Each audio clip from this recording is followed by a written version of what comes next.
So this is known as the Bag of the Gods. This symbolism is widely known, but no one knows what it truly symbolizes. We see this in ancient Sumerian artwork. We see this in the Mayans' artwork. We always see this bag with the gods. What does this actually represent? Okay, so the bag itself represents carrying. Carrying what? It represents information. It represents knowledge. Your mind is the carrier of the information. So this is why in his left hand, he carries the bag. And the right hand has the pine cone. This represents carrying of information. Why is it a bag? A bag can be passed on to someone else. The information can be taught to someone else. This is the information of activation of the pineal gland or higher consciousness of humans.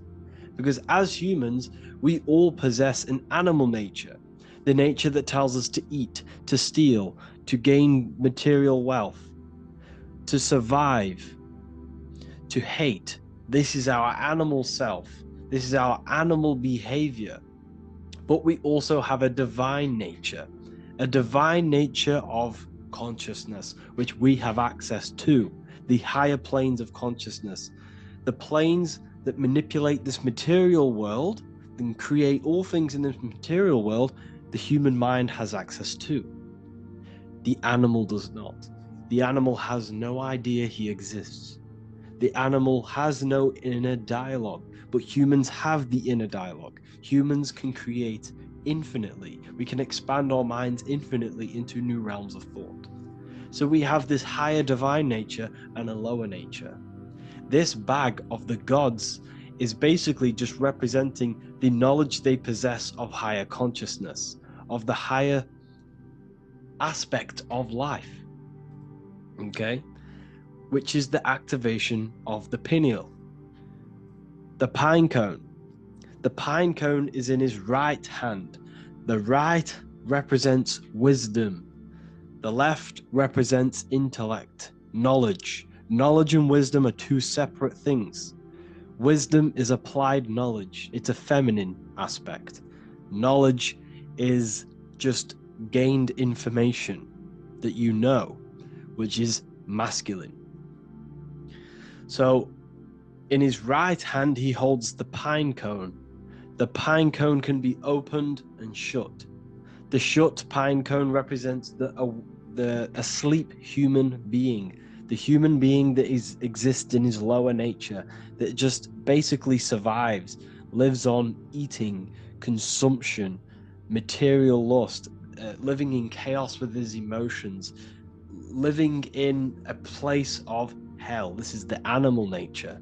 Then we have the awakened human, the one who has consciousness of himself, the one who looks within himself, the one who knows there is more to him when he looks in the mirror. He is far more than just the physical body. He is a divine spiritual being, a divine being who has limitless potential of creation into the material plane. So this represents the awakened, this represents the asleep. This is why he carries the pine cone in his right hand. It represents applied knowledge. This is the information. This is the intellect he possesses. And this is the applied knowledge of the awakening, of activation of the pineal gland. Because remember, the pineal gland is not your consciousness. The pine, pin, pineals, the same root word. Pine cones were always symbolizing the state of consciousness one was living in, whether he was asleep or awake. We see this at the Vatican. We see the pine cone over the two pillars. This is the two pillars of Freemasonry, and the dome. This is the Royal Arch of Freemasonry. This represents your head. This is the two pillars, the two hemispheres, and the pine cone in the middle, which is the pineal gland. What is the pineal gland? The pineal gland is not your consciousness. It is not the third eye, and it is not the mind. It's not the mind's eye. The pineal gland is a radio receiver. This is your body. This, your body, is an antenna. Most people think they are this body. This body is nothing but a receiver and a downloader of consciousness. Your brain does not produce consciousness. You are not this brain in your head. This brain is a downloader of consciousness. Consciousness comes from a way higher divine plane, which is what this image is showing here with the clouds. The mind is light. Consciousness is light. And this light is coming down into the material plane, and your body is basically a crystal antenna which is receiving and downloading this consciousness. So you can experience a three-dimensional reality. So God can experience himself in a divided, separate state. This is what this represents. Now, the pineal gland can be activated, okay, and stimulated, because the pineal gland has physioluminescent crystalline jagged shaped cells on it, and obviously these are crystals. Crystals are on your pineal gland. And what do crystals do? Radios use crystals. Your phone uses crystals. They tell you that crystals are woo-woo and pseudoscience because they don't want you to know the power of crystals. Your body is basically a giant crystal. Your pineal gland is a radio receiver for your consciousness. So if they can ruin your pineal gland and damage it, this will damage your connection to the divine, to your true self, to consciousness, to God, whatever you want to call it, the source. There is all one source consciousness, and we're all collectively connected to it. And this is our connection. This is our antenna. So what a radio does, a radio has an antenna, and the frequencies are all around us because all the radios are playing in your ear right now. But what the antenna of a radio does is tune into a specific frequency to pick up that frequency and play that frequency. It's the same with your consciousness. You're all a fraction of God's consciousness. So that is essentially what we are looking at here. We're seeing knowledge, intellect in the left hand, and applied knowledge, activation of waking up to higher consciousness, to the higher human form. Because we can reach beyond our physical form. We can turn our animal self into a divine being, into one of these so-called gods. These gods are nothing but human beings. The Anunnaki were not gods. They didn't come from the sky. These are normal, regular human beings who activated their higher consciousness. This is what we have here. This represents spirit. Birds represent spirit. So, do we have any questions? I'll take some questions now. That was just a short lecture on what that symbol truly means. Okay, so if we have any questions, feel free to go ahead and ask some questions. Anything that you don't understand, anything that you want to know. Okay.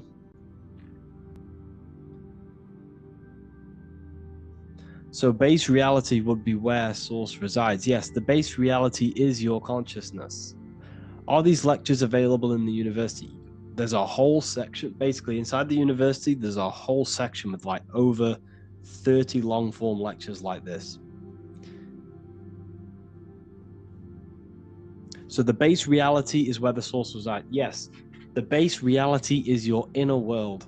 Your consciousness, that is the only thing that exists. Your outer world is just an effect of your consciousness. Your consciousness, everything that has gone on within the mind and emotion, is pushed outwards into your reality. You have thought and felt your way into your external circumstances. Your life is a direct correlation of every thought you thought in the past. Therefore, your inner world of consciousness is creating and molding your outer world.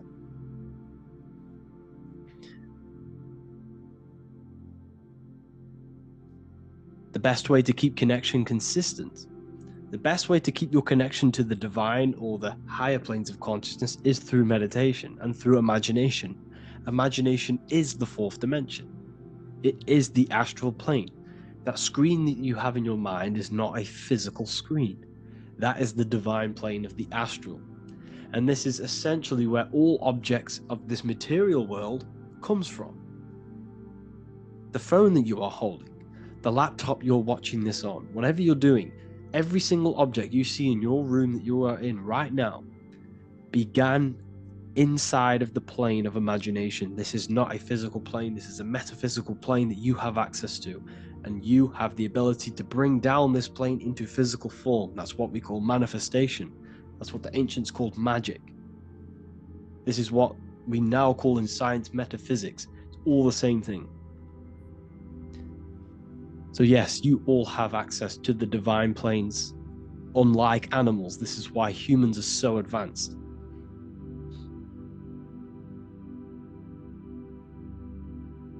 Okay. Is the pineal able to constantly activated, or is it just a temporary experience? I don't fully understand that question, unfortunately. Maybe you could word it in a different way. The real meditations on the university legit, y'all, yes. In order to connect to consciousness, you need to sit in meditation and turn off your feelings, and the feeling of unity will come. Do I understand correctly? Yes, that is correct. So when you sit in silence and in stillness, I highlight the word stillness, because stillness, when you are still, no information from your nervous system is being decoded by the brain. So when your body is still and does not move, your nervous system starts to relax and comes to a balanced state. Your brain starts to relax, it comes to a balanced state. The left and the right brain stop working, the nervous system stops working.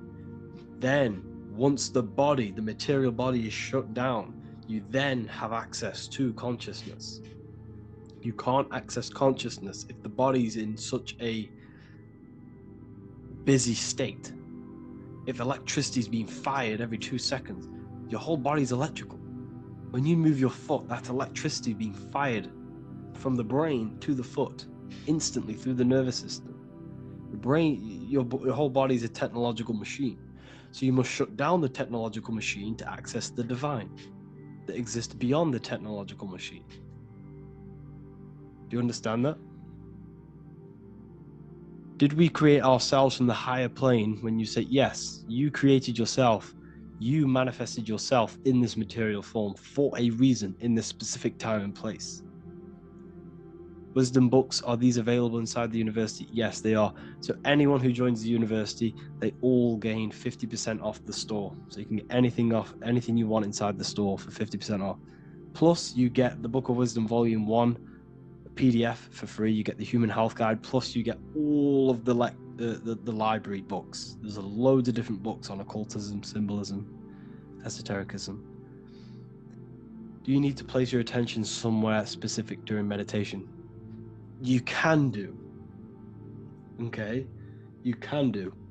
So if you struggle, when you first start to meditate and you struggle to turn off the thoughts, think of the back of the brain, the back of your head. Don't think of it, place your attention on it.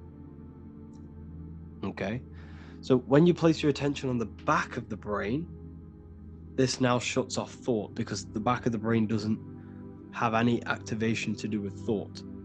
The front brain does, the neocortex. That's all to do with activation of thinking. So place your attention on either the back of the brain or your breath. What's more important, creating yourself or finding yourself? It's balance of both. So in order for you to create fully, you must have awareness of self and awareness of thought and control over the mental dialogue, the inner voice inside of you. Okay? When you control that inner voice, that is when you gain power. That inner voice is what brings commands into physical reality. Before you kick a football, there is a change in consciousness. There's a decision made in consciousness before the body takes to action. Therefore, every physical manifestation is a change of inner consciousness before it's a physical reality. You can have the reality you want through consciousness before physically having it. That's the secret to creating. But you must believe it like you know the sun is going to rise in the morning. That's how much you should know that you have that reality in consciousness through feeling and thought and imagination. And that's how you can truly create in your reality. Shrooms help with consciousness or ego. I can't really talk about that because I'm maybe uploading this to YouTube, unfortunately. But we need to clean our pineal gland first from calcification. Yes, definitely. You should go on a detox the body. Because you can't really connect with consciousness if your body is in such a dirty state. Because the brain your nervous system is in a state of fight or flight, trying to fight off all these toxins. So when you meditate, you're probably going to be having thoughts all the time because your brain's firing, your nervous system's being attacked through toxins. So you must detox to have a true connection with the divine. Your diet plays a big role in your spirituality and mentality. What is the most optimal food for pure consciousness? Fruits and vegetables. They possess consciousness. So when you place them inside of you, they're syncing with your consciousness. How to check the cleanliness of your body, your skin, your teeth, your tongue, your mouth. If your skin has spots, different colors on it, you're not clean, because your skin is a reflection of your inner organs. Coffee's not the best for you. Coffee gives you fake energy, okay? So what coffee does, that buzz you get off coffee, is actually the toxic effect of the chemicals reacting with your body. If I'm inside the university and wanted to buy your book, you said it would be 50% off because we are your student. Is that automatic or we need to have a code? You will have a code. Yes, I'm going to releasing a code for all the students after this. Caffeine equals neurotoxin. Yes, it fries your brain. It fries your nervous system. It fries your dopamine receptors. Will the Q&A last week about money symbolism be posted? Oh, I didn't post that. That's my bad. I totally forgot. I will post that after this. Thank you for reminding me. How to detox the body. The best way to detox the body is going through a week cleanse of fruit. So only consume fruit, sea moss, and cayenne pepper, and lots of freshly pressed juice. Do that for a week or 2 weeks, depending on how you feel, and then start to fast. You will lose weight, but you're not losing weight, you're losing impurities. It's good to do this every couple months, to just go on a raw fruit diet, cleanse the body, push everything out, and then start to fast while, consuming sea moss and having lots of freshly squeezed juices. What is an alternative for coffee? Something with high energy levels. Okay. We're not taught the most simplest thing about the human body. It is an electromagnetic machine. It's electrical. It runs off electricity. The only energy you need is electricity, and that is found in fruits, vegetables. If you want energy, drink pure, fresh, pressed juice. That will give you more energy, more electricity than coffee. Can we cleanse ourselves through oil pulling? Do you recommend it?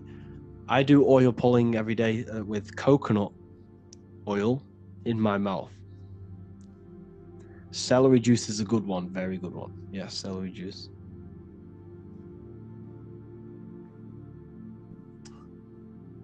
Any more questions? What kind of music do you listen to when lifting? For me, rap, hip hop push me work harder, but I know it's terrible for my subconscious. Yes, very. At least you're aware of it. You should be definitely try and stay away from the hip hop music Try and stay away from anything that's talking about anything negative, because it's all programming your subconscious. And your belief system is your reality, people. Your belief system is your reality.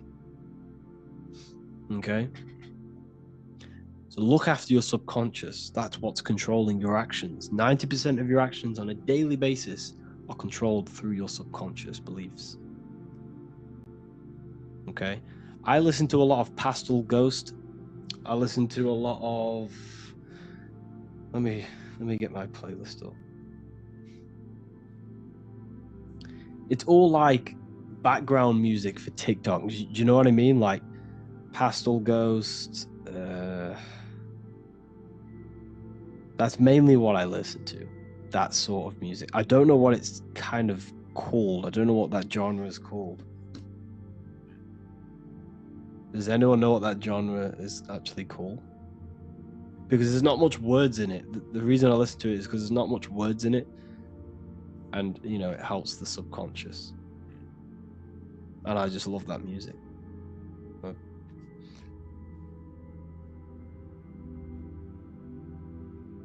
Like lo-fi, yeah, a bit of lo-fi.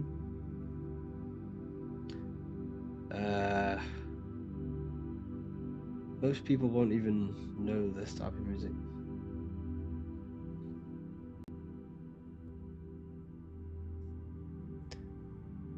Can you tell us how you use cayenne pepper? So I mix it with freshly squeezed orange juice every morning. So the first thing I have, empty stomach, I have a teaspoon of cayenne pepper, mix it in and just down it every morning. And sometimes at night. The feeling you get in your stomach after putting cayenne pepper on an empty stomach is absolutely amazing. It tingles in your stomach. It kills parasites. It kills all horrible organisms.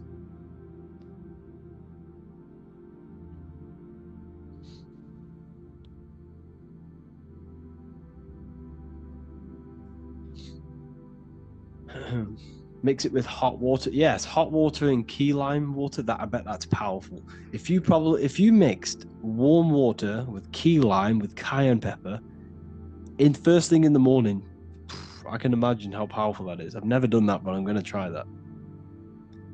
Do you use sea salt? I don't know what to think about sea salt, to be honest. I try and stay away from it. I don't know whether it's good, don't know whether it's bad. I'm kind of mixed on it. Mixed information. You know, I've heard people have benefits. I've heard other people say stay away from it. So I don't know. I just stay away from it. I'm not too sure on it.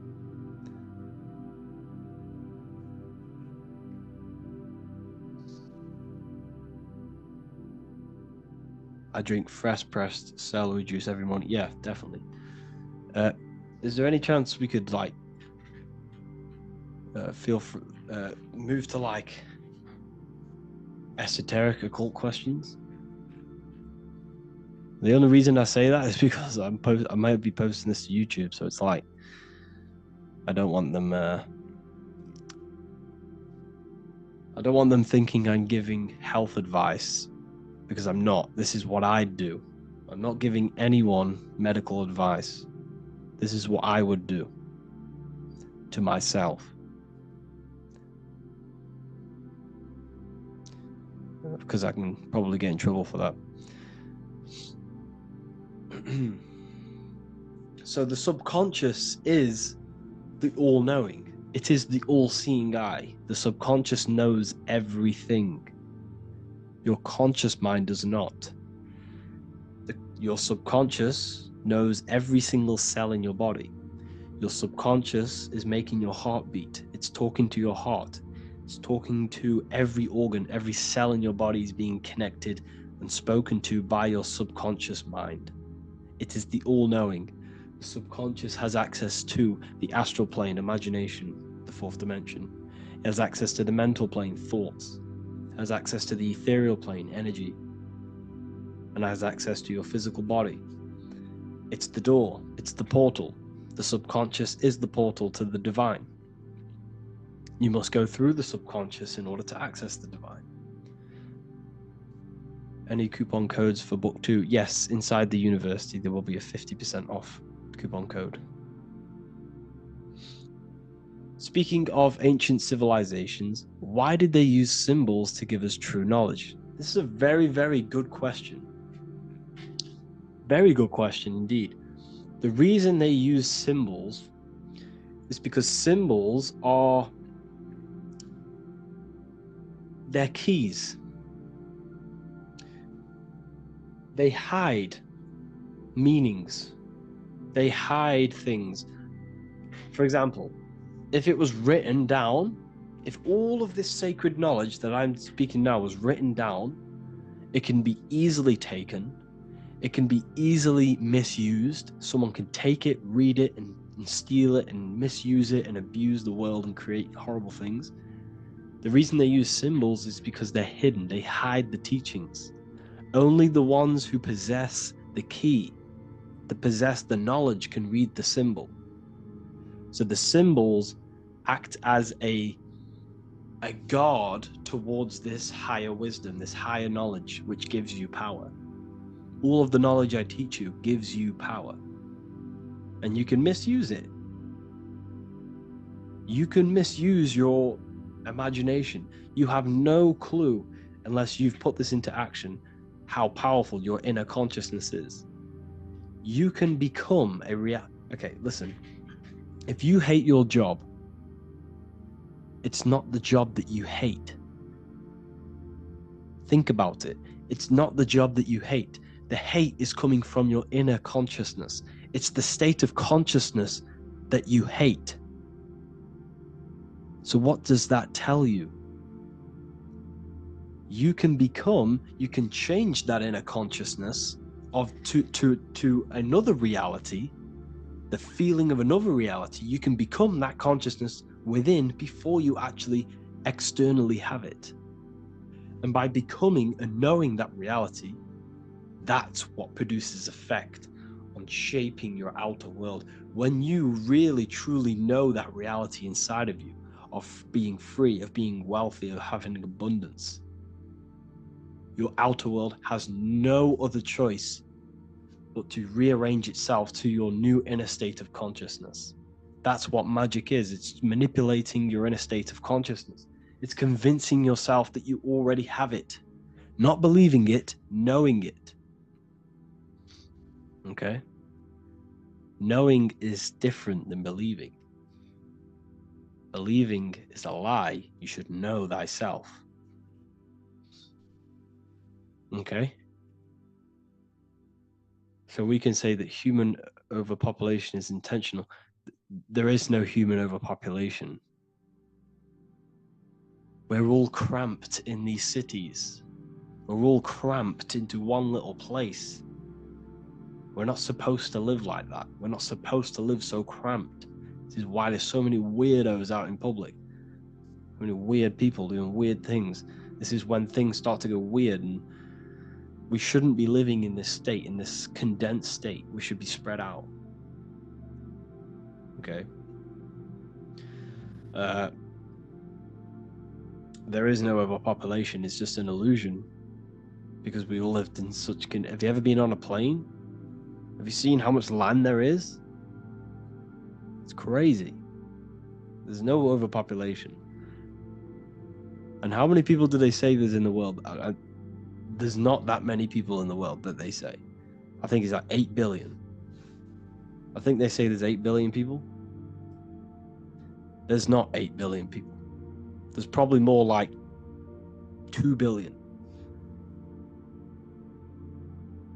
And the reason I say that is because I have a friend who only has like 300k followers. That's a lot of followers, okay? And he gets recognized everywhere he goes. And he's into all this stuff, and he says, listen, the population is definitely not 8 billion or whatever they say. I think it's like a couple billion. It's probably more like 1 billion. How to properly manifest intentions. Thought, emotion, and imagination are the key. You must know that you have that reality. Don't believe it. Become that reality within your consciousness. All day long, as much as possible. Feel it. Imagine it. Say it. and have zero doubt. How to have zero doubt? You can't, well, okay, so the doubt, that little voice that will seep into your mind saying, you can't do that, you can't do this, that's your old voice of your subconscious program. Listen, the reason why most people fail in life is because they have trained their subconscious that they will fail. They have told and believed that they will fail. The reason I will succeed for the rest of my life is because I have trained my subconscious to say, I will win, I will succeed, I will solve any problem. That's my belief system. And if my belief system is that, then my external reality, my conscious mind, will seek a way to fulfill that belief. It will seek to control and create that belief in my external world. It will seek to solve any problem. I've trained my subconscious mind to know that I already have the reality, to know that I'm abundant, to know that I have everything that I already need. Therefore, if any problem comes, I can sort it straight away. But most people have a different belief. It's not your fault. We've been kind of manipulated and told this, that they will fail, that they can't do anything, that it's too hard. And that basically casts a spell on the conscious mind, where your conscious mind is just like, no, I can't do that, because of this subconscious belief that you hold. So you must reprogram your subconscious that you can do it, that you will solve any problem, and that you are abundant. That's the reason why successful people succeed. It's because they have a complete different mind state, a complete different belief system in their subconscious.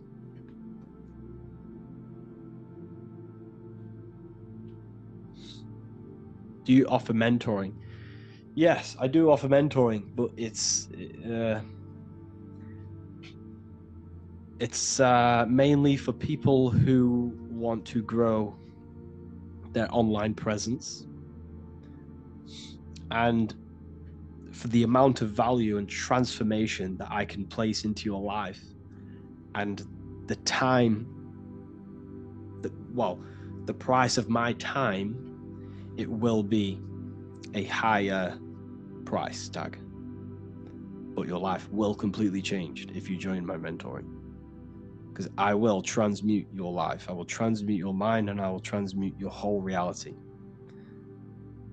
because I could tell you exactly what you need to do. How to have super genius power pulling information from the source. Okay, so you can do this. I talked about this in Book of Wisdom Volume 2 if you've read it. This is a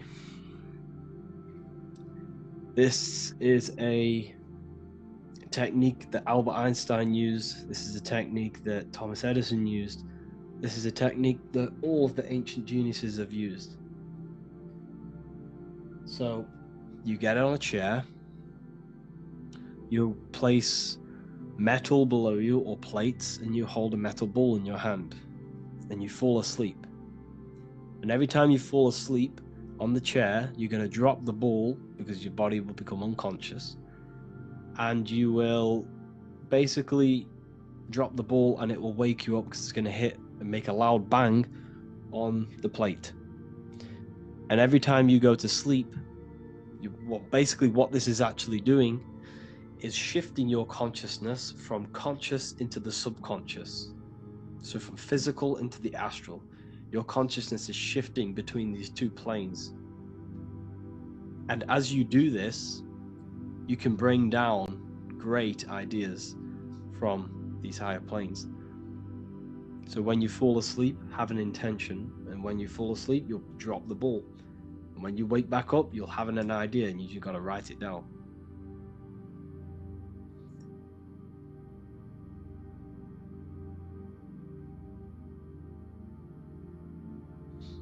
How to balance chakras. Don't focus on balancing your chakras. Focus on the mind. The mind is the cause of the chakras being blocked. If you have a blocked throat chakra, this is a problem in your mind, not the chakra. You see, the chakras are a result of the mind. You transmute the mind, you can transmute the chakras and cleanse them.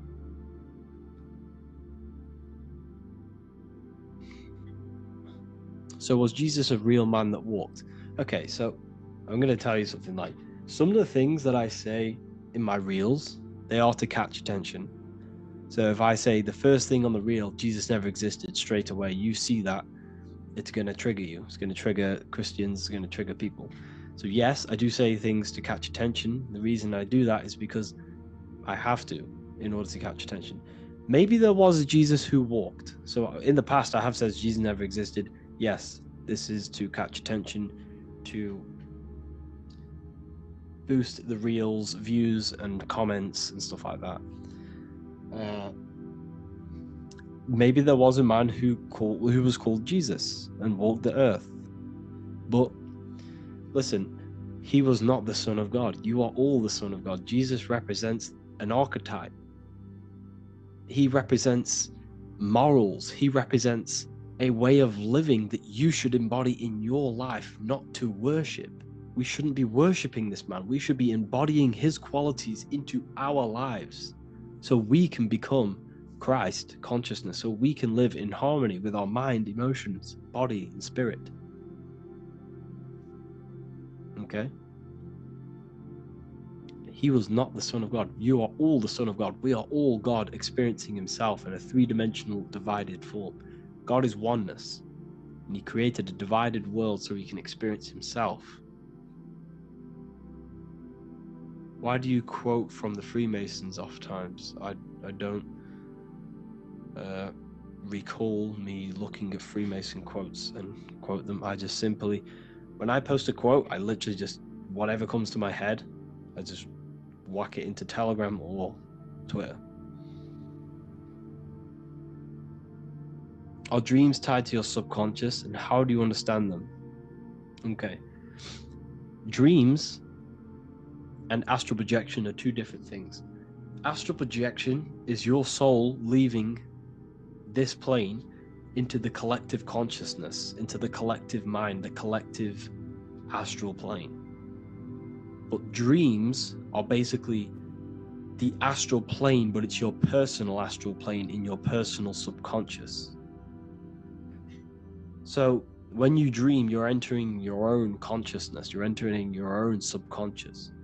Every character, every event that happens to you, everything that is said to you, everything that happens to you in your dream is yourself pushed outwards, and you're basically experiencing your own mind. If something scary comes up in your dream, this is your belief, this is something in the back of your mind materializing and coming to you and showing itself to you. So in order to understand your dreams, it's basically suppressed emotions, suppressed thoughts, all lingering in your subconscious materialized. Okay. A few months ago, I'd have concurrent dreams of getting in a car crash that lasted for months. Then one day out of nowhere, I got into a really bad accident, and that low-key bugged me out. I didn't know if my mind was trying to warn me or what. You can explain that. Okay. If you are having dreams about having a car crash, this is a belief. Okay, so let me tell you something. Let's say you're a drug dealer, okay? And you live in fear every single day of the police coming to you. This dealer, every day, is worried, he's scared, and he lives in fear of the police getting him. He was believing it.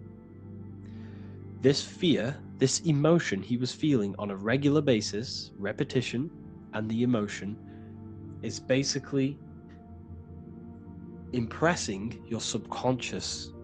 It's impressed his subconscious that deeply that he now believes it. It's now become a belief. So one day the dealer gets caught and he goes to prison. Let me tell you something. He placed himself there because he created a program, a belief in his subconscious of the police. And his external reality is now in a prison cell. But that prison cell is just an external manifestation of the prison cell of fear he installed in his subconscious mind. The four walls he's now trapped in is just basically an externalization of his own belief system that he created through consciousness, through the subconscious. If you embedded your belief that you will be in a car crash, you will be in a car crash. He placed himself there. He materialized that reality through the thought, through the emotion, through the belief. He put himself there. You see? So if you were having dreams, this was maybe, it could have been anything. You could have watched a program when you were a child about a car crash, and that maybe scared you. Or you saw a car crash when you were very young, and that scared you, and that impressed your subconscious. Then you had a dream about it. Then you started to believe it. And then one day, bang, it happens. That's the power of the subconscious mind. It holds control over you. It holds control of every aspect of your reality, of your being. So, I hope you all enjoyed this live. I'll see you all inside Ethereal University. I'll be posting another lecture this week. And yeah, hold on. Geometry. This is the study of nature, of the codes, the mathematical codes behind physical reality. So today we're going to be going deep into geometry and the true esoteric internal geometry, the geometry that no one really talks about, and how geometry relates to human consciousness. So essentially, what we must understand when it comes to geometry, the basics of geometry is everything is vibration. And this vibration is vibrating on a certain frequency. And this certain frequency creates a geometric shape, which is why in nature we see all of these different geometric shapes. All matter takes form in shapes. So if we put sand on a plate and we vibrate the plate on a specific frequency, we see that the sand goes into specific geometric shapes and patterns. So essentially, matter is energy condensed. It's energy vibrating on a low frequency, vibrating at a certain frequency. So matter is condensed energy, and each geometric shape is manifesting and showing a specific energy. Some shapes carry more energies than others. For example, the cube is what traps energy. A square is what traps energy. So geometry and the flowers are basically how energy manifests itself into physical matter. We are in a world made out of energy or light. Light is energy. So everything is vibration, everything is frequency, and everything is energy. Even the words, each atom in our body, everything. So everything in nature has these mathematical, energetic codes. So geometry is basically the study of nature and the shapes that are in nature and their energetic principles. Because like I said, matter is energy. So this is what we call cymatics, when we place water in a petri dish and we shine light on top and we vibrate the water. And we can capture, this creates certain patterns. Each frequency, like you see here, has its own pattern. So what we are seeing here in the physical plane is essentially energy condensed into physical reality. We see it in the turtle. We see it in every single form in nature. Now, external geometry and normal geometry, we normally get taught that this is God's way of creating physical reality, which is essentially true. However, it's far more deeper than that. Far, far, far more deeper. Okay, so what geometry truly is, it's not God's codes to reality, what we must understand is what the brain truly is. And what we must understand is that we are not in the world. We are not in the universe. The universe is us ourselves, and the world is produced by our brain itself. Okay? So the way you must understand how the brain works, so what you visually see, so geometry is to do with what we visually see. And what we visually see is heavily connected with our eyes, which are an extension of the brain. The eyes are the brain. And essentially how we see is energy enters the eyes, and each eye goes to the optic nerve, and this energy is transferred into electricity, which travels to the back of the brain, to the visual cortex of our brain. And this is where the image is produced, what we see. Therefore, the world outside of us is truly inside of us. It's a projection from within the brain. The brain is an energy condenser, a decelerator, an energy decelerator. Everything outside of us is basically formless energy. It is formless energy vibrating at a certain frequency. So what the brain is, it's sucking in this energy, this light, and turning that frequency, that code, that light code, into a physical reality. It's condensing the energy and turning it into a visual image inside of the brain. Therefore, everything outside of you is not what it looks like. Everything outside of you is basically energy, infinite energy.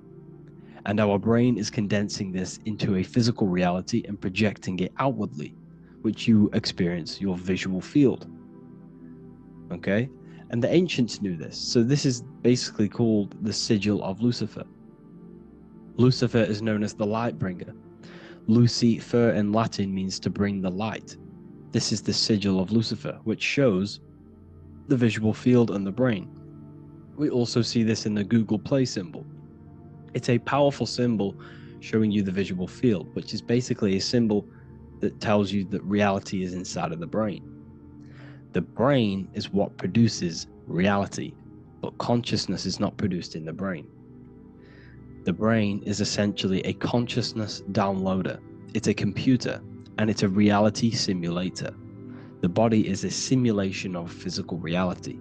You are inside of the body experiencing the body simulation. The body produces this reality.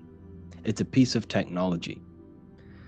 So Lucifer is to bring the light. Lucifer is the light being produced in our brains. Okay? So this is why they say Lucifer can tempt you. Lucifer can be the devil, because it represents physicality. It represents the false light. Lucifer can trick you because it represents the physical world can trick who you truly are. So now that you understand how the brain is basically an energy decelerator and it creates and simulates a reality to your consciousness, you are no longer a person in a universe. You are the universe itself experiencing itself. Therefore, geometry is heavily linked in with the brain. Geometry is essentially how your brain and how your eyes decode energy. So what you are seeing is the mathematical codes of your brain creating reality. So what they teach you is the external is that geometry is God's way of creating this world, and these are the mathematical codes God's created. But now I'm telling you the internal. This is the truth. Geometry is how your brain mathematically condenses energy and light into a physical reality. So therefore, your brain is a computer program. So now geometry is nothing outside of you. Geometry is not something created by something else. It's created by your brain. Your brain produces these patterns through mathematical codes by breaking down energy into physical reality. And this is why you see geometry in everything around you. This completely changes your view on geometry. It's in your ear, it's in your face, it's in everything. Geometry is everything. Okay? So now that you understand this, now, as we were talking about the visual field earlier, the ancients knew about this. The ancient Egyptians knew about this. We can see this symbolism inside of the casket, the Egyptian casket. See, this crossover represents the visual field. This represents the back of the brain. This is the left hemisphere, the right hemisphere. And now some of the most simplest teachings in geometry is that straight lines are masculine and curved lines are feminine. And we even see this in the human body. The feminine human body is curvy and the masculine human body is liney. And even with the genital reproductive area, we have a line and a curve, 0 and 1, the binary code of all creation, 0 and 1, because that's basically all that exists. Nothingness and one, nothingness and God, nothingness and consciousness, that's all that exists. Now that I've told you that, the basics of geometry and the line and the curve and the feminine and the masculine, what do we have here? You see this stick here? This is a curve. And what's the right hemisphere? The right hemisphere is the feminine, the feminine energy, the feminine aspect of our brain. Then we have a straight line. This is straight lines. Now this represents the left brain. So the Egyptians are showing you the left masculine brain and the right feminine brain because of the curve and the straight line. And this is the visual field, the crossover. So there's a crossover in the brain. The left eye is connected to the right brain. The right eye is connected to the left brain. Okay, so the left eye is connected to the right brain. The right eye is connected to the left brain. The solar and the lunar. So, like I said, everything outside of you is basically energy. Your body is basically a holographic avatar, condensed energy produced by your brain. There's nothing actually outside of you. Your 5 senses are electrical threads of light. And when you touch something, this is basically electrical signals in your nervous system, which are reporting back to the brain. Therefore, what you touch is actually, you're not touching. The feeling that you feel when you touch something is not the true feeling. That's your nervous system you're feeling. You're feeling your nervous system in the brain. It's electrical signals to your brain. So the 5 senses do not decode, well, what you're experiencing as the 5 senses is not outside of you. This is your brain interpreting electrical signals. You don't experience the world, you experience your nervous system and your brain. The nervous system is an extension of the brain. So this is the truth. This is not woo-woo spirituality. This is true consciousness science that I'm teaching you here. Okay? So nothing is truly outside of you. It is a universe. You yourself are the universe, the fabric of the universe itself. The only thing that exists outside of you is essentially energy. That is it. And your body and your brain condenses this energy into reality. So when we look into architecture, why is architecture, the ancient architecture, so important? Because what did I tell you at the beginning? Shapes and physical matter is condensed energy. Each shape holds specific energy. Some shapes hold more energy, emit more energy. Some shapes condense energy. Some shapes transfer energy. Each shape, each geometric shape has an energetic principle because matter is essentially energy. So when we look into cathedrals and the ancient buildings, they were filled with geometric patterns, geometric shapes, because they understood the energy principle. Architecture is basically solid energy. It's physical energy. If we create this pattern here is an energy code. And if you stand next to it, you're going to gain that energy. It's going to be imprinted on your body. So essentially, they filled their buildings with high energy geometric shapes. Points, triangles, pyramids are very, very energetic. This is why you have crystal pyramids made, orgonite pyramids. They're always in pyramid shapes. That's why the Egyptians built in pyramids, because pyramids hold high energy. They emit high energy.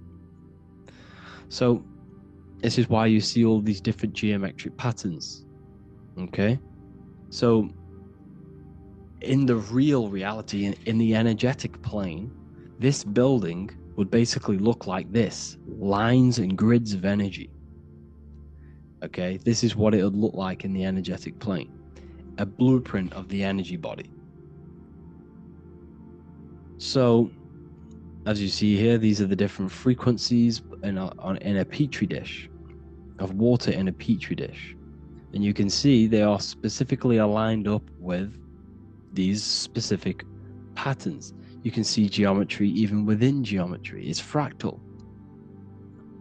So essentially, when you would stand inside of these buildings, they would imprint the energy of the building in your body, because your body is healed through energy. You have an electromagnetic field around your body. So by creating buildings with geometric patterns, we are essentially increasing the energy of the building, because the building itself is energy. Okay? So when we fill it with geometric patterns, we're increasing the energy. We're giving it a certain energetic imprint. So when you stand inside of that building, you're being imprinted with that energy. Okay?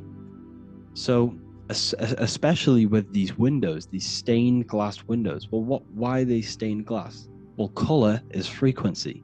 So when you have all of these different colors, and not only were they just painted, some of these colors are specific gemstones, crystals, natural stones, which all hold energetic principles.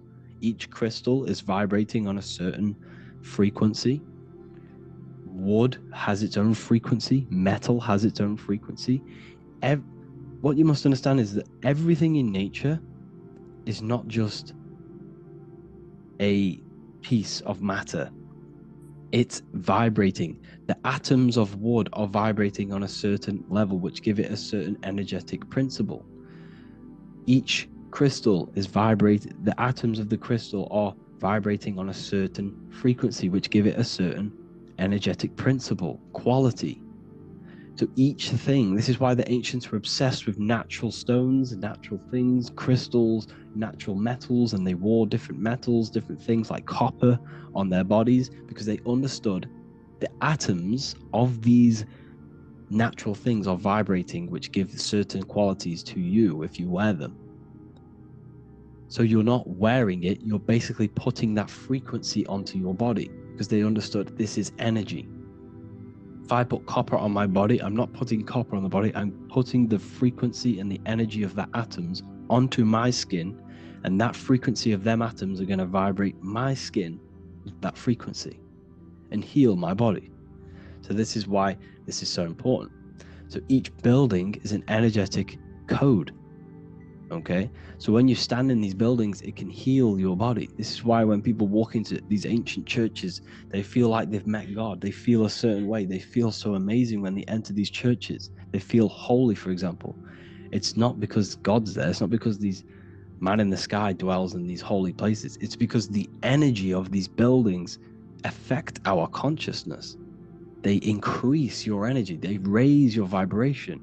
They heal your body, they heal your cells, they imprint the water in your body, especially with these stained glass windows. Like I went a bit on a tangent there, but these stained glass windows were encoded, well, they use different gemstones, different lights, different colors. And when the sun would shine through this window, well, what's the sun? The sun is light. Light is energy.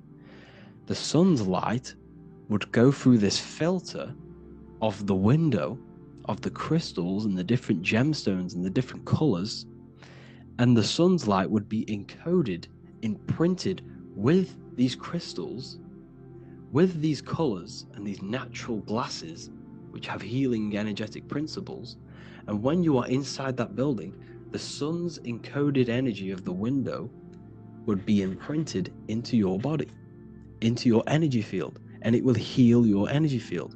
And it would heal your body, your cells on a cellular level. because your body is what? 60 to 70 to 80, some people say 80% water. And water is encoded with vibration. If you say certain things into water, it gives it a specific geometric pattern, like I broke down in the beginning. If you say love to a water and then freeze it, it will go to this. If you say hate, it will go to a distorted pattern. So when you are in these buildings, you're being imprinted by the energetic codes of these buildings, the energetic principles of the windows, of the structure itself. The ancients never used to build in squares. Their buildings, their insides were never square rooms, because they understood squares trap energy. They always had pointed roofs so energy can escape. So there's many little things that we need to look into geometry. For example, when you see magicians, when you look at ancient magic, why do they stand in circles with different geometric patterns? They use different geometric shapes. Why? Because shapes are energy. They hold specific energy. So when the magician stands in a circle with a pentacle, they're working with the energy of that pentacle. You can work with different energies based upon the different geometric shapes that you draw. And you can use this in your structure, in your architecture, in your work, and it can influence everything. So this is the true geometry. I hope you gained a deeper understanding on geometry and how it relates with you and your consciousness. Like I said earlier, your brain produces geometry. It's basically how your brain decodes energy. It's not God, how God creates this reality. And no, you're in this reality. You are the reality itself. Your body produces the reality. Therefore, geometry is one with you. So therefore, if I play with the geometry of the buildings, for example, like the government have, everything's in squares. If you look outside, everything's a square, everything's a rectangle. You go to a city, every window is a rectangle, every building is a rectangle. You live in a box room, everything is boxed and squared off in this reality, in this modern society. Why? Because they're trapping energy. The cube is the most simple geometric shape, which basically condenses energy and it traps energy. And if you subconsciously see squares all the time, your phone's a square, your TV screen, everything's a square, your keyboard, your desk. Go and look at the ancients. They never used to build in squares and cubes. And if you go into nature, you'll never see squares and cubes. Nature doesn't create squares and cubes. Everything in the modern society is squares and cubes to simple your consciousness down, to dumb your brain down. So the ancients built very, very complex structures. Why? Because they understood what we see affects our brains, because our brains decodes reality and creates reality. If you see a sophisticated building, this is going to give you a sophisticated mind and raise your IQ levels over time, subconsciously. I'm not saying if you look at this building, you're going to become smart. I'm saying if every single building in your environment, ment is mind, mental, every single building in your environment was this complex and complicated, it would increase your IQ on a subconscious level.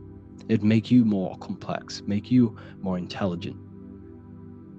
So they've dumbed everything down. They've dulled everything down. Look at everything is being dulled down. So anyways, I hope you all gained a better understanding on this.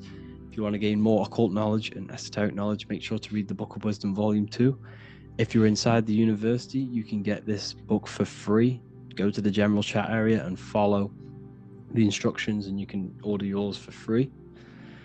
Truly life-changing stuff, because the issue is with the world is that no one really understands who they are, what they are, and why we are here. That is the issue for people's depression, for people's wrongdoings. They don't understand who they are, what their emotions are, what their mind is, what their body is, what reality is. This book gives you that. This book gives you the sense of understanding, the sense of well-being that will give you a better life, because you understand life and what life is. And if you truly want to take your studies to the next level, we have the Ethereal University. This is the place for truth seekers, where you can connect with like-minded people so you don't have to feel insane, because not many people think this way. I've been there when people when you wake up and not many people around you are thinking the same way, and you start to feel a bit insane, you can't really talk to people about these things. That's why I created this, so you can connect with people and learn at the same time and become the best version of yourself by understanding truth and knowledge. If you join, you'll gain access to free live calls every single week, every single Saturday morning. We do live calls. You can ask me questions and all sorts. So make sure to leave a like and a comment, and thank you all for tapping in.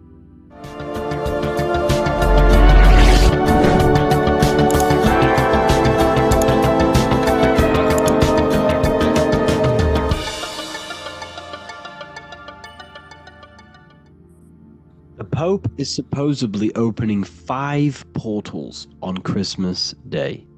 Now, I know this video is a bit late, but I'm going to be commenting on what I think this symbolism and this ritual truly means, and what they are trying to do to society with this symbolic ritual. So the first thing we must understand is that everything these people do on a mass scale, all of these major events that they take place on, are all symbolic. They're all ritual. They all have purpose. Okay, so when we look at the locations of these 5 doors that are in Rome, we actually see the sigil of Lucifer when we connect the dots of all of the 5 door locations. This is the sigil of Lucifer. Lucifer is not what you think. Sigil of Lucifer represents the outline of the human brain and our visual perception field. Now, the human perception field is how our brain interacts with the external reality. Our external reality is not physical. The only thing that exists outside of you is pure energy, formless, vibrational energy and light. Your brain is an energy decelerator. Your brain decelerates this light, this energy, into a material reality or perception that you can interact with. You don't look into the external world. The energy, the light, enters the eye retinas, goes through the optic nerve, and travels to the back of the brain called the visual cortex. And the visual cortex is what shapes your visual screen. Now, if you are seeing the screen, this means that you are not the body, you are not the brain, you are the perception observing the screen that you are seeing. You are the eye behind that, you are the person behind that. So, what this is actually symbolizing is perception. This is a symbol of perception, of perceiving the material plane, of how spirit interacts with matter. Now, what's Lucifer? Now, the word Lucifer means the light bearer. He's known as the light bearer. The word Lucifer originates in Latin. Luci means light, and fer means to bring. It's the light bringer. The eyes, the visual perception of the light bringer to your reality. You see, everything outside of you is light. You are made of light. The word hue man means light. Hue means color, which is a form of light. And man means manifest. We're light manifested into material form. Every single one of us is Lucifer.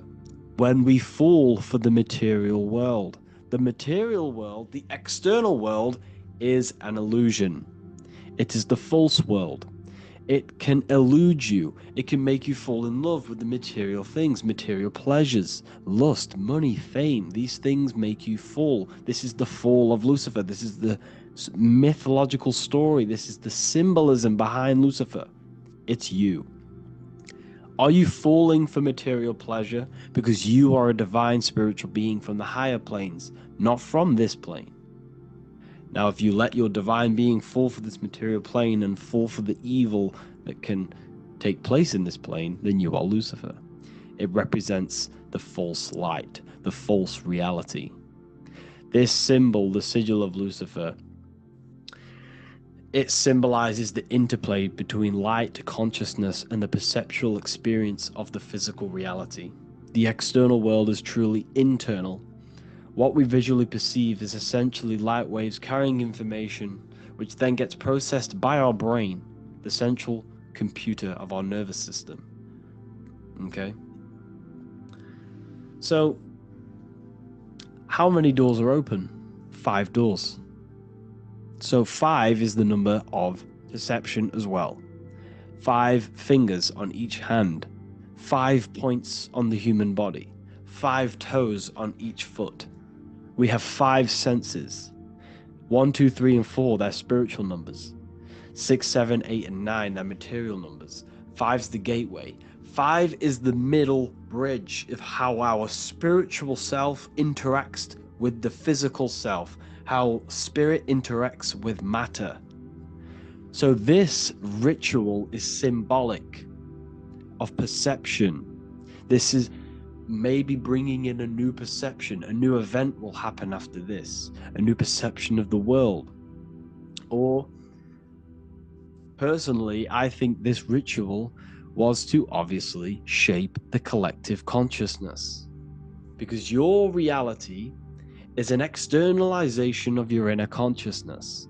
It's simply just a mirror. Your material life, your material world outside of you is simply a mirror reflecting with mathematical and geometric precision of your internal consciousness. Your consciousness is creating and causing the effect called reality, physical reality. Your life is a result of every thought you thought in the past. Therefore, with that being said, everyone who perceives this ritual of the Pope's opening 5 spiritual portals, who's letting in demonic energy into the world, they're going to let demonic energies and demonic spirits all in the world. Well, what if I told you the only portal they're opening is a portal in your own mind for negativity? By you believing in negative forces coming into the world and gonna possess everyone, that's opening up your own mind. The collective spiritual community has been brainwashed in thinking there's going to be demonic energy. Therefore, what will happen? There will be demonic energy. Not because the Pope opened up a portal to the demonic energy, it's because everyone opened up their own minds to the demonic energy. Therefore, we as a collective consciousness shape the external world on a macrocosm scale. For example, the microcosm is your personal life. Your personal life. You have created it through consciousness. Your belief system is just externalized in your world. But on a collective scale, we all believe in money, for example. And because we all believe in money, and we believe that this piece of paper holds value in our minds, okay, in the mental plane, this has an effect on the physical plane by shaping the physical plane by being ruled by this belief as on a macrocosm scale. Yes, I know that money doesn't exist. It's just a belief in my mind. But that doesn't have an effect because the collective consciousness believes that money has effect, has power. When it doesn't, it's just a piece of paper with a belief behind it. If the collective consciousness stopped believing in money, then the collective consciousness would have broke the spell and we would have no longer had a material plane ruled by money. You see, our beliefs is ruling and shaping our physical plane. This physical world outside of you is truly just an effect of the mind, an effect of our consciousness, our inner world. So I believe this ritual was done to change our perception, to make us think the Pope is bringing this spiritual energy and negative forces into the world, and it's just simply us creating the negativity in the world by believing in this, by thinking this.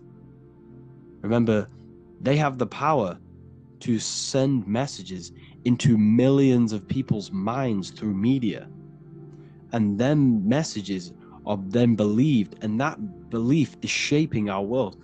What have I told you?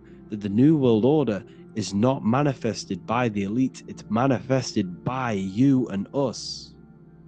We're all manifesting the New World Order. They can't manifest it. We can, because we are the ones believing it.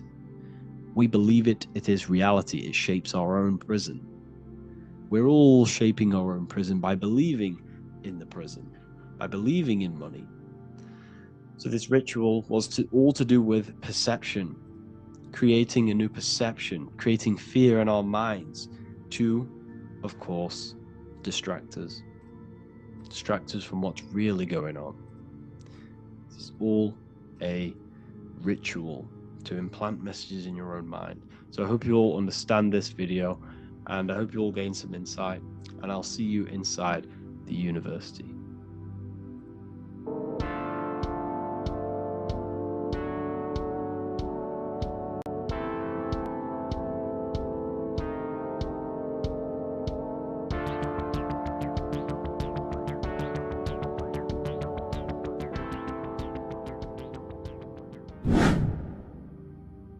What is good, YouTube? Today we're going to be talking about the astral plane and how the cosmology fits into the astral plane. Okay, so first let's go over the astral plane and go over the different layers of reality so that you can understand reality more. You are a multi-dimensional being. You are not in these, you are in all of these realities at the same time. They all interweave into one big reality. But there are different planes. They are different vibrational dimensions. There are different dimensions of reality.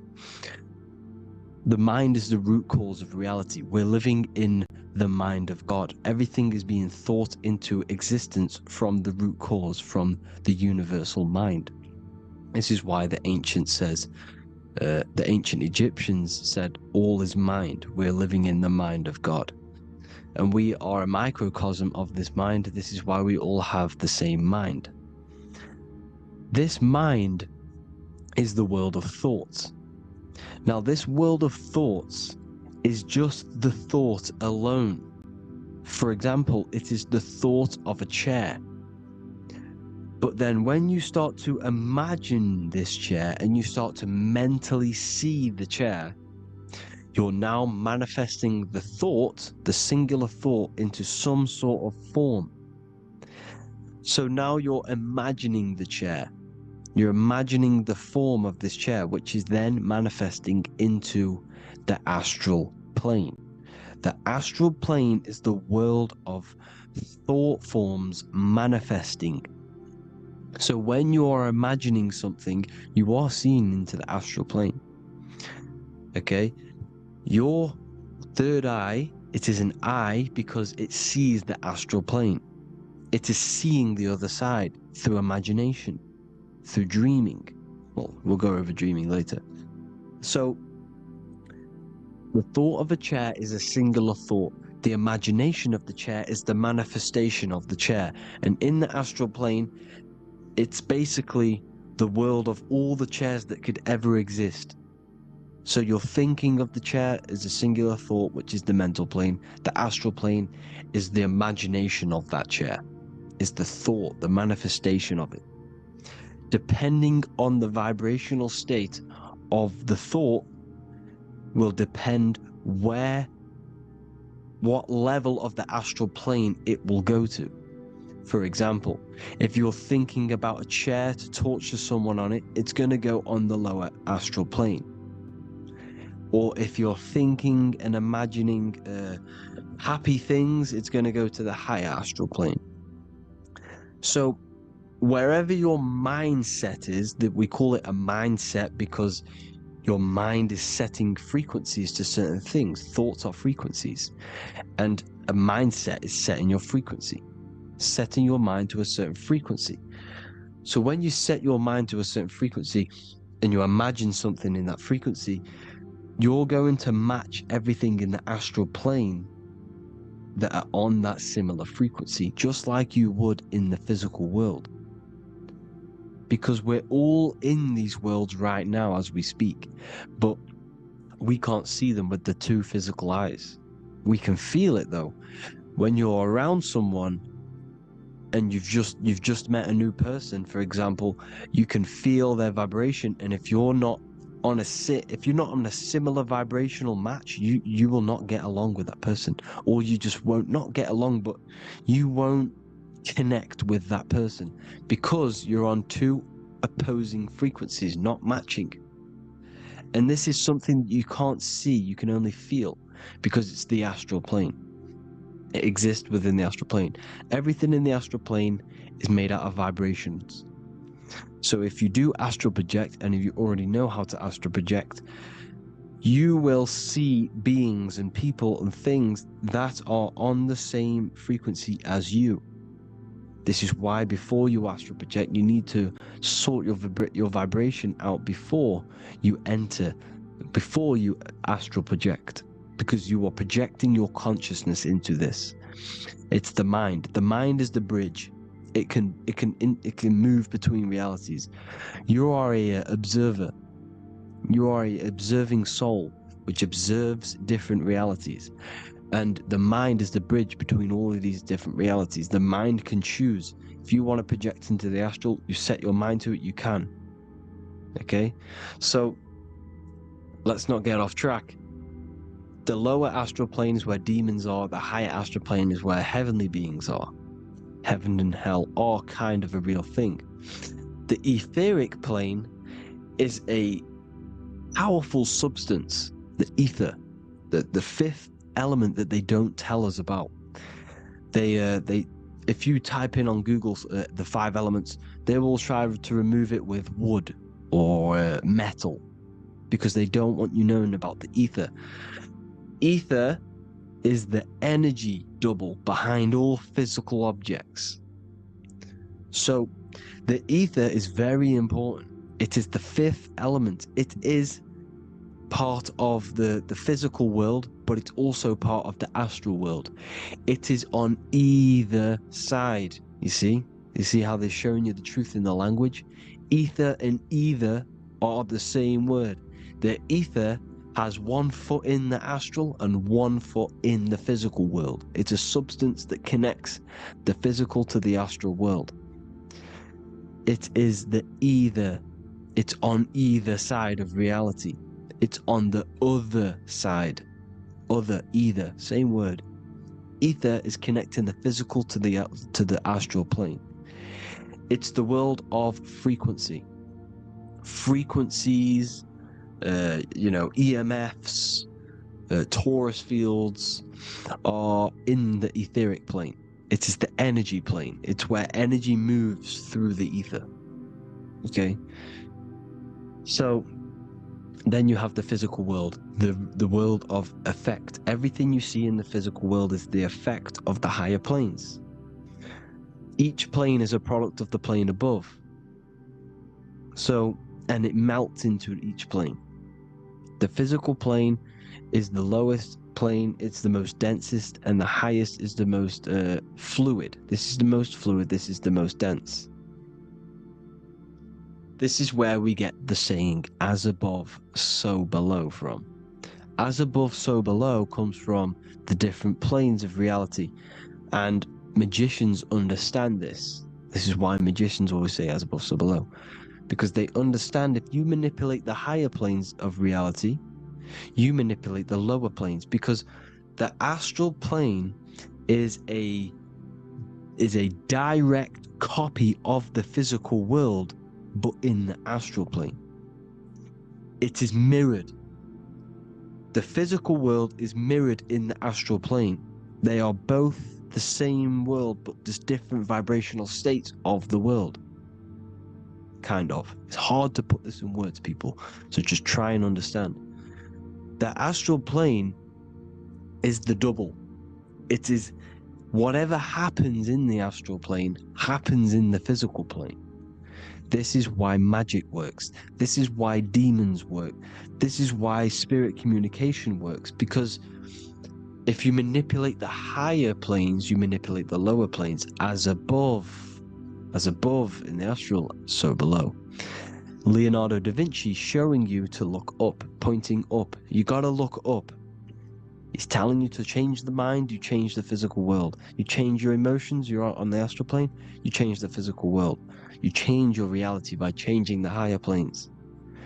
This is the Masonic 11, the two pillars. This is the 11, also symbolizing the two hemispheres of the brain here. But the 11 symbolizes the two mirrors. 11, 11, 9, 11. 9, 11 adds to 11. 9 plus 1 plus 1 equals 11. The Twin Towers were in 11. Flight 11 was hijacked because it's a mass ritual within the astral plane. Now, we're going to go deep into that later, and I'll show you these rituals they do in order to manipulate the astral plane. So, this is what the 11 is. It's the mirroring of reality. If you contact spirits and conjure spirits, you can either summon or attract demons and spirits. Summoning is creating a spirit. You create demons. Okay?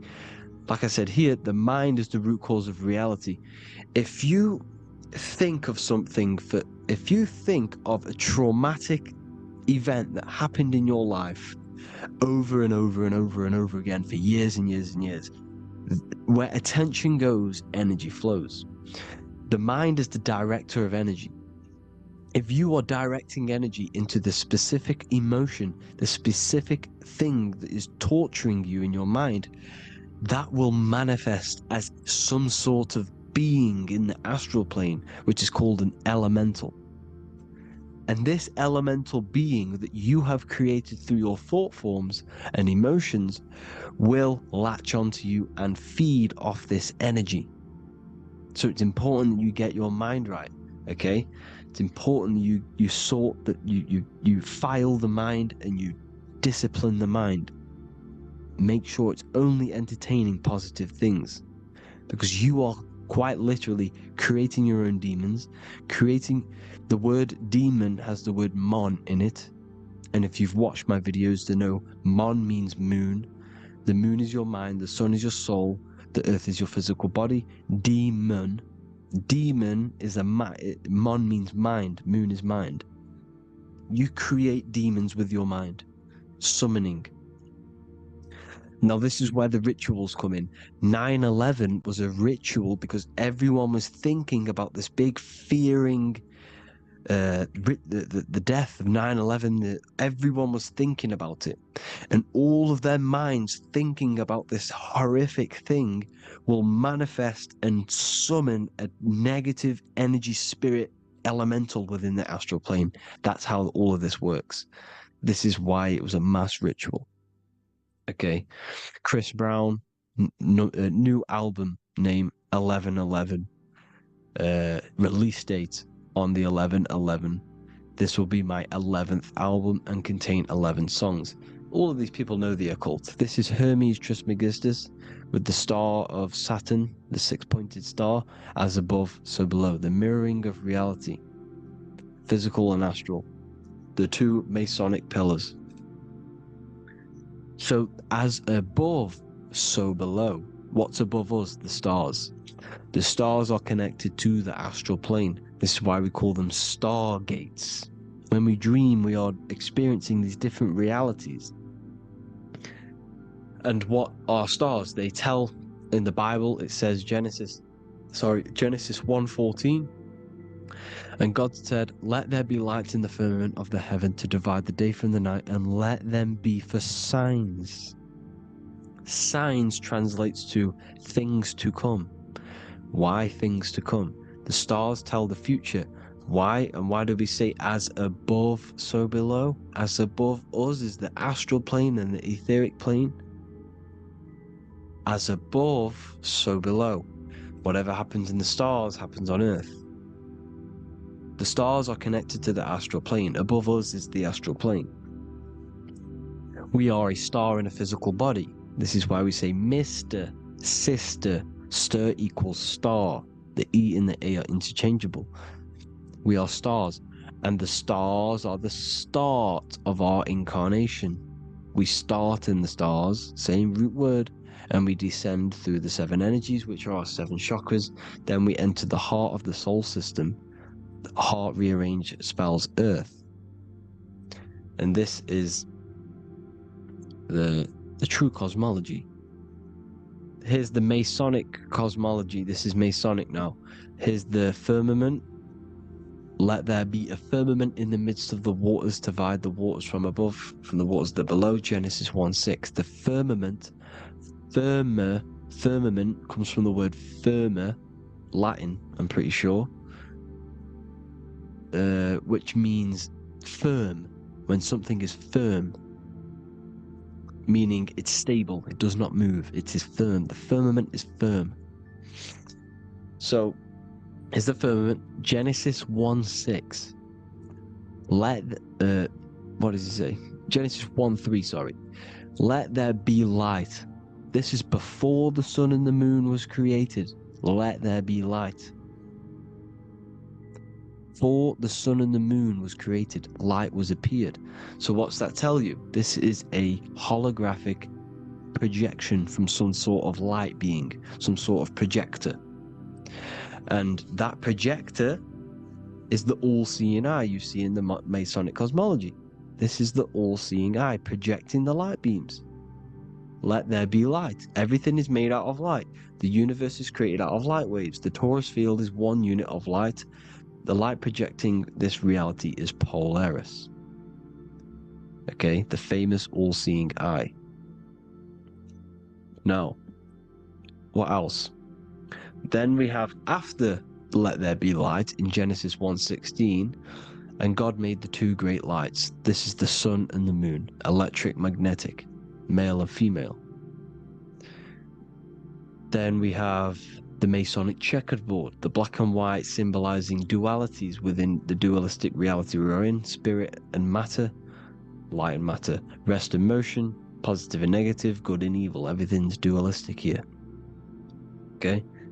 And it's a dance. The universe is a dance between flickering of white and black light, which is the torus field. We're not going to go over that, but this is all connected to the astral plane. This is the true cosmology. The astral plane cannot work on a spinning monkey ball in the middle of space. Does not work. Cannot work. It's impossible. Okay? Impossible. So, even in the Quran, it says, Allah has made the earth for you as a carpet, flat. Quran 15:19. And the earth we have spread out like a carpet, set there on mountains, firm and immovable. It is immovable. In the Quran, it also says 65:12, it is Allah who has created the 7 heavens of the earth. The 7 heavens meaning the 7 layers of heaven, the 7 planets. And Psalms 104:5, he set the earth on its foundations and it can never be moved. Never. So here you see in Isaiah 40:22, he sits enthroned above the circle of the earth and its people are like grasshoppers. He stretches out the heavens like a canopy and spreads them out like a tent to live in. We live in a tent. This is the tent. The projection of light. Here you see an ancient picture here. Here you see the ethereal barrier, meaning the firmament, the etheric barrier. And here you see his head popping out. Why is his head popping out? Because your head is heaven. Your heel is hell. Your head has access to the astral plane. This is why your head is heaven. The pineal gland, when stimulated, has access to project itself, project consciousness into the astral plane. Here you see another ancient picture here with the Masonic Royal Arch, with the zodiac here, the zodiac on the top, arching, because there's a firmament above us. Here's God in the brain. Consciousness is God. Here you see the Masonic Royal Arch, symbolizing the firmament. George Washington above the Masonic Royal Arch. These are the stars. This is Polaris projecting reality. Here's ancient churches with the dome. Polaris projecting reality with Jesus. Disney World is under the dome. The seven layers of heaven, ancient paintings, all depict the if you go and look at the ancient paintings, they'll all depict the firmament, the arch above us. This is where we get interesting. The Masonic Royal Arch has the 6-9, which is Cancer. The constellation Cancer, which is 6-9 is associated with portals because CERN is the 6-9. Okay, CERN is opening portals. They're trying to create a portal to the other side. Cancer has the word CERN within it, so there is a link between Cancer and the opening, the firmament opening above us to ascension. Here you see the Masonic art with the Royal Arch and the light and the opening. Here you see the light and the opening. This is the opening of the firmament. Here's the Hebrew cosmology with Sheol, the underworld, and the opening. So Cancer is definitely some sort of portal in and out of this reality. I'm just connecting dots here. Now, we're going to go change a bit now. These celebrities that you are seeing they have not sold their soul to Satan, okay? They have not sold their soul to Satan. Satan is a demonic, low vibrational energy that has been summoned over the thousands and thousands and thousands of years of evil occult arts. So since Babylon was summoning this demonic energy, and this demonic energy in the astral plane will grow and grow and grow. It has no form. It has no physical form. Okay? But you can see it in the rappers. If your third eye is open, you can see clearly that these people are demonic. You can sense the energy that they're manifesting. Selling your soul is not what you've been told. It is gaining, because your soul is pure love, okay? Your soul does not want to do anything bad. So when you sell your soul, you're gaining physical gain. You're gaining physical wealth, for example. Like for these rappers, they will be given millions of pounds because the people in control of the music industry, which is the dark occultists trying to brainwash the masses, the people in charge, they're dark occultists. They understand Satan and the energy. They are satanic energy, which has been summoned in the astral plane. They see that they have influence over the masses, so they will go to them and say, "I'll give you this amount of money forever if you manifest this satanic, demonic energy through the music and through social media to blind the masses, to brainwash the masses into this demonic energy." Because when you listen to music is frequency. Whatever you listen to, you become that frequency. So if you're listening to these people, they're throwing energy, this demonic, satanic energy that they sold out to. Soul, same word.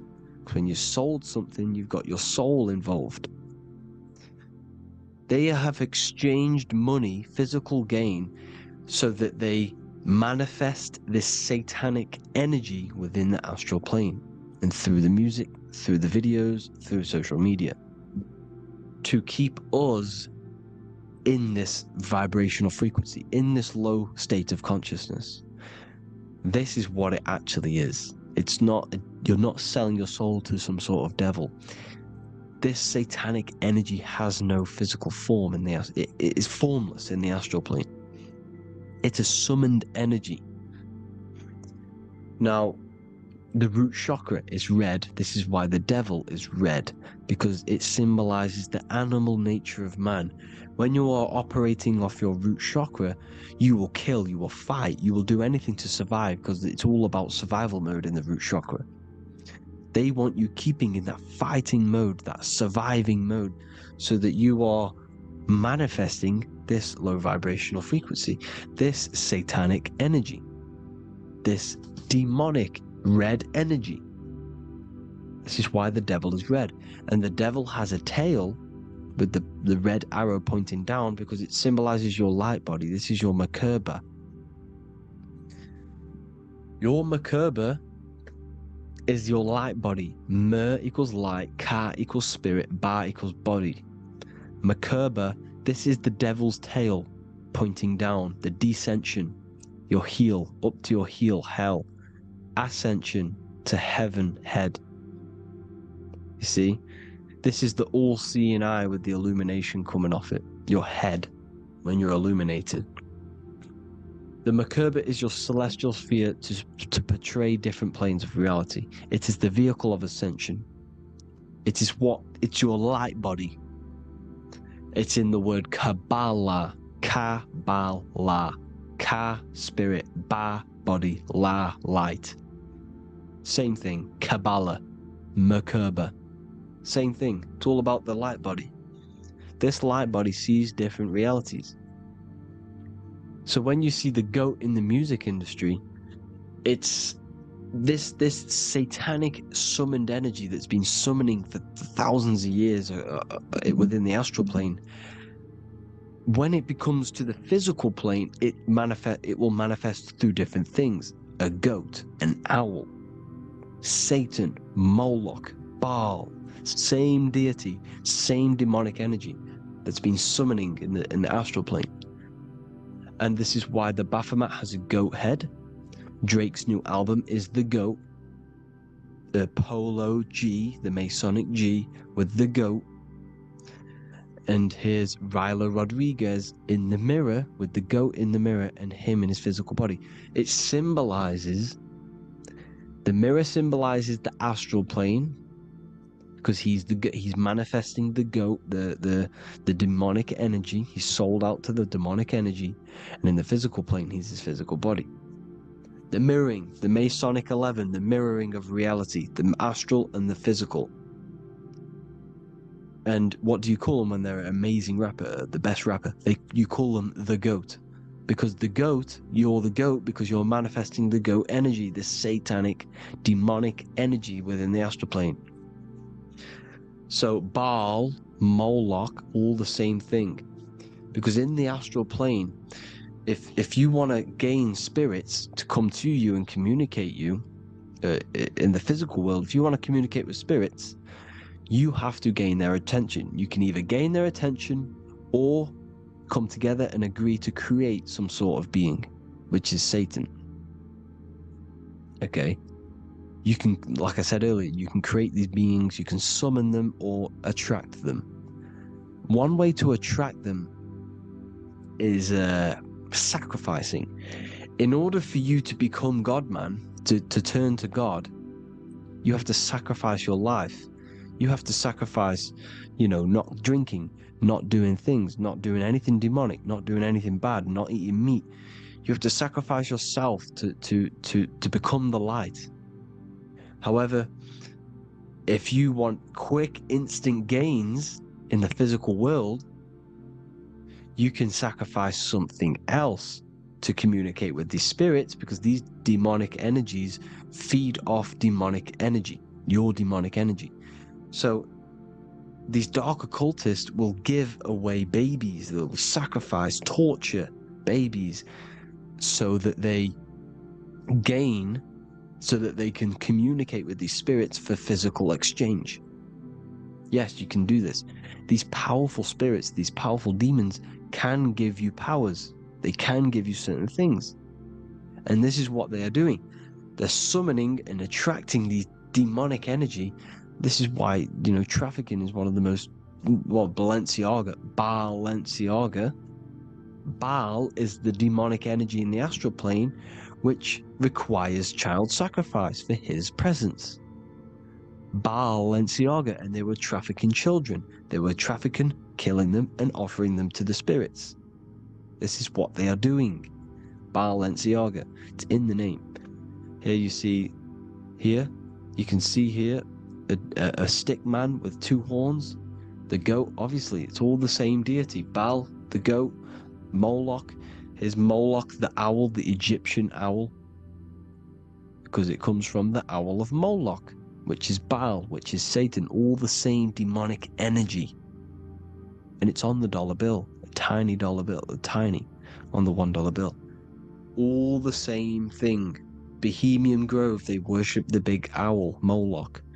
It's all the same thing. It's all one big demonic energy which has been summoning in the astral plane. And it's trying to take over Earth, the physical plane.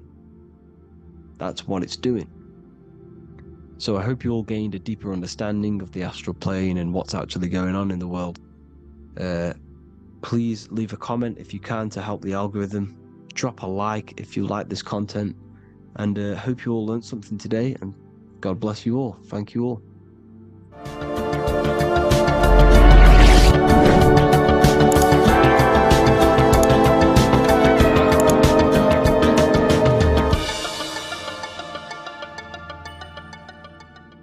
In this video, we're going to be talking about the evolution of consciousness. You are born human, however, you possess consciousness, which is the awareness behind your being, the awareness behind your thoughts, the experiencer behind your five senses, the experiencer, the observer behind your thought, emotions, and senses.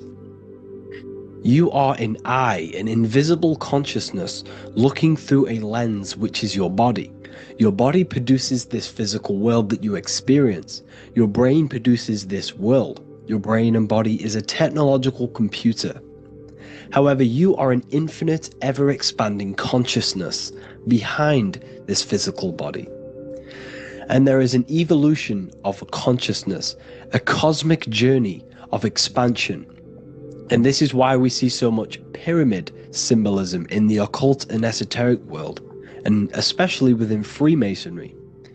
Because the pyramid represents climbing, an evolution, a raising state of consciousness, a journey. Steps symbolize a journey upwards. This is the raising and the evolution of consciousness, our inner world. The transmutation of our inner selves, of our souls and consciousness and our minds. So when we see this pyramid, we're seeing a evolution, a way up to source consciousness. And the eye in the pyramid represents your source consciousness. It represents illumination. It represents divine guidance through this evolution of consciousness.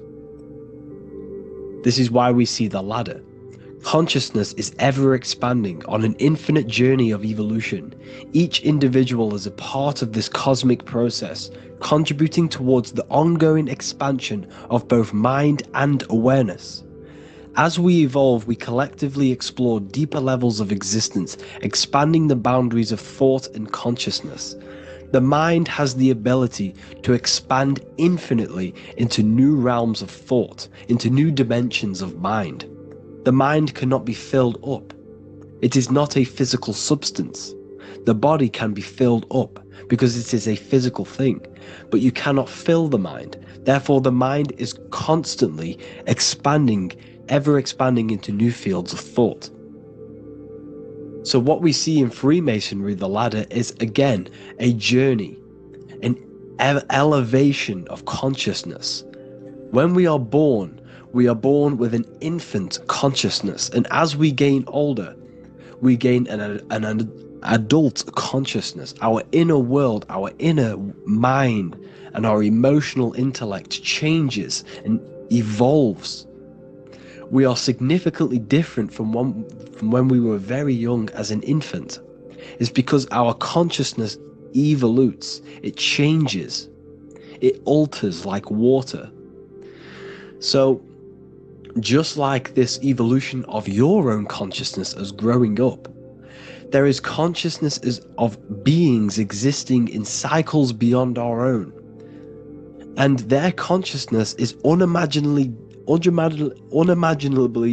different from ours. They operate on a higher level of understanding and knowing, experiencing reality in ways that transcend our current comprehension. Our minds right now cannot comprehend the highest states of consciousness. There are entities, there are beings beyond our own, existing in higher dimensions of consciousness that we cannot comprehend because they have expanded. They are on a further way up the ladder of consciousness. However, we are all on the same journey. None of us can take the same journey. There is one ultimate goal, reaching source consciousness. However, this is always ever expanding. However, we are all on a different journey. There is one truth, one source, one goal. However, there are billions in different ways of reaching it, and we are all on these different paths to source consciousness, to this ladder, this evolution of universal evolution. Okay? Their awareness is attuned to new dimensions of existence, reflecting a more advanced stage in the cosmic journey of consciousness evolution. So when you take DMT, you are shot into these higher realms of consciousness where you meet these beings who look similar to these images. They are not speaking to you physically. They don't speak to you three-dimensionally through vibration and words. They speak to you mentally. If you have done DMT, then you know this. And if you have met these beings, then you know this. You might have even met some of these types of beings on mushrooms or any psychedelic drugs. Because ultimately, when you take these mind-altering substances, it's altering your consciousness. It's merging your consciousness with the spirit of that substance. And you are essentially attuning your mind to higher dimensions of consciousness. That's why we say we're getting high when we take these substances. Therefore, when you meet these beings on DMT, you are essentially meeting beings who are attuned to higher dimensions of consciousness, and they speak to you mentally. They speak to you telepathically through thought, because the universe is mental. Everything exists within the mind. The way you are now, your physical existence, is a state of mind. Mind, thought creates matter. Spirit and matter are two opposing ways of thinking. If we have a very spiritual mind, we have an expanded mind, we are a spiritual person through the mind. However, if we have a very low state of consciousness where we think about food, sex, lust, and all physical things, then we have a physical consciousness. Matter and spirit are two opposing forces, two ways of thinking. The mind attunes itself to different levels of understanding in different dimensions. So, essentially, this is what we're looking at. The body is a vessel for the fluidic, formless consciousness, a temple that houses the essence of our awareness. While the five senses are limited to perceiving only the physical plane, the mind transcends these limitations, capable of perceiving the full scope of reality. It is through the mind that we access deeper truths beyond the material, tapping into boundless nature of existence. Physical existence is a thin band, a thin layer of reality. It's like 0.001% of reality. And your five senses are only tuned into this layer of reality. But the five senses are, by design, only allowed to perceive physicality. But the mind has the power to expand beyond this physical five-sense state. The mind has the power to expand and evolute. It is a conscious decision whether you want to take this path or not. You can stay in a three-dimensional way of thinking, or you can expand your consciousness from within. It's not an external journey. There is no God going to save you. You must save yourself. Therefore, behind every single one of these eyes is the same source consciousness. However, we are all different cells in a different journey. The organs in your body, the cells in your body are all alive. They all possess same consciousness, universal consciousness. However, we are all on a different journey of evolution. As above, so below. As the baby is in the mother's womb, when the baby becomes conscious there is a world outside of its mother, what does it do? It presses and seeks a way out to be born in the other world outside of its mother. It is the same with your consciousness, your mind. When your mind becomes aware that there is realities beyond the immediate surroundings, it seeks a way out. And this is exactly what I'm doing to you now.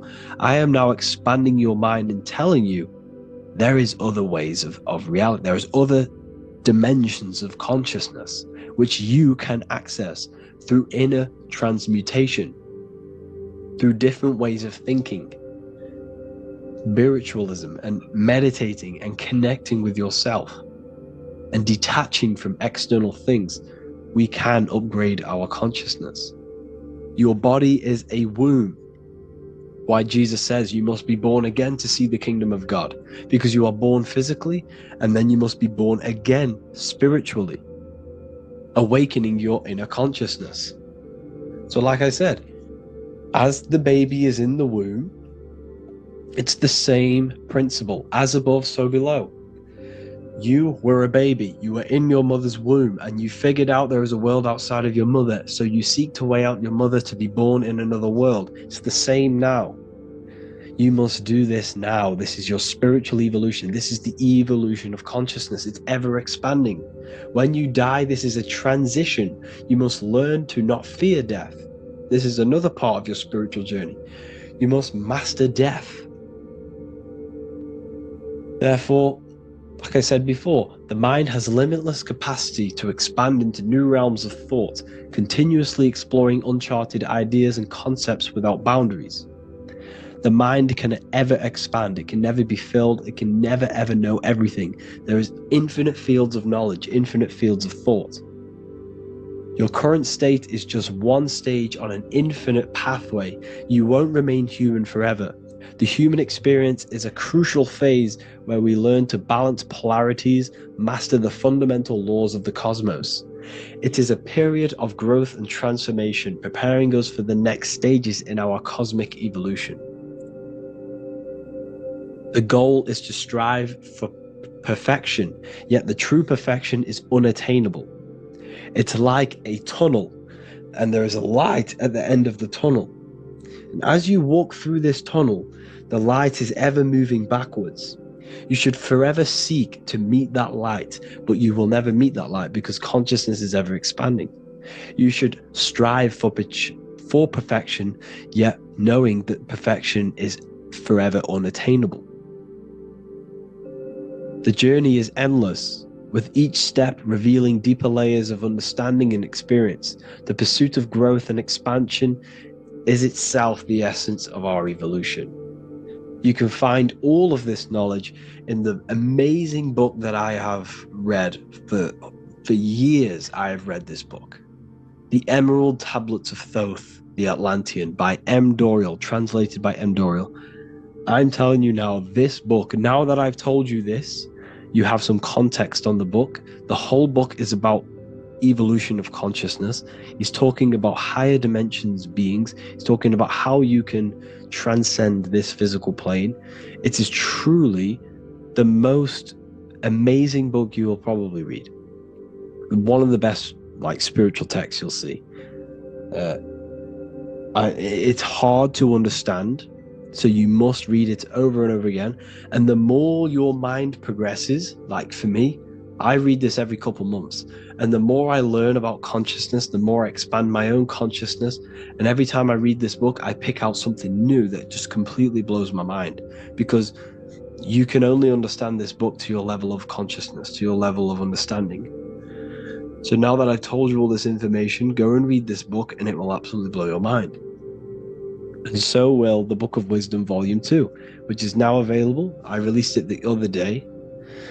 I'm just going to read a page out now. This page is called Spirit and Matter. The Earth is not merely a dense, lifeless rock drifting through space. It possesses spirit, a living essence that animates its form. But what do we mean by spirit? Spirit in esoteric terms refers to the energy, the life force, animating the principles infused in matter. So essentially, what this page is talking about is how everything has spirit, consciousness within it. You are the middle, you are spirit and matter. You have the ability to expand your mind to the God self and raise above our animal instinct, our material self, and know the divine and expand. Animals cannot do this. Animals are not self-aware. Humans possess self-awareness. We can observe our consciousness. We can say, why do I exist?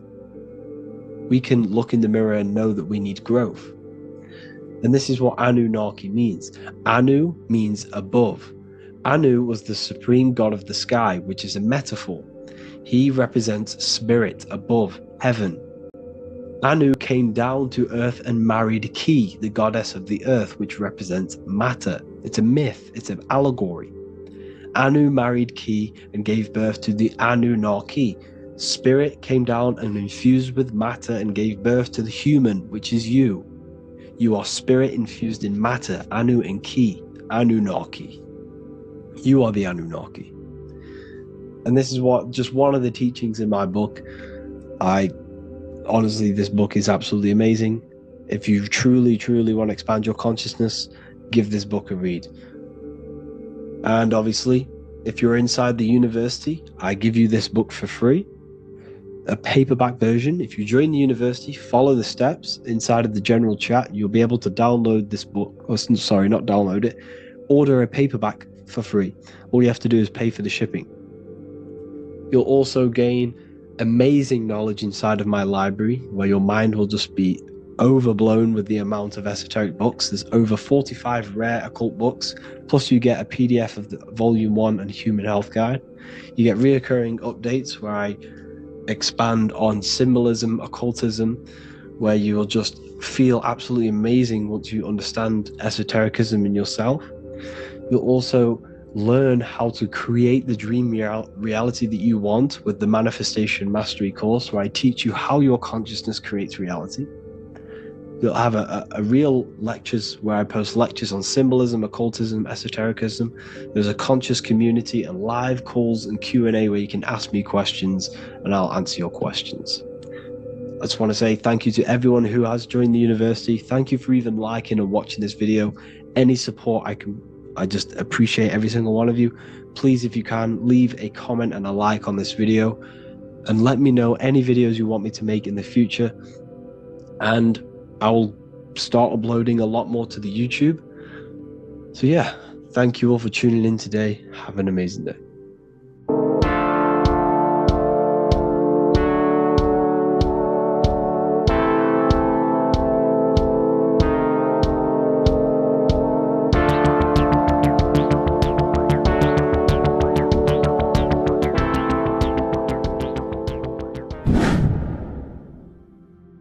What is good, people? We're back with another video, and today we're talking about the chakras. Let's jump straight into this because I know there's been a lot of requests for this video. So let's jump straight into this. So you have 7 chakras, right? 7 chakras, and these chakras are feeding off your electromagnetic field, known as your aura. This is both positive and a negative pole, male and female, right? This electromagnetic field is made out of electric and magnetism, and together they come as electromagnetic. Now, your chakras, the word chakra just means wheel, spinning wheel, because that's what they are. They're spinning wheels of energy. They do not exist on this physical plane, they exist on the etheric plane. Okay? Now, these energy centers are known to regulate your emotions, and each energy center controls the organs and cells in that particular area of the body. So for example, your sacral chakra will control the cells and organs of your sexual reproduction area. Okay, the navel chakra or solar plexus will control the digestion in your body. Same with the heart, same with the throat, right? So they are like mini brains for each center of your body. They run along up the spine, but notice the crown chakra exists outside the body. It's just above the head. Now, this process of the chakras is obviously the 7 colors of the rainbow, starting from red, which is the lowest vibrational color, all the way to violet, which is the highest vibrational color. This, like I said, these energy centers are feeding off your electromagnetic field. So if these chakras are unbalanced, they are taking too much energy from your electromagnetic field, making it weaker. Now, this is the North Pole. As you all know, the Earth is flat, and we live inside of a giant torus field, and the North Pole is the Earth's heart chakra. And this is why the Aurora Borealis, or the Northern Lights, whatever you want to call them, that's why they are green, and they are being emitted from this center point of the Earth, because it's symbolizing the heart chakra, which is green, right? Now, you do work your way up to these. However, this is a torus field. You are a torus field. You have different layers of this torus field, right? And you need to balance all of these chakras, but you can't move up these chakras until you open the one below it. So it's like a stairway. You can't go to your solar plexus without going through your sacral. You see? So you have to work up these. However, you have to work up these and then live from the heart, because the heart is the center of the torus field. It's the balance between male and female poles, positive and negative poles. So you have to balance all of these chakras and then bring them all into one, which is the heart chakra. Now, they exist on the etheric plane. They exist on the etheric plane, and the etheric plane is a layer of the material plane. It's the one higher than the material plane. And then after the etheric plane, it melts into the astral plane. So they exist just between the physical and the astral aspect. Now, this is the yin and yang matter, which is the lowest root chakra, physical matter, and then to spirit, because high vibrational matter turns into spirit, low vibrational spirit turns into matter. So they're interchangeable. This is the yin and yang. Now, when you see ancient paintings with the halos, you see this is like a toroidal field coming out the top of his head, you see, with a halo. This was symbolizing in the old days, in the ancient days, that they've aligned their chakra, they've reached Christ consciousness, which is God consciousness, right? Now, this electromagnetic field is the apple that we bit out of in the Bible. Because you see, the apple is a torus field. So they were metaphorically or personifying the torus field. That's what the Bible is. It's a massive personification. It's all metaphors. You have to read it properly. It's got a greater meaning behind it. Now, when we bit from the apple, we ate from the tree of knowledge, which is good and evil. Our lower mind took over, so we materialized to feed our physical bodies. We materialized through Saturn. That's what Saturn does. Now, if you don't understand that, go and watch the video previous to this one called Occult Secrets of Saturn, and that will show you how Saturn is the materializer. Now, this is one of the secrets behind the Masonic compass: electric and magnetic, male and female, duality, positive and negative.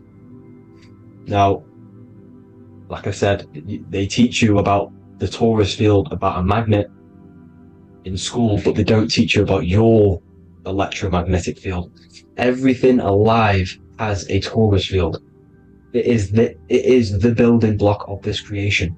Absolutely everything has a torus field. There's not one thing without it. And as you can see here at the center of the apple, that's where the seed is. That's where the life is. The reproduction of that organism. As you see, this is where the most electromagnetic energy is stored, in the center, because this is where the two duality, this is where the field meets, at the very center. This is why the seed is at the very center.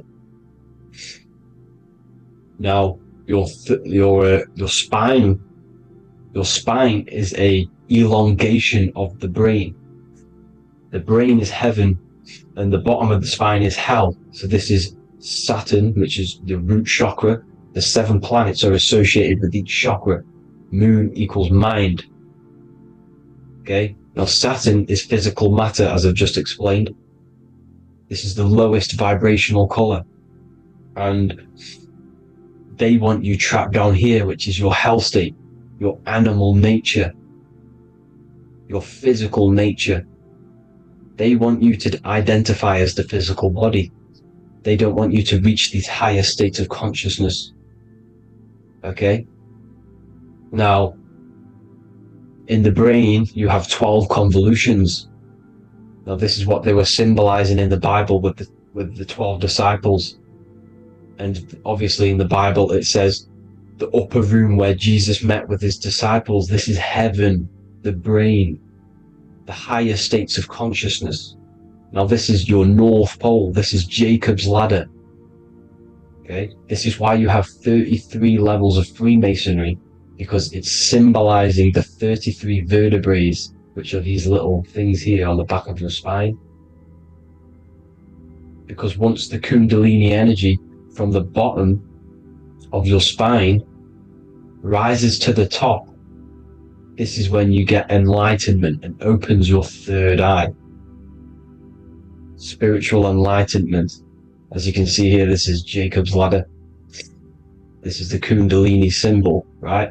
And they're even showing you this in the medical symbol. They're putting it in your face. But the serpents are wrapped around the spine.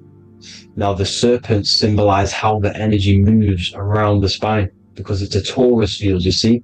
At the center of the torus field, it wraps around the center pole. It wraps around it, and this is how the energy moves up. So they're symbolizing it with the serpents. Okay? Now, every religion has a sacred river. For the Egyptians, it's the River Nile. For Christianity, it's the Jordan River, right? This river is the canal, the energy canal at the center of your spine, all the way leading to heaven, to the Holy Land. This is the chamber which the energy rises up, right? Now, they used to say the gods descended from heaven to man. This is just heaven. This is the mind state. And they said the gods were connected by a rainbow bridge. That's the chakra system, the rainbow bridge. Okay, now the ancients called this place Midgard, Earth, where both evil and good live, right? Midgard. But you can go to heaven, which is a pure mind state, because once you're in heaven, nothing negative can ever bother you. That's completeness, pure Christ consciousness. Now, this is why Jesus dies at 33. He didn't actually die, but it's symbolizing the death of the physical body. Not the death of the physical body, but his consciousness rising above the physical body to, as I said here, matter to spirit. Matter died off and he came spirit consciousness. This is symbolized by the 33 vertebrae, which is obviously the 33 levels of Freemasonry. And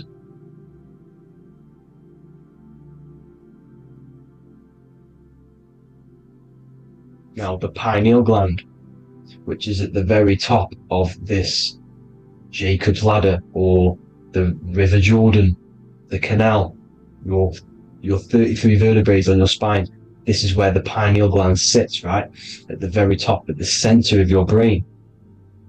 Now, there's multiple ways this was symbolized. The Eye of Ra, which is used by the Egyptians. Now, this pineal gland is the seat of consciousness. This is where your consciousness is stored, right? And the ancient Sumerians used the pine cone, hence why it's got the word pineal gland, the seat of the soul consciousness. It produces DMT, dimethyltryptamine, which is known as the spirit molecule. And the pineal gland is wrapped in microcrystals, and we all know crystals transfer frequency. and energy. Now, radios use crystals. A radio is a frequency transmitter, turning a frequency into a frequency that we can hear with our ears, right? Because all the radios are actually playing right now in your ears. However, our ears can't pick it up, so the radio transmits it into a frequency that we can hear using crystals. So this is the power of crystals, and this is what our third eye is wrapped in, crystals. Now, this third eye is not actually your third eye, it's your first eye. When you're being materialized in your mother's womb, this is the first gland that is produced, and everything's built around it, because it is the consciousness. It is your consciousness. Your consciousness never dies, ever. It's an eternal essence. It lives forever. You never actually die. Only the mortal body dies.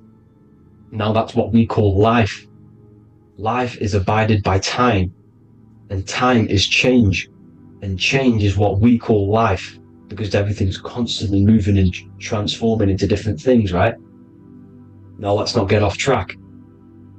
The pine cone is obviously, this is in the Vatican here.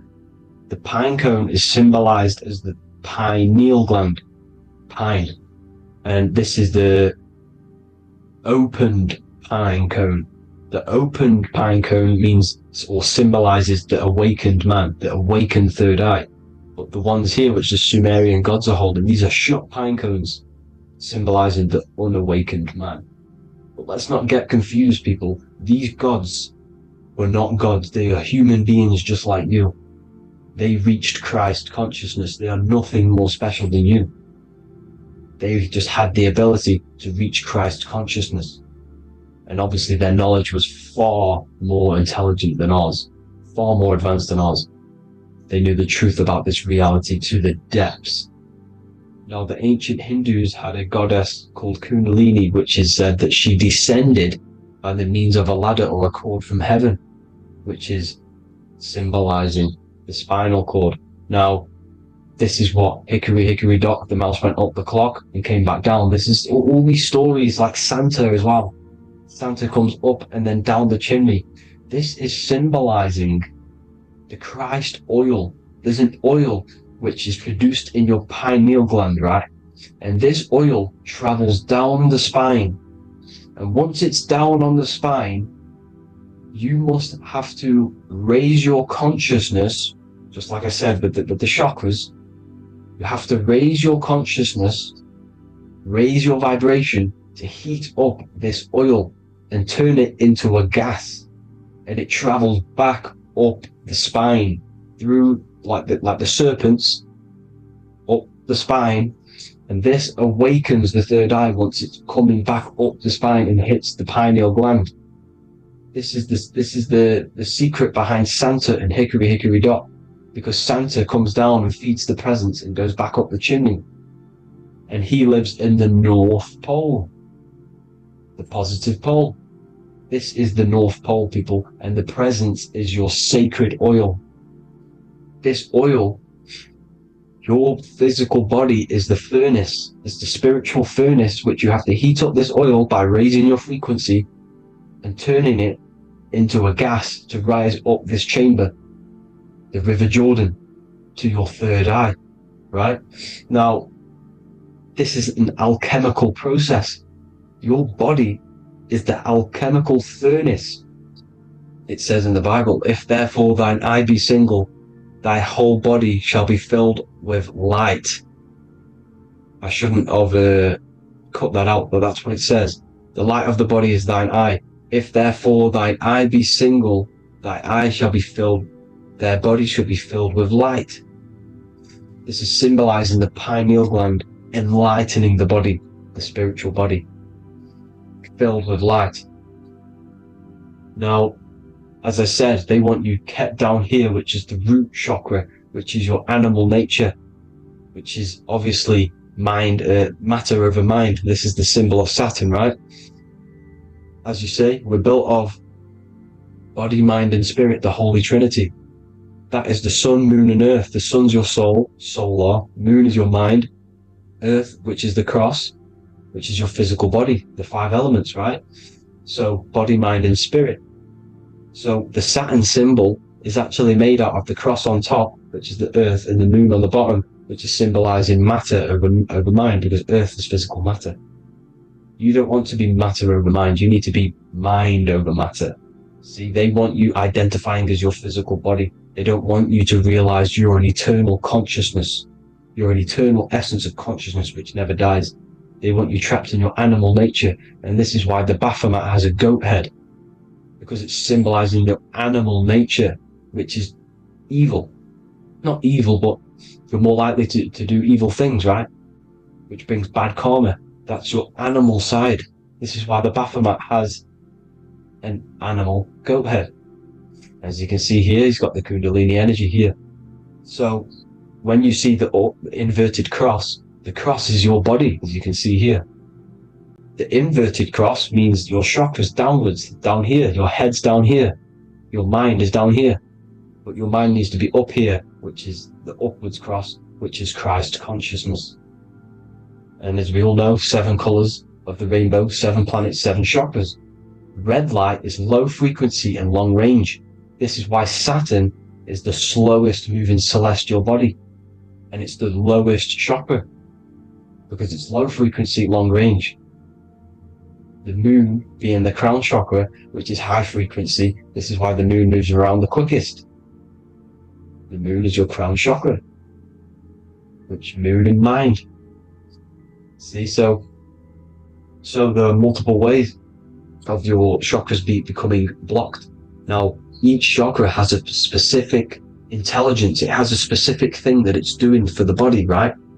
Now, this can be overused. It can be abused. For example, masturbation. That keeps you down here in your sacral chakra, because you're abusing the energy center. You're abusing your sexual energy, which is then becoming unbalanced. So this is how energy, this is why these centers are pulling more energy out your electromagnetic field, because these centers are wheels. The chakras just mean spinning wheel of energy.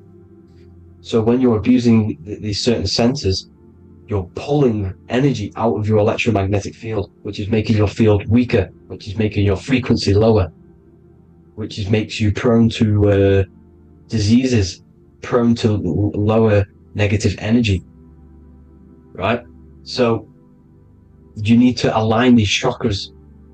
You need to unbalance them. And as you can see here, you can screenshot these to see how they're blocked. I'm not going to go over each one because it'll take me forever, but have a little read yourself. This is why they're blocked. Now, the ancients used to say Aum when they meditated. Now, these are the 7 vowels. There's not 5 vowels, there's actually 7. Now, when they say Aum, they're aligning all their chakras by saying this when meditated. This is where the Aum originated from. Now, emotion is energy in motion. So if you're feeling a certain way, that's the energy you've put in motion. It's a reflection. We live in a mirror reality. Everything's mirrored. Everything's mirrored.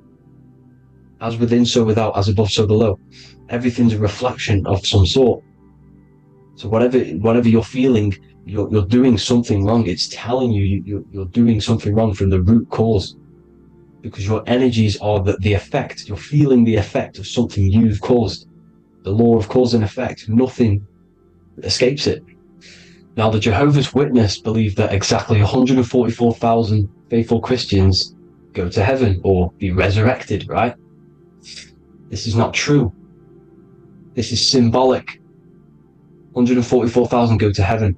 Now, the petals on the chakras, this is the root chakra, this is the crown chakra.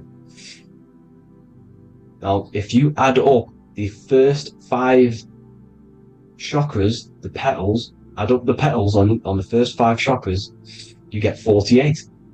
And then you get to the third eye, which has 2 petals. 48 times 2 equals 96. 96 plus 48, which you got from here, equals 144.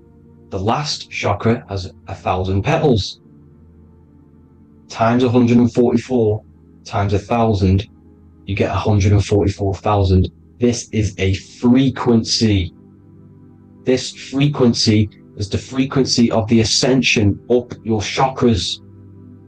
This frequency is a high frequency which turns that oil into gas, which rises up the spine, activating your third eye. Right? So this is all the religions are all symbolic for this sacred secret of Christ consciousness. As it says in the Bible, the kingdom of God is within. It's not out there, people. You must look within yourself. You are God. You are a spark of his consciousness, infinite consciousness, right?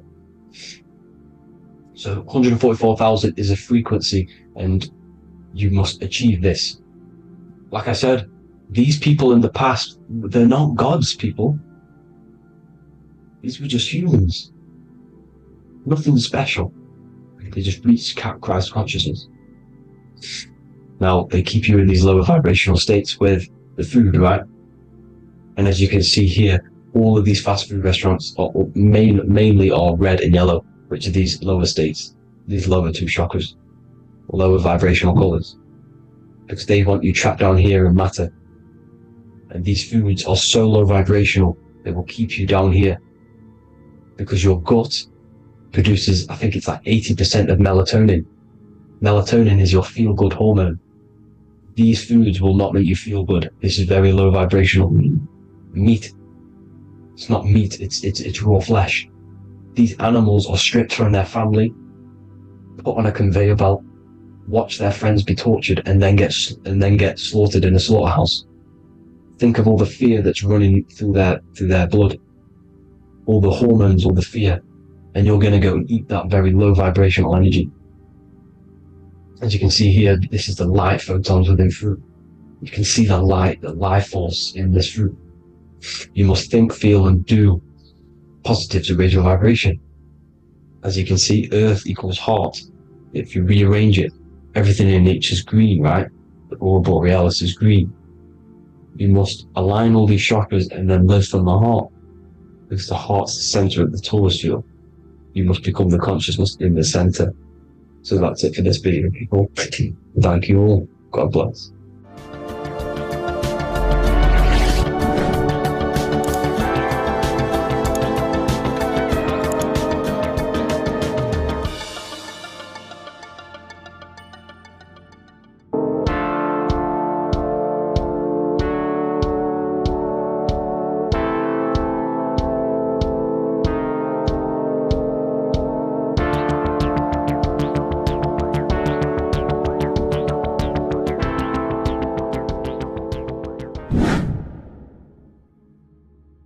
What's good, people? We're back with another video.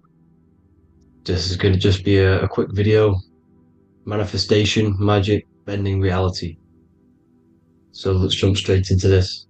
So you have a conscious and a subconscious part of your mind. The conscious is what you're conscious of, what you're actually doing, where you can choose or not. However, the subconscious is the part of your brain which is automatic. So all of the systems in your body, like the digestive system, your heartbeat, these are automatically being ran. And you do not have to tell these systems to do anything. You do not have to consciously tell your heart to beat. It's automatically doing it. And this is what the subconscious mind is controlling. It's like the dark aspect of your brain or your mind. It is the way bigger aspect of your mind. Okay, it controls all the systems in your body. Okay, and this is where all of your programs are. So when you're in it, from your childhood, what you've learned in school, all of these things are being kept in your subconscious, maybe traumas and stuff like that. So the subconscious is the female aspect, and the conscious is the male aspect, because the male is all about action and doing, and the female is more about creation, creativity, intuition. So you have a right and a left hemisphere of your brain, and these are obviously male and female. The right side of your brain is your female. It's to do with creativity, imagination, intuition, insight. Okay, And this is one of the most important sides of the brain. This side of the brain is the most attacked by the elites, whatever you want to call them. This side is one of the most important, because obviously your intuition is a massive part of reality. And if you don't have intuition, then you lose track of the things around you. You can't consciously feel if things are wrong or right. They don't want you to have intuition or creativity or imagination.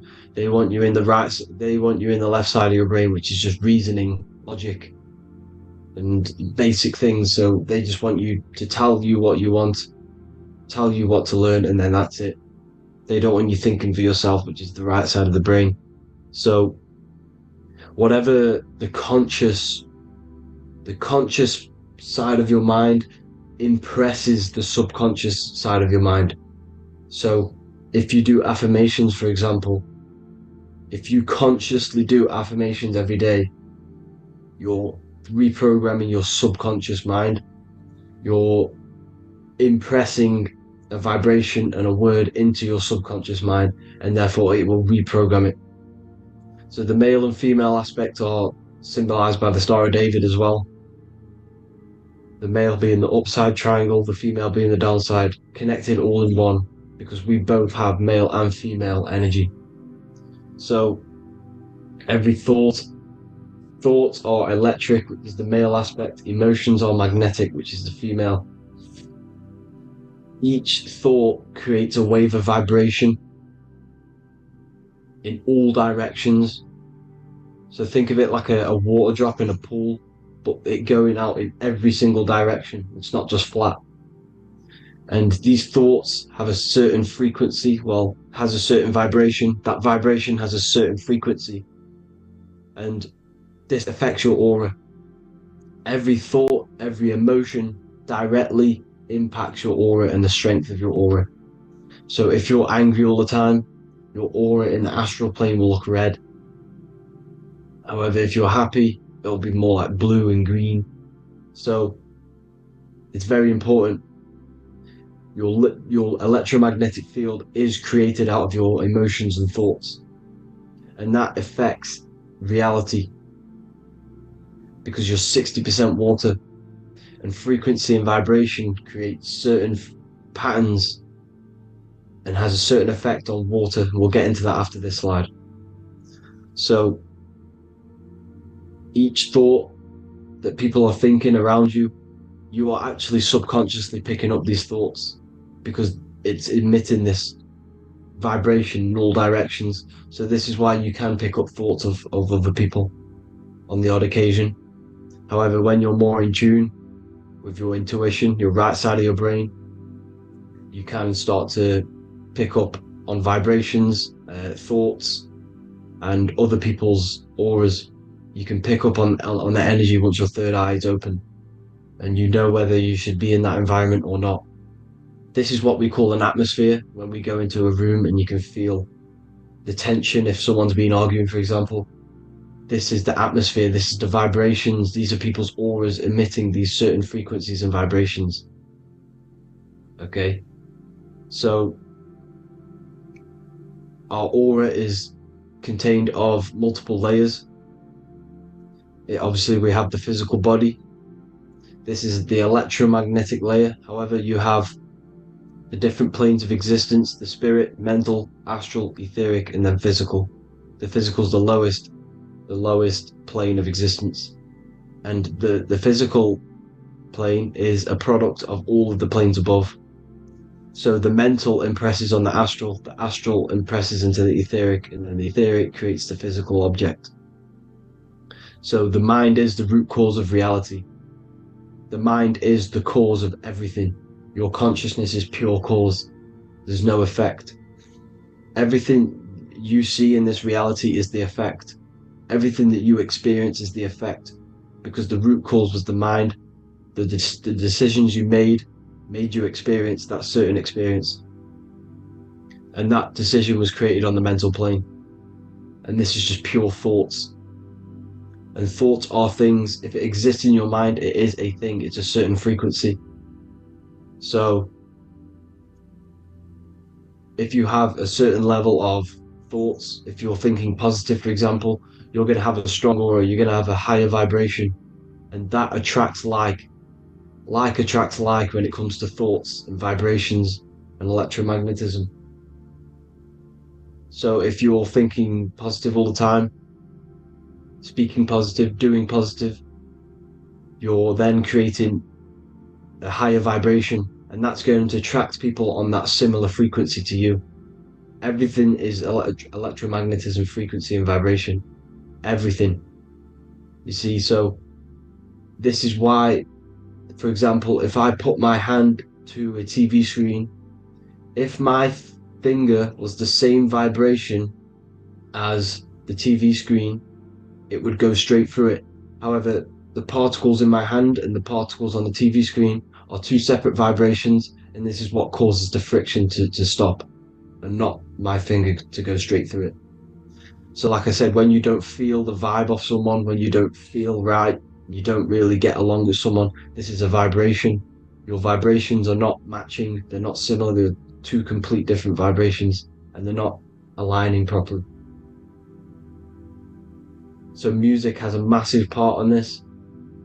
Music is a massive, massive tool for the elites because music is frequency. And in 1975, the musical instrument are all tuned to 440 hertz. So Spotify, Apple Music, most of the music on YouTube is all set to 440 hertz. And 440 hertz is not divisible by 3, 6, or 9. And when you can't divide a frequency by 3, 6, or 9, it's not a natural frequency. As you can see here, this is 432 hertz. This makes a nice geometric pattern. However, 440 hertz is a distorted pattern. So when you listen to this, this actually shuts off the whole right side of your brain. Like I said at the start, this is the most attacked side of your brain. It's to do with creativity, imagination, intuition. When you listen to 440 hertz, it shuts off the whole right side of your brain. And obviously shutting off all of these forms of your brain. Music is a very, very powerful tool for the elites because it's the only thing which can enter your soul or your ears without consent, your body without consent. Everything else has to be through consent. You choose whether to eat something, you choose whether to drink something, but frequency, you're going to hear it no matter what. This is why it's so powerful, and music influences the body in many different ways. It's the most powerful imitator of everything. It directly affects all listeners. It directly affects intentions, gestures, movements, and actions. It stimulates your mind, and certain songs, certain catchy songs, can reprogram your subconscious mind, invoking certain emotions. This is why when you listen to slow beat songs, it makes you feel more sad. When you listen to upbeat songs, you feel more energetic. This is because these frequencies have a profound influence on reality and on how you feel. Because like I said, you are 60% water, and as you can see here, each frequency creates a different geometric pattern, and inside of you is 60% water. So like I said, 440 hertz is going to make a distorted pattern in your water, and this is going to have a profound effect on your emotions and your reality. So like I said, health is not just the body. You are made of body, mind, and spirit. You need to look after what you put in your body. You need to look after your spirit and look after your mind. It's very important to keep all these in balance, because once one of these are unbalanced, it affects the other two. So if you're eating wrong, it's going to affect your spirit and mind. If you're thinking wrong, it's going to affect your body and spirit. These are all interlocked. You have to look after them all. So it's very important you understand music. Stop listening to low vibrational music. To be honest, you want to listen to music without any sort of speaking inside of it. You just want pure frequencies, which are the solfeggio scale, like one of these, for example, 432, 528 hertz. These are all good frequencies. It's called the solfeggio scale. And these frequencies make you more in tune with nature. 528 hertz is what the earth vibrates at. So it's very important. And the Rockefellers are the one who changed this to 440 hertz. The Rockefellers, one of the elite families. So if you want to manipulate reality, it's very important to have your chakras aligned and having a high vibration, because the higher your vibration, the more powerful your words and your intentions are on reality. So the lower your vibration, the harder it is to affect reality, because you're on a lower state of consciousness. You want, like I said, you have the mental, astral, etheric, and physical. Everything is a product of the one above. As above, so below. This is what Hermes Trismegistus was saying in the Egyptian days. This is where it comes from. As above, so below. If you affect above, it directly affects below. So like I said, meditation helps on this, helps align your chakras. Think positive, feel positive. Like I said, your feelings are magnetic, your thoughts are electric. So once you combine these two together, you're then creating an electromagnetic frequency, and that will have a profound effect on reality. So the law of cause and effect. The law of cause and effect. Every effect has the root cause. Like I said, your mind is the root cause of everything. Every decision you make is having a different effect on reality. Everything happens for a reason due to the root cause, which is your mind. You choose everything that happens in your life. Okay? So it's very important you understand this and you constantly make the right decisions, the good decisions, to have good effects on your reality. You have to be very conscious of this law, because nothing escapes this law. This is the law of all consciousness. So think about it. Imagine a massive ball of consciousness. However, off this ball are different sparks, and each one of these sparks are in each and everyone's body. This spark is governed by these laws, the law of cause and effect, the law of correspondence, the 7 hermetic principles. It's very important you understand this, because this mass ball of consciousness is what is obeying these laws, and everyone has this spark of consciousness inside their third eye. And like I said, everyone is the same consciousness. This is why if you do bad onto someone else, that will directly affect your reality. So if you hurt someone, it's going to come back to you in one way or another, because you are that same consciousness. This is like a mirror of reality. As within, so without. Whatever you feel on the inside, you're gonna see that on the outside. You're gonna experience that reality, whatever you've impressed. So there's different ways to bend reality to your will. This is kind of a sort of magic. So obviously you have black magic, which is manipulating reality to harm and influence others, or to be very selfish. And then you have white magic, which is manipulating reality for the good of humanity. So you do have to be very careful with your intentions, people, when you're trying to manipulate reality, because this is nothing to be played with. If you are manipulating reality for the wrong reason, it's going to come and bite you in the ass in some way or another. Because everything is balanced. Everything balances out in this reality. Nothing escapes the laws. Not one thing escapes the laws. So if you're stealing from yourself, because it's just going to come back in one way or another. Inside of everyone's heart, you know whether you're doing good or wrong. You know, you can feel it when you do something wrong. You can feel it when you do something good. The heart is the center of the torus field. It's balance. And this is why you say follow your heart, because it's the center of the torus field. It's very important to listen to this inner voice inside of you, because that is telling you the right things to do, the good decisions to make. And when you keep following that voice, that good voice inside of you, it takes you to your life path. Very important to follow that voice. However, don't let the ego get in the way of it. Don't care what your friends are going to say. It's very important to understand this. So, you have different ways of manipulating reality. You have sigil magic. This is where you create your own sigil or symbol. You create your own sigil and symbol, and then you charge it. You behind that symbol, you have an intention.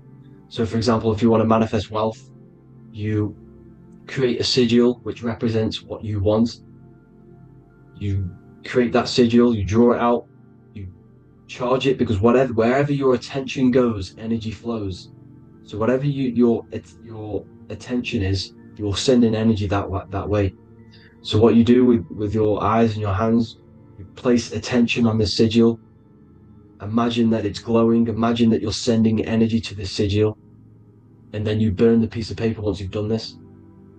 And then after this, you meditate on that symbol. You constantly think about that symbol, because that symbol is the frequency, is the thing that you want to manifest. So that's one way. Or you can just meditate on your reality. So imagine yourself having already what you have. This is what they call a mindset. You must set your mind to the frequency what you want to manifest. Okay? So if you want to manifest wealth, for example, imagine yourself being wealthy. What would it feel like? What would you be doing? Imagine a scene in your mind. Constantly do this, and you're putting out that frequency. Like I said, you must think, because the thoughts are electric, and then you must feel, which is magnetic. Together, this creates an electromagnetic frequency, and this is how you attract things to you. You will attract the certain people to come in your life to bend reality to your will. Okay? Or you've got mirror magic. Stare yourself in the mirror, because a mirror reflects light. It also reflects energy. So you've got to be very careful with what you say to a mirror. You've got to be very, very, very careful, because whatever you send into that mirror is directly sent straight back to you. So if you're thinking negative, you're sending negative energy back straight to you, and that's going to have an effect on your reality. Affirmations are very important, because your words are frequency, your words are vibrations, and each word you say has a certain frequency. If it's positively charged, it's going to affect you positively. If it's negatively charged, because like I say, your brain and your mind is like the director of energy. That's what your brain is, and it directs energy into certain things. You can either positively charge it or negatively charge it, and this brain is creating your reality constantly. It's manifesting your reality constantly in the present moment. So this is what the government knows. The government know your mind is the root cause of reality. This is why they call themselves a government. The New World Order is not being manifested by them. They are controlling the information. They are controlling your perception of this reality.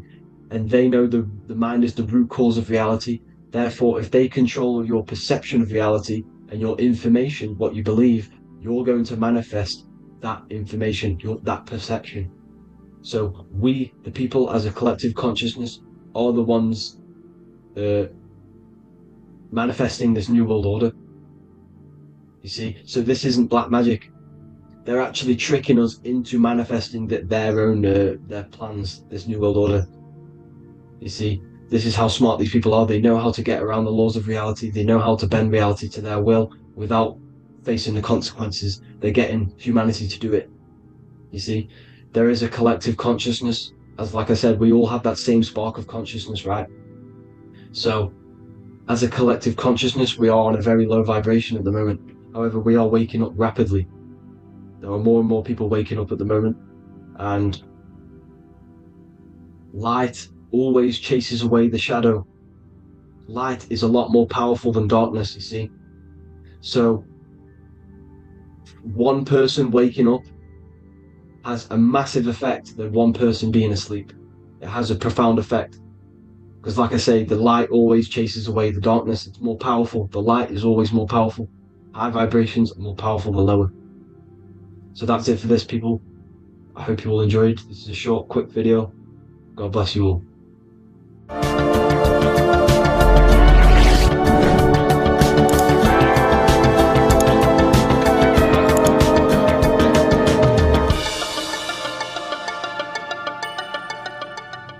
Greetings everyone, it's Revival of Wisdom. I facilitate human enlightenment through occult and esoteric teachings. I hope this video expands your mind into a new field of thought. In this video, we're going to be discovering the true esoteric meaning of the 7 planetary energies. So let's jump straight into this. In order to fully understand this, you must understand the esoteric teaching of as above, so below, and as within, so without. Our inner world is mirrored into our external material reality. We have a physical voice, which you are hearing right now, and I also have an inner voice, which no one else can hear. The inner world is invisible. and the external world is visible. In other words, the inner world is the spiritual world, and the outer world is the material world. The inner world of ourselves reflects and projects our outer world, which means everything in our external reality is somewhat reflection of our internal self. You are made in the image and likeness of God. You yourself are the universe experiencing itself in a three-dimensional physical form. The Newtonian science has programmed you to believe that you are a physical being inside of a physical universe. They did this to limit your mind to only believing there is a physical universe and that you are separate from the universe or God. But you yourself are the divine essence of the universe, experiencing itself in a physical plane, which means everything you see is inside of you, including the stars, the planets, and the elements. As above, so below. As within, so without. An example of this is the four physical elements: fire, earth, water, and air. In the external world, these are physical elements. In our internal world, they represent the four bodies of consciousness. We have four different bodies. We have a material body, we have a spiritual body, an emotional body, and a mental body. The mind is not made out of the same substance as the body. The emotions is not made out of the same substance of the mind and the body. These bodies exist in four different dimensions, four layers of consciousness. With that being said, the four physical elements are inside of us. The earth is our material physical body. Fire represents our spiritual astral light body. Water represents our transformative and emotional body. Air represents the mental body, the communicative and thinking body. This is the teaching as above, so below. If that resonates with you and you can comprehend it, please leave a like and a subscribe to this channel to see more content. And feel free to leave a comment on any video suggestions. Okay, so now we've gone over the four physical elements and how they correspond with your inner world of consciousness. This is going to make it easier for you to understand what the planets actually are. The planets are a bit more in-depth and more detailed aspects of our consciousness. The four physical elements are generic, but the 7 planets go deeper. They are deeper aspects of ourselves. On a macrocosmic scale, the 7 planets rule the material realm.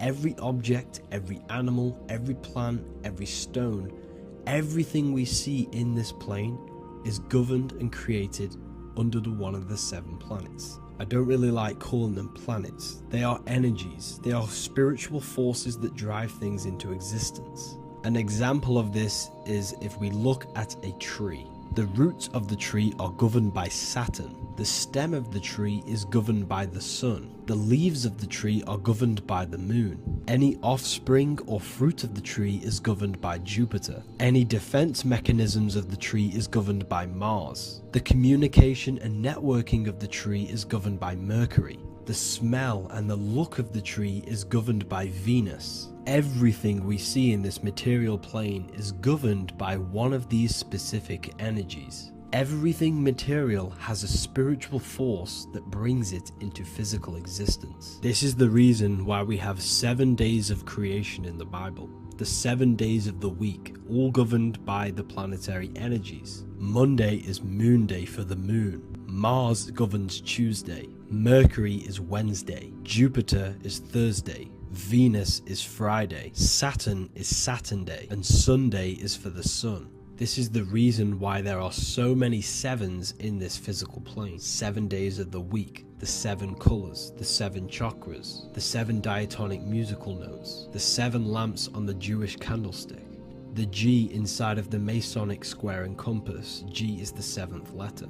Now let's go a little bit deeper into every planetary energy. Saturn in the external material plane governs the foundational and enduring aspects of existence, such as roots of plants, the bones of our body, and even the insects that dwell beneath the ground. Saturn represents the dull, hard, and unyielding forces of life, symbolizing structure, limitation, and conditioning. Under Saturn's influence, things become rigid, bound by restrictions and boundaries. This is the reason why Saturn is known as Father Time, because Saturn rules anything that is a restriction and a limitation, which is time. The whole of this material plane is governed by time. You will be born and you will die. This explains why there is so much Saturn symbology in this material plane. Saturn is one of the most important planetary energies. You are a spiritual being in a physical body. Your light, your consciousness is bound to the physical body until you learn how to escape the physical body. The body is a limitation for our infinite minds and spiritual bodies. Our infinite mind is stuck in this material body, governed by Saturn's limitation of time, matter, and space. Now let's dive into what Saturn means to our consciousness within our internal world. We've gone over what Saturn means in the external world. What does it mean to our consciousness? Internally, Saturn embodies the conditioning within our consciousness. When the Saturnian aspect of our consciousness dominates, we become overly rigid, fixated, and restricted in our thinking and actions. For example, Saturn's influence is strongly felt in today's world, where many people's minds are confined to societal norms and conditioned responses. Saturn is the aspect of our consciousness, our minds, such as limiting belief systems and limiting thoughts and emotions. This is the negative thought that you can't get rid of, that's holding you back. This is a Saturn aspect of our consciousness. However, this is not a negative thing. The Saturnian aspect of our consciousness is a great teacher, guiding us through difficult life lessons that ultimately lead us to growth and expansion. Saturn's energy allows us to experience and overcome fears and limitations so our minds can expand into new fields of thought, into new life. Although Saturn's energy is harsh and often challenging, it helps us develop resilience, discipline, and wisdom. However, in the modern day, this Saturnian energy has overpowered the minds of the masses, fostering excessive rigidity and limitation. This is why we see so much Saturn symbolism. It's literally everywhere because our minds are being dominated by the Saturnian limiting aspect of our consciousness. Now, let's move on to the moon.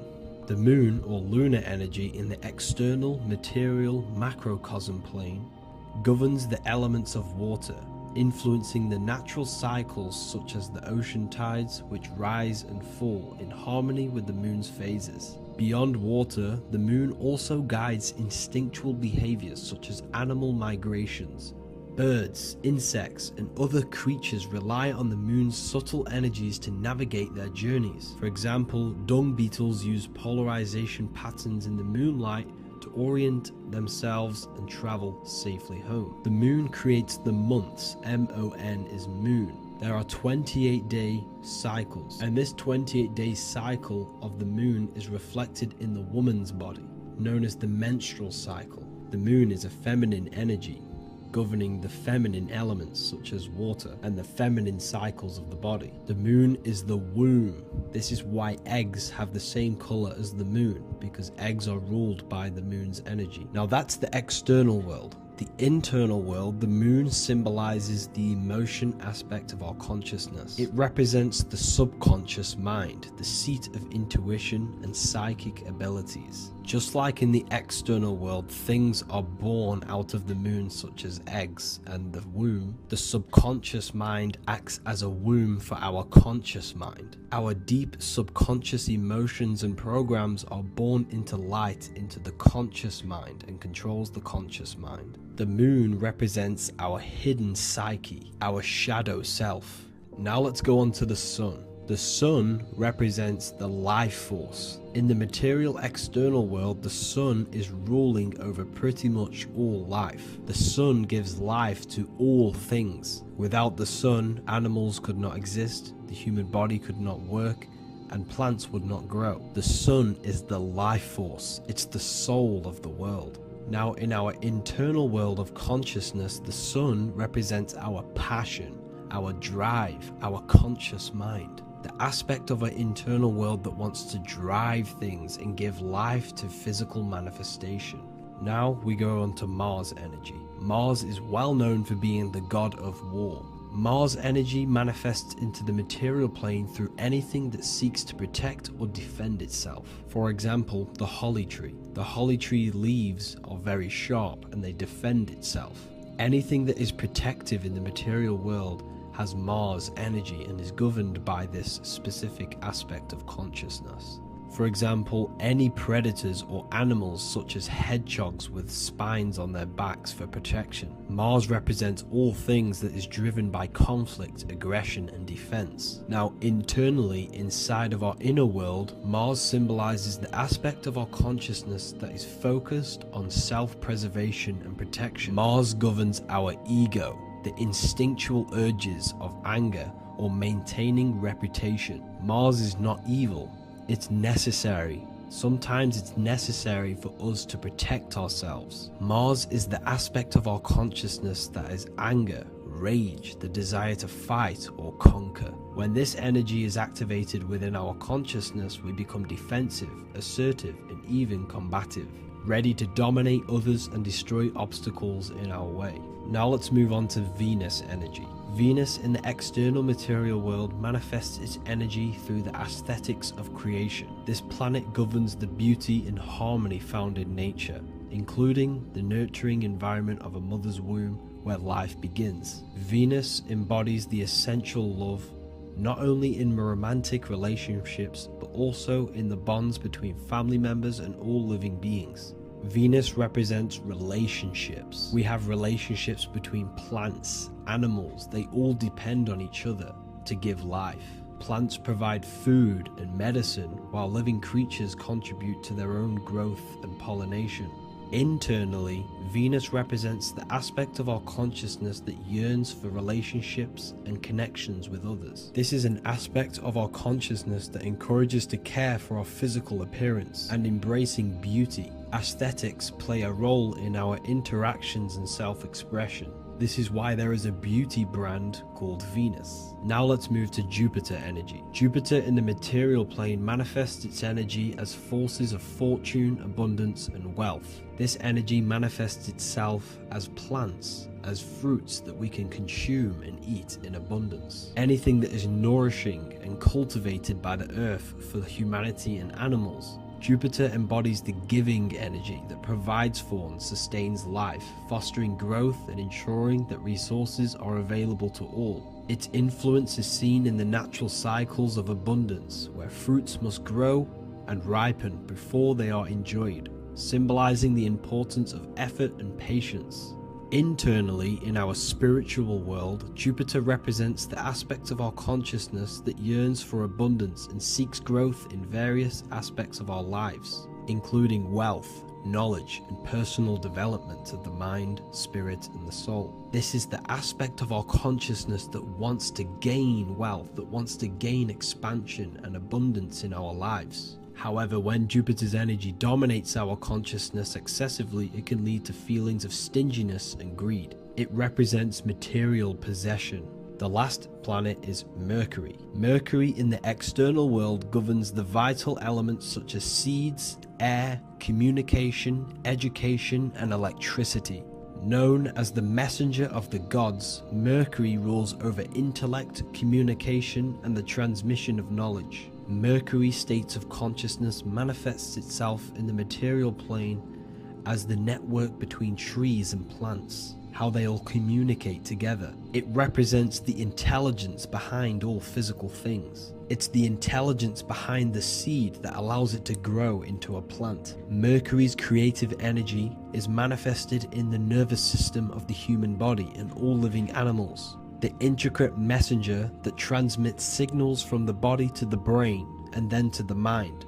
This intelligence within us allows us to facilitate thought and movement. Internally, in our spiritual aspects of consciousness, Mercury is the state of consciousness that seeks knowledge, understanding, and intellectual growth and expansion. This part of us is curious, eager to learn, and driven to communicate ideas and information. It represents our mental body. The Roman god Mercury is often depicting flying because this symbolizes the air, air represents our mental body. When the Mercury aspect of our consciousness dominates, we become highly intellectual, constantly seeking information, analyzing situation, and communicating our ideas. While this can enhance our understanding and ability to interact with the world, an excess of Mercury's influence can lead to overthinking, excessive analysis, and focus on intellect over emotions or intuition.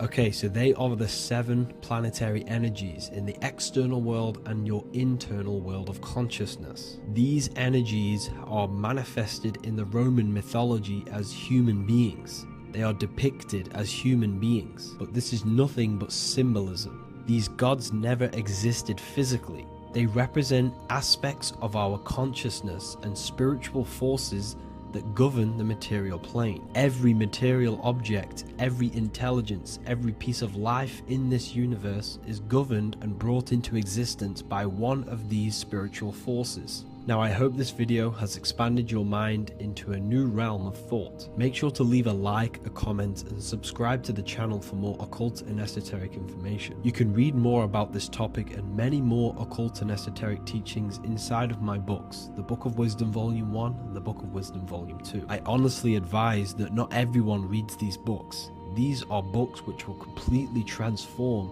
your view on reality. You will feel a lot better reading these books because you will find a connection with yourself and the universe. Understanding truth and knowing thyself gives you a sense of well-being. Like I said, this is not just a book. This is a beginning of your journey of expansion and growth. Reading them can be life-changing. Inside my university, I host live calls where you can ask me questions, and you can watch all the pre-recorded live calls. You also gain the ability to manifest your own reality through the Manifestation Mastery course. There is also a library with all of the PDFs that I've read in the past of occultism, symbolism, and esotericism that you can gain access to.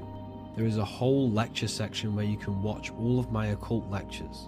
This is a place of transformation. The price of the university will be going up very soon. If you join now, you will gain a free sexual alchemy course which will teach you how to transmute sexual energy into creativity. I'll leave all the links in the description for the university and also my website where you can get my books. I hope you enjoyed this video. Take care.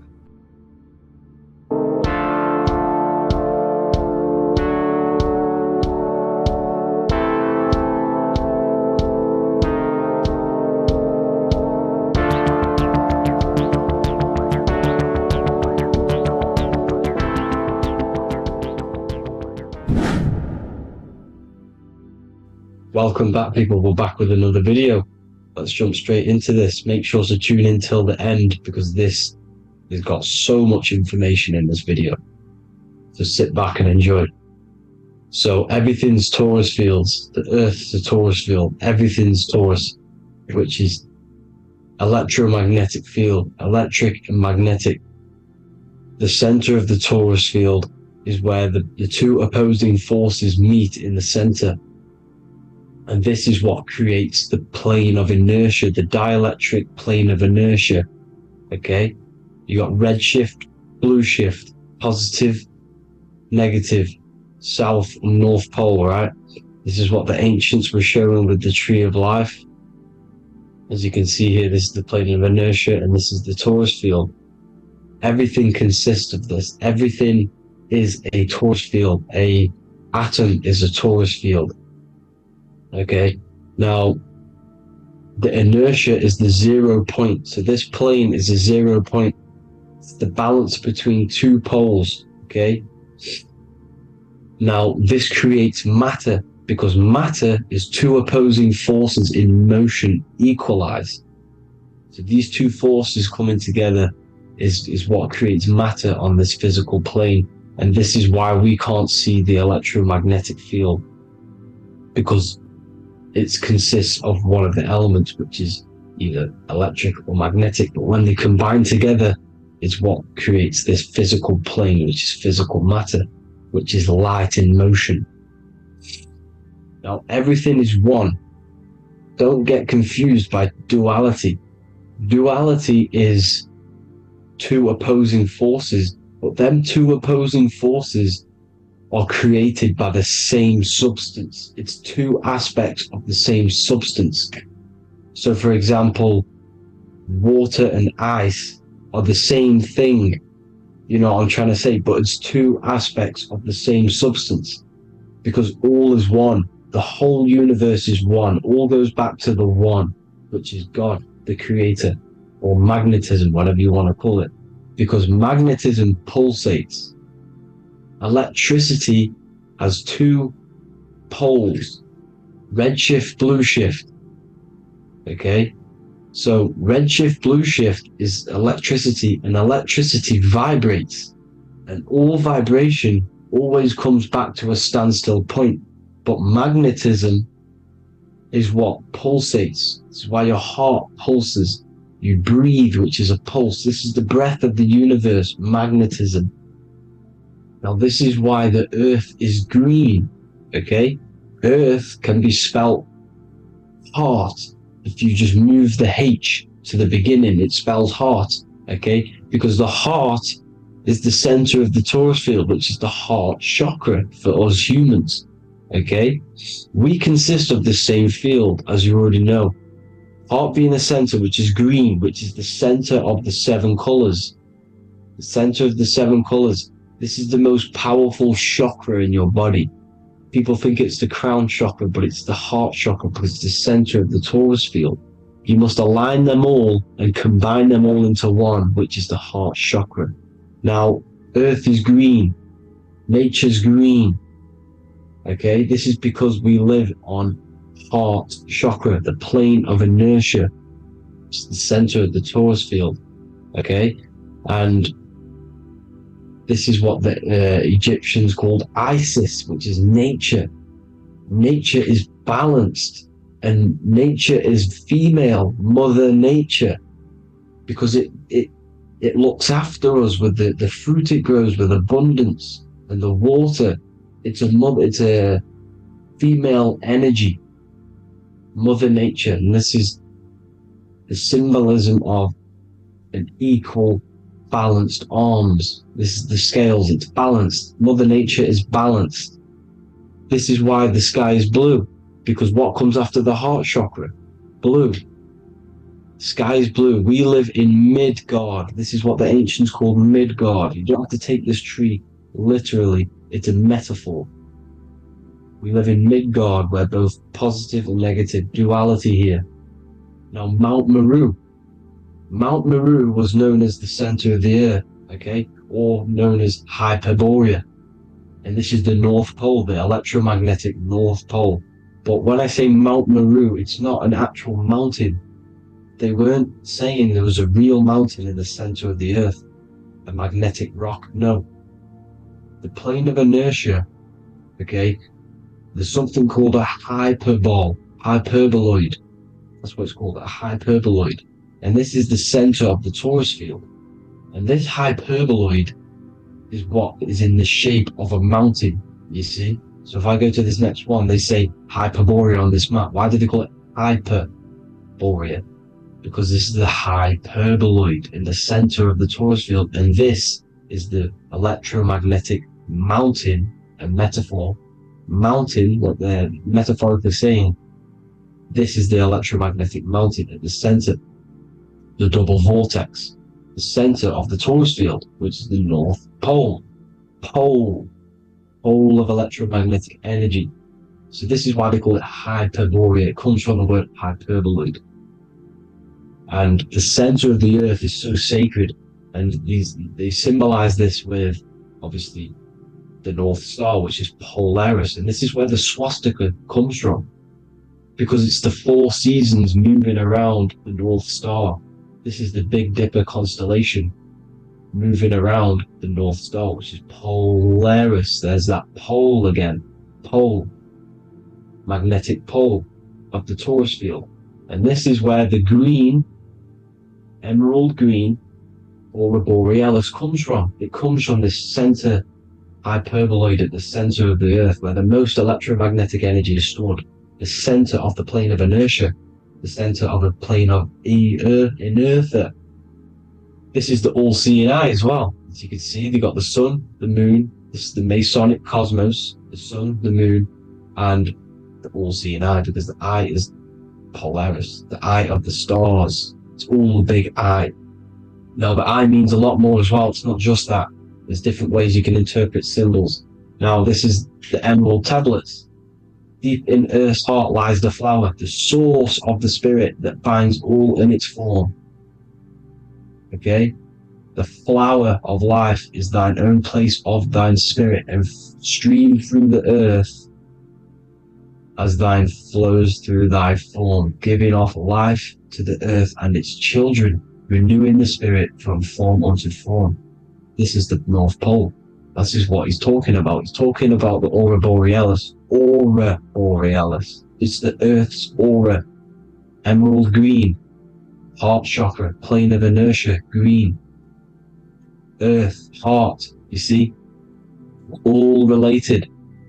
Now, there's many symbolism of this. So much symbolism with the ancients. The 7 layers of heaven. 7 layers of heaven, which are the 7 planets. Okay? These planets are the solar system. It's the solar system because we are the soul. We are the sun, the soul. And we're inside of a solar system, which is the 7 planets. That's why there's 7 layers of heaven. Okay? The rings of Saturn, the rings of the planets are moving around us. Okay? So, this is what the ancients were depicting in their cosmology. Now, this is the Hebrew cosmology of the Earth. This is the Mayan cosmology of the Earth. You see, it's all an enclosed system. We live inside of a giant torus field. All is atum. It's what the ancients said, the ancient Egyptians said. All is atum. Atoms are torus fields. Don't be tricked by the modern science today with the current model of an atom. It's completely wrong. They're hiding the torus field. They're hiding the electromagnetic field, which is in everything. Absolutely everything is in motion, and motion comes from this field. And you see, this is upside down, but this is I think it's pretty sure it's candles, but the 7 candles, the 7 planets, the 7 Elohim. You see, it all goes back to the stars and the heavens. Now, this is how the Earth really works, with the stars on the outside of the cosmic egg, and then the torus field spinning around the sun and the moon, the positive and the negative charge. The sun gives you energy, the moon takes your energy. The moon controls monthly cycles. Moon is mon. This is etymology. Mon, month, money, demon, monster. Stir is star, moon star. We are all stars. Youngster, minister, superstar, Hollywood star. We're all stars. We come from the stars, which is heaven. Our soul comes from the stars. You see? We are the universe, the image of man is made in the universe. We are a microcosm of the universe. The universe is a macro, we are micro. We consist of everything. The body, mind and spirit. The sun, the soul. Moon, the mind. Earth, the body, mind and spirit. We have 12 systems in the body, which are governed by the 12 zodiac signs. Starting at the Aries, which is the ram, the ram of God, all the way down to Pisces. And Capricorn, kneecap. It all goes back to the stars. We are the stars. We are the universe. Everything is inside of us. Everything. Like they say, the Temple of Solomon, the temple of the soul and man. The soul, the temple is the body. The soul is the soul, and the man is the mind. The temple of the soul and the mind. Body, mind, and spirit. We consist of the 5 elements. Air, spirit, water, earth, and fire. We consist of everything. We are the universe. We're made in God's image, which is the universe. You see? Now, everything goes back to the stars. The ancients worship the stars because the stars govern everything. They govern the systems in the body. They govern your life. This is why your zodiac is so important, your sign. Each zodiac has a specific element associated with it as well. Aries, which is the first sign, the Ram of God, the Lamb of God, which is a fire sign. Fire first, F-I-R, this is etymology. The cerebrum, ram, which is in the brain. Aries, the ram, controls the head, the face, and the nose upwards. So it controls the cerebrum, the Torah, which is, I'm pretty sure it's a Hebrew Bible, which is the Taurus. Tornado comes from the Taurus field. You see? Everything's inside of you. It all goes back to the Taurus field, and the Taurus field is everything. Now, like I said, 12 zodiac signs, 12 systems, 12 cranial nerves in the brain, the 12 disciples of the Bible. All symbolic. Have to read the Bible properly. Now, this center, at the center of the earth, right? This is what's stirring the ether.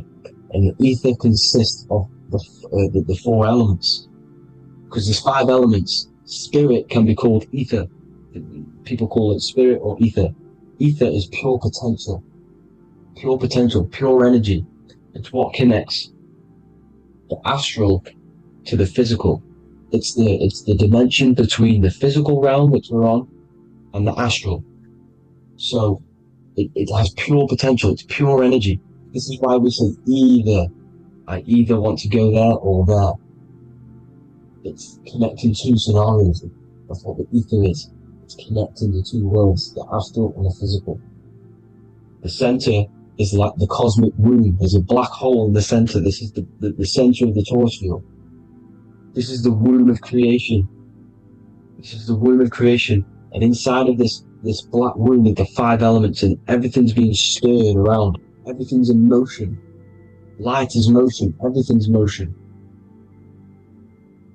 Now, like I said earlier, light crystallizes into physical matter. They are the same substance. Spirit and matter are the same substance, but different variations, different aspects of the same substance. Low vibrational spirit turns into matter. High vibrational matter turns into spirit. Or light, whatever you want to call it. Matter is light crystallized. This is where we get the 7 metals from. The planets are light, specific frequencies and vibration of light. When these lights, or the planets, materialize, material metals materialize, they turn into the 7 metals. Saturn turns into lead. That's why lead is red. Saturn is red. The sun turns into gold. That's why the gold is yellow and the sun is yellow. You see, Saturn is the time god. What happens in autumn? The leaves turn red and they die. This is why Satan, time god, the reaper, everything is crystallized till it's death and then reborn again. You see, rust, when things rust, it turns to red because it's Saturn. Saturn crystallizes everything. He's the reaper who comes around in winter. You see, he's Satan. Jesus and Satan, the sun and Saturn. They say we live in a solar system. The solar system, I think I've already just broke this down. The 7 planets are the 7 chakras. Everyone already knows this. But I'm going through it anyway. But this is where we get the 7 planets from. And the 7 metals. You see, all the ancients knew. It was an enclosed electromagnetic system. It's not a spinning ball in the middle of space, people. They want you to believe this, so you get stuck in this material world. Because if you believe everything's material, you can never affect this plane effectively. You can never create your life effectively if you don't understand the planes of existence. Because the mental plane is a higher plane. And it breaks down and it controls the planes below it. The mental plane, hold on, I've got it here for you. The mental, the astral, etheric, and physical. Etheric connects the physical to the astral, but the mental is what's above them all. You see? Now, it's important to understand this. It's important. However, the ancients always talked about the enclosed system. Only NASA, which is introduced around the Roman times, not NASA, but the globe Earth was introduced around the Roman times. Okay? By these Masons. These Masons introduced this because they wanted to take over the minds of the masses and control them. These people worship the physical realm. They know how it works. They know the ins and outs of it. They know how to do the magic. They know how to do it all. They understand it all. That's why Masonry have to take the oath. The oath of not speaking. You're not allowed to speak about anything you learn about in Masonry. Because they're discovering the truth about your mind and how it creates reality and stuff like that. So, this is the Masonic cosmology. The 5-pointed star, the 5 elements. The checkerboard for duality, positive and negative, the 2 aspects of every substance. This is another ancient painting depicting the firmament, the stars inside the firmament, the sun. You see, the ancients worshipped the sun because it's so important for sustaining our life. It's the only reason we're alive is because of the sun. But then people think it gives you cancer today. They brainwash you to think the sun gives you cancer when it's the #1 source of all life. They want you to believe it's a big, spinning, dangerous ball and says, it's not. It's here to give us life. It's God's Son. That's why Jesus is known as God's Son. It is the Son of God. God created that to sustain us. You see?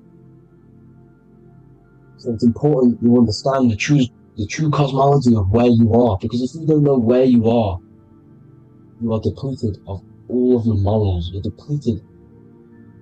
You're demoralized. You're lost. You don't know where you are. You don't know where you exist. Okay? Once you accept the globe model, the heliocentric model, you will subconsciously think that you come from nothing. This is why they implemented the evolution theory just after the globe model was introduced by Charles Darwin. Charles Darwin came in after the globe model. He's a Mason, he was another Freemason, and implemented evolution where we came from monkeys, because they want you thinking less of yourself so they can manipulate your mind. You see? They want to manipulate your mind, and they have done since you got here. Since you came through that portal, you were manipulated from that day to believe this, believe that. The true cosmology, the truth will set you free. You will understand things better. You will feel better in yourself when you know the sun's here for you. You'll feel better in yourself that you know that you didn't come from a monkey. You were created as a human, a manifester, a creator. You're so intelligent. Your mind is amazing. It can manipulate matter, mind over matter. See? Thank you all people for tuning in. Tap in with yourself. Love yourself. Find the truth. Spread the truth. Nothing dies. Nothing in this creation dies. Everything's energy. Everything's light. Light can never die. You're a light being. That's why it says Q. Q man. Q is light in Hebrew. Or Latin. Either one of the two. You are light. You're a light being. You never die. Ever, ever, ever die. Ever. Stop thinking you're going to die. This body will die because it contains electricity. And electricity always goes back to a standstill point because of vibration. Electricity vibrates. You are pure light. You will never ever die. Thank you all people. God bless. Make sure to like, subscribe and share.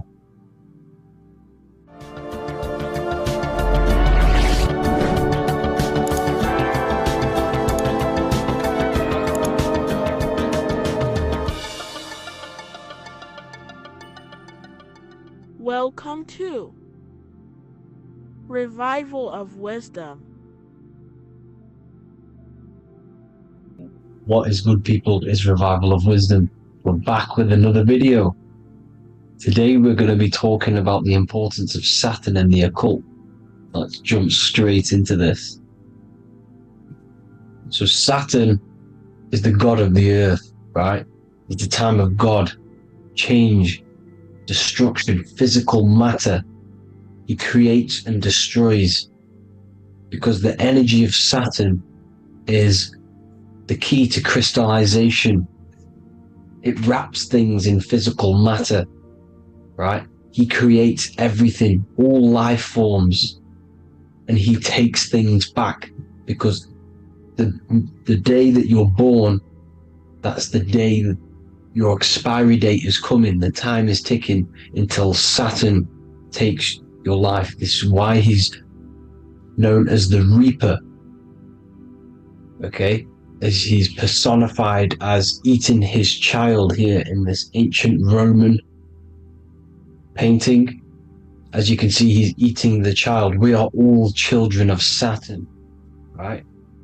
He creates physical matter, our physical bodies, right? He's the god of time because he's the slowest moving celestial body. He's the Lord of the Rings, as you can see here. He's the last one on the ring. He's the slowest one moving, okay? So, he is the Lord of time, destruction and creation, okay? This is why his name is Satan. He's the devil, okay? But I'm not saying Saturn's evil, guys. It's a part of life. Everything lives and dies, right? He's the key to crystallization. Now, as we have the clock here, our god Saturn, or Chronos in Greek, just means time. He's also the god of time, as I've already said. 60 seconds in a minute, 60 minutes in an hour, 24 hours in a day. Add 2 plus 4 equals 6.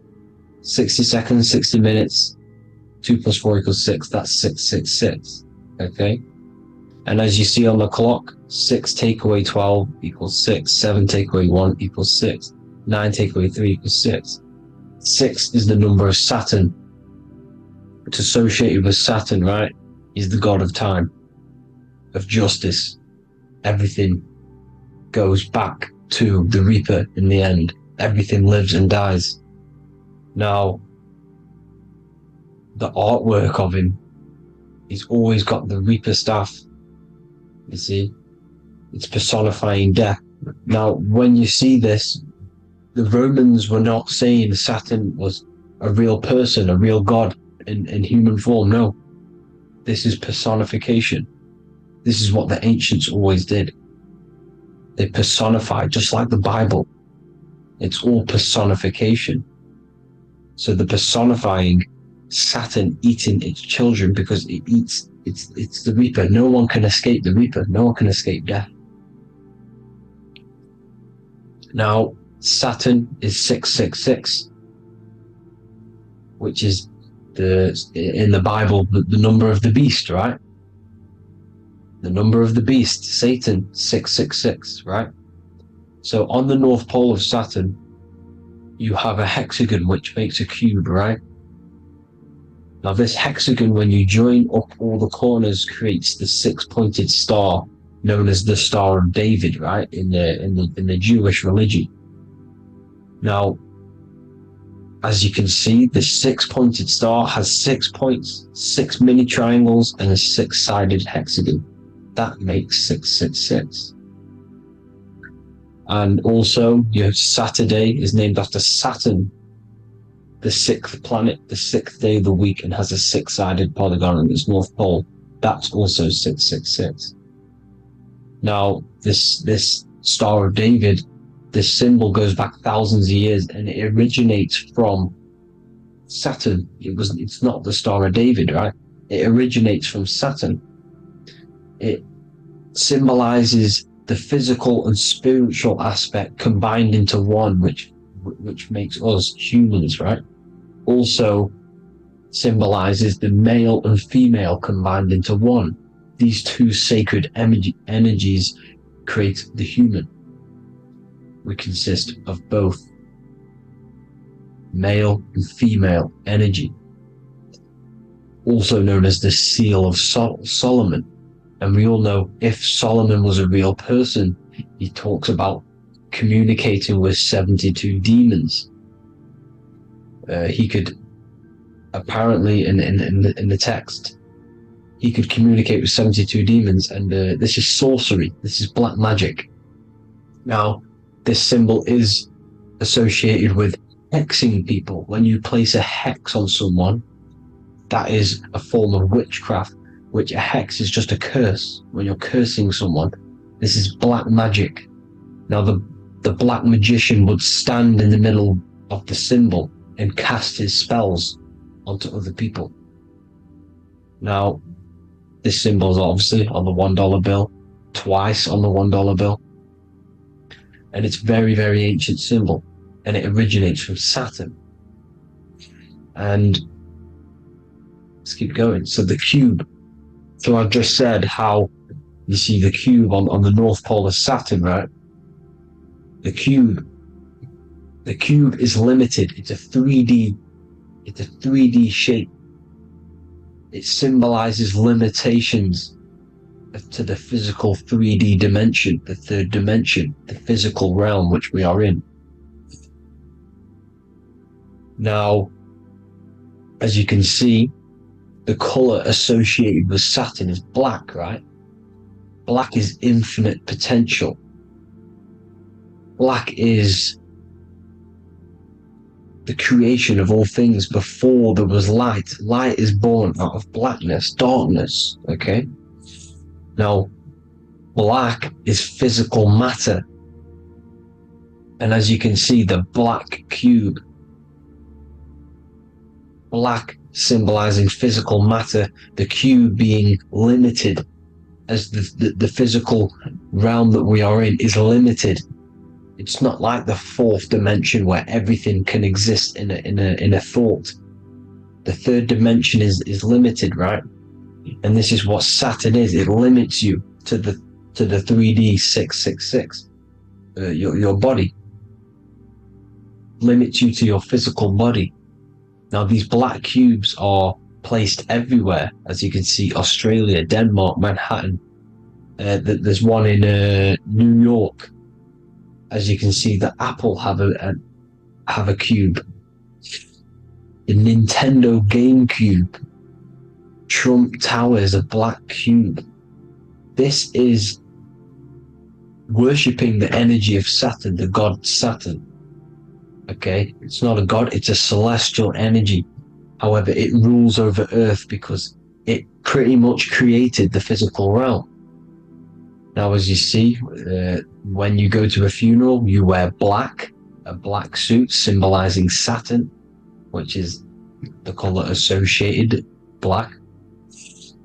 And as you see in Mecca, they walk around the black cube in rings. As you can see here, they're stood around in rings, like the rings of Saturn. The Mercedes symbol. You probably wouldn't notice that, but yes, it's Saturn. And when you graduate from university, you wear a black cube on your head. This is all symbolizing Saturn. Okay? Now, as you can see, the Jews here have a black cube on their third eye whilst they pray. Notice how he's shutting his eyes into blackness, darkness, and he's wrapped around a black strap around his arm. This is symbolizing the wrapping of physical matter, of how physical matter wraps things into existence. And as we all know, the Star of David is a Jewish symbol. So he has the black cube and the Star of David, right? So all of these religions are secretly worshipping Saturn. Okay, this is all Saturn worship, Kronos, the god of time and destruction, the physical reality. Now, as you can see, it's symbolized everywhere in all major corporations. Pepsi, internet, that's obvious. NASA, of course, NASA. NASA means to deceive in Hebrew. Universal, Walkers, that one's so obvious. Nike, Toyota. So many different ways they symbolize it. You either see the rings of Saturn or the black cube, as I just showed you here, the Nintendo and the Mercedes, right? It's absolutely everywhere. Now, they also use 666 to symbolize it, as I've just broken it down to you. 666, the World Economic Forum. We all know how they're trying to enslave us into this new world agenda. Google Chrome, CERN, Disney, Coca-Cola, Cadbury's, all of these have 666. Now every UPS barcode has 666. And even www. is Hebrew for 666, as you can see here. Monster. It's the same Hebrew letter that means 666. Drake, 6 God. That's his God, Saturn. Why? Because they love physical realm. They love the physical dimension, the third dimension. Because they can rule here through riches. They can build an empire here. It's not like the fourth dimension. They don't want to ascend. They want to stay down here in the physical realm. Okay? Now this is why they're cloning. They can move their consciousness into other clones to live forever. This technology exists. This is why they love the third dimension. As you can see, all of these sellouts here, Drake, Leonardo DiCaprio, you know, all of these people doing 666 because this is their God. This is their God. They love the physical realm. They sold their souls for wealth and fame in this physical realm. So why would they leave? You see? Now, this isn't all just evil, okay? So you have 7 chakras, right? You have 7 days of the week, 7 solfeggio scale notes. These are frequencies, the solfeggio scale. Now, it's called the Saturn Moon Matrix because the moon symbolizes your mind, because you're created out of the Holy Trinity, which is body, mind, and spirit, right? That's the triangle, the equal triangle, body, mind, and spirit. Now, the 3 main celestial bodies are Earth, Moon, and Sun. The Earth being your physical body, the Moon being your mind, and the Sun is your soul, hence why it's called solar. It's a solar soul. Now, these symbols are alchemical symbols, so when you're doing alchemy, you use these symbols to obviously symbolize what we're talking about. Now, as you can see, these are all the symbols of the planets. Now, Saturn is created out of the moon on top, the moon on the bottom and the Earth on top, as you can see here. You see? And this creates the number 5. Now, with the moon being your mind and the Earth being your physical body, this is mind over matter, because the Earth is your body's matter. This is a matter over mind. You don't want to be matter over mind. This is low states of consciousness. You won't be mind over matter. You see, to manipulate matter, to create your own reality. Now, obviously, we all know Saturn is associated with the lowest chakra, which is the root chakra. This is to deal with your animal instincts. When you're down here, you identify as the physical body. You don't know anything spiritual. You're you have a pure physical mind. You don't believe in anything spiritual. This is survival mode, consumption. They want you trapped down here, which is matter over mind. They don't want you to create your own reality, which is mind over matter. You see? Now, that's what Jupiter is. Saturn is the moon on the bottom and the Earth on top. But Jupiter is the moon on top with the Earth on the bottom. That's mind over matter, you see? So, these chakras are an ascension process from matter, physical matter to spiritual. This is the ascension. This is the stairway to heaven. This is Jacob's ladder. You see? Now, the number 5, which is obviously associated with Saturn as well, which create the symbol for Saturn, created the number 5. You have 5 senses, 5 elements, 5 physical elements. As we all know, Saturn crystallizes everything into physical matter out of the 4 elements. 5 fingers and toes, 5 points of man. Okay, the number 5 is the number of justice. Saturn holds things back. He restrains things from you, makes you learn the lesson. Now, 666 is not all evil. 666 is the atomic structure of the carbon atom. 6 protons, 6 electrons, 6 neutrons, right? We are carbon-based life forms. All life forms are based on the bonding properties of the element carbon. Because Saturn crystallizes everything into physical matter. Now, the Masons symbolize this with the checkered boards. They have the black square, which is obviously matter, as I just said, the black cube, and spirit is the white square, because white is eternal light. White and light, you see. Black is physical matter. Now, this is what we are. The point of our soul is to transmute from matter to spirit, but these are interchangeable. This is the constant cycle between spirit and matter, spirit and matter. High vibrational matter turns into spirit. Low vibrational spirit turns into physical matter. You see? Now, we are carbon-based life forms. This is what 666 is, the number of the beast. Well, when I say we, the physical body is the beast. It's the animal. It's the carbon suit to operate in this physical dimension, in this physical realm.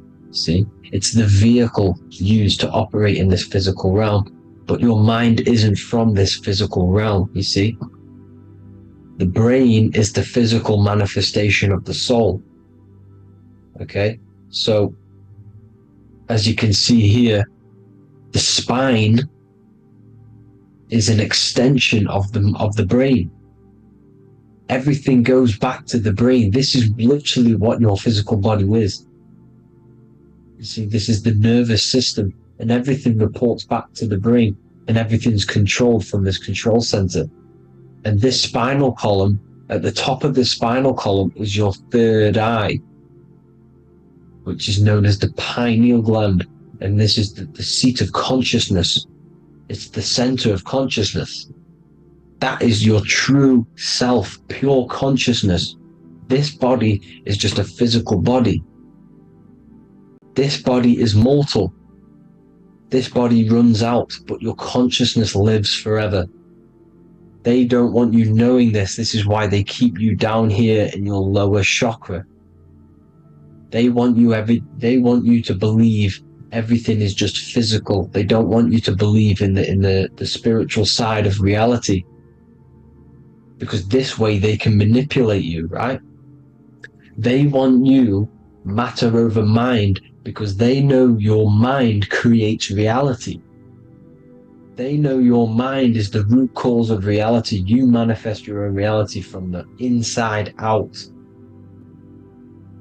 So this is why they control your perception of reality. They control your information in order to manifest their new world order. You, who are ignorant to knowledge and wisdom, you who are ignorant are manifesting their agenda because you accept their information and their perception of this reality. Now, this is why they tell you the globe model, the heliocentric model, to trap you into physical matter. Now, if you understood about this true form of this realm, you'd understand that there's a spiritual side behind everything. The spiritual side, something has to exist. The root cause of reality is higher planes of existence. It happens in the mind before it happens on the physical plane. You see? They don't want you knowing this. They want you matter over mind, which is the symbol for Saturn. moon over earth, the Holy Trinity.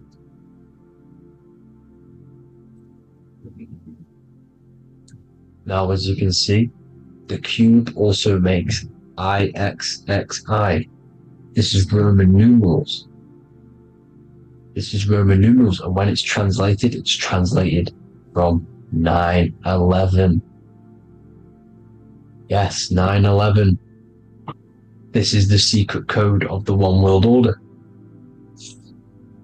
The two twin towers, when the two become one. Okay, when the two become one, this is how you reach the higher states of consciousness, the physical and spiritual. Now, as you can see, the 9/11 memorial are two black cubes. It's two black cubes. This is all Saturn worship. Now, I'm not saying that Saturn is an evil celestial body, right? No, everything has a good side and a bad side, right? It's duality. The spirits of Saturn on the dark side are the most evil demonic spirits. Now, these are the spirits that these are invoking through these rituals, right? Yes, 9/11 was a massive ritual. It's a satanic ritual, okay?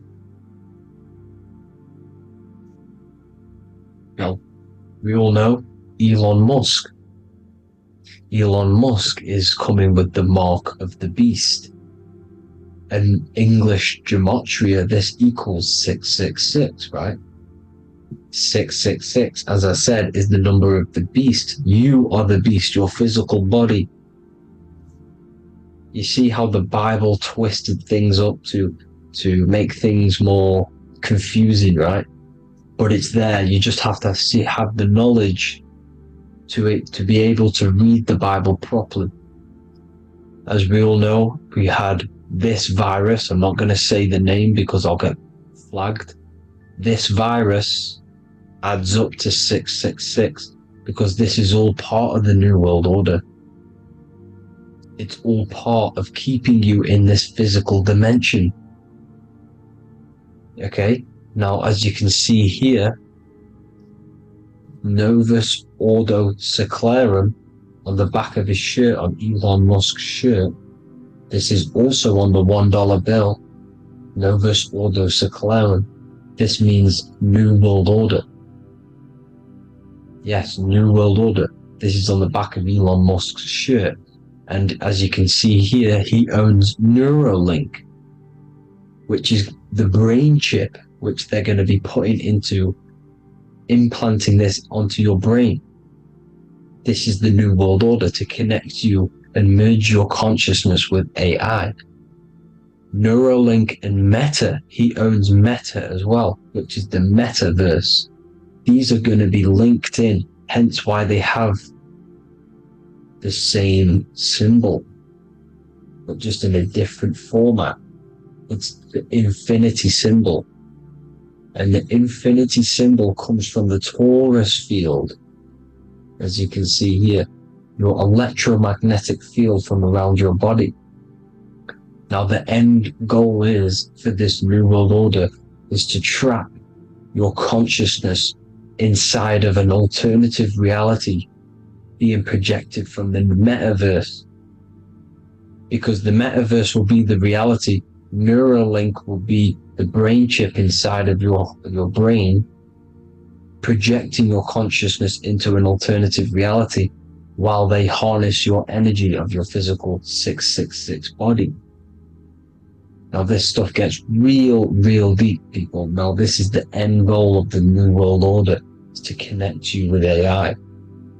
This is why they're trapping you and keeping you in these lower states of consciousness in the Saturn associated root chakra, so you don't find out about the spiritual side of reality. Because if you knew the truth of this reality, you wouldn't connect to AI. You see, you have the power within you to travel to other worlds, the astral plane, for example. You travel to different worlds when you are sleeping. Okay? They want you to know it's just a dream. However, their end goal is to trap your consciousness and feed off your energy, spiritually and physically. Okay? I don't know why these people are just pure evil. As I said, evil love bondage. They love the physical dimension. They don't want to ascend to other realms. These evil love the third dimension. This is why evil spirits will inhabit bodies, exorcisms, because they miss being in the physical realm. They miss it. Evil love bondage. So this is why they're cloning and putting their consciousness in clones to stay in this third dimension, to stay as further away from the source as possible. Okay? This is why they're doing it, and this is how it's all linked in. So I hope you all enjoyed this video. Hope you gained some wisdom. Please feel free to join the Telegram, and please leave a like and a subscribe. Thank you all, people. God bless.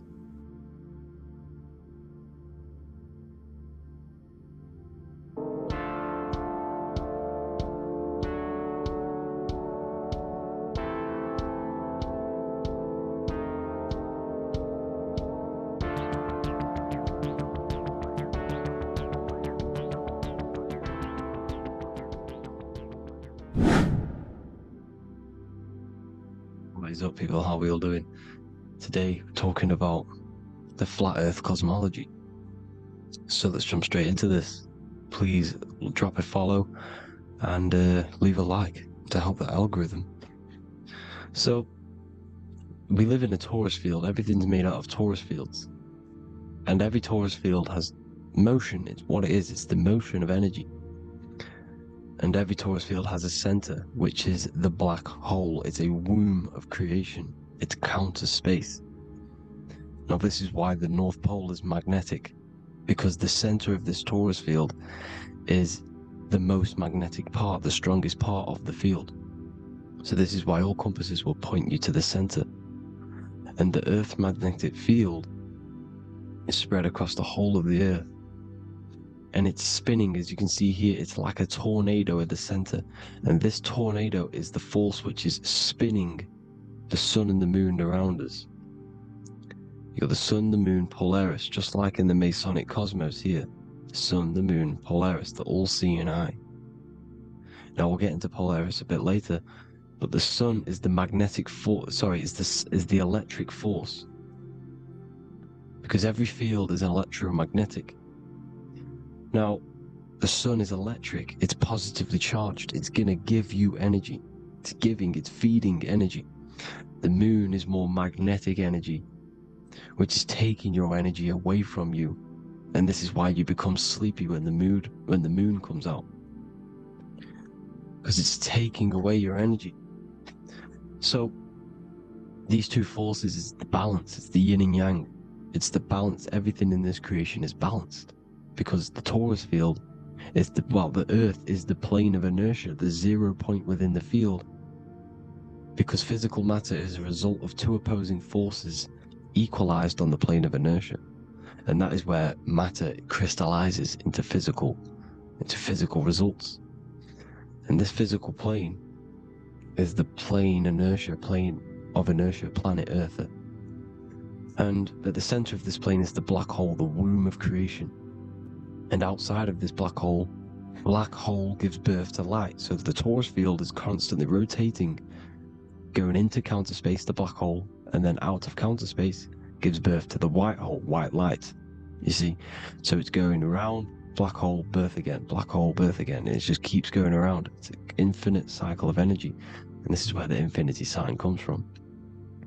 This is the motion, this is the force which is creating everything to spin inside of this circle. Okay? And it's making the stars spin. It's making the sun and moon spin around us, around this center point. Now here you see Horus and Set. Horus and Set putting their feet inside of this dome. This is the Royal Arch, the arch of the dome above us, which is like you see in the Masonic cosmos, the Royal Arch of Freemasonry. This is the dome above us, the firmament that the Bible talks about. You see, they're putting their feet in because Set symbolizes the moon and Horus is the sun. Horizon, Horus. Horus is rising, the sun. So they're both putting their feet around the center magnetic pole, which is the pole, North Pole. And above the North Pole, you have Polaris, the pole of electromagnetic energy. You see? And this is how we get the sun and the seasons. Because the sun, for us, when it becomes summer, it's on the Tropic of Cancer. Then it spirals outwards, going out and out and out, then goes to the Tropic of Capricorn. That's winter for us. Then it comes back in and creates summer again. So it's constantly spiraling around this center magnetic North Pole. You see? So this roof above our heads is the firmament, and this is what they've taken off of us. They haven't physically taken it, but mentally they have taken this away from you. It's a female energy, and this is what the Egyptians called Nut, the sky god Nut. And this is the womb. We are inside God's creation, God's womb, and the woman's womb when she has a baby is a microcosm of this, because everything inside of this creation is macro. It's a reflection of the bigger things, as above, so below. So the dome above our heads is the dome we are in when we are a baby, and you can see the sacred geometry of it is the exact same. It's the dome. And when we are inside of the womb, the woman, the sacred maker, which is the M, the Masonic M, this is the G male symbol. The Masonic M is maker, mason, matter, male. She delivers the male, you see. She delivers the male because it's the maker, the female, the magnetic. The woman is magnetic in nature, the male is electric in nature. So when we are in this womb, the female, we are being fed by the center umbilical cord, by the center of the mother's stomach. We're connected to the center of the woman's stomach, just like we are when we are in the earth. The center is where the aurora borealis is being emitted from, the electromagnetic aurora borealis, the northern lights. This is our spiritual umbilical cord, connecting us to counter space, connecting us to the realms beyond this world. Because at the center of every Taurus field is counter space. And at the center of the earth is our spiritual umbilical cord, and this is the earth's belly button, as you see. As above, so below. We had a physical umbilical cord, we have a spiritual umbilical cord, and this gets cut when we die, when we're cut away from the physical reality. You see, here's the ancient Egyptian tablet showing this female. You can see the hair, it's a female above us, because the female energy is nurturing, helping, looking after. And that's exactly what the dome is. It's protecting us. It's the Ark of the Covenant, the Ark covering us, you see? And this is what they've taken away from us. By you believing in space, it completely destroys the idea of this being a sacred creation. They've taken the roof off your head, whether if you believe in space, you believe that there's chaos, there's planets, there's asteroids that could kill us at any moment. But this isn't true. They've made you fear your own creation that you're inside of. They've made you fear what's above you. You see, and it's to hide the power of astrology, the power of the lights in the firmament, which are constantly flowing through the ether. These powers which are above us are sending rays down to the earth, which are influencing our psychology and how we behave. And this is what astrology is. It affects human consciousness.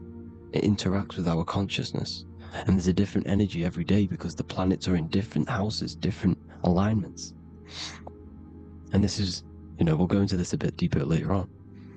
So the world tree, this magnetic North Pole, the pole of electromagnetic energy, was symbolized as a tree. The great tree at the center of the earth. You see? And this tree is symbolized everywhere. You can see here how the center person, this Egyptian person, is holding up the sky. This is the North Pole, the hyperboloid, at the center of every torus field. And this tree was in the Mayan cosmology. This is an ancient depiction. This is the torus field. Here's the plane of inertia. Here's the center tree. Here's the tree in the center, the magnetic North Pole, the woman holding the stars.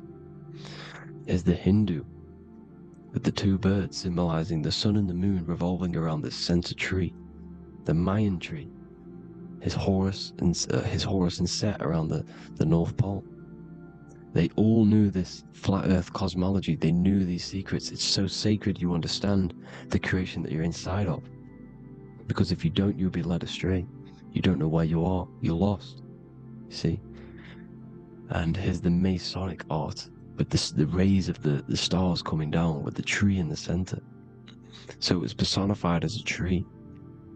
And we are in Asgard, Midgard, the middle garden, where there's good and evil.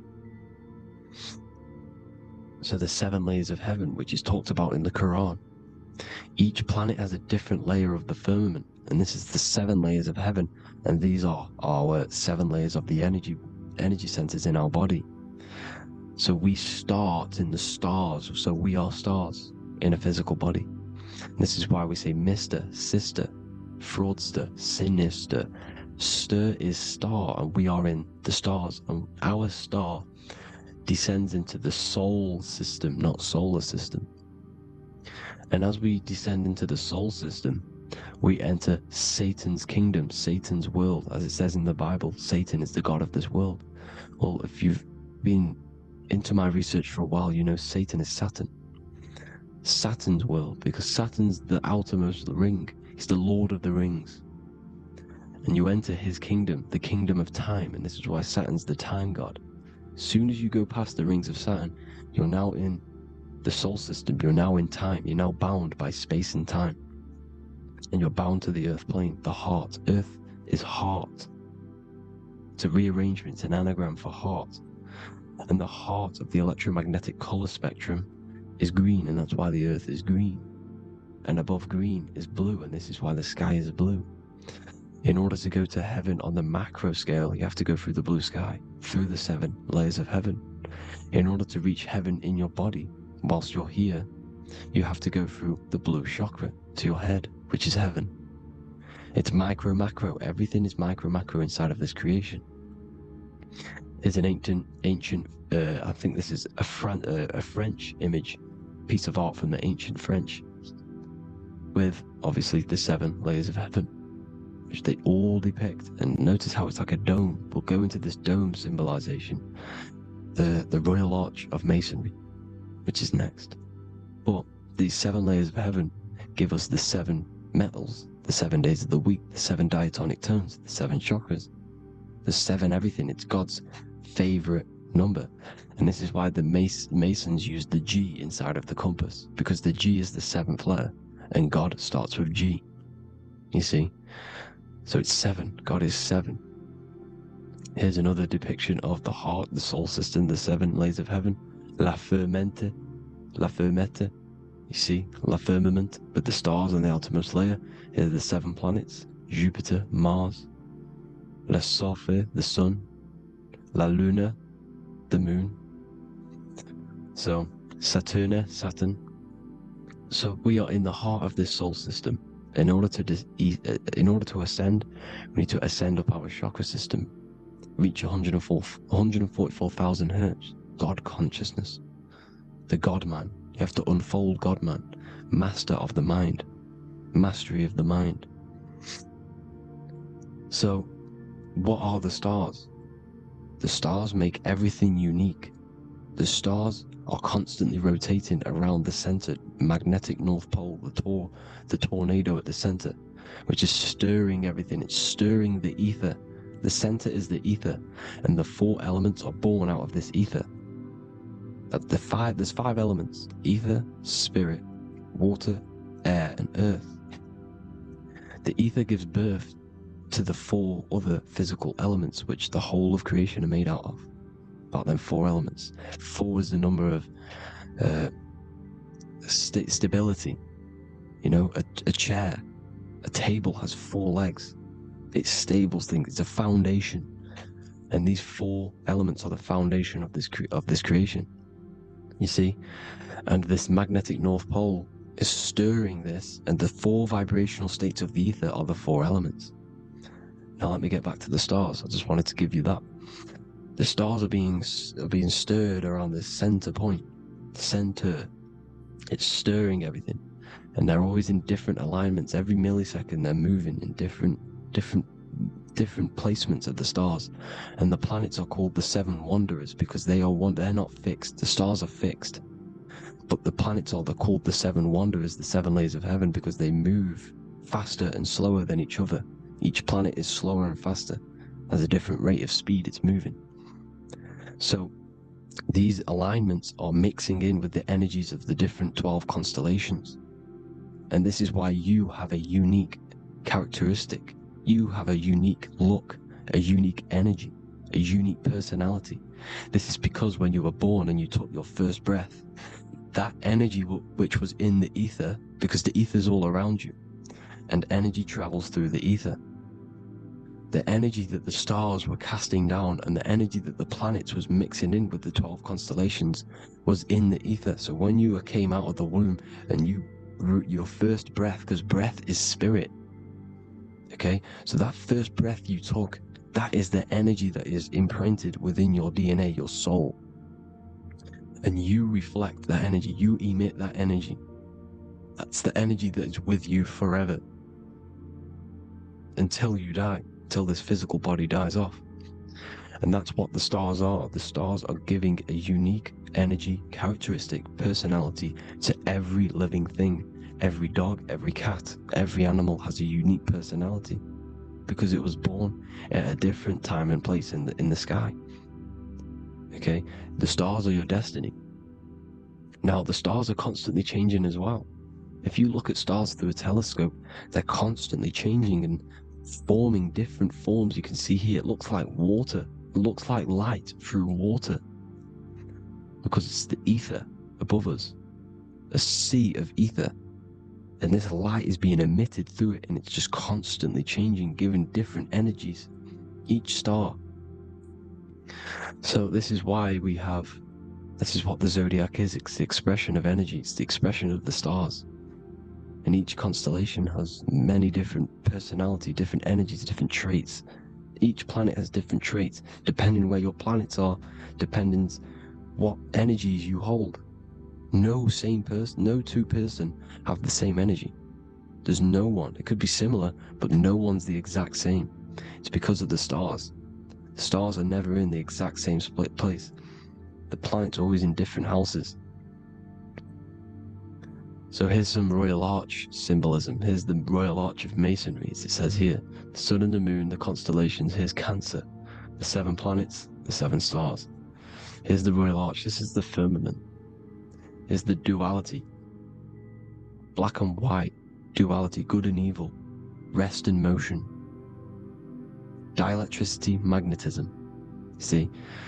So this is what the Royal Arch is. It's symbolizing the cosmic dome above us, the womb we're in. We're inside God's womb. And here's George Washington, the Freemason, inside of the Royal Arch. You see, with the G, the Masonic G, God, 7. Here you see another depiction of George Washington with the stars in the dome above his head, his Polaris, the sky vault, Polaris. We'll get into that later. Go inside of all of your ancient churches, you will see the dome. Go to the Vatican, you'll see the dome. All of your ancient churches have this dome because it's the dome above your head. The ancients knew this. This was known. We did not live in space. It was known back then. They all knew. This is Crown Court, which is one of the most important courts in the UK. You can see it's clearly so much Masonic symbolism. You've got the 4 pillars of Masonry. The Royal Arch is like an arrow pointing upwards to Polaris. As the Disney World is under a dome. in his Polaris, the sky vault. You see? And also 666 in the symbol. Here's more, 7 layers of heaven. Here's an ancient depiction of the firmament. Here's the astral plane outside of the firmament. The Royal Arch. You see? It's everywhere. Here's Polaris, the 8-pointed star. Polaris is in between the sun and the moon. It's at the center of the torus field. And Polaris corresponds with the pineal gland as well, because it's the all-seeing eye. See? So, here's Polaris, the 8-pointed star, which is at the very top. It's the very center. It's on top of the North Pole. And it's an 8-pointed star that's always symbolized as an 8-pointed star. Here you see the Vatican. The Vatican is a giant key with an 8-pointed star. See, it's a key. Here's the dome. Here's the Space Delta, the USA Space Delta logos. Here you see the Egyptian god looking from the center of the North Pole, looking upward to an 8-pointed star, Polaris. An arrow pointing up to Polaris. Here's another, the bear holding a key with an arrow up to Polaris. 7 holds the key to Polaris. Here's an eagle holding a key above the North Pole to Polaris. Polaris, and here's another one. There's another bird, like a dragon, holding a key to Polaris. Because Polaris is definitely something to do with leaving this creation. Okay, maybe, I can't say for sure, but maybe it's to do with ascension, and this is why the Vatican hold the key to the 8-pointed star. And this is why the space, well, we all know space is a lie, but they're showing Polaris and its sacred symbology. Maybe it's to do with something leaving this creation, going to another. Here's some North Pole symbolism. As above, so below. See the four seasons of the Big Dipper constellation going around Polaris. This is Polaris, this is the Big Dipper constellation, and this is the swastika. This image gives us the swastika, because all the symbols we use are created in nature. They're created somehow in nature. This is how we get them. As above, so below. This is the map of the North Pole with the 4 rivers looking like the Big Dipper constellation. It's the Masonic, there's the ancient cosmology with the 4, you see the 4 islands, Mayan cosmology, 4 islands. This is the alchemical symbol for Earth, 4 sections. The windows, because the center of the North Pole is a window to another dimension. The 4 lucky 4-leaf clover, which is supposed to be lucky. It's truth in plain sight. And here's Hitler looking at 2 flat Earth maps. So this swastika has been used for thousands of years, thousands and thousands of years, and it's symbolic for the most sacred land on this plane, the North Pole. Shambhala.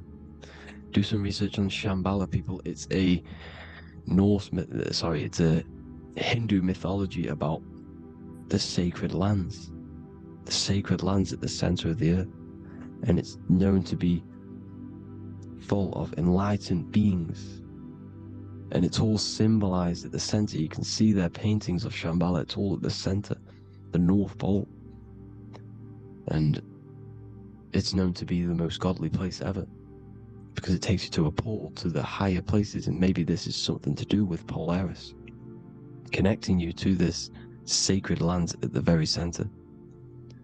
But anyways, people, thank you all for tapping in. Hope you all learned something. Have an amazing day. Please follow, subscribe, like, all the links in the description for the courses, the PDF. Please have an amazing day. God bless.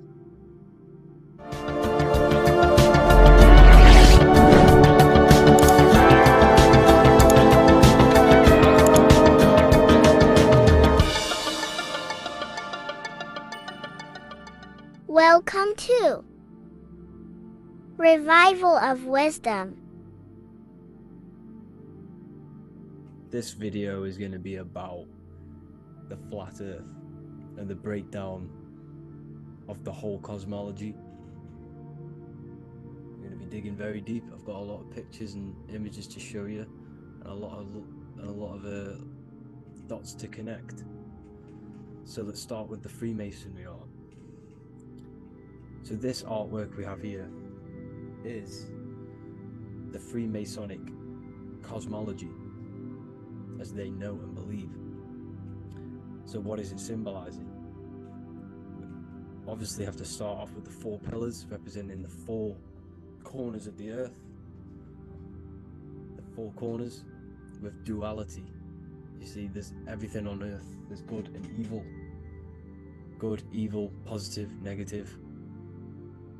Good, bad. This is the checkered board. This is what it symbolizes.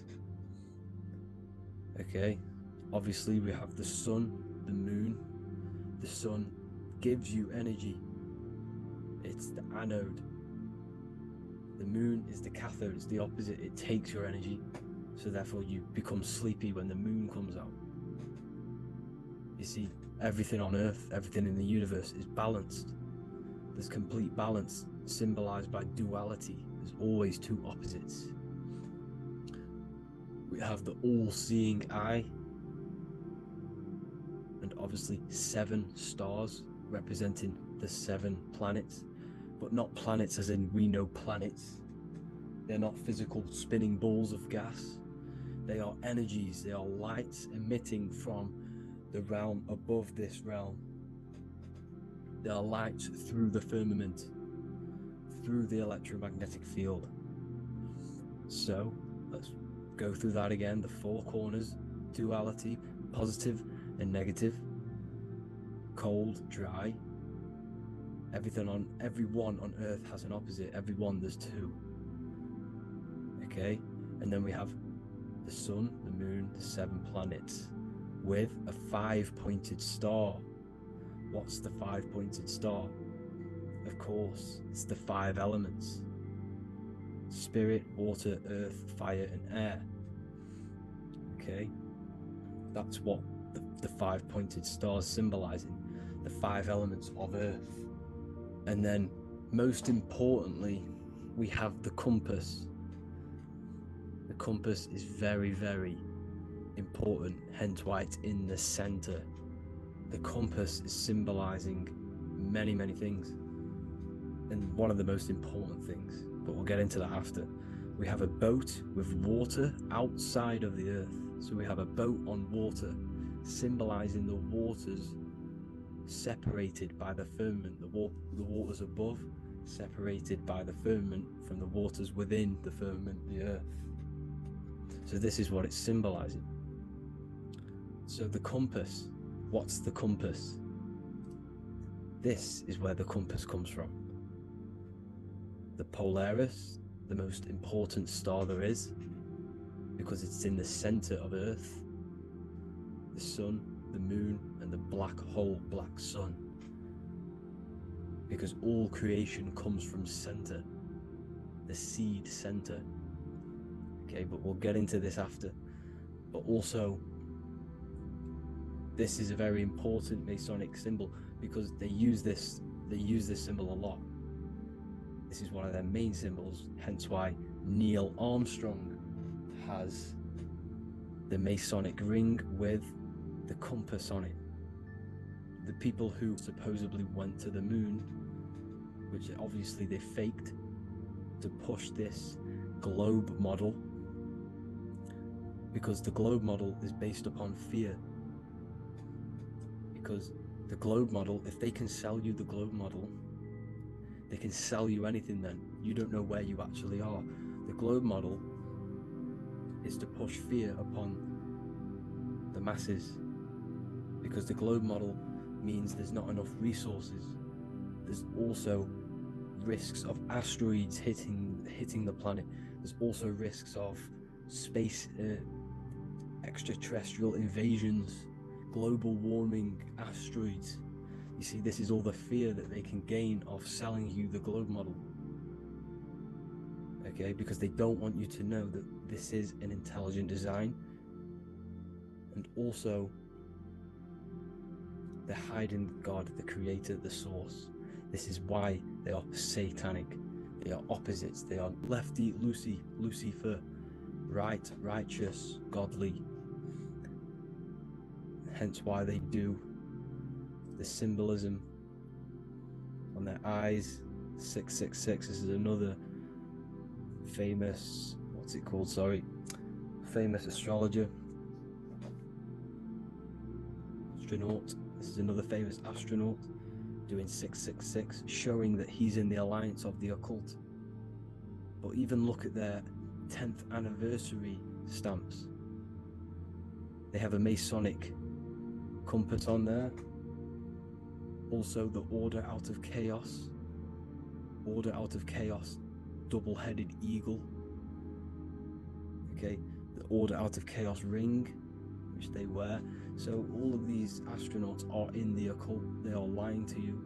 They are in with this order, this Masonic New World Order, whatever you want to call it. So let's break this compass down a lot more. Because as I showed you here, the center, okay, this is what the compass is symbolizing. Let's go into the North Pole map. This is from 1595. This is a rough estimate of where this map came from. It's from around the 1500s to the 1600s, maybe 1400s.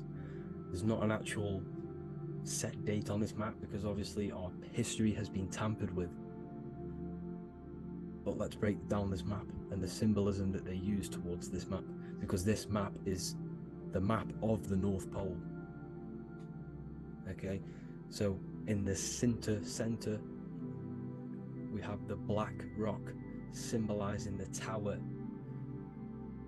the pole, North Pole. And what's on top of the North Pole? Obviously, it's Polaris. North Pole and Polaris. Okay, with the 4 islands around the center. Okay, 4 islands around the center. And this is what blew my mind, right? They say that Santa sounds similar. And if you look at this pole that's pointing to the North Pole, you see this line here. So this is obviously from the 1600s. What color is Santa? He's red and white. Just like this map pointing to the center is red and white, and Santa comes from the North Pole. So it's not a coincidence that they use red and white. They're mocking this map because obviously they took over after the 1500s, 1600s. They took over around the 17, 1800s. So they're mocking this map with Santa coming from the North Pole with this red and white line to the North Pole. Notice the 4 islands, okay, like windows, their symbol. They obviously in the occult, they're part of the New World Order, is symbolizing these 4 islands with the blue behind it for the water. Okay, so this is another occult logo. They're symbolizing this center because the center is so important. Okay, we'll get into that. Also, we have the Mayan cosmology. This is the Mayan cosmology. This is what they created. This is their artwork, with also 4 major lands around the center. You see this 4 with green in between them all. 4 major lands with the underworld. You see this underworld is also symbolized by the Masons with the coffin of the skull and bones, the deceased, the dead. Okay, so this is also mentioned in the Book of Enoch. Okay, and it's called Sheol. Sheol, the underworld. Okay, and in the Book of Enoch, it says all spirits of the dead go to these hollow places, that they will wait until their appointed time of judgment. And it also says in the Book of Enoch, there are 4 hollow places underneath. 4 as above, so below, representing the 4 islands. As above, so below. That's where that could link in. Okay. The Book of Enoch is very important because it was found in a cave thousands of years ago. And there's a lot of truths about this realm and about this world we live in. So let's go back to the Mayan cosmology. So the ancient cosmology, they all must have had some sort of communication. They must all be at peace with each other, because all of their cosmologies link together. You see the Greek, Babylonian, Indian, Celtic. Okay, they're all linked in together. They all knew that they were in an enclosed system with an underworld and obviously a firmament. Okay, so this is what they all knew. They all must have had some sort of communication. They were a lot more advanced than us. They knew the center of the realm. Okay, and obviously the United Nations flag also symbolizes their center. You see how it has like a grid with a circle around the center. It's symbolizing that center of the realm, because that center of Earth is so important. The United Nations flag, they all have it. See, some different ones will have that circle around the center. Because the center is the seed. All things come from a center. So the torus field is so important because it is the spark of life. It's the building blocks of the universe, this creation. Because all things have a torus field. Just like an apple with what's in the center of an apple, a seed.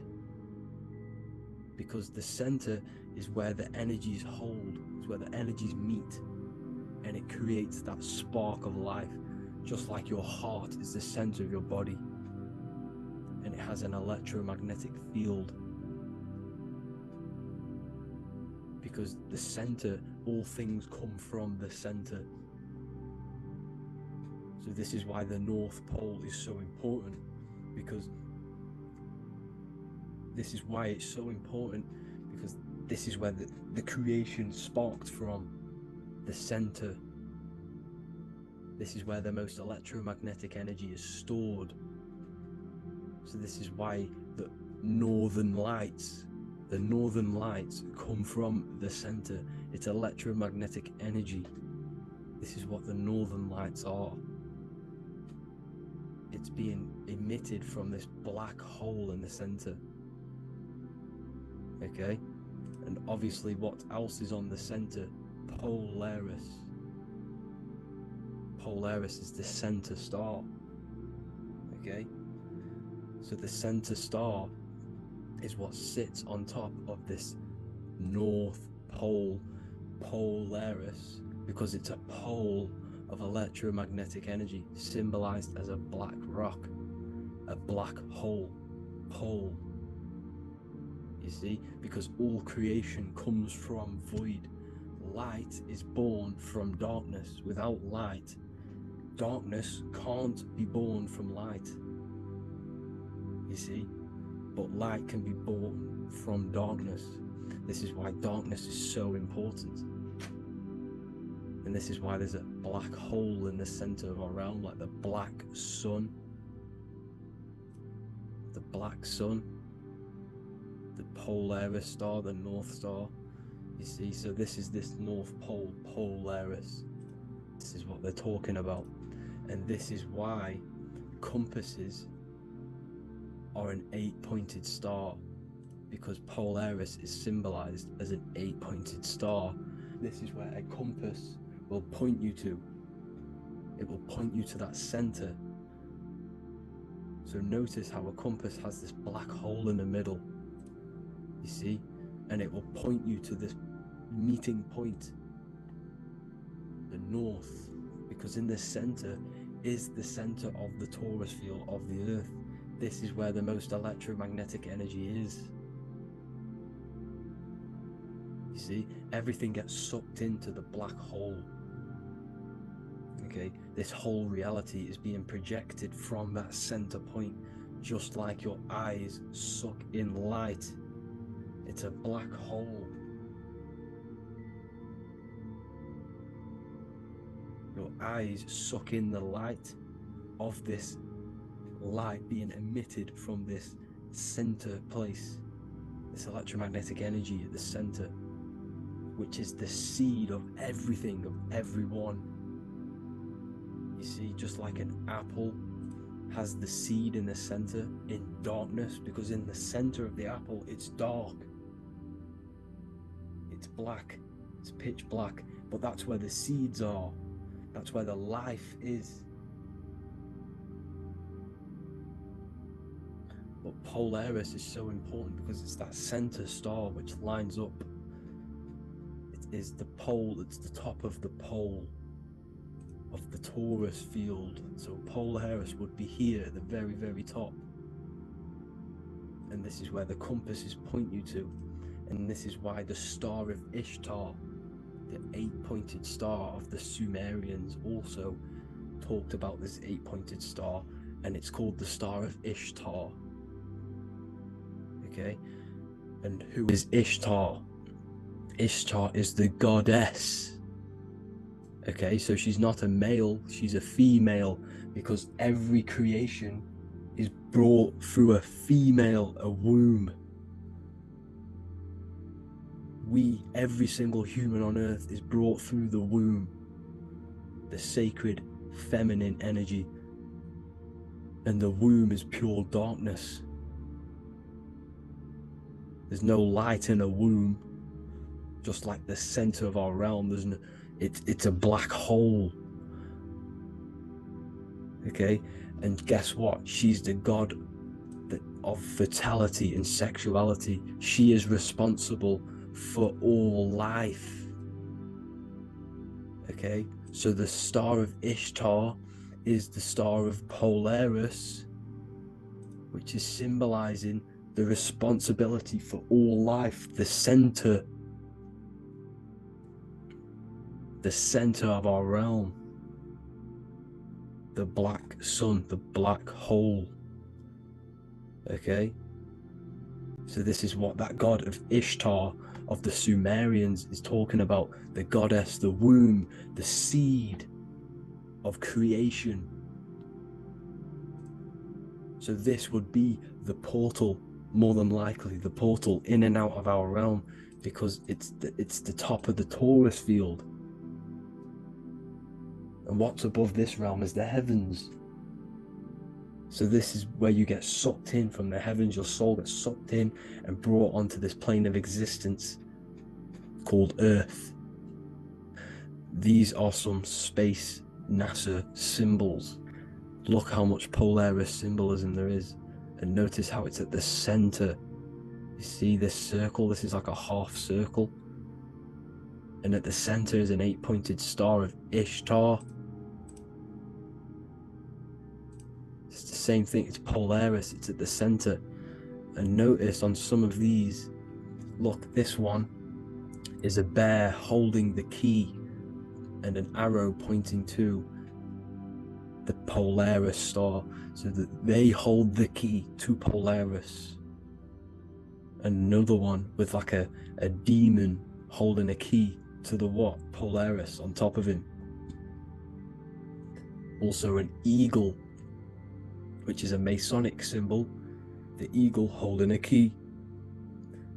On top of the center, you see, and notice how there's an arrow going up to the Polaris and an arrow down, as above, so below, to Earth. So you can go out to Earth, out of Earth, and into Earth through Polaris, and the eagle holds the key. You see? The eagle holds the key, just like this. This demon dragon holds the key to Polaris. And look at this one, Earth, with an arrow up to Polaris, an 8-pointed star. So Polaris is more than likely that portal which the Anunnaki used, the Sumerian gods used, because the Anunnaki symbol is also an 8-pointed star. Okay, And like I said, that center is the seed of creation. The center is the black hole. Okay, just like your pineal gland is at the center of your brain. The pineal gland is at the center of your brain. And that's what connects you to that spirit realm, to the source. That's it for this video, guys. Thank you all for tuning in. I hope you all learned something today. Please leave a like, a comment, and please subscribe to the channel for more content. God bless you all. Welcome to Revival of Wisdom. Welcome people. We're back with another video. Please make sure to hit that like button, subscribe, and turn on notifications to never miss a video. The Earth is a giant torus field consisting of a positive and a negative pole. The Sun being the cathode with a positive charge and the Moon being the anode with a negative charge. This is why the Sun rules over the day, giving you lots of energy, and the Moon taking your energy from you, making you go to sleep. Now, the plane that we live on is called the plane of inertia, and at the center of this plane of inertia is the North Pole. This is where the two electromagnetical energies meet. Now, this is where the most electromagnetic energy is stored. This is why all compasses will point north, because it's the most magnetic place in this reality. So the Sun and the Moon is spinning around this center point, which is stirring the ether of this reality and making everything move in circles, meaning this is a cycle. Everything's recycling itself. It's an organic simulation. The ancients also knew about this sacred land at the center of this reality, known as the North Pole. As you can see on this map from the 1500s of the North Pole, you can see 4 islands around this center black rock. Ancient civilizations like the Mayans, the Buddhists, and ancient Chinese also depict these 4 islands. The endless symbology of these sacred lands at the center has been going on for thousands of years. These sort of secrets are now kept by the elites, but as always they have to show the truth in plain sight, and this is what they are doing with the Windows symbol and also the Wizard of Oz. Now in the Wizard of Oz, as you can see, there's something called Munchkin Land. Munchkins are these unusually short people. Then on the ancient 1500s map it says Pygmy, and then the Pygmy people in mythology are also these unusually short people.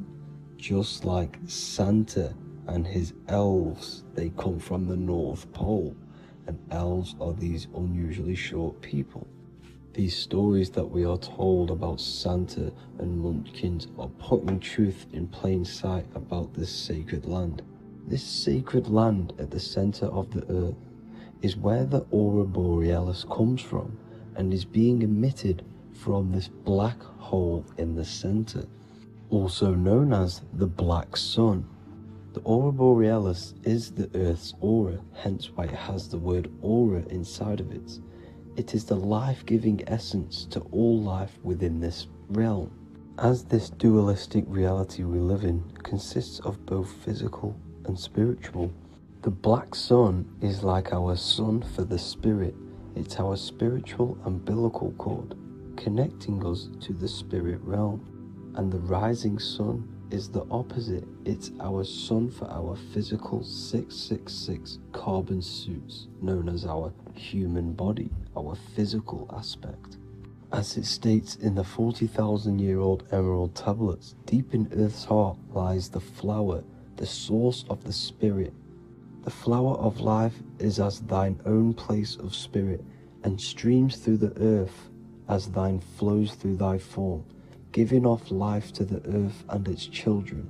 So the North Pole is the core of this spiritual reality, and the closer you get to it, the more spiritual and lucid it becomes. So the elites have covered this up in order for us to forget the true nature of this reality. And they did this cover-up by introducing the globe model. Nicholas Copernicus was around in the 1400s and he introduced the globe model. As you can see, he is a Freemason. He depicts himself with a globe and a Masonic compass in all of his paintings and portraits. Galileo was also a Freemason, as you could see in all of his portraits with a globe and a Masonic compass. He was also a massive part of introducing the globe model after Nicholas Copernicus. So yes, the globe model was a spiritual and political move to gain more control over the masses. After the globe model was then introduced, they introduced the theory of evolution by another Freemason, Charles Darwin. See how these two theories go hand in hand? They both degrade humanity and they make you confused of where we actually came from. By hiding the true form of this divine creation and hiding the true power of each and every one of us, they maintain control over the masses. Now this is order out of chaos, known to be the 33rd degree slogan of Freemasonry. Now this is the Masonic cosmology, and as you can see you have the checkered board for the duality, the 5-pointed star for the 5 elements, the 4 corners for the 4 pillars, the all-seeing eye which is Polaris, the sun, the moon and the 7 stars. So even Freemasons are taught the flat earth cosmology and the true form of this reality. Now the true nature of the sun, the moon and the earth is shown and reflected through the Masonic compass. The Masonic compass is the sun, the moon, Polaris at the top and the black sun at the bottom. It makes sense why all the scientists who introduced the globe model all used the compass and the globe together, because it's truth in plain sight. As I explained in my other video, all Freemasons have to take the oath, so it goes to show, why are we all learning these theories from Freemasons who can't talk about certain topics that they learn about?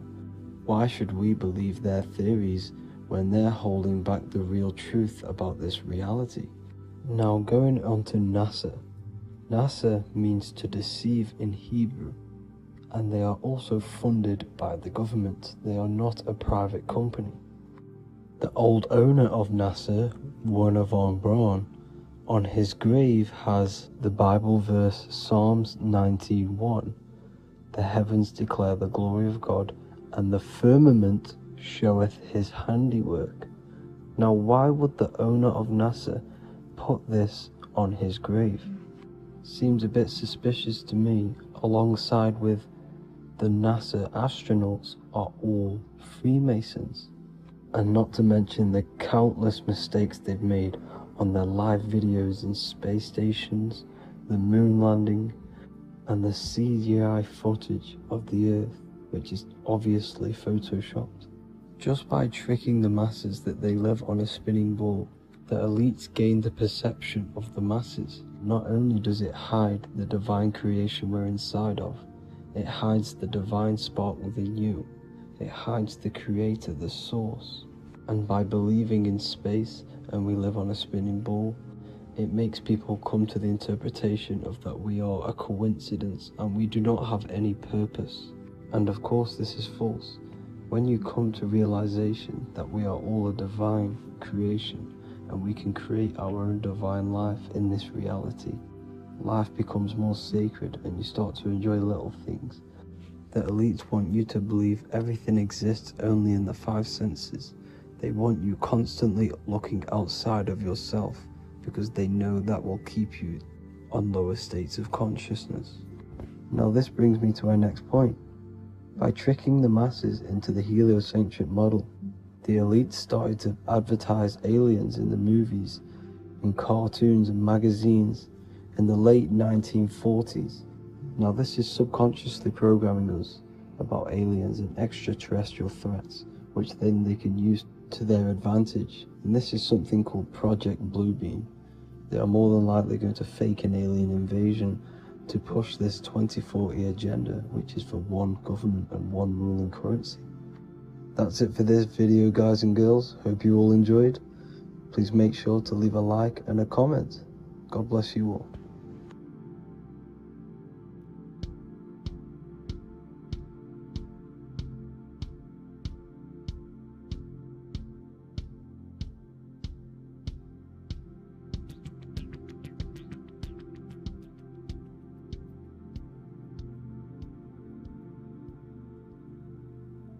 Welcome people, we're back with another video. I will now be keeping track of my YouTube and trying to upload every week. In this video, we'll be talking about the chakras. The chakras are the 7 attributes of God, and they are the 7 planets. These are literally vortex portals within us that connect us to these vices and characteristics of God. Each one of these energy centers are a spinning wheel of energy which controls the cells and organs in that particular area of the body. For example, it's literally a mini brain for that area of the body. Each chakra has a vice which you need to turn to a virtue in order to climb up through the system. They work like a stairway system. You have to go through each chakra in order to unlock the one above. This process is turning matter into spirit as you descended from spirit to matter. Saturn is Satan, that's why it's the lowest chakra, and that's why the devil is red, because red is the lowest vibrational color. When you are in these lower states of consciousness, you are in your animal nature. This is your physical side of your nature, and you are mainly being driven by your animal instincts or your ego. Moving back to your higher self or your spirit self is not an easy process. It takes a while. However, with discipline, consistency, and motivation, you can achieve this, and this is what the ancients called Christ consciousness. Once you have achieved this, it is basically a state of mastery of the mind. You no longer lust for the lower animal nature things. Now let's start with the root chakra. This is located at the base of your spine, and you can feel this chakra by tensing your anus. This energy center is in control of your survival needs, your vitality, stability and security. Now, if this chakra is unbalanced, you will feel insecure, fear, anxiety, unstable, low self-esteem, anemia, over or underweight, and constipation. In order to balance this chakra, you need to feel grounded, embodied, stable, calm, centered, a sense of safety and trust in yourself and the world around you. The next chakra is the sacral chakra, which is located around the belly button area.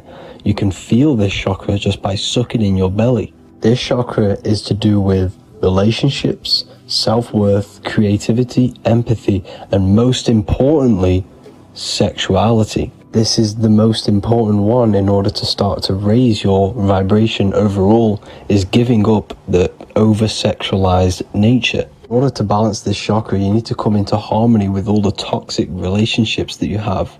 Get rid of the fear, the anxiety, the isolation, and 100% get rid of the over-sexualized nature. Lust is one of the most lowest vibrations you could possibly feel.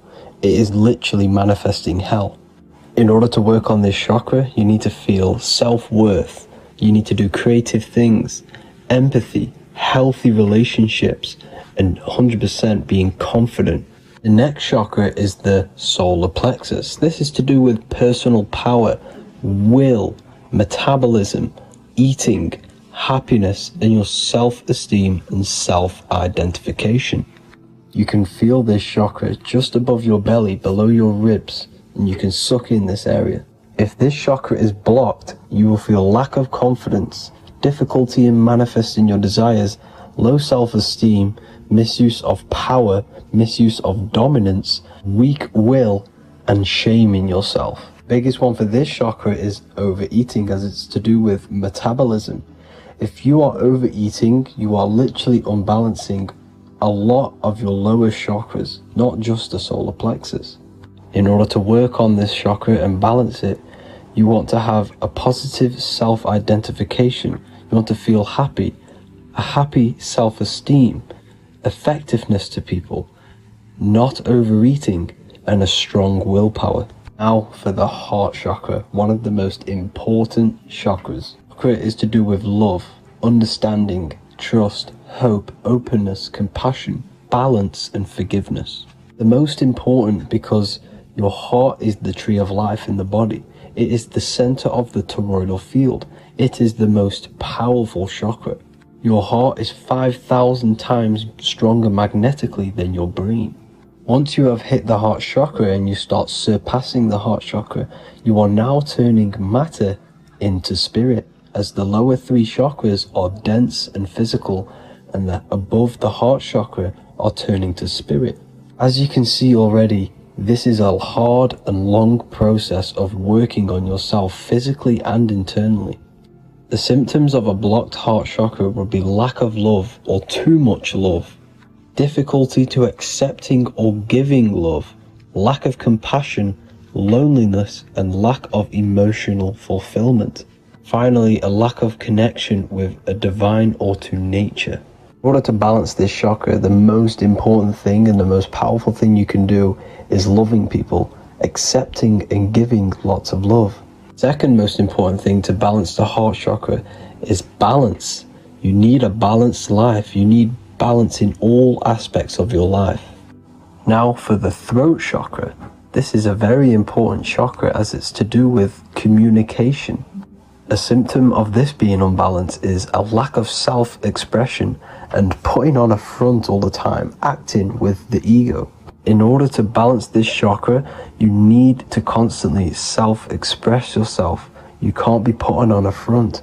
That voice inside your head, you have to let it come outward. Don't just block it off with a wall. Self-expression will lead to you gaining friends who actually like you for being you, and not these fake friends that you have to put on an ego for. In order to balance this chakra, you need to express yourself, express the word that's within you.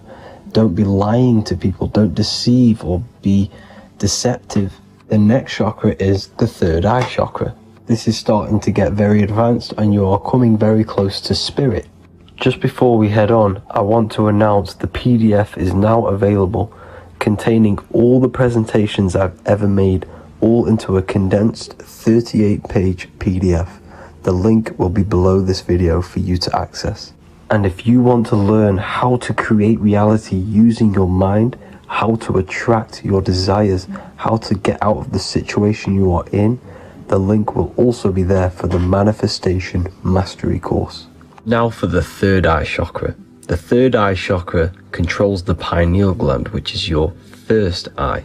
It's to do with your psychic abilities, channeling, telepathy, astral travel, visions, and connection to the higher self. You need all of the chakras aligned to get the full potential out of your third eye or pineal gland chakra. For example, if you're astral traveling and you fear something, you will be instantly shot back to your body. So you need to master all of the chakras before you go on and try and do these higher spiritual activities. Symptoms of the third eye chakra being blocked is lack of imagination, lack of vision, lack of concentration, blocked or clouded intuition, can't see the big picture, and especially overly reliant on logic and intellectual thinking. A good way to work on this chakra is imagining things, vision things, trust your intuition at all times, always follow that inner voice. Cut out the tap water which contains fluoride. Fluoride blocks the pineal gland. And cut out all junk food because all of this is affecting your pineal gland. When in meditation, you want to focus your eyes and your attention to the center of your head between the two eyebrows. This is where the pineal gland is located. This will help and awaken the pineal gland over time when you keep doing these meditations. Finally, for the crown chakra, this is to do with universal consciousness, all-knowing, enlightenment, cosmic connections, the God source. This chakra is blocked by being cut off from spirituality, plagued by the senses, being tricked into the five senses and being tricked into thinking you are the body. In order to work on this chakra, you need to feel grounded. You need to know yourself, your real self, the voice within you.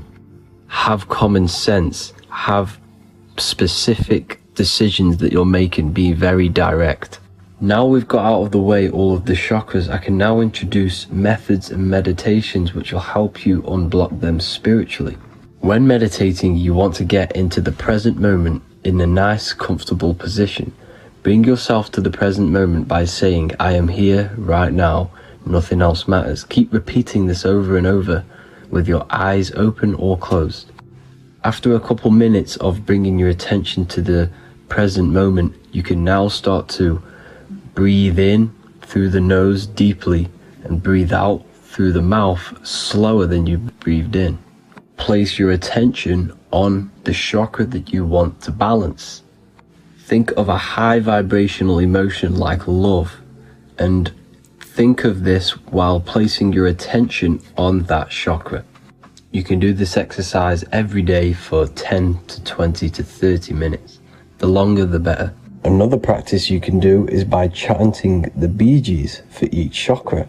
They are here starting from the root chakra all the way to the crown chakra. Or you can chant the 7 vowels. There are not 5, there are actually 7.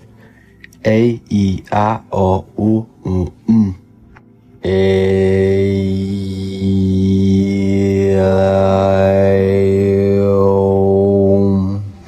This is the proper way of pronouncing the 7 vowels. These are so powerful because these are the only things that exist. It is literally the sound of God. By pronouncing them right, you can actually create a lot of power within you and align your chakras. That's it for this video, people. I'd appreciate a comment and a like to help the algorithm. I appreciate you all. Love and light.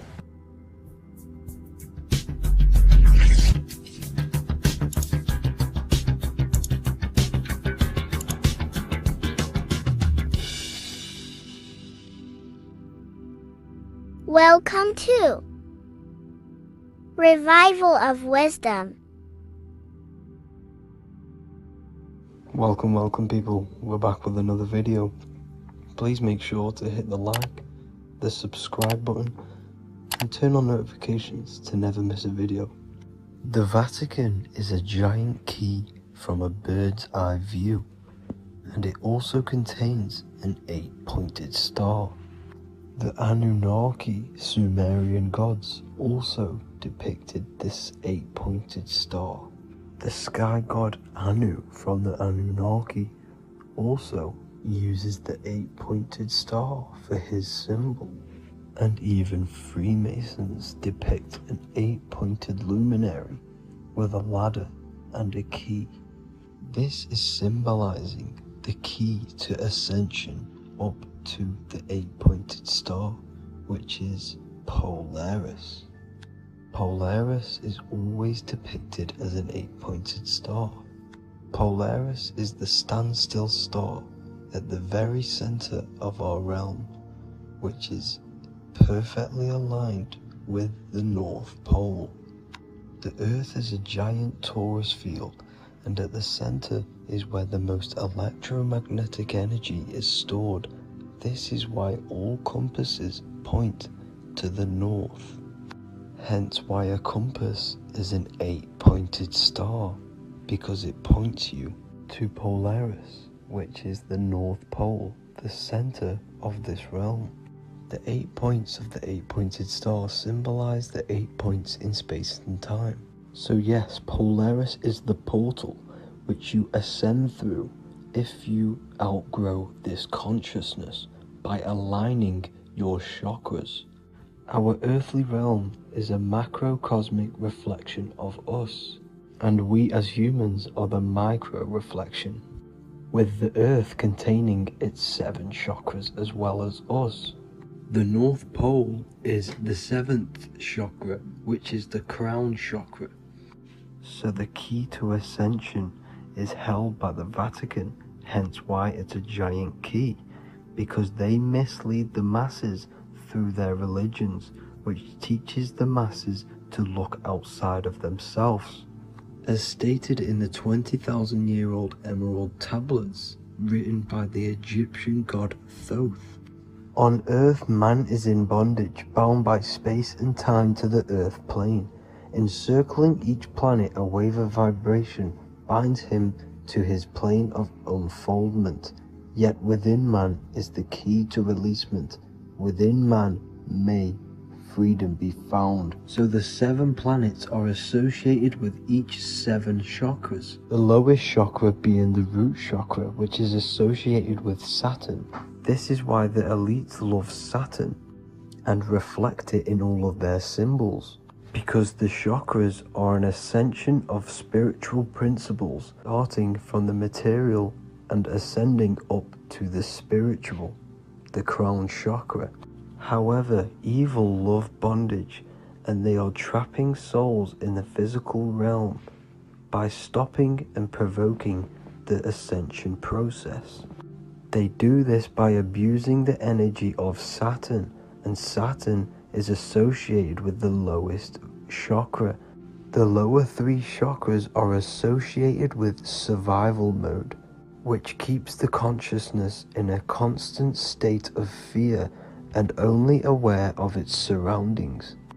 Once you start to ascend up your chakras, you become more consciously aware of spiritual deeds. And this is the process of returning back to your true spiritual form. Going back to Polaris and its connection to ascension, Kanye West symbolizes this on his music video 24. As you see him rise up into the sky, you see an 8-pointed shape around him, which symbolizes the 8-pointed star, as you see the beam of light. And even NASA symbolized this in their Space Delta logos, a bear holding a key with an arrow up to Polaris, the 8-pointed star. Here's another NASA logo of an arrow from the Earth to Polaris. The series Lock and Key on Netflix is all about portals and doorways, and they have the Kundalini energy as one of their keys. Kundalini energy is the energy which rises up the spine, the 33 vertebrae, and activates the third eye. The third eye is the spiritual gland, which connects humans to other spiritual realms. We are not the body. Our spirit, our soul inhabits the body. We exist physically, spiritually, and mentally. Therefore, we are multidimensional. The intellectual and spiritual inhabit the body. Therefore, this is just an avatar within this timeline. However, within each and every one of us, we all have the key to releasement, as says in the Emerald Tablets. This releasement is ascension up until higher states of consciousness. As stated in the Emerald Tablets, man is in process of changing to forms that are not of this world. Grows he in time to the formless, a plane on a cycle above, and another one saying, man is a flame bound to a mountain, but we in our cycle shall ever be free. Know ye, O man, that when ye have progressed into the cycle that lengthen above, life itself will pass to the darkness, and only the essence of the soul shall remain. That's it for this video. I hope you all enjoyed. Please feel free to leave a like, subscribe, and comment any subjects you want me to talk about. God bless you all.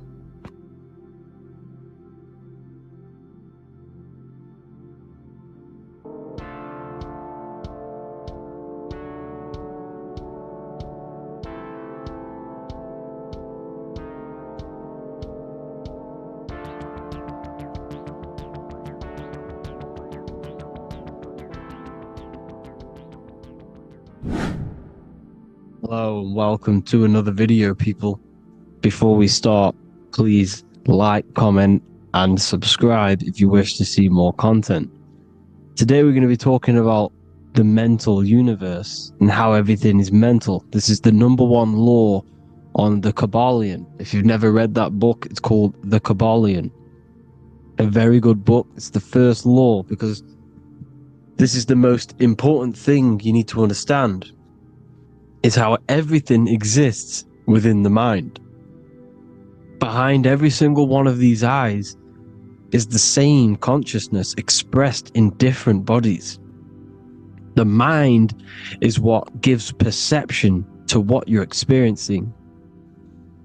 Behind every single one of these eyes is the exact same consciousness, but the brain that they inhabit is giving them a different perception, a different being, a different body. Now, this is the difference between humans and animals. Humans possess a advanced consciousness, an advanced mind that gives us the ability to be aware of ourselves mentally, physically, and spiritually. We can reflect on ourselves. When a dog looks in the mirror or an animal looks in the mirror, it doesn't know what it's looking at. It doesn't realize it has a consciousness. It can't reflect on itself. It can't say, I want to improve in this area. It doesn't have that consciousness. We have a divine consciousness. Take away the N for divine, and you get with a D, put it with a D, you get divide, because we have a divided two-way consciousness. An animal only has one. However, it's still the same mind. We're all mind. We're all mental. We all exist within the mental plane. Look at this person walking. The body, the brain, is sending electrical signals through the 12 cranial nerves, which the 12 disciples that spread the gospel of Jesus, right? You have 12 cranial nerves in your brain. There are 12 disciples which spread the gospel of Jesus. Jesus represents the mind, the intelligence, the invisible intelligence that we all are, the same intelligence, the same exact consciousness, which then sends a command into the brain.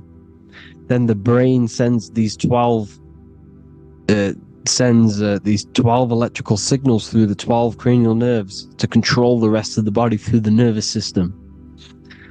This person walking is not, the body is not walking. The mind is telling it to walk. And the brain is it's a supercomputer which is decoding these demands given to it by the mind. Because the pineal gland will have something to do with the ether, because the ether is physical and non-physical. The mind is sending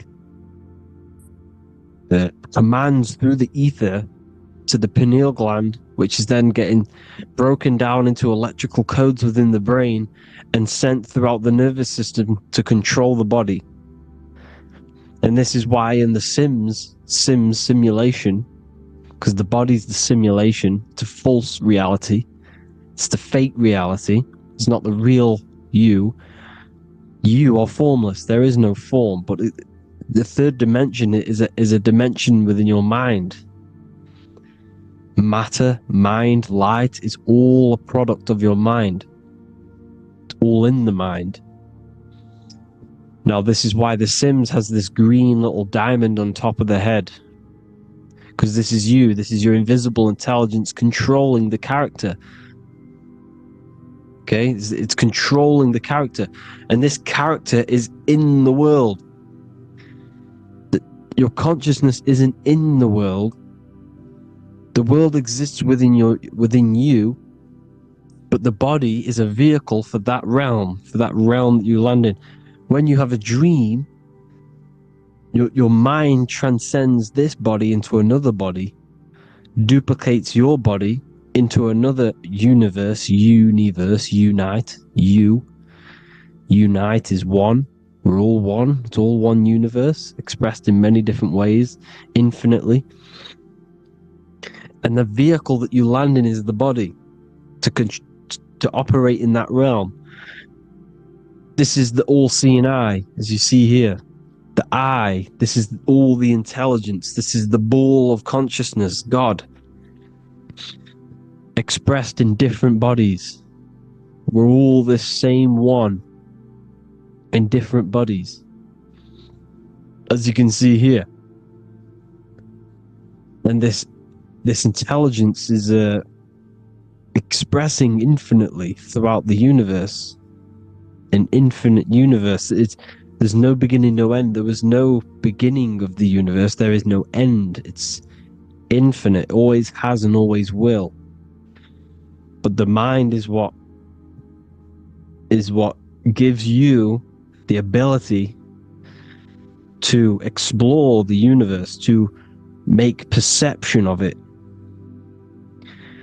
We are God in disguise. We are God in disguise. We are God in flesh. But the body can become attached to the mind, can become attached to the body if the mind is not aware of itself. When the mind is that blinded by matter, and we lack knowledge and understanding of what we truly are, a formless, infinite being, a traveler. This is why Freemasons are called Freemasons. Mason means traveler. Free. You're a free traveler because your consciousness is a traveler of the universe. When we lack understanding, our mind bounds to the body because we don't separate the body with our different layers of consciousness. When we separate them and identify that we are mind, body, emotion, you then can apply this knowledge to when you want to astral travel and explore the different realms of your mind, because the mind is the universe. People, this is what we need to understand. The mind is the universe. I am you and you are me. This is the Egyptians showing you this. The Ankh is the symbol of life. This is the one ball of consciousness, mind, giving it the Ankh life to all the different life forms. The cows, the birds, the snakes, and the big Ankh given to the humans, because the humans are the most intelligent. We have the most advanced consciousness. We have the most advanced consciousness. This is why the one is giving a big Ankh to the humans here. Here you see again, this is not the sun. This is also showing Ankh giving out its life to all things infinitely. And this is the Most High. We are the Most High in disguise. When we strip off the body, we strip off the desires for the physical world, we strip off all of these fake identities that the mind gets attached to. That is God. The universe. You are the universe experiencing itself. I and I. The letter I and the number 1 is just one line. The letter I is the number 1. Because your I am, when you refer to yourself as I, every single one of you who's watching this video refers to yourself as I, which is the one. We are all the one. We are all intelligence. We are all invisible. We are all the one. One is the only number. 1, 2, 3. Everything goes up in ones because there is only one. Doesn't matter how far you go down the line with numbers, all of their numbers are created by 1 because there is only one. To me and you are the exact same consciousness expressed in different bodies. Mind, cause. There is only one cause. There is only one mind. There is only one being.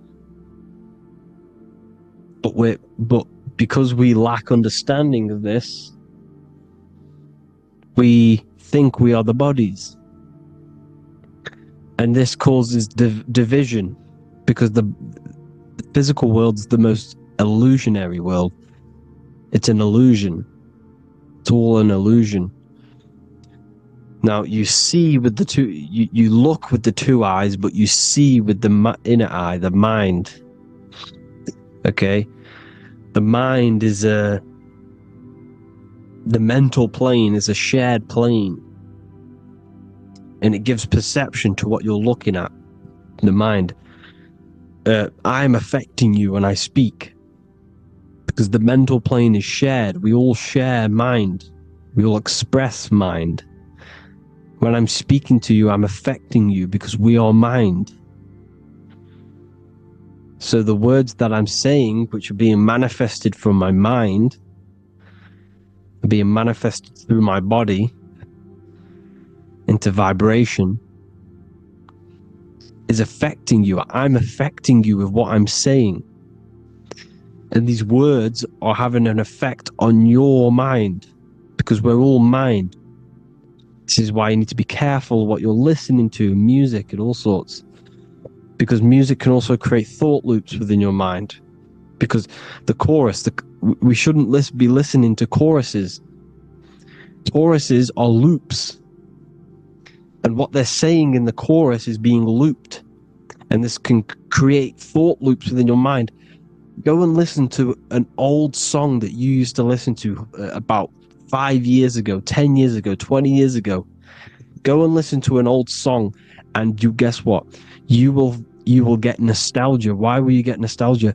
Because that song will trigger the thoughts that you were thinking in that time of listening to that song. So songs with choruses create thought loops, and they reprogram your subconscious mind. It's important why music is very powerful. Mind and mind, same word. See, language is the truth, people. This is why I use language in all of my presentations, especially the English language. It's riddled with occult truth. I is my me. I, you, and me are I, one. We are not the name, we are I. Every single one of you is I, because we are all the one, all mind. Now, the only thing that is truly mine is my mind. When you say something is mine, it's an illusion. It's not yours. The only thing that is mine is mind, my mind. Okay?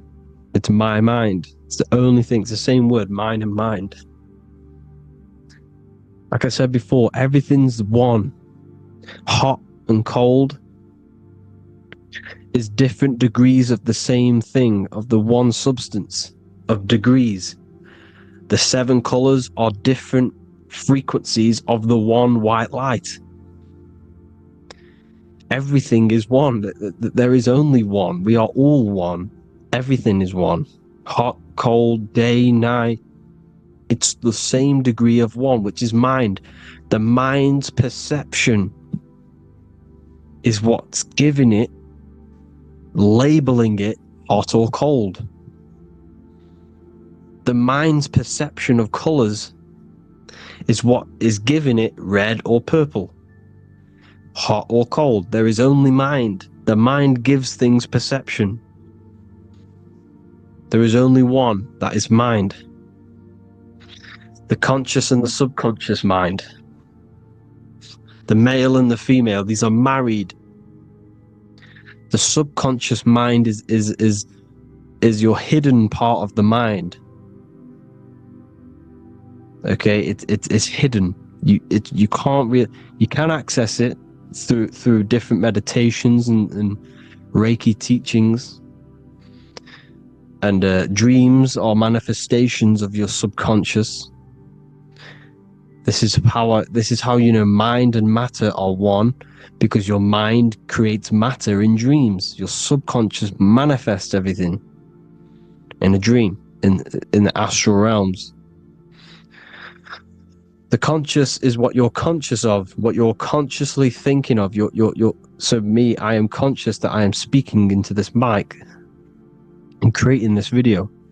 My subconscious mind is the hidden part of the mind, which is speaking to my heart, telling it to beat. It's telling my food to digest. It's regulating all my blood. It's doing everything in my body without me being conscious of it. Without me being conscious. The subconscious is the feminine. The conscious is the male. The Bible, of course. Proverbs 12:4. Helpful, not helpful, an excellent wife is the crown of her husband, but she who brings shame is like rottenness in his bones. In the same way, husbands should love their wives as their own bodies. He who loves his wife loves himself. You can take that physically, you can take that literally, or you can take it metaphysically. See, the Bible's written in such a way where you can take it as your level of realization. He who loves his wife loves himself. If you love your subconscious, if you love yourself, you speak good about yourself, because your subconscious takes everything literally. If you say, I hate you to someone, your subconscious does not know the difference between me and someone else. It only thinks me, me, me. Why? Because mind is the only thing that exists. You are mind, I am mind. If I say I hate you, you're saying that to yourself. Your subconscious picks that up and says, I hate myself. And that's telling your subconscious that's what you want. Because your subconscious manifests 90% of your behavior. The programs within your subconscious. Tying your shoelace is a program. You don't need to be conscious of it. You can just do it because it's a program. It's deeply interwoven in the subconscious. Driving your car, texting on your phone. You don't have to think about what letter. You just do it because you know where the letters are. It's a program. Therefore, if you look after your subconscious, they are a married couple. It's your wife. Your subconscious is your wife. And it manifests 90% of your daily basis thought patterns, actions, behaviors, emotions, all the things that you all the trauma that you've experienced is stored within your subconscious, which is affecting you. So let's say you were in a car crash 10 years ago, and you had a really traumatic event, you really hurt yourself, and you had a very, very, very strong emotion that you felt of pain. That will still affect you today. And why? Because it will manifest into your behavior. How? Well, you'll be cautious of what cars to go in and who. You'll be cautious because of that event that stored within your subconscious, because of that feeling you felt was so painful and so strong. It's still manifesting into your behavior today. For example, you won't go in certain cars, you won't go with certain drivers. The subconscious stores everything, all the memories, the programs, and everything. So if you trick the subconscious, that's how you manifest your life. If you trick the subconscious, you already have something. And therefore it will manifest into your life and into your behavior, thoughts, and actions. This is why the golden rule is to treat others like you want to be treated. Because I am you and you are me. We are all subconscious. We all have subconscious. Whatever I do to you, I do to me. Because my subconscious picks that up and thinks I'm speaking to me. Mind is very powerful. Whatever I do to you, I do to me. Treat others like you want to be treated. The golden rule. That is the only rule we need in this realm, in the universe. If everyone understood this rule and how the subconscious works and how karma works, we'd live in heaven on earth, the Garden of Eden, the Golden Age. As a man thinketh in his heart, so is he. Proverbs 23:7. Where your heart is, there will be your treasure. Your heart's the emotions. It's the storehouse of emotions. It is where you feel emotions. You have to let your emotions move through you, not become you. You can't let your emotions become you. But except be like the sky and let them pass through you. Be like the clouds and the stars passing over. Let them pass through you. Do not let them become you. And this is how emotions can take over your mind. We are driven by, when a man is driven by emotions, he has no self to control. You must control the mind, because the mind can be corrupted. Because your thoughts are electrical in the brain. Your thoughts come from the mental plane. So how the mind works is that you place your attentions on something in the mind, and infinite information just flows in. Think about it. When you think of a certain topic, as soon as you think of that topic, information comes flying into your mind. Different ideas, ping, ping, ping. It's all connected. It's why we call it a mindset, because your mind sets itself to frequencies. And when we think of something, we tap into that frequency, and just the universe, the mind, the mental plane just flows in information based on that frequency and that thought. The universe is just information. All of the information out there, nothing is new. It's all there. You just have to tap into it.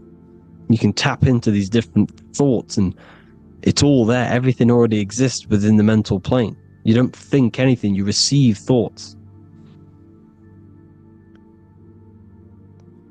We all share the mental plane. We affect each other. I'm affecting you. Listening to me is affecting your mental plane, your mind. The physical plane is the lowest plane. It's the world of effect. Everything you see in the physical plane is the effect of mind. Like I said, the person walking is the effect of their mind telling the body to walk. The physical plane is the lowest dimension of your mind. Mother Earth, we are in a mother. We're in the womb still. The earth is feminine. It looks after you. It provides you with food for free. It grows on trees with water. It's Mother Earth.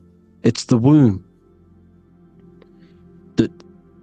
The dome above your head is your mother's belly.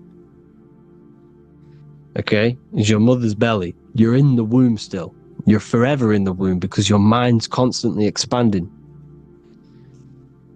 Because when the baby's mind figures out that there is a reality outside of its mother, starts to hear the people outside of its mother, what does it do? It figures a way out of the mother, and it becomes born again in the water,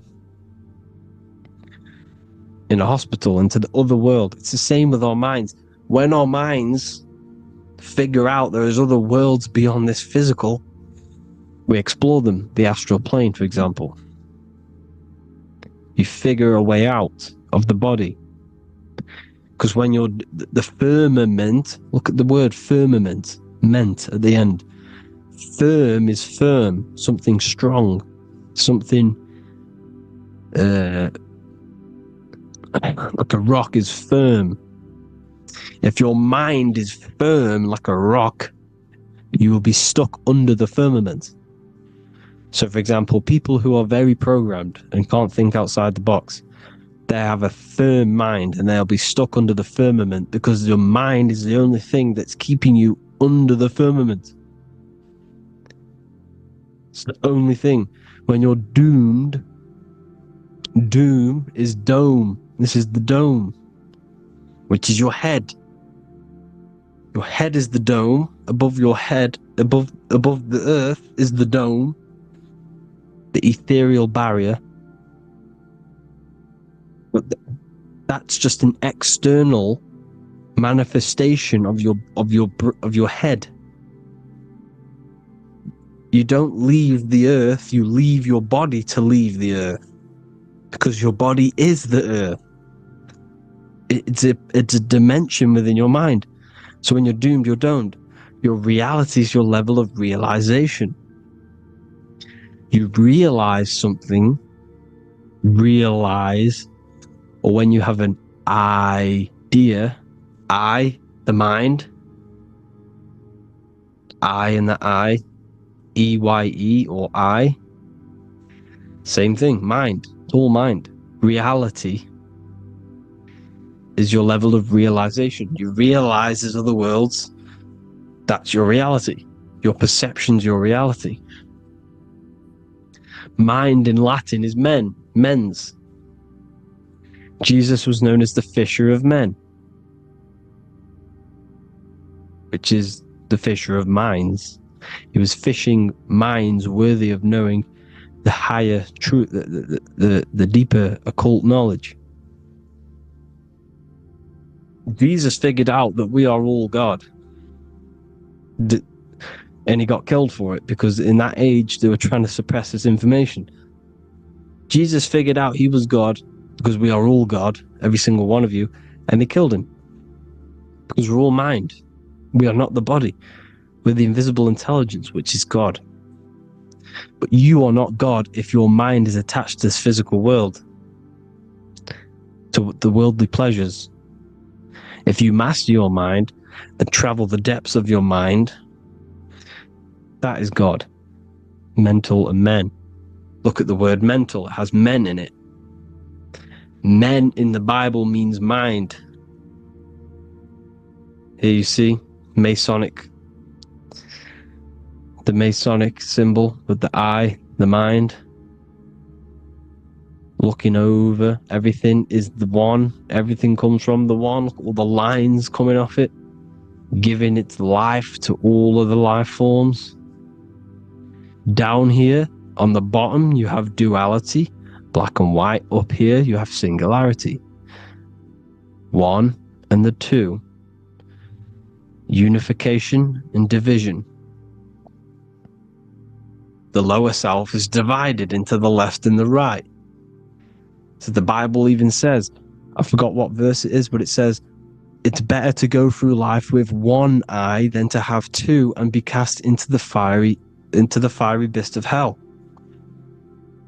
I'm not sure what verse it is, but you can research it yourself. It's better to go through life with one eye, to be unified. Unified consciousness. Dimension. No brainer. No brainer. The language tells you the truth, people. Dimension. The dimensions are in your mind. Entertainment. Entertain the mind. Disappointment. It's all in the mind. Environment. The environment that you are in is a product of your mind. Within, rearranged spells high twin. Within is your mind, and your external world is mirrored from the decisions you make in your mind. Advertisement, commitment, it's all meant, it's all mind, everything is mind. Everything. So, this is important. The collective thoughts and collective beliefs. The collective, because we all share the mental plane. And because of this is why we are in a weakened state of consciousness at the moment. Because the collective thoughts and the collective minds overall are asleep. And they don't believe in anything. You see, everything is true within the mind. You think of something, it is there instantly. You think of a chair, it's there in your mind. You think of anything, it's there instantly. So everything's true within the mind. Anything can happen in the mind. anything can happen on the physical plane if the collective consciousness, the collective minds, believe it to be true. This is why back in the days, in the ancient days, you look at all the old world stuff, you see all this crazy technology, and it's because as a collective, as humanity back then, they believed that they had much more open minds. Therefore, the things manifested in the physical world were a lot more out of the box, so to say, compared to today. For example, magic is not as powerful today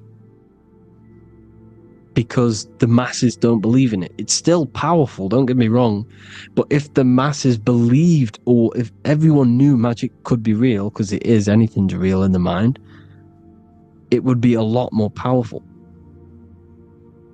You see? So and what they're trying to do is create a hive mind worldwide. They're trying to make one religion, an external god. What happens when you worship something external? You give energy to it, because where attention goes, energy flows. Where your mind gives attention to, energy goes there. And when we all believe in external gods and give our worship and our power to these external things, we all give energy to it, which will manifest as a demon in the astral planes. It's a hive mind. They're trying to make a hive mind to summon our energy. Trying to summon our energy.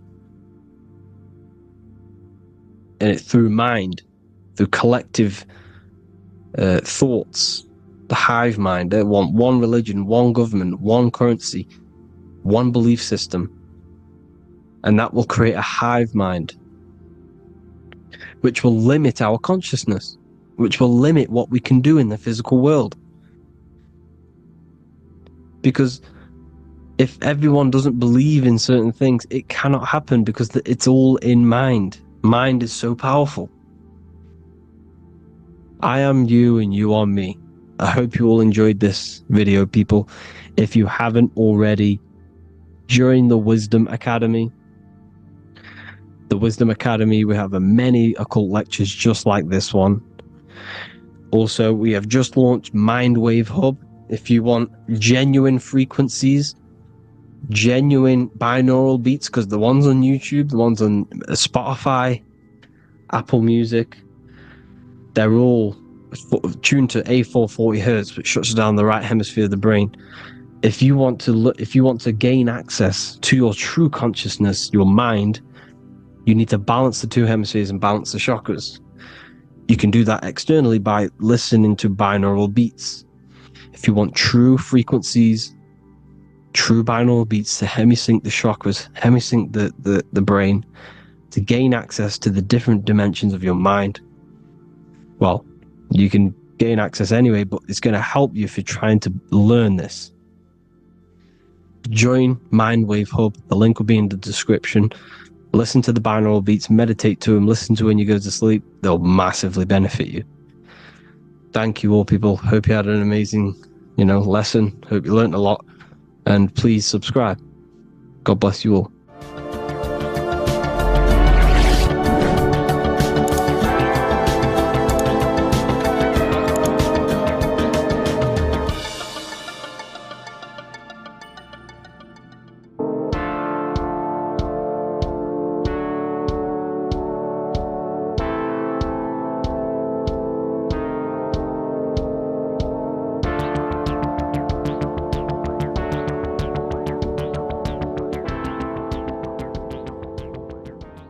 Welcome back everyone to another video. Today we're going to cover everything that you need to know about the mind, starting with the two aspects of the mind, the conscious and the subconscious. The male aspect of your mind is the conscious. This is the 10% of your mind. The conscious part of your mind is only aware of everything around you, your vision, your sight, your smell, your taste, your hearing, and your current state of emotion and thought. Every thought that you consciously think about has an emotion directly attached to it. That emotion is then impressed onto the subconscious part of the mind. The subconscious part of the mind is the female aspect of your mind. It is also a whopping 90% of your mind. Subconscious mind is controlling all of the subconscious processes which happen within your body. For example, your subconscious mind is controlling your heartbeat, your digestion of food, and all of the things that you do not have to tell the body to do. It is the hidden part of our mind which is controlling all of the hidden things. The subconscious mind is like a recording supercomputer. Everything that you have experienced in your life is all recorded and stored within the subconscious mind. One of the most important things about your subconscious mind is that it stores your mental programs. Everything in the subconscious mind manifests into behavior and actions within the body. Your daily basis routine and habits are all mental programs within your subconscious mind. These mental programs are created by mainly two ways. 1, repetition, and 2, emotional impact. The repetition is fairly simple to understand. The more you do something, the more it impresses onto your subconscious mind and becomes a program. That program will then manifest into your behavior. However, with the emotional programs, they work a bit different. The stronger that you feel an emotion, the stronger it is impressed onto the subconscious mind. And then that emotion becomes a program. For example, you had a very traumatic moment happen when you were a young child. The emotion that you felt was so strong in that moment that it impressed into your subconscious mind so hard that you can recall that moment like it was yesterday. That traumatic event that happened to you when you were young will still manifest into your daily basis behavior even to this day. However, it manifests subconsciously. For example, if you were in a car crash, you will be wary to enter cars with certain people. All because of that traumatic emotion that you felt and impressed onto your subconscious mind. Another example of the subconscious manifesting into our behavior is posting on Instagram.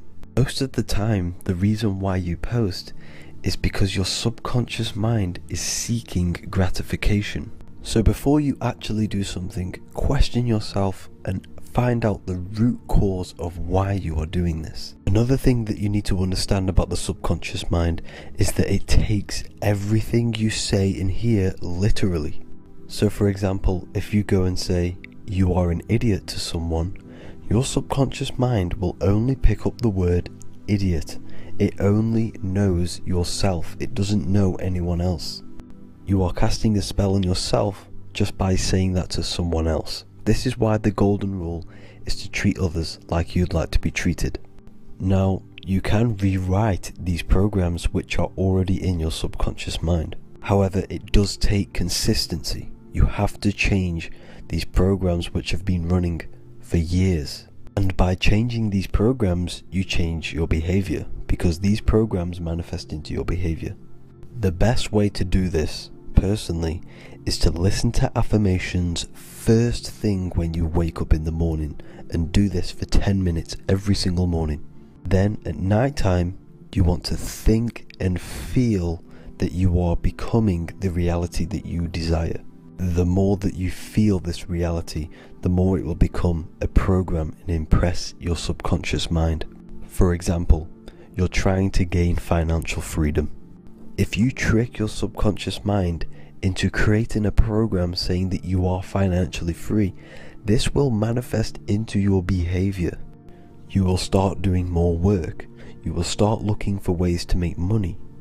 Your mind will be set on the frequency of money and financial freedom. Therefore, you will receive thoughts based around this program. If you take enough action, your life will dramatically change because of this program that you created in the mind. This is why we call it a mindset, because your mind is a frequency tuner which sets its frequency onto different thoughts, because thoughts are frequency. If you fill your mind with a specific frequency, you will gain thoughts and ideas based around that frequency. To create a stable mind, you need to master your emotions. You need to change your mindset. Everything that you experience is neutral. Based upon the mindset that you see it, You either give it a positive or negative charge. By understanding this deeply, you will then control your emotions. I hope you gained some wisdom and enjoyed this video. Please, if you can, leave a comment and a like, and subscribe to the channel if you like this content. Love and light to you all.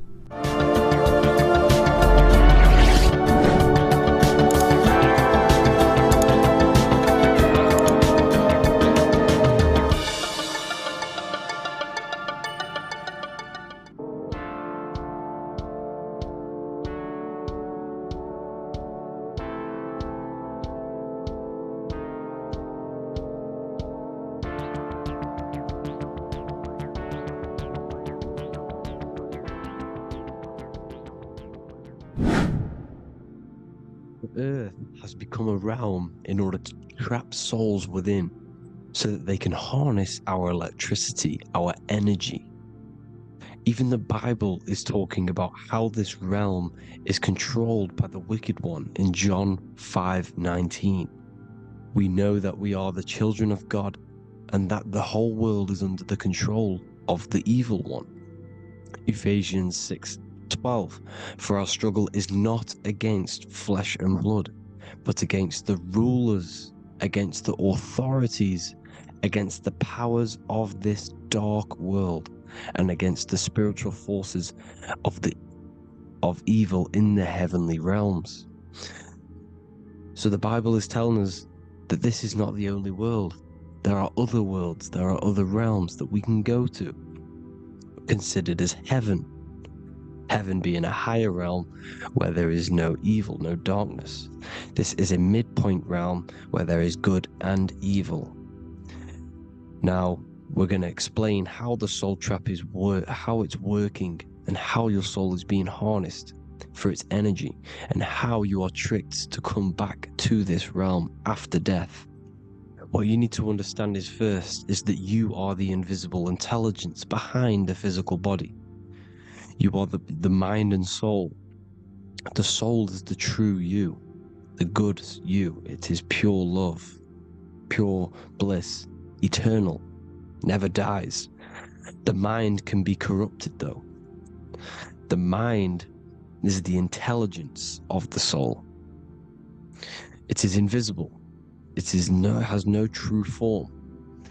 The intelligence inhabits the brain.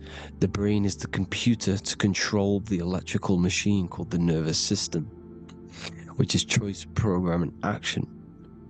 You are the invisible intelligence behind the body, and this will prove it even more. You do not even see into the external world. You are seeing an image produced by the brain, because the light is being sucked through the retinas of the eyes. The image is produced in the visual cortex at the back of the brain. What does this mean? This means that we are the consciousness in the center of the brain, in the pineal gland, that is experiencing the program being ran by the central nervous system in the brain. This is the sigil of Lucifer. Lucifer in Latin is Lucy. Lucy is light in Latin. Lucifer is known as the light bearer. This is how the eyes work, people. It's not a demon or a devil. The sigil for Lucifer is how the eyes work, and how the left eye is controlled by the right brain. The right eye is controlled by the left brain. There is a crossover. It's the same with the body. The left side of the body is controlled by the right brain. The right side of the body is controlled by the left brain. There's a crossover with our hemispheres in the brain. Now, this empty chamber in the center of the brain is where this universal cosmic intelligence is held, known as the most holy place in the Bible, the throne of God. Okay, this is above the 33 vertebrae on the spine. As you can see here, you are the being in the center of this point. All of the nerves are being sent back to this one particular point, which is the seat of our invisible intelligence. You can see it's an empty chamber. our consciousness, our intelligence is not a physical thing. This intelligence is the true voice inside of your head. This is why your head is heaven, your heart is earth, your heel is hell.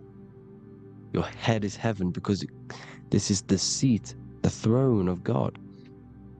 God is in heaven because the consciousness, this divine intelligence that's controlling the body, is sat in the center of the brain.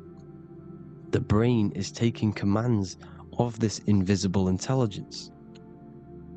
When you close your eyes, you can feel your awareness, your consciousness, your intelligence is all in the brain. Your awareness is not in the feet, the heart, the legs, the arms. It's all in the center of the brain. Now, if you meditate deeply, you will find that you are beyond the mind. You are the being observing the thoughts. You are the soul observing the thoughts. Now, with this being said, you are the consciousness experiencing the program being ran by the central nervous system in the brain, because you're not seeing into the external world. It's an image, it's a simulated image produced by the brain and the central nervous system. You do not experience the external world. You do not feel the external world. You feel electrical impulses on your nervous system. Your nervous system is decoding what you are feeling. So the only thing that you truly feel is the electrical impulses on your nervous system. This is why the nervous system is the tree of knowledge of good and evil, because it gives your invisible intelligence, your mind, the knowledge of good and evil. It can detect good things, it can detect bad things. If it's hot, if it's warm, if I need to go, the nervous system is doing this. It is the tree of knowledge of good and evil. Okay? Now this universal intelligence is symbolized as the single eye. Okay? Matthew 18:9. It is better for you to enter life with one eye than to have two eyes and to be thrown into the fire of hell. What does this mean? It's symbolic, it's metaphorical, people. It is metaphoric.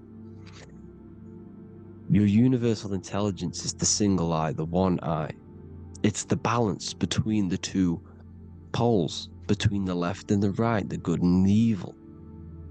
It knows the right thing to do all the time. This is our inner guide. The inner self is the inner guide.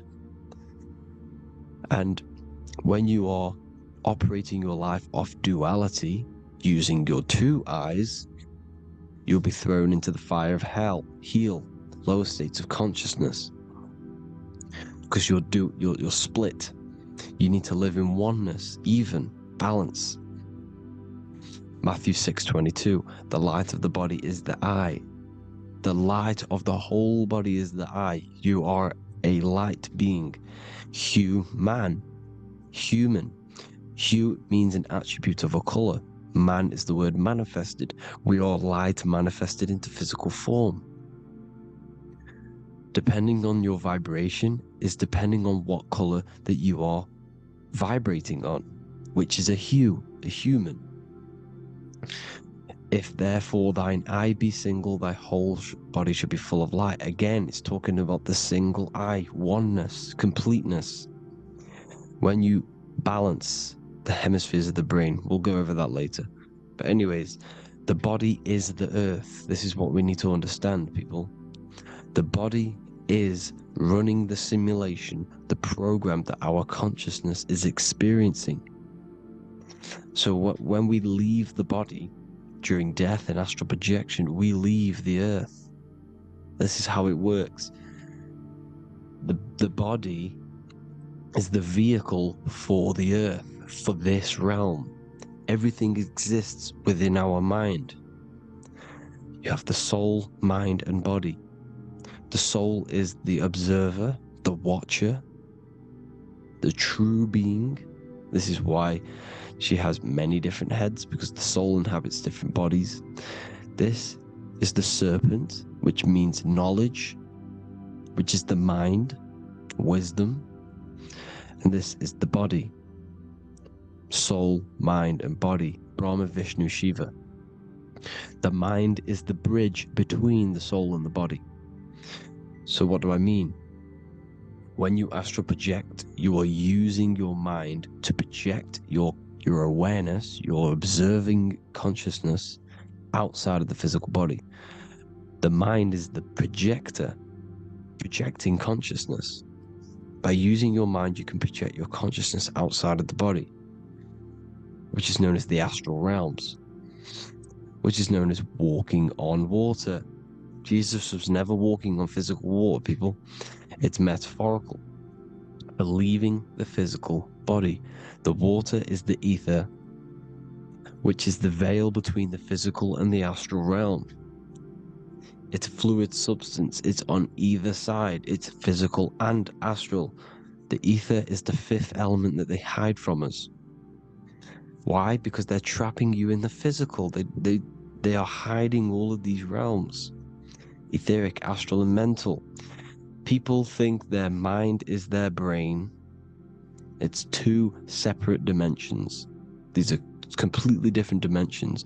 The mind is way more intelligent.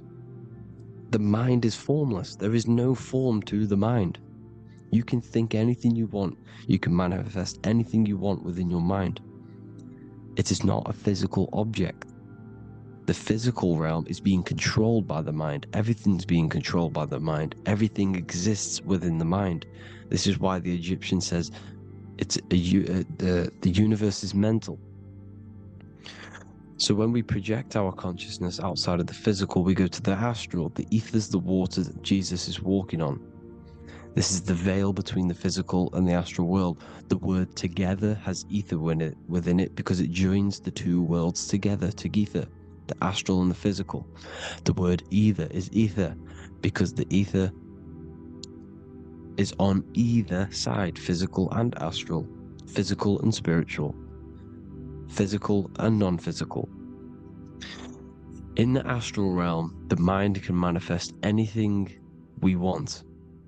We incarnate to restrict our minds. This is why Saturn, if you go and watch my video on Saturn, how Saturn is this simulation, okay?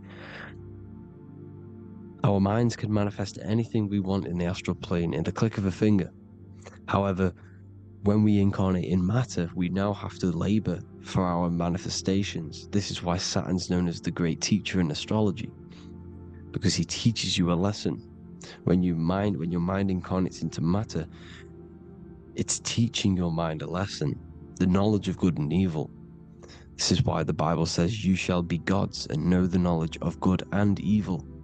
When you incarnate here, you have to know the knowledge, you need to know the knowledge of good and evil to become a god.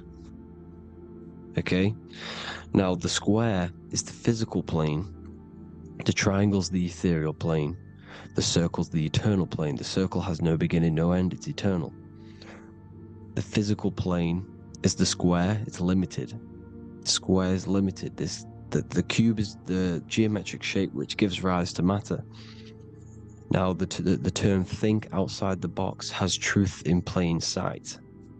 You have to think outside the box to project your consciousness, use your mind to project your consciousness outside of the box, the physical plane, into the astrals. The astral realm is the realm of the stars. Above us is the stars. Through the stars is the astral plane. This is why astral has the word star within it. The devil is the de-veil. When you sell your soul to the devil, quote unquote, it's metaphorical. The devil exists in the physical plane. It's the lowest state of consciousness. The de-veil, you de-veil yourself into the physical when you are the devil. The de-veil. The ethereal plane. Now, we all know what the famous symbol of the all-seeing eye, right? The all-seeing eye with the eye in the triangle. Look at the Masonic artwork showing you the triangle above in the sky. This is symbolizing the ethereal planes. The eye in the triangle symbolizes your invisible intelligence, your mind, which has the ability to see on either side. Because the triangle's the ethereal plane, the eye is your consciousness, your intelligence, and this intelligence has the ability to see in the physical plane and to see in the ethereal planes, in the astral planes. This is why it's above the earth, it's above the ground, because it can see here, it can see in the heavenly realms. Now, the stars are, well, this is known as heaven, the realms of the astral planes. This is some quotes from the Emerald Tablets of Thoth. Out of the darkness ye must rise upwards, one with the light and one with the stars.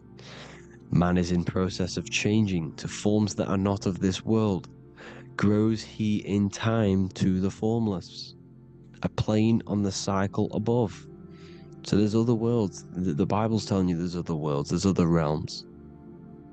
Know ye must become formless before ye are one with the light, the astral light above, which shining through the stars. Not of the earth are ye, earthy, but a child of the infinite cosmic light. You are the invisible intelligence controlling the physical body. The body's not you. It's the vehicle that your soul lands in when your mind projects your consciousness into that realm. Free from the body, I flashed through the night. Unlocked at last for me was the star space. Wow, that's powerful. The star space, the astral planes.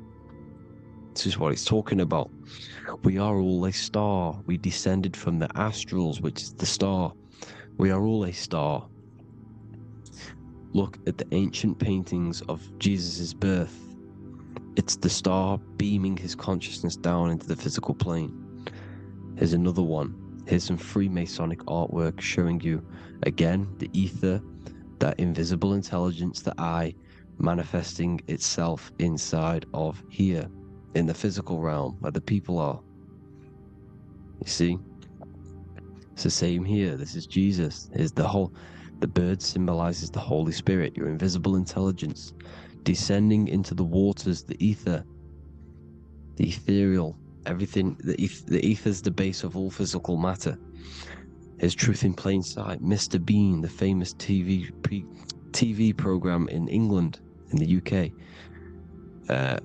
He begins the program like we all begin the program from falling from the stars. He falls down with a beam of light. And this is Truth in Plain Sight. This is false.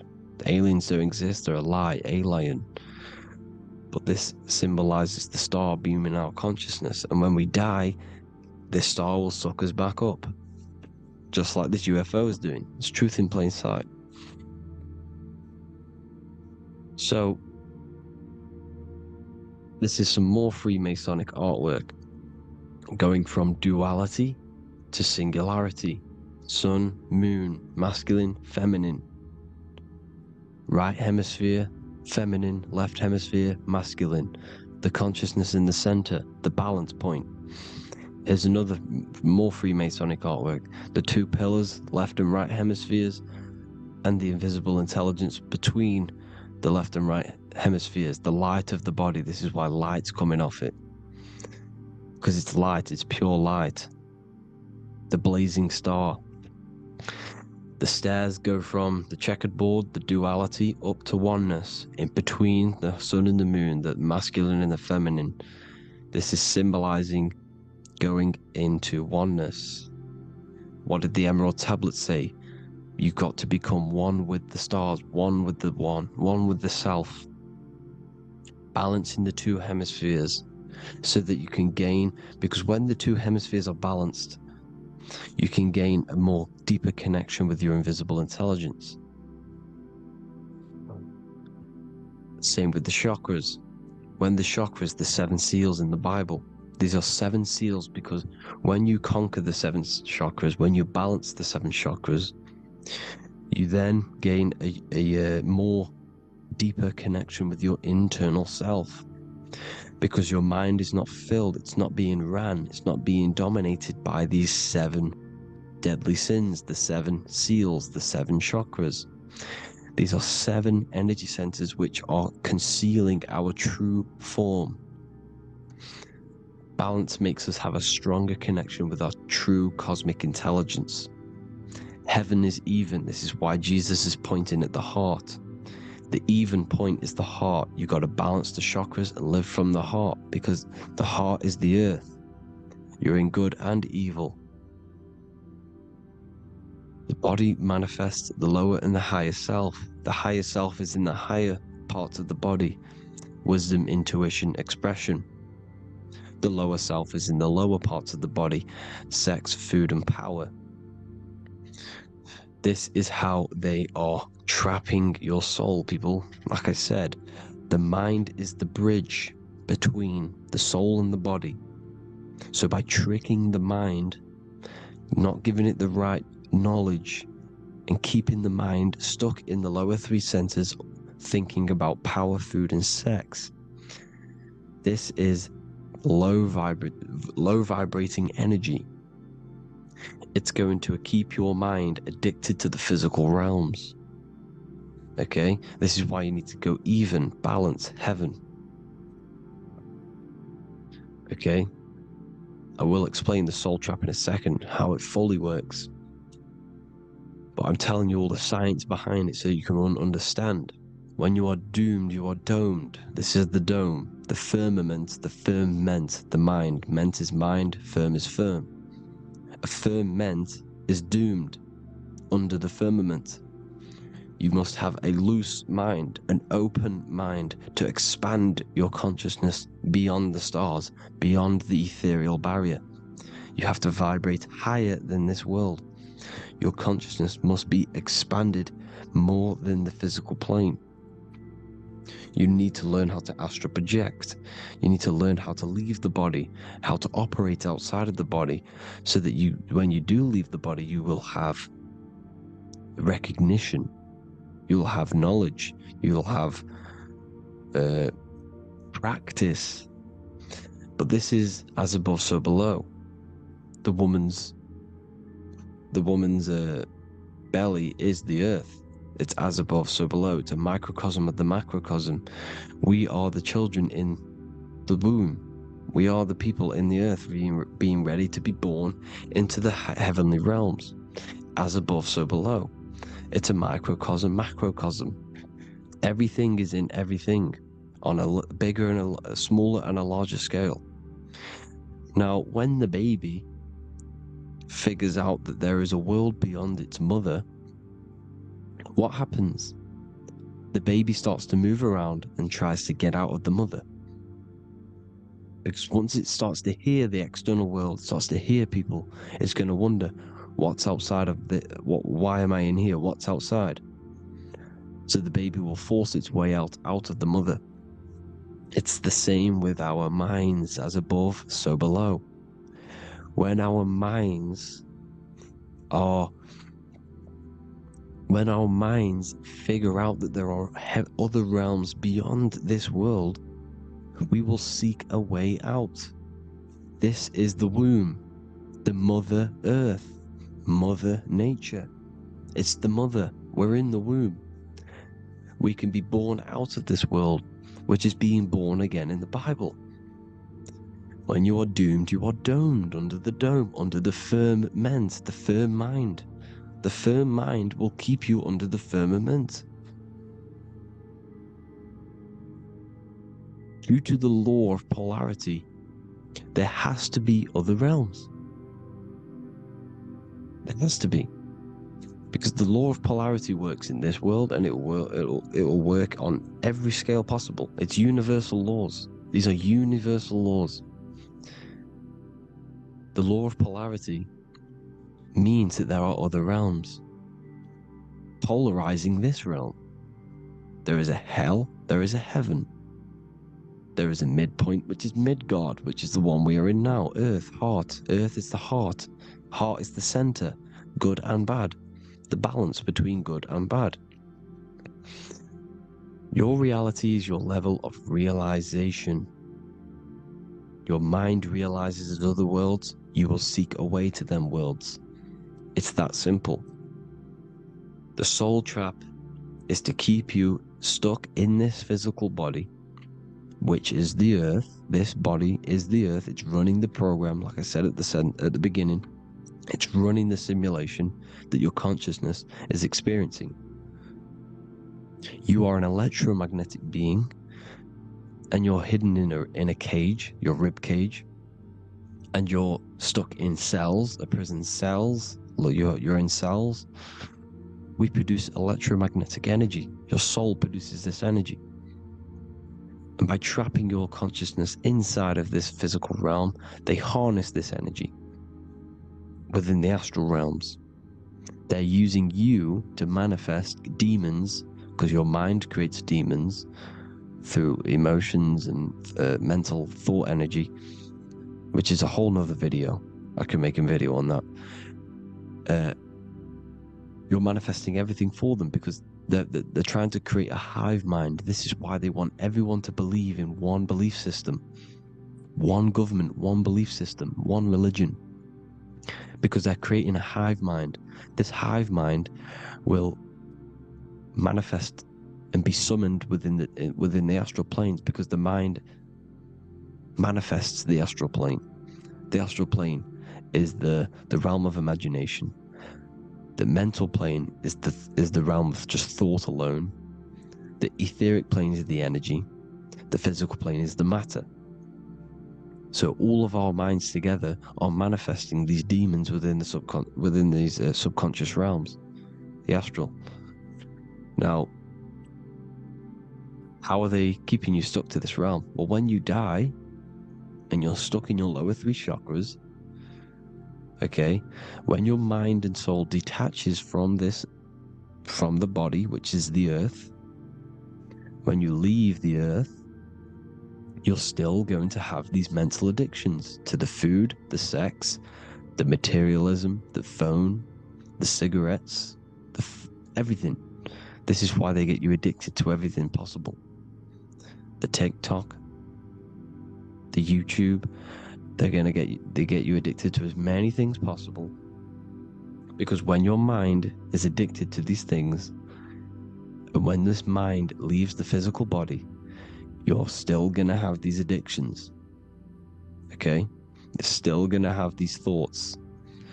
And you will be manifested into the lower astral realms because you're thinking materialistic, you're thinking negative, because your level of realization was your reality. You were manifesting hell on the earth. When you leave the body, you're going to manifest hell in the astral planes, which means you'll be vibrating on the very low, which will put you in the lower astral realms. So guess what? You're going to come back. You're going to come back into materialism. You're going to reincarnate. Because you haven't prepared for life after death. You must detach from the external world. Okay? Moon is mind. The sun is the soul, the earth is the body, the moon is the mind. This is why we say lunatic. In your mind, you have a specific mood. Moon. Money, M-O-N, is the moon. Money exists in the mind. They get you addicted to the money. The Bible's telling you this. Do not conform to the pattern of this world, but be transformed by the renewing of your mind. It's telling you. Of this world, but be transformed by the renewing of your mind. Who knew that the Bible was this deep? Matthew 16:26, what good will it be for someone to gain the whole world yet forfeit their soul? James 4:4, don't you know that friendship with this world means enmity against God? Therefore, anyone who chooses to be a friend of this world, of the world, becomes an enemy of God. John 4:4, dear children are from God and have overcome them, because the one who is in you is greater than the one who is in the world. It's talking about the invisible intelligence. It's greater than the physical world. John 2:15, do not love this world, nor the things it offers you. because this world will create you to, if your mind has attachments to what this world offers, sex, money, and power, pretty much, you will reincarnate here. You will come back here, because when you leave the body, your mind will still have these addictions. Do not love the world, nor the things it has to offer you. All of this is in my newly published book. The paperback versions are now available. Finally, for all the people who have been waiting, the Book of Wisdom. All of this knowledge is inside of the Book of Wisdom. The paperbacks are available. There's worldwide shipping.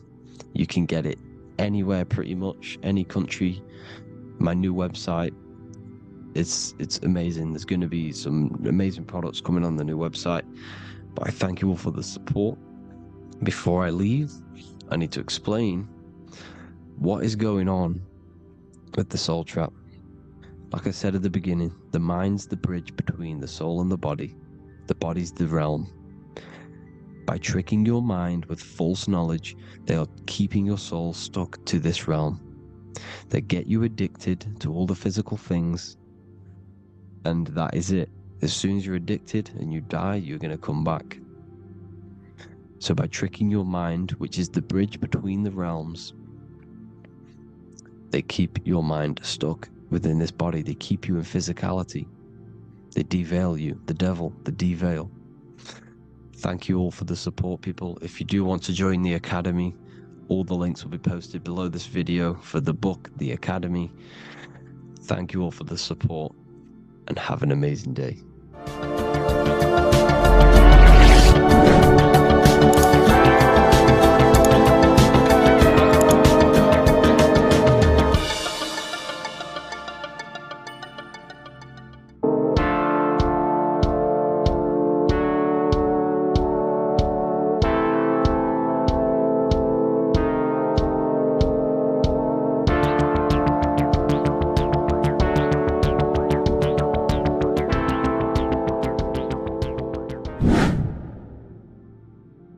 What is good, people? We're back with another video, and this is going to be talking about the connection between the micro and the macro. You know, you are the universe, everything is inside of you.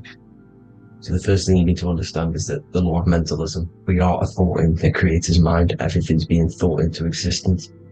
We have a spark of this mind, this same mind of the creator, and everything is a state of mind. Particles or atoms, whatever you want to call them, are a mental thing. They're a product of the mind. Everything's thought into existence. Thoughts influence everything. Thoughts are energetic effects which send out waves into the quantum field around you. And your consciousness is actually the universe experiencing itself, expressing itself, and viewing itself. So we are the creator, but viewing itself in separate bodies. And this is why they call the material world the world of illusions. Because everything's separate here, but we all forget that we're not all one. We've all been brainwashed to think we're all separate, but we're all one. We're all the same mind, the same consciousness, everything. So everything's created out of toroidal fields. God created the toroidal field. That's the only thing that exists, because the atoms are toroidal fields, and it's the basis behind all creation. As you can see it in the owl's eyes, it creates the infinity symbol. And this was the apple. That apple is a toroidal field. And the toroidal field is made out of dielectricity, which is ether. Ether is black light, and this is counter space. This is another realm. This is what creates God to be omnipresent, to be everywhere at one place at all times. He is everywhere, because ether is everywhere. Ether is infinite potential. It connects everything together, and that's what energy moves through. It moves through the ether. And that's black light. Everything is light, as it says in John 4:2. God is light. Everything's a vibrational state of light. So the torus field is made out of dielectricity, ether, black light, magnetism, which is white light, which is the center of the toroidal field. And magnetism radiates, it has no vibration. And then when white light splits, it turns into electricity, which is physical material, and that has a vibration. This is the Holy Trinity. The sun, the moon, and Saturn. Saturn, the god of materialism. If you've watched my videos on Saturn, you know that Saturn is crystallizing everything into physical matter. And That's why his old name was El. The ancients called him El. And this is why we get L electricity. This is where L electricity comes from. Because L electricity is only a product of the physical world, which is redshift, blueshift, Adam and Eve. And this is what creates the redshift, blueshift is what is a product of magnetism. When magnetism, white light splits. And this gives us vibration. And this what creates the toroidal field, which is the basis of all physical creation. The sine wave is created out of the magnetic wave and the electric wave. The electric wave is the blue wave, and the magnetic wave is the straight wave, which is radiation. This is vibration frequency. So the magnetic wave is straight, and then you have longitude and amplitude, which is depth, which is dimension. You see how the electric wave has depth and a dimension. This is why you get the cross. This is the cross of Earth. This is the symbol of Earth, of bondage, of physical matter, because it consists of magnetic wave and depth, which is electric wave. I mean, this is where you get the sun cross or the earth cross, whatever you want to call it. It's the cross of physical matter, and the ancients knew this. This is why they used that symbol. Redshift, blueshift, which is the toroidal field, is the basis of all creation, physical creation. And this is why you have the police siren is red and blue. The Matrix movie, red pill, blue pill. You have red blood and blue blood in your body. The Democrat and Republic, the two parties, red and blue. Like your taps on your taps, you have a red and blue tap. One's generative, one's destruction. Fire, destruction, water, generative. So this is the basis of all things. And electric wave has dimension, like I've already said, depth, material, and it's measured in hertz. It's measured in hertz because it hurts you, it decays, because the electric wave has a vibration, and vibration always has to go back to a standstill point. This wave cannot go forever, but the magnetic wave will go forever. It's radiation. Magnetic is radiation. It radiates forever, it pulses, but the electric wave will at some point come back to a standstill point. And that's why it hurts, it decays. That's why our physical body decays, because we contain of electricity. This body is an electric body, and it will return back to stillness like a guitar string. If you vibrate a guitar string, you pull it, it will vibrate, make a sound, and then go back to a standstill point. It's the exact same with every single toroidal field within the body. It will decay, and this is why our bodies decay, and everything in creation decays. So we're born into sin. The sin of Eve. The sin of Eve is us biting into the tree of knowledge of good and evil, which is the systems in the body. And the sin of Eve is biting into the sine wave. We bit into the sine wave. The sun moves in a sine wave. Our DNA is a sine wave. Time is a sine wave. Everything in this creation is a sine wave. This is why the dollar bill is a sine wave. Magnetism and electric waves in one. And this is the sun doing its sine wave, which creates, when you go bowling, it kind of creates that pin that you hit over. That's the pin of the sun. The zodiac sign is a sine wave, because the zodiac sign is an expression of the toroidal field, because magnetism unfolds into 12ness. And that's why you have 12 zodiac signs, 12 systems in your body, 12 cranial nerves in your head, in your brain. So if you can imagine this, see where my pointer is. Always starts with Aries. Aries is the head. It's the first thing that's created in the womb. And this is Aries, the ram. And this is why it's called a cerebrum in your brain, which is the first thing that creates when you're in the womb. And what's the element of Aries is fire. Fire is the first element. F-I-R, first, because it's the first thing on the wheel, the first expression of energy. As you can see here, my pointer, this is the center of the toroidal field. It would go Aries, Virgo, Capricorn, Pisces, Scorpio, Cancer. Then we go back to Libra. Libra would be center. But you see how the toroidal field is the expression of the 12 energies. That's what the constellations are, the energy expressions of the toroidal field. So it would go outwards, starting from Aries here, all the way back to Pisces, which is beyond the bottom half. But Libra would be the center. That's why Libra is the equinox. It's the equinox. Libra is when it goes from summer over to autumn. It's the equal. It starts to transition into the winter side. Equinox, equal, which is Libra, and that's why Libra has the two scales. It's symbolized with the two scales. That's because of, the sun moving over. It's being judged. It's equal now, but then it's going to tip over into the winter. That's why Libra is here, the center of the sine wave. And like I said before, magnetic energy unfolds into 12ness. Magnesium is number 12 on the periodic table. It's the sacred number. And this is why the scientists are trying to, NASA is trying to bring in another constellation to destroy the holy science of astrology. So Aries rules the head, which is Mars. Taurus rules the neck, the lower head. Gemini, the two twins, which is your lungs, your two twins, your arms, two twins. Cancer, the breasts, or the chest area.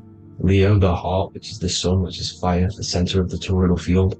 Virgo, the belly, which is the intestines. Libra, the kidneys, the two scales, the kidneys, balancing out everything. Scorpio, the sex organs. Sagittarius, hips and thighs. Capricorn, I've missed that out, which is the kneecaps. Capricorn, kneecap. Aries, which is the ram, which is the cerebrum in your brain. And then Aquarius, the calves and the ankles. And the Pisces, the two fish, the 2 feet. So everything corresponds, as you can see here. This is an ancient way of depicting it, of the folded human. And this is everything. Each constellation rules that part of the body, gives energy to that part of the body, makes you do certain things. So magnetic energy unfolds into 12ness, electricity unfolds into 7s. That's why when you get electric, the light spectrum that we see, it consists of 7 colors. Why we have 7 planets. The 7 planets give us our 7 metals and the 7 solfeggio scale frequencies.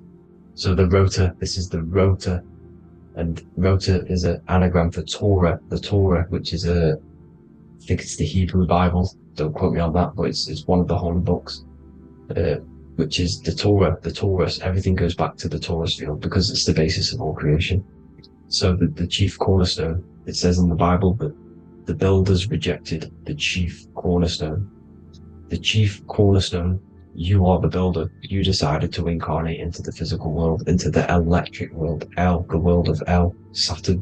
When you are created in the womb, it takes you 9 months for you to be created. So for example, if your parents, if you went into the womb here, it'd take you 9 months. So let's say you're born in Scorpio.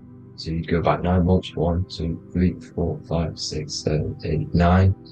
You consist of all of these 9 energies because it takes 9 months or however long you took to be born. Some people are born earlier. You'd have to find out how many months you were in the womb for. But you consist of these 9 energies, and each constellation has a cell salt associated with it. And these cell salts are vital for your health, and your cells and the optimal health of your body. So the chief cornerstone that you rejected is these 3 cell salts, these 3 constellations. So you're mineral deficient in these 3 constellations. For example, fluoride, magnesium, phosphate, and potassium sulfate. So that's the chief cornerstone. And a cornerstone, people always get it rejected with the cornerstone. The cornerstone is not, it doesn't say the cornerstone in the Bible, it says the chief cornerstone. The cornerstone is a cornerstone of a building, but a chief cornerstone is the top of the pyramid. This is where we get the pyramid of the wheel. So you're mineral deficient in one of the 3 zodiac signs. You're not. You were not in the womb for. This is the chief cornerstone you rejected. So the human body is the micro. It is the universe in a physical form. It consists of everything in the universe. Just like your consciousness is the universe watching itself, experiencing itself. Your body is the whole universe. 12 systems in the body, 12 zodiac signs, 7 chakras are the 7 planets. The Holy Trinity of you is your Temple of Solomon, the soul and the mind, the sun and the moon. Everything is in you. You consist of everything, all the energies, everything. Heaven and hell. Heaven and hell is a mind state. It's a state of the mind. Head, H-E-A, which is heaven, and the heel, the bottom of your foot, is hell. And the bottom of your foot is the soul.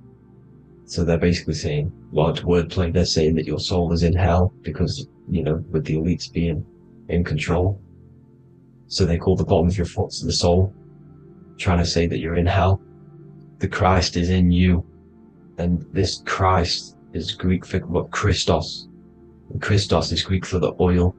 And this oil is produced in the cerebrum, the areas, the ram, the cerebrum, it goes down the pineal, the pineal and the pituitary underneath the cerebrum, goes down the pingala and the ida, the pingala being the positive charge connected to the pineal gland, pin, and the ida connected to the pituitary.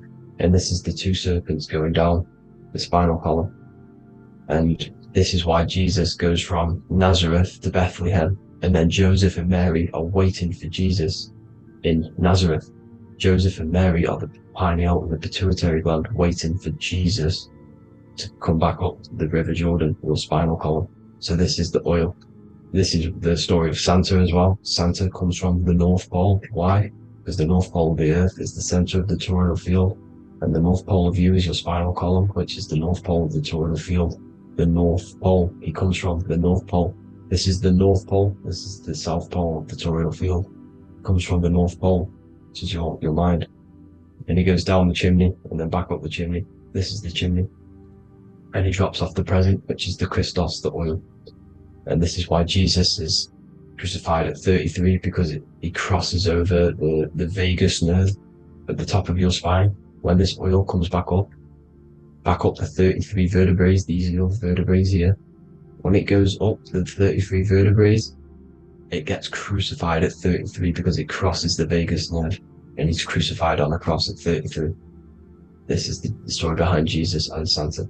The Ark of the Covenant in the Bible is the two hemispheres which cover the vital parts of your mind, the brain side, which is the cerebrum, the pineal, the pituitary, etc. So the two hemispheres are the two angels, the Ark of the Covenant. This is the Ark of the Covenant, covering the two vital parts of your brain. So these are the optic thalamus is another part, and it protects the Christ oil, which is inside at the center of the brain. See, the Bible is all a massive metaphor about yourself, because you are the universe. You are a microcosm of the universe. Your consciousness is experiencing itself, and the universe experiencing, and your body is the whole universe. Your head's heaven. So Moses crosses the Red Sea. These are the two hemispheres of your brain. This is the corpus callosum, the Red Sea. So he's pretty much saying that he's uniting the two hemispheres of your brain, because most people in this generation are stuck in the left brain, which is just logic, reasoning, science and maths, writing. And this is what school teaches you to do. It keeps you stuck in your left brain. And you want to cross over to the Red Sea, which is the corpus callosum, to the right brain, which is awareness, art awareness, creativity, imagination, intuition, insight, using the higher mind, creativity, imagination. If you don't have intuition, then you can't read energy, you can't pick up on bad things. This is what Moses is symbolizing by crossing the Red Sea. And it's also the upper room where Jesus met the 12 disciples. 12 disciples are the 12 cranial nerves in your brain. It doesn't just represent the 12 zodiac signs. The 12 disciples symbolizes many different things. It's like I said, energy the universe consists of 12ness. So you have 12 cranial nerves in your brain, and that's the 12 disciples as well. And they want you stuck in your left brain, which is the five senses, materialism. So they say in the Bible that Satan blinds the mind. Satan is Saturn. If you've watched my videos, Satan is Saturn. And you consist of the Holy Trinity, which is the sun, moon, and earth. The soul, moon, the soul being your sun, the solar, the moon being your mind, the earth, the physical body. And Satan blinds the mind. Why? Because we enter a soul system. This is a soul system, not a solar system. And Saturn is the Lord of the Rings, which is the outer ring. When your soul enters the soul system, your soul starts to materialize, it hits Saturn. Why? Because Saturn starts to materialize you. You take on the 7 virtues, which are the 7 planets, which are your 7 chakras. And to get out of this soul system, you must get out of your lower nature, your animal nature, which is lust, desire, greed. The number of the beast, 666, which is Saturn, Satan. So You enter the soul system, you take on the 7 energies, which you turn into physical matter. And this is your descension from heaven to all who say hell. And then you must raise back up from matter to spirit. They say Satan blinds the mind. Why? Because your mind gets materialized. Your soul and mind get materialized. And when you get materialized, it's an intense experience. You lose the divinity within you. You forget the divinity. So Satan, which is the first planet, the first energy you take on, the material body, he blinds the mind. He makes you forget everything, your divinity. Then you must remember, ascend up Jacob's ladder, the 33 vertebrae, to heaven. And this is a microcosm of the macro, because you will ascend back up to heaven if you do this, when you leave your physical body, when your body decays.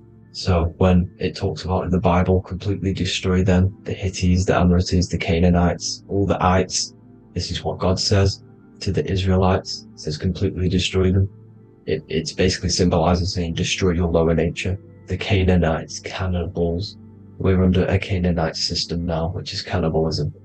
And this is flesh eating, lust, greed, all the demonic stuff, all the lower vibrational stuff. You know, the lower nature, eating, sex, and survival, the lower 3 chakras. You must get out of these lower 3 chakras and return back to spirit, which is heaven, which is spirit, love, being holy, being truthful, being passionate. Going back to Satan blinding the mind, all of the planets are made out of these 3 symbols. Satan blinds the mind, and that's why Satan's symbol, this is the symbol for Saturn, Satan, this symbol for Saturn is the cross, which is physical matter, the earth, over the moon is your mind.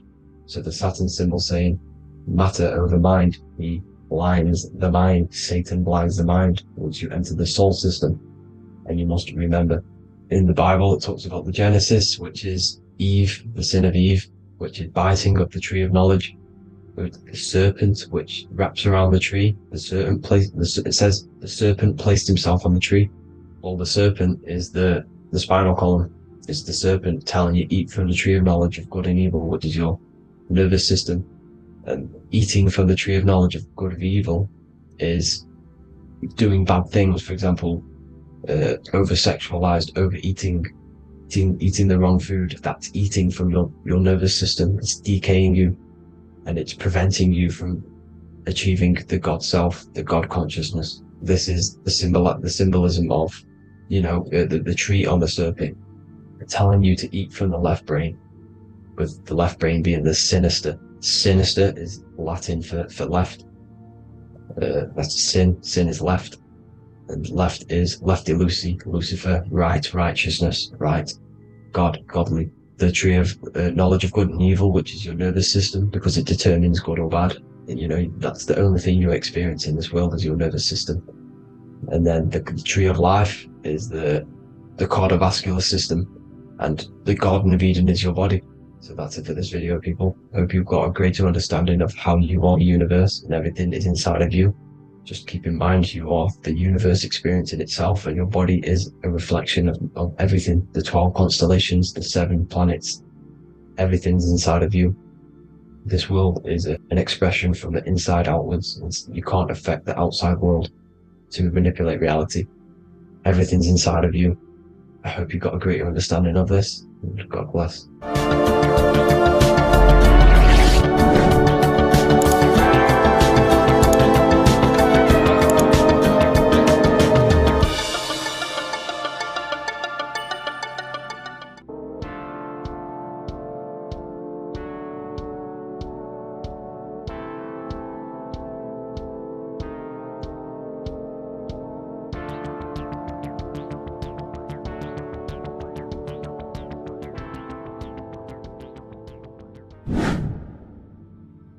How are we all doing, people? It's Revival of Wisdom from the Wisdom Academy.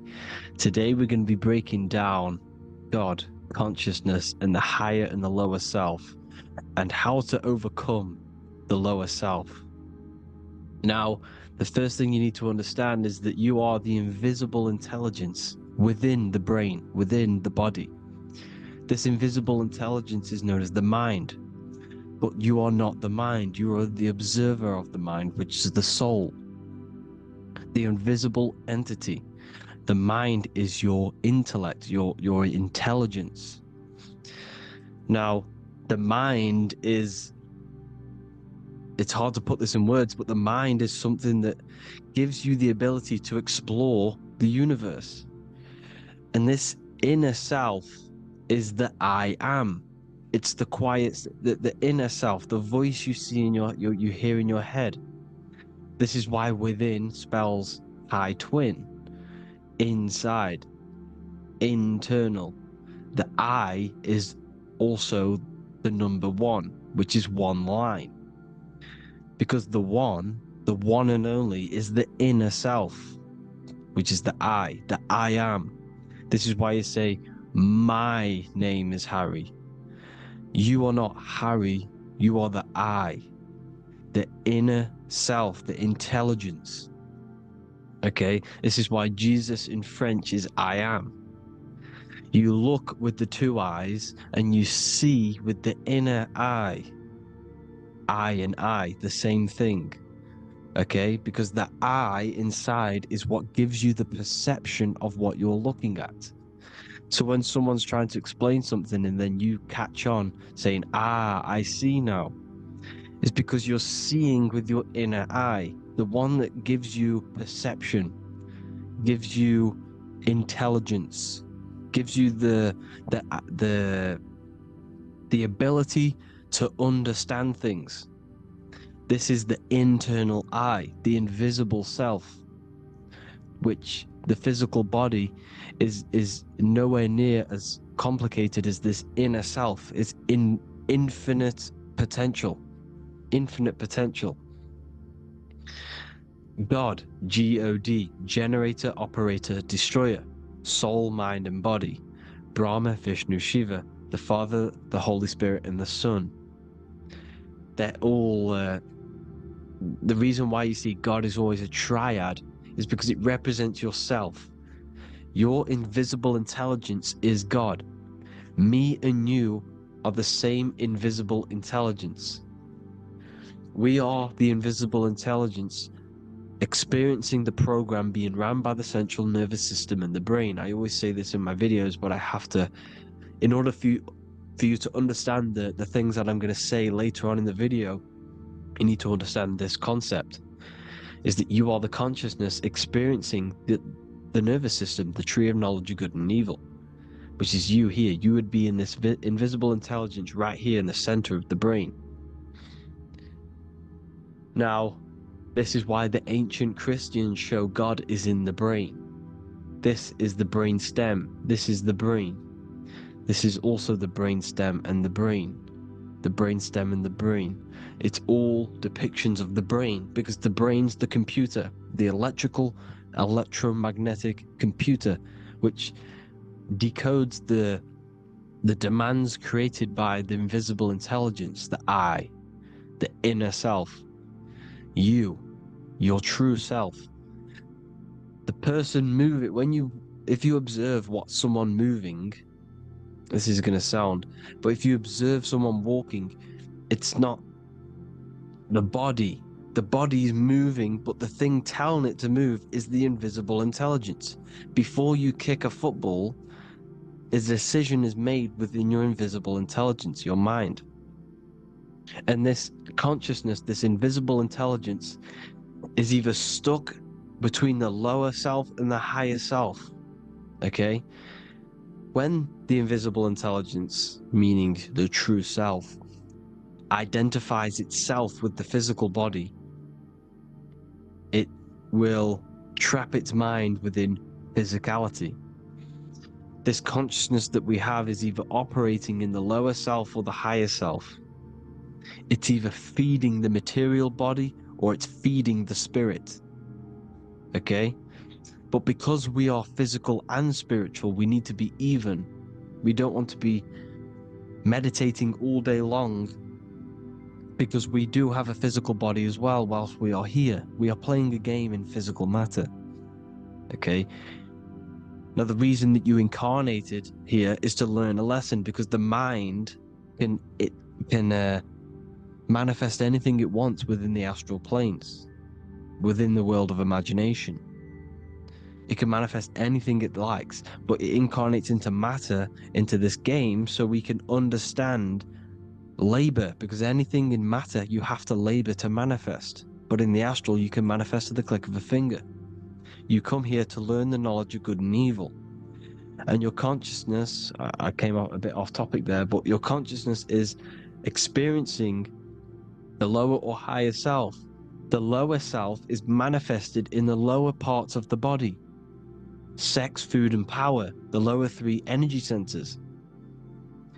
These centers are like mini brains. You are literally thinking with these centers.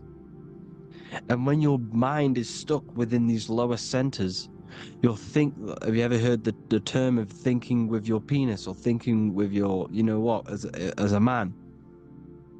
Even females maybe, but mainly this is a boy saying, you're thinking with your penis. This is a truth, it's truth in plain sight. You think with these energy centers.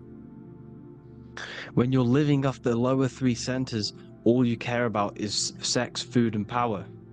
Eating, sleeping, and greed. Power's kind of like greed. Now, when we move up to the higher parts of the body, when we live our life within the higher parts of the body, this is considered heaven. Love, expression, intuition, and wisdom. This is what we need to be aiming to do, moving out of the lower half of the body and living our life within the higher self, the higher parts of the body, thinking with the higher energy centers, thinking with love, expression, intuition, and wisdom, spreading love, expression, intuition, and wisdom to others. Heaven is even. This is why Jesus is pointing at the heart chakra, always pointing at the heart. Earth rearranged his heart, because in Earth you're manifested as a physical being. You're in the heart, good and bad. You need to be balanced between the good and bad. Because love can be a demon too. That's a whole nother video, but love can be a demon. Now the seven chakras are known as the seven seals in the Bible. When the Lamb opened the seventh seal, there was silence in the heaven for about half an hour. This is a verse from the Bible. The Lamb is Aries, which is the higher brain, the cerebrum, the cerebram. Ram, Aries. Because when the Ram opens the seven seals, you enter the kingdom of heaven. Because these chakras seal your invisible intelligence. They seal your true self. You are behind these seven seals. Your true invisible self. Your true consciousness. Because behind these seven seals, you do not think about anything materialistic. Your intelligence is not material. It's not physical. It's not from the physical world. It does not desire the physical world. The body is the beast. The body's the animal, the lower self, which can corrupt our intelligence. It can corrupt the intelligence. Okay? Now, we need to balance these chakras so that we gain a deeper connection between this intelligence and the brain. Because when there's a strong connection between the brain and the intelligence, your body and the intelligence, you have a strong connection. Therefore, you can manifest what the intelligence is saying at all times. Meaning, when, for example, your higher self, this is intelligence, the higher intelligence is always speaking to you. It's always guiding you. It's always telling you the right thing to do. You can feel it when you're doing something wrong. You can feel that you're doing something wrong, because this higher self, this intelligence knows what it needs to do here. And when there's no connection between the body and this our intelligence, our true self, when we strip away, when you close your eyes for long periods of time, you will figure out you are this invisible, infinite, creative being. There's no words that I can't describe what it is. but it's the voice inside of your head that you can feel when you close your eyes. You are this being inside of the head, heaven, because this is heaven, this intelligence. And when there's a strong connection between the body, you can manifest everything it's saying. When everything is balanced, when you're no longer thinking with the lower centers, when they're all balanced, you're not thinking in particular with every center, you balance them all, you can manifest everything it says. Your body will act out what the intelligence is always saying.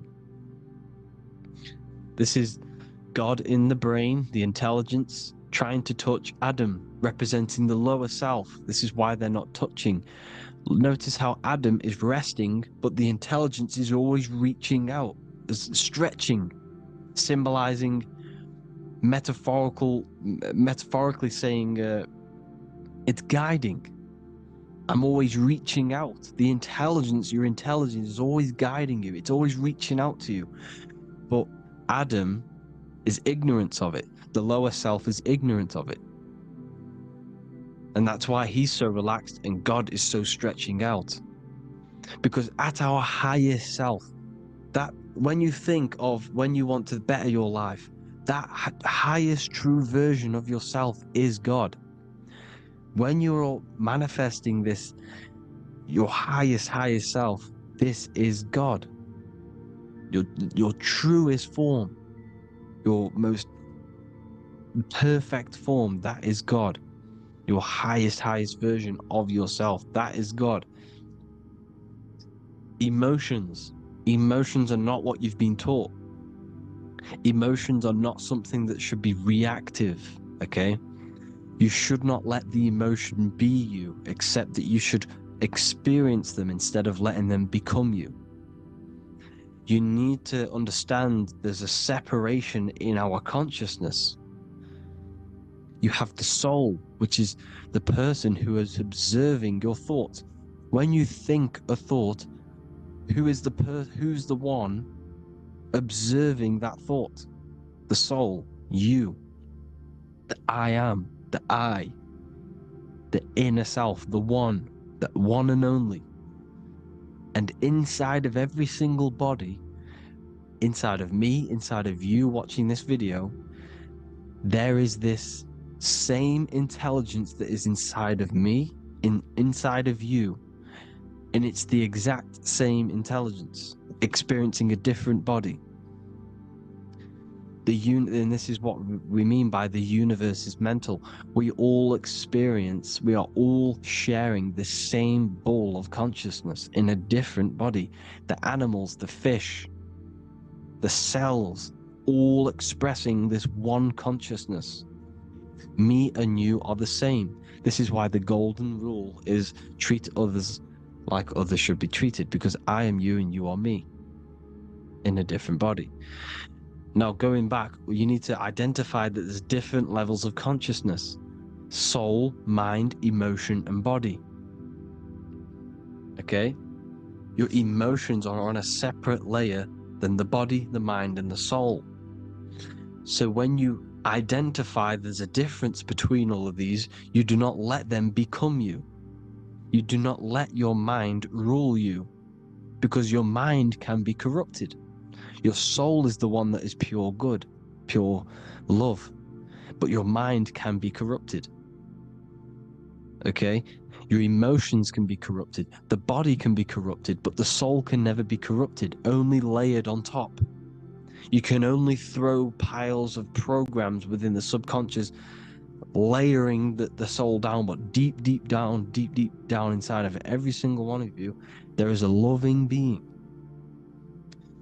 Because the love comes from the heart.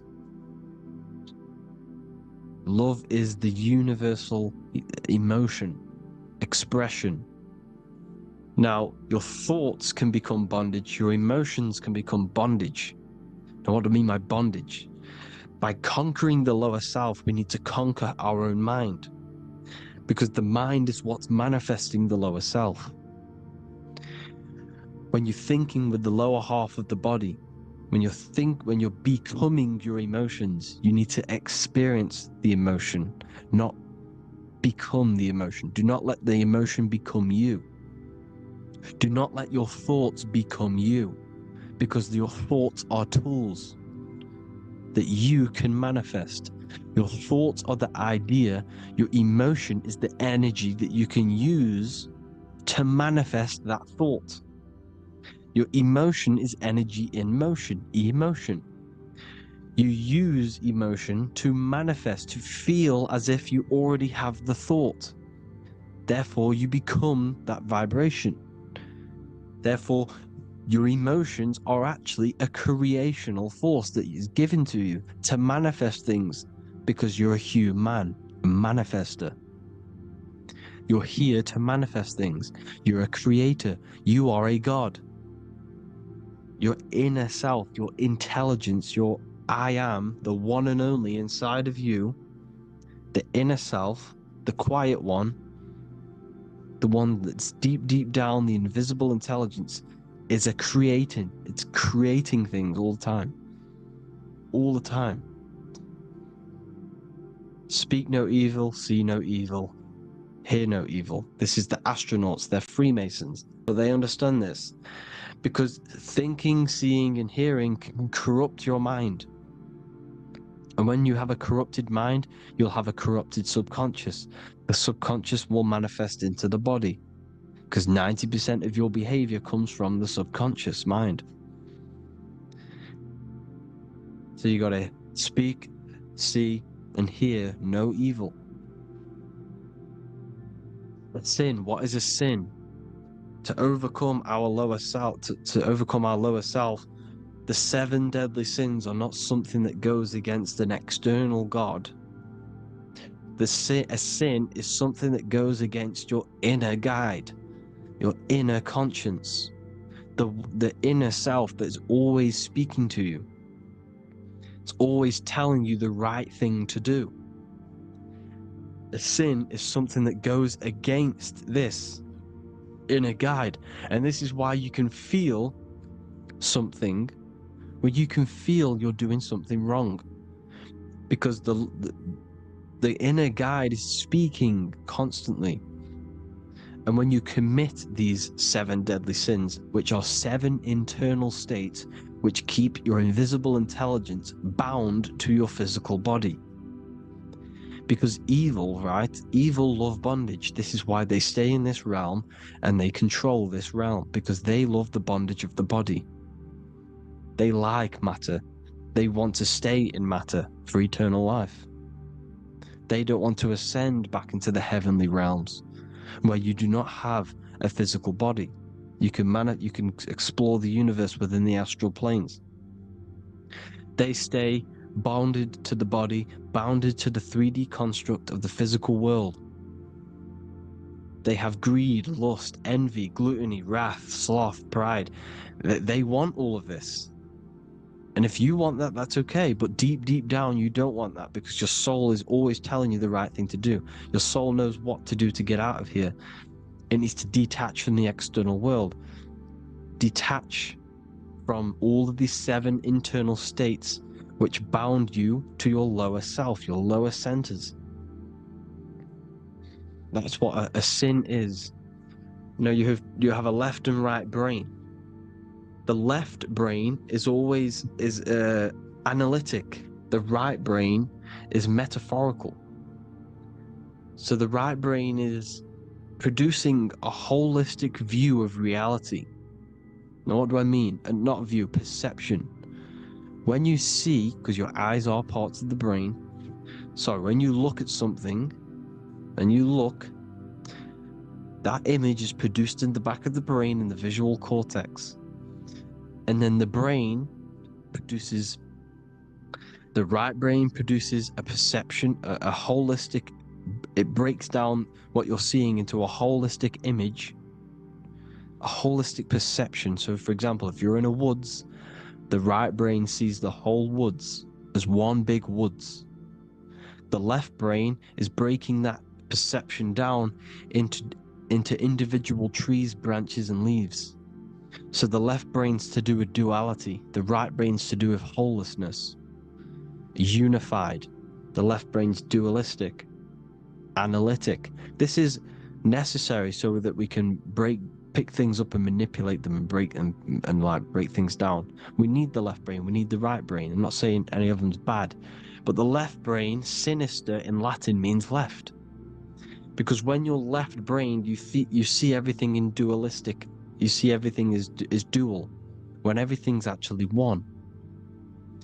We need to be focusing and strengthening our right hemisphere. I'm not saying sit in the right hemisphere all the time, but we need to be strengthening our right hemisphere. And this is why left is sin and right is right. Because when you focus on the right hemisphere, you see the holistic perception of creation. The right hemisphere sees humanity as one unified consciousness. The left hemisphere sees everyone as individual persons and egos. Because the left hemisphere is dualistic. And this is why the Bible says, cast the net onto the right side of the ship and ye shall find. John 21:6. What does that mean? Cast your energy, cast your perception into the right hemisphere of the brain, and ye shall find unified consciousness. You shall find your higher self, the one and only. If then you have been raised with Christ, seek the things that are above, where Christ is seated at the right hand of God. Wow. Powerful. What does this mean? Seek the things that are above, where the Christ is seated at the right hand of God. God is your consciousness, your invisible intelligence between the two hemispheres. The right hand of God is the right hemisphere. Seek the things that are above the heart. Love, intuition, expression, and wisdom. Seek the things that are above the heart, the higher self, the higher part of the body. Because when you seek the things of love, expression, intuition, and wisdom, you create a strong aura. You attract the same frequency. And this frequency is heaven, God. This is the Sumerian artwork showing the lamb. This is a step symbolizing stepping upwards, raising up. He's stepping over the lamb up to the bird. His hand is going to the bird. The lamb symbolizes the lower self. Okay? The bird with the wings is in the sky. It represents the higher self. This is why angels always have wings, because it represents the higher self in the sky. The lamb is a ground animal, symbolizing the lower self. He's stepping over the lamb to the bird, his higher self, his invisible intelligence. Horus and Set, Jesus and Satan. Look, Horus has an evil brother, Set, just like Jesus and Satan. Horus is a bird, higher self. Set is a ground animal, lower self, which is the devil and the angel on your shoulder. You see? The right and the left hemisphere. The two wings. So, the devil and angels always speaking to you. The higher and the lower self. It's the battle between the higher and the lower self. Between the invisible intelligence and the physical body. Because the body's the one that wants the sugar. It wants the pleasure. It wants the sex. It wants the porn. It wants all of the materialistic things. It wants the 7 deadly things. Okay?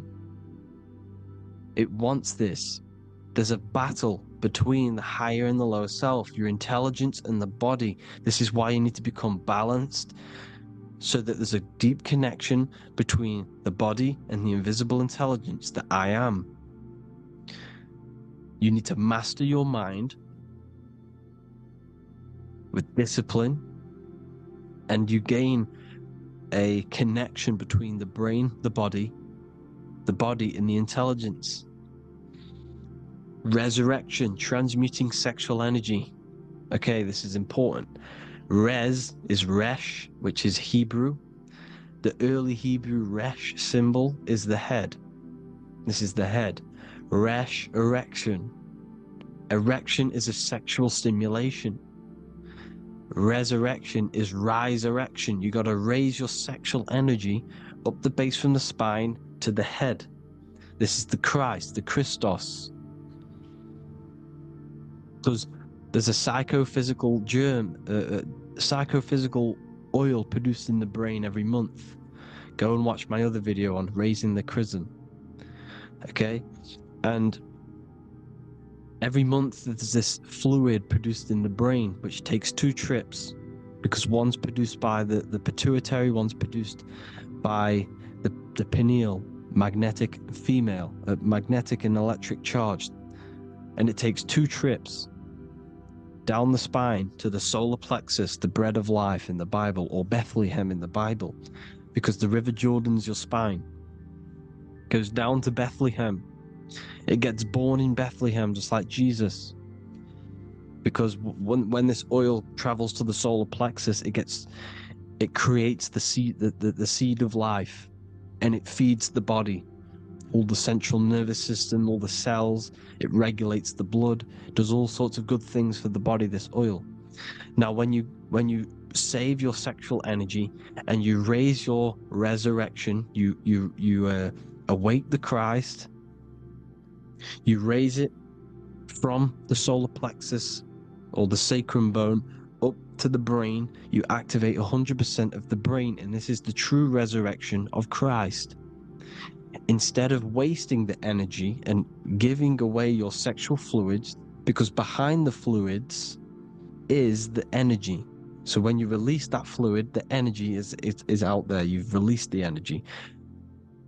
Your sexual energy is the most potent emotional force a human could possibly feel. Same with any animal or anything.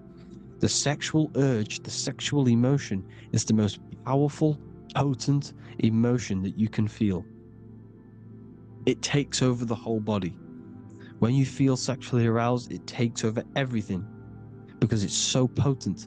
And when you fight the serpent, when you fight the sexual energy, which is shown here in the Egyptians, the cat cutting off the head of the serpent, or Hercules fighting the serpent, or in the Greek mythology fighting the 7-headed dragon, the 7 chakras. The serpent is your sexual energy because it symbolizes your kundalini. When you fight it and you transmute this energy, instead of releasing it, instead of acting sexually on it, you can transmute the energy, transfer it from the solar plexus up to the brain. You can do this with other tasks. Instead of releasing it, instead of raising it from the solar plexus to the brain, you can use it for other things. So for example, you want to think critically. You can use it for critical thinking. You can use it for going to do exercise. You can transmute sexual energy into anything. But you can do this, you can raise the sexual energy, and you can use this energy to push the cerebrospinal fluid from the solar plexus up through the spine, up the 33 vertebrae to the brain, and it'll activate 100% of the brain. And this is the resurrection of Christ. Jesus was never dead. Jesus was never rose from the dead. It symbolizes the Christ, Jesus Christ. Christ is Christos, which means oil in Greek. The resurrection of the Christ, the Christos, the oil. When it activates 100% of the brain when it's raised, and it can regulate all the systems, it can regulate all the blood, it can regenerate the body.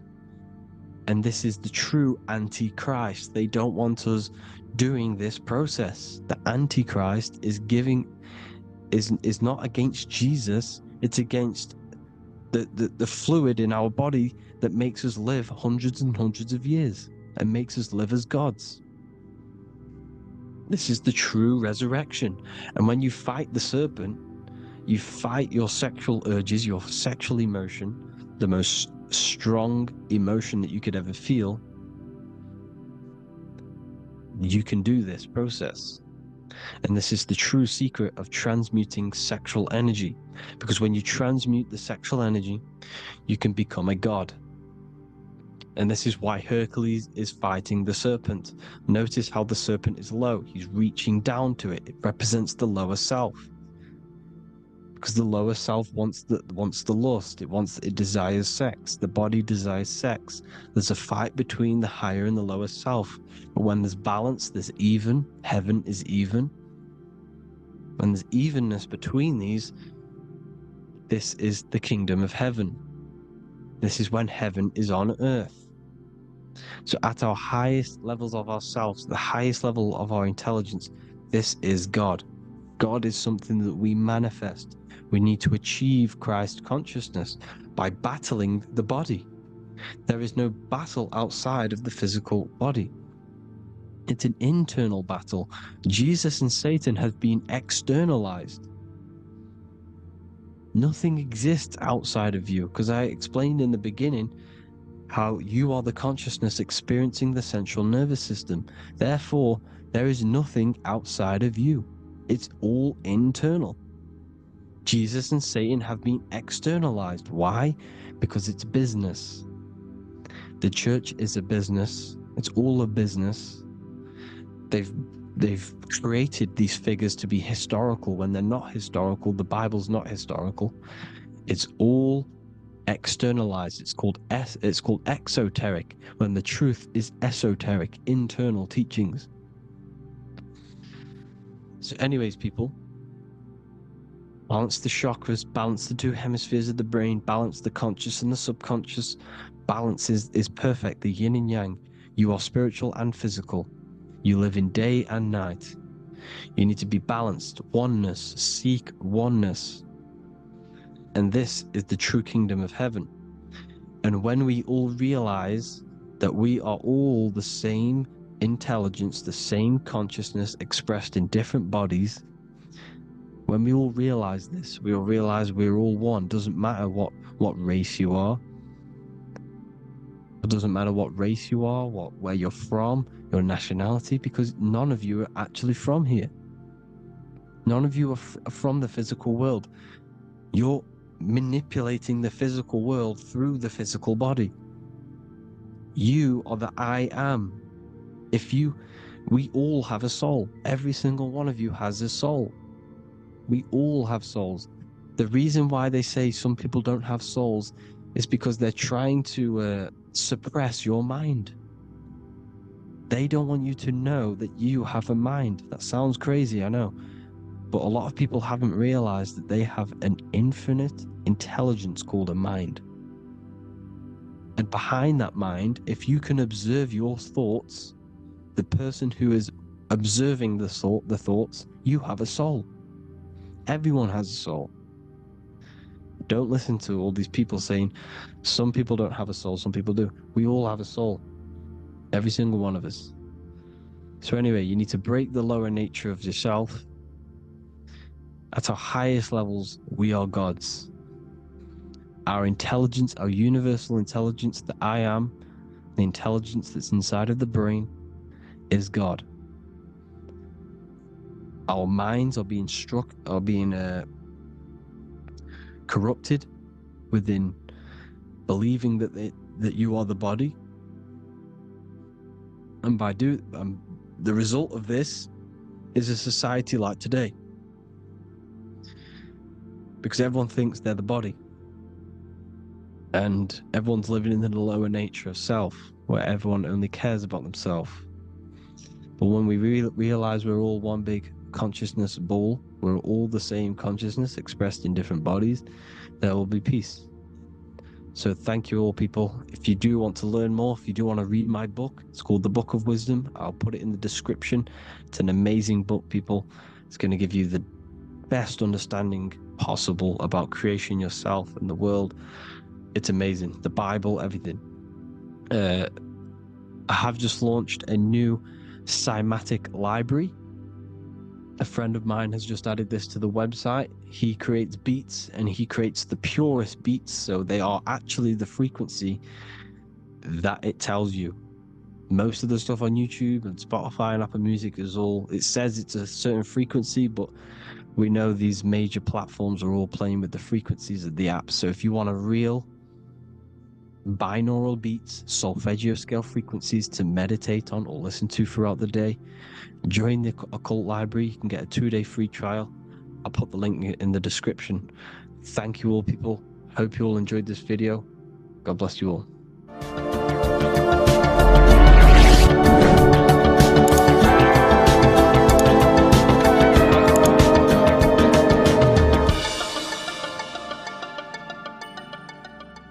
Welcome to Revival of Wisdom. Welcome people, we're back with another video, and this video is about Freemasonry and their connection to the Illuminati. Please, as always, to make sure to hit that like and the subscribe button and turn on the notifications to never miss a video. On May the 1st, 1776, the founder of the Illuminati, Adam Weishaupt, founded this secret organization, and this date can be found in Roman numerals underneath the all-seeing eye pyramid on the $1 bill. This $1 bill also says Anu Coptus Novus Ordo Secularum. This is Latin for announcing the birth of the New World Order. This New World Order will be headed by Lucifer, the all-seeing eye, and followed by the 13 layers of bricks for the 13 elite bloodlines. So your Orsini's, Rockefellers, Rothschilds, Soroses, and the other 9 elite families. So when Adam Weishaupt created the Illuminati, he made it consisting of high-level degree Masons, French and Latin philosophers, and many more powerful people to all become one society. So this is why you see Masons using the same symbol of the all-seeing eye inside the pyramid. But not all Freemasons are part of this Illuminati secret society. As the 33rd degree Freemason Manly P. Hall said in his book The Secret Teachings of All Ages, Freemasonry is a fraternity within a fraternity, an outer organization concealing an inner brotherhood of the elect. So what he's saying here is that Freemasons have to go up the degrees of Freemasonry, and once they hit the top, they either get elected or not into these secret societies like the Illuminati, Skull and Bones, and Knights Templar. So when you see celebrities doing this one-eye symbolism, either covering one eye, doing the triangle, or doing 666 over one eye, this is showing and reflecting the symbolism of Freemasonry. They have taken the oath to never speak on anything they learn about Freemasonry. Duncan's Ritual of Freemasonry book states the oath they have to take, quote, I ... of my own free will and accord, that I will hail, ever conceal, and never reveal any of the secrets, arts, points of Master Mason's degree to any person whomsoever. All this most solemnly, sincerely promise and swear. Now, this is what happens when they break the oath, stated in this book, quote, myself severed in two, my bowels taken from thence, and burnt to ashes. So this states that Freemasonry comes first, before any law of the land. It has the right to kill you if you break your oath. This is the hand gesture they have to do every time they enter the ritual room inside the Masonic lodge. This is the cutthroat symbol, showing you and reminding you of the oath and what will happen if you break it. Now in this book, Richardson's Monitor of Freemasonry, it states, if you break your oath, binding myself under no less penalty than to have my throat cut across, my tongue torn out by the roots, and my body buried in the rough sands of the sea. If they do not decide to kill you, This book states this by pointing him out to the world as an unworthy vagabond, by opposing his interest, by dearranging his business. In other words, they have the power to frame you and destroy your reputation to the world and destroy your business if you break this oath. So yes, they do kill to keep this truth hidden, because this truth of this reality is what keeps them in power. They have the ability to manipulate people because people do not know what manipulates them. This is why they call themselves the government. They govern the ment, which is the mentality, because the mind is the root cause of reality. They control what you perceive to control what you manifest. By knowing the truth, you are set free, and you no longer need no controller above you. So this is why they are willing to kill and do whatever it takes to keep the truth concealed within these high-level degrees of masonry and these secret societies. However, going back to Manly P. Hall's book, it states, part of the symbols are displayed here to the initiate, but he is intentionally misled by false interpretations. So this is saying even Freemasons are intentionally misled and told lies to conceal the truth, to make sure the truth is hidden in the high degrees of Masonry. So that's it for this video, guys. Thank you all for tapping in. Please leave a like and a subscribe. God bless.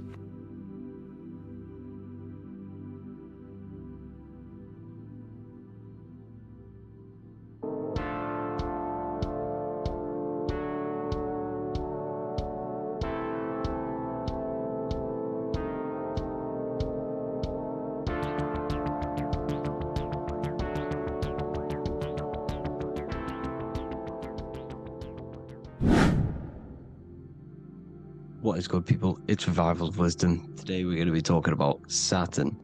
I've done this video in the past, however, this video is going to contain a lot more in-depth explanation of Saturn.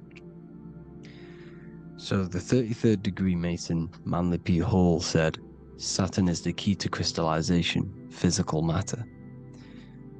Light is matter, matter is light. They are interchangeable. Low vibrating light turns into matter, high vibrating matter turns into light.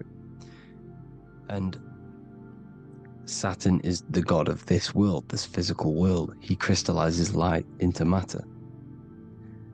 This is symbolized as the Masonic checkered board, matter and spirit, matter and light, light and matter. He's also the god of time, destruction, justice. He creates and destroys, because all things in time die. He creates and destroys you. So, because we live in this physical world, which is the electric world, this is why we say electricity, because it comes from the root word of El, Saturn. They used to call Saturn El, E-L. This is why we used to say Elohim is God. The real god of this world is Saturn, but it's being hid.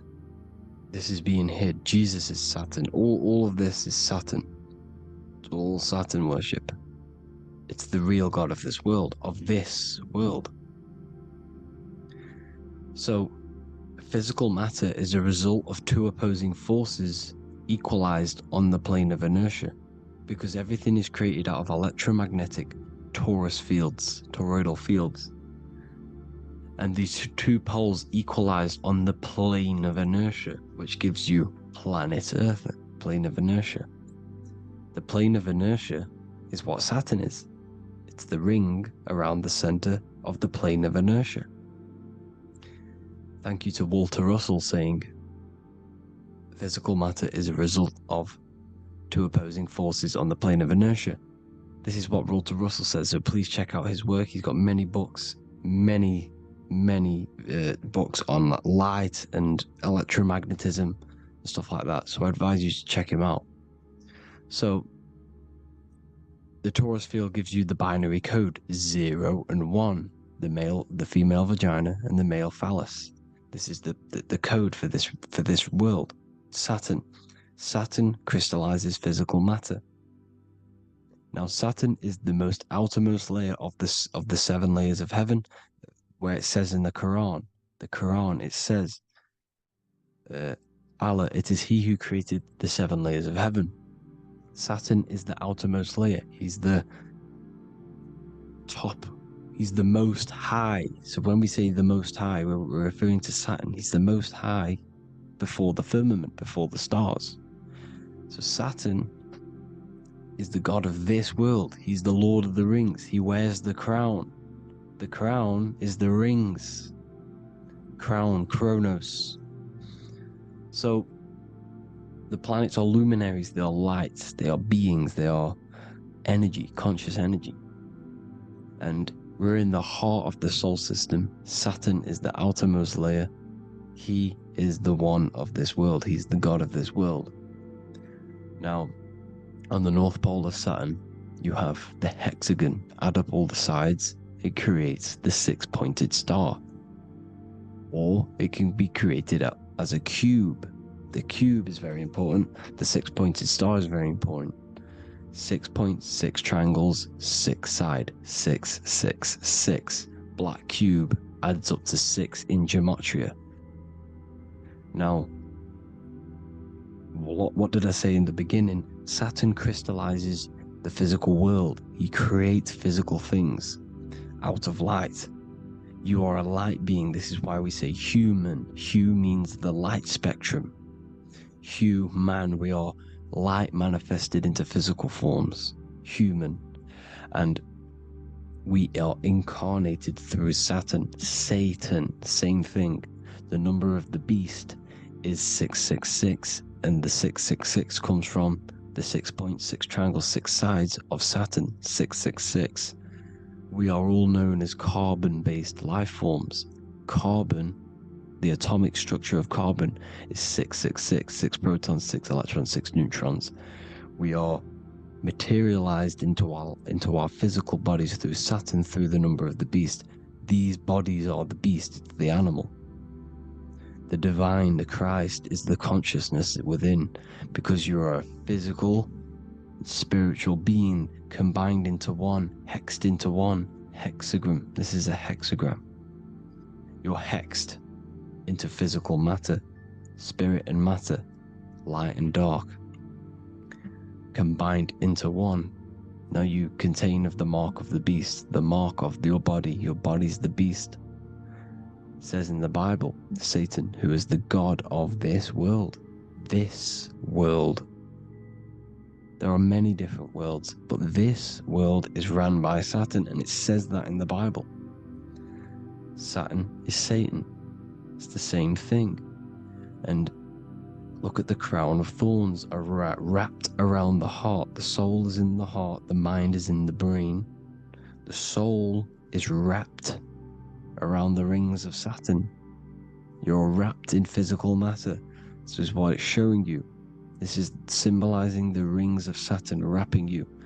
And the cross on top is the cross of the cube. The cube, the black cube of Saturn, unfolds into a cross.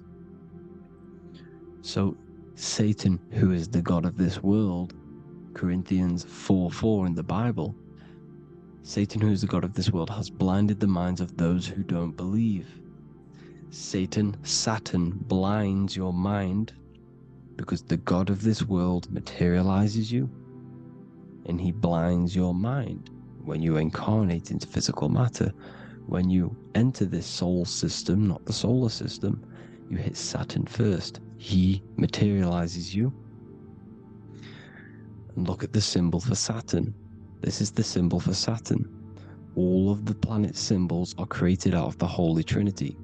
The Earth, Moon, and Sun. Body, mind, and soul. The sun is your soul, the moon is your mind, the earth is your body. Your body's made out of the 5 elements. The sun is your soul, because the sun is life force. Gives life to everything. Your sun is a soul. Your soul is the sun of your body. The moon is the mind. The moon is the moon of your body, the mind of your body. Intelligence. So all of the symbols of the planets are created out of these. The Saturn symbol is created out of the Earth cross, matter, and the Moon crescent, moon, mind, matter over mind. This is why Satan, who is the god of this world, has blinded the minds of those who don't believe. He blinds your mind. Look at the symbol, it's showing you. The Saturn symbol is matter over mind when it should be mind over matter. So we descend into a soul system, into our 666 Saturn carbon suit bodies, and we are matter over mind. Then we have to move up the spine to go back up to spirit, to mind over matter, where you manipulate your own reality. Now look at this, it creates the number 5. 5 is the number of change. You're moving from this side of the number sequence over to the right side. You're moving from the spiritual into the physical world. You're incarnating into the 5 elements, the 5 senses. So the cube, the black cube of Saturn, is another major symbol. Very important symbol. Here you see the cube, and the color black is associated with Saturn because Saturn is associated with death. He creates and destroys. Light and dark. Death is associated with black, spirit, because you can't see spirit, which is blackness. So the black cube is black because Saturn rules the nighttime, which is dark, blackness, and he rules the winter, which is death, blackness. So Saturn is the black cube. Cubes have 6 sides: up, down, right, left, back, and forward. Cubes are 6-sided. Everything is 6-sided inside of this creation because you're incarnating, you're materializing, crystallizing into the cube, the world of the cube. Everything's a cube. Everything's got 6 sides. Here's Leonardo da Vinci showing you that you're in the cube.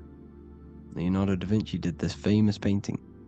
You're in the cube, you're hexed into physical matter, where you're incarnated into the 3rd dimension, the 3-dimensional world, which is a cube, 3D. And black cube adds up to 6 sides of the black cube. The Kabbalah means cube god in Arabic. And look at what they do. They worship the cube, the black cube, and they stand in rings like the rings of Saturn. Australia, Denmark, Manhattan, Santana all have these black cubes. You go to New York, you will see the black cube there as well. These black cubes are everywhere because it is the real God of this world, So look at the cross. The cross unfolds into the cube. Xbox, Nintendo GameCube, Sega Saturn, anything to do with a simulated gaming reality, they put Saturn in it because we're in the simulation of Saturn. This is a simulation. And this is why they reflect this through the Xbox, GameCube, Sega Saturn. Anything to do with gaming, simulations is all Saturn because we're in the cube of Saturn, the black cube. We're in the GameCube, the Xbox, the Sega Saturn. As above, so below. So they reflect it through the simulations that they create inside of this simulation. Cubes have 8 points for the 8 points of time and space. 8 is the number of time. Everything's cycling, infinity. So look at the cube. The cube is symbolized as in Judaism. The Judees have the black cube. They wrap themselves in a black band and they cover their eyes into blackness. The black cube for the black cube of Saturn. They use the star of Saturn and they worship their god on Saturn Day because it's all Saturn worship. And look how the Saturn god is wrapped around with these thorns or leaves, just like Jesus is wrapped around his heart. And Jesus on the cross is us on the cross. We are in the cross. We are in the cube. The cross is the cube. And the cross is even in the Saturn symbol. This is another symbol for Saturn. There's 2 symbols. You got this one, the one I've just broke down. And there's this one. This is the cross of Saturn, the cube god, the simulation, the game cube.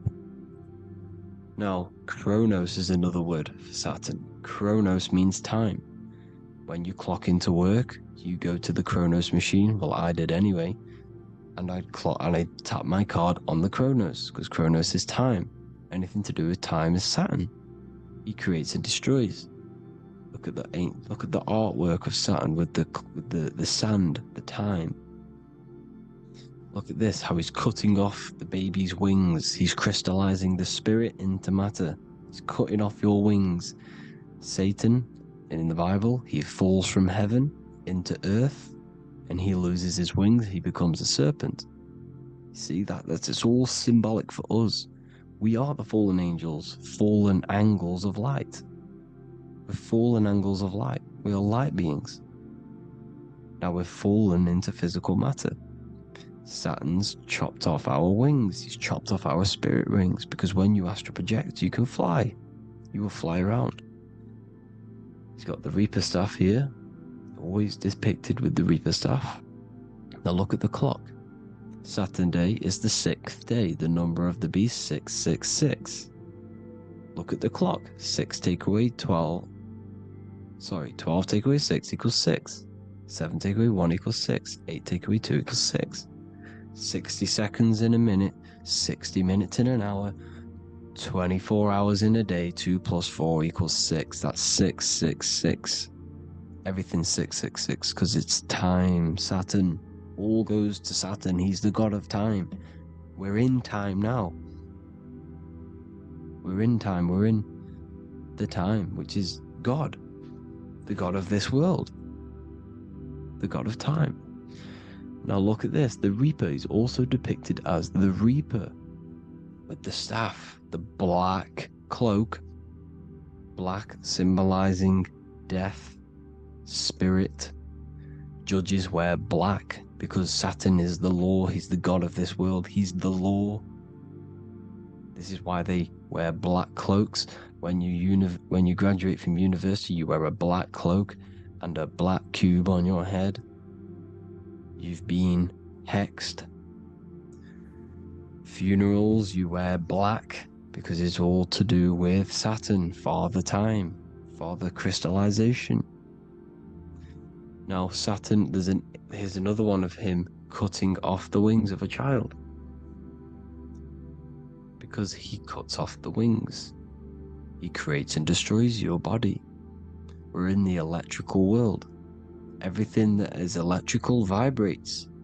All vibrations have to come back to a standstill point, which is death. This is why your body dies. Your atoms stop vibrating. Herona. Look at the crown. The crown is the corona. Corona means crown. And look at this is an alcohol brand for beer. You can see the staff of Saturn in the symbol with the moon crescent. Corona, which is the crown, Saturn, the crown on Saturn, the rings. And then you've got the staff. It's all Saturn worship.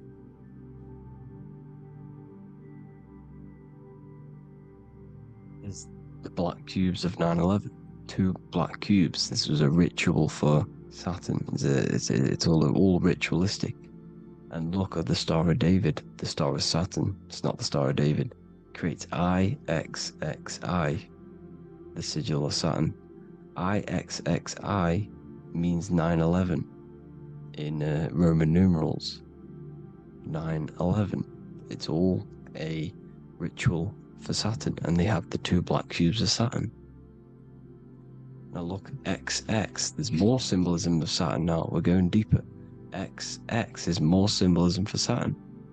The sigil of Saturn is XX, as above, so below.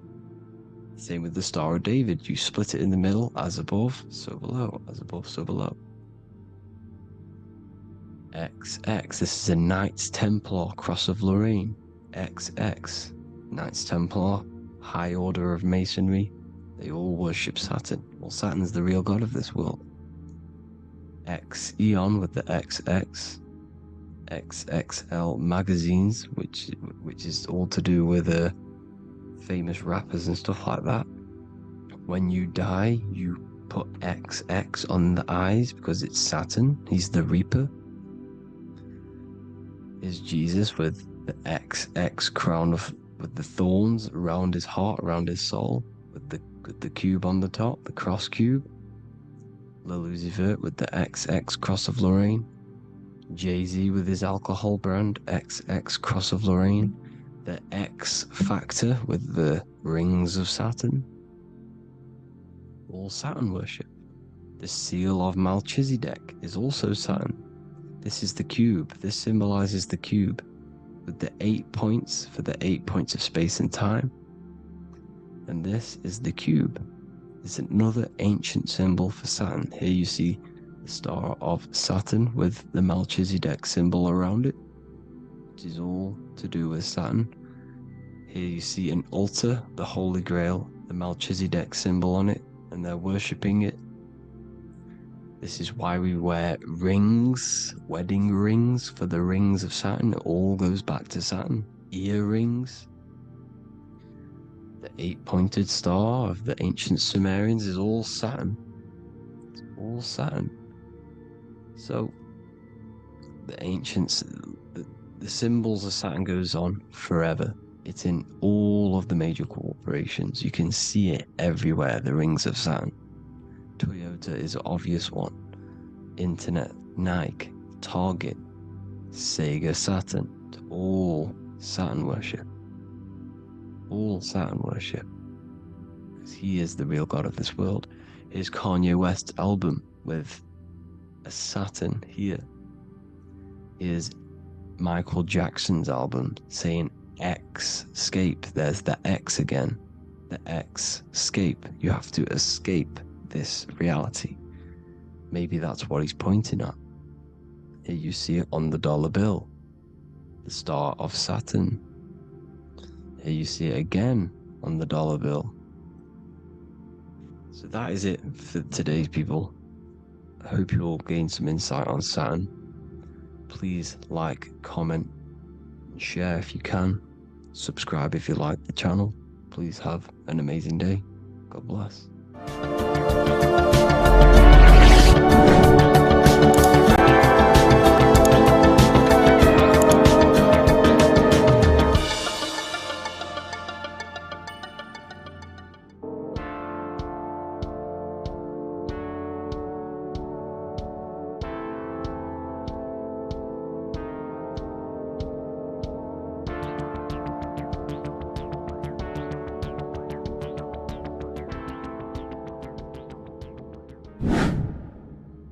Welcome back, people, to another occult lecture by Revival of Wisdom.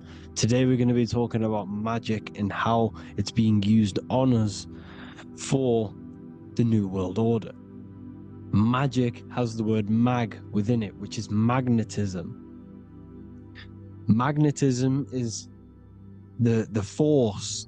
Magic is influencing forces, natural or supernatural forces, and using it for a certain agenda to gain something out of it. Now, magic is not what everyone's being thought. It's not some sort of fantasy thing. It's actually very common, and we all do it, whether you believe it or not. Magic is all to do with the mind. As I said, always say in my lectures, your mind is what creates matter. Your mind is what creates your external world. So it's all about manipulating and planting seeds within the mind, because your mind is a garden, and thoughts and words are seeds which are being planted in that garden. Your life, your physical life, the people you have in your life, your friends, your car you own, the job you have, is all a reflection of the thoughts that you've been thinking in the past. You are where you are in life because of the thoughts that you've been thinking. Therefore, your life is a direct reflection and manifestation of your mind. The Garden of Eden. Okay? The mind is what they are targeting. What you see, say, and hear has a direct effect on your mind. Me talking to you is influencing you. The words I'm saying is planting seeds within your mind. Now it's up to you to consciously act on these thoughts or these words, or to maintain these words. As above, so below. As within, so without. What's inside of me is outside of me. What comes into the storehouse comes out of the storehouse. You have the left, you have the right, you have the up and you have the down. As above, so below. Whatever is in your mind will be expressed in some sort of way, consciously or subconsciously, spiritually or physically. The mind is what manifests everything. And this is what we need to understand. We need to understand is that the mind is not physical. All things spiritual manifest physical. All things seen come from the unseen. The words you're thinking, that everything you have is coming from the unseen. The actions that you do come from the unseen mind. Another expression for as above, so below is you are the universe itself.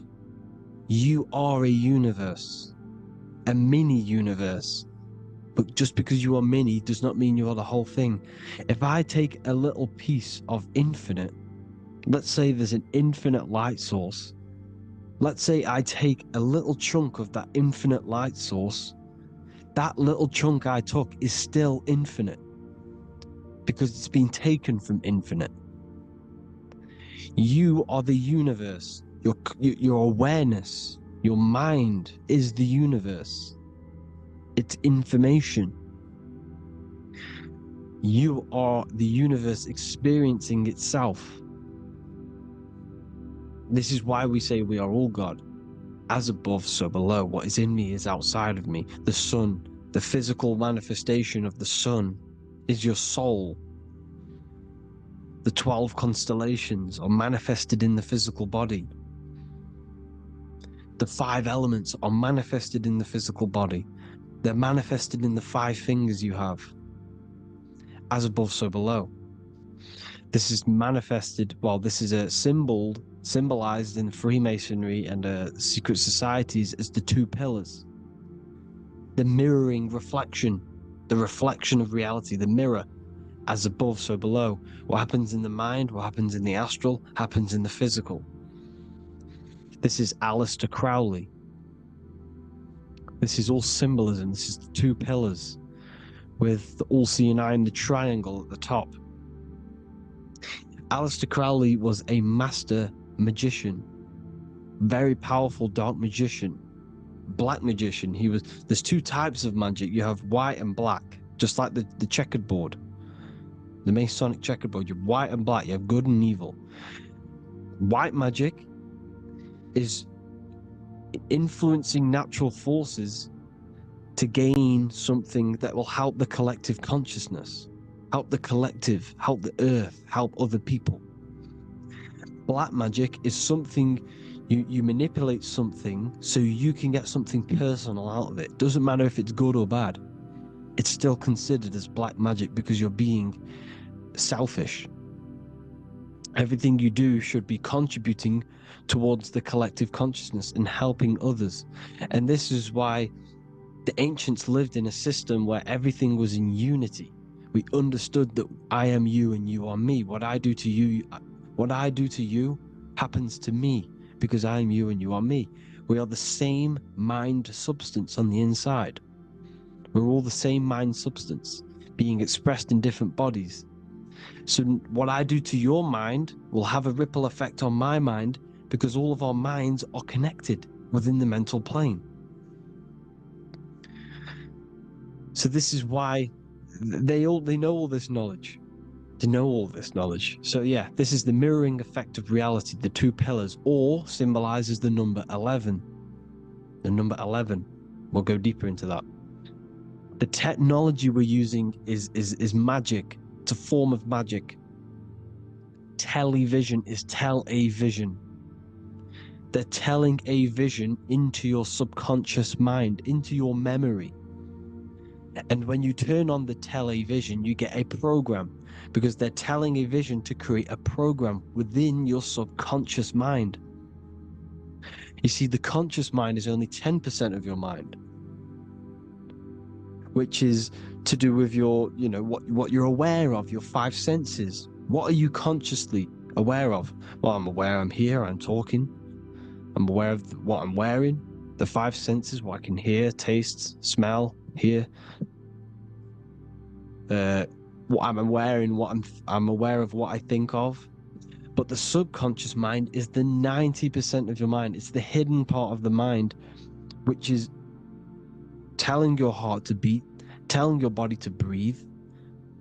It's storing all of your emotions. It's storing everything you see, storing all the belief systems that you have. It has everything. It stores all of the habits you have, the values. It stores everyone's name that you know. All the words that I'm speaking right now is all coming out of the subconscious. Everything is subconscious. And it literally manipulates 90% of your daily basis behavior. Most people don't know this. What you did yesterday is what you will do today because of these beliefs and mental programs within the subconscious, stored within the subconscious. So the subconscious is what they're aiming at. They're trying to create programs within the subconscious, because the subconscious manifests 90% of your thought patterns, 90% of your actions and words. They know all this stuff. So the subconscious mind is the most powerful part of the mind. Another way the subconscious manifests and influences your life is, let's say you were in a car crash years and years ago, 10 years ago. Let's say you're in this car crash, right? And you really hurt yourself. The emotion you felt in that time when you were injured in that car crash had a great impression on your subconscious mind. You see, the stronger you feel something emotionally, the stronger impact it has on the subconscious. You can remember and recall that moment, and very vividly, because of the impact it had on the subconscious. For example, you become that terrified of cars that it manifests into your life today, that you are wary to go in certain cars. You don't want to go into cars at all, maybe, because of that moment that stored within the subconscious. And it will manifest into anxiety. It will manifest into not going into cars. It will manifest into depression, maybe. These things, these emotional, very emotional, traumatic events have a great impression on our subconscious, and they control your life. This is why you need to meditate and let go deep within yourself and let go of these internal, deep emotions that you may have repressed and keep pressing down and ignoring.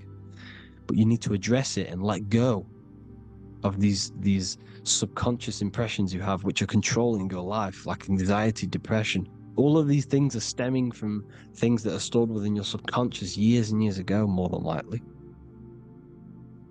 Broadcasting. They're casting spells to a broad audience, to news, north, east, west, and south. They're casting spells. No, if you watch the news, everything's red. Breaking news in red writing or the red background. Everything's red. Why? Because red's the root chakra, which is all to do with survival. They want to stimulate this root chakra because they want you down there in survival mode.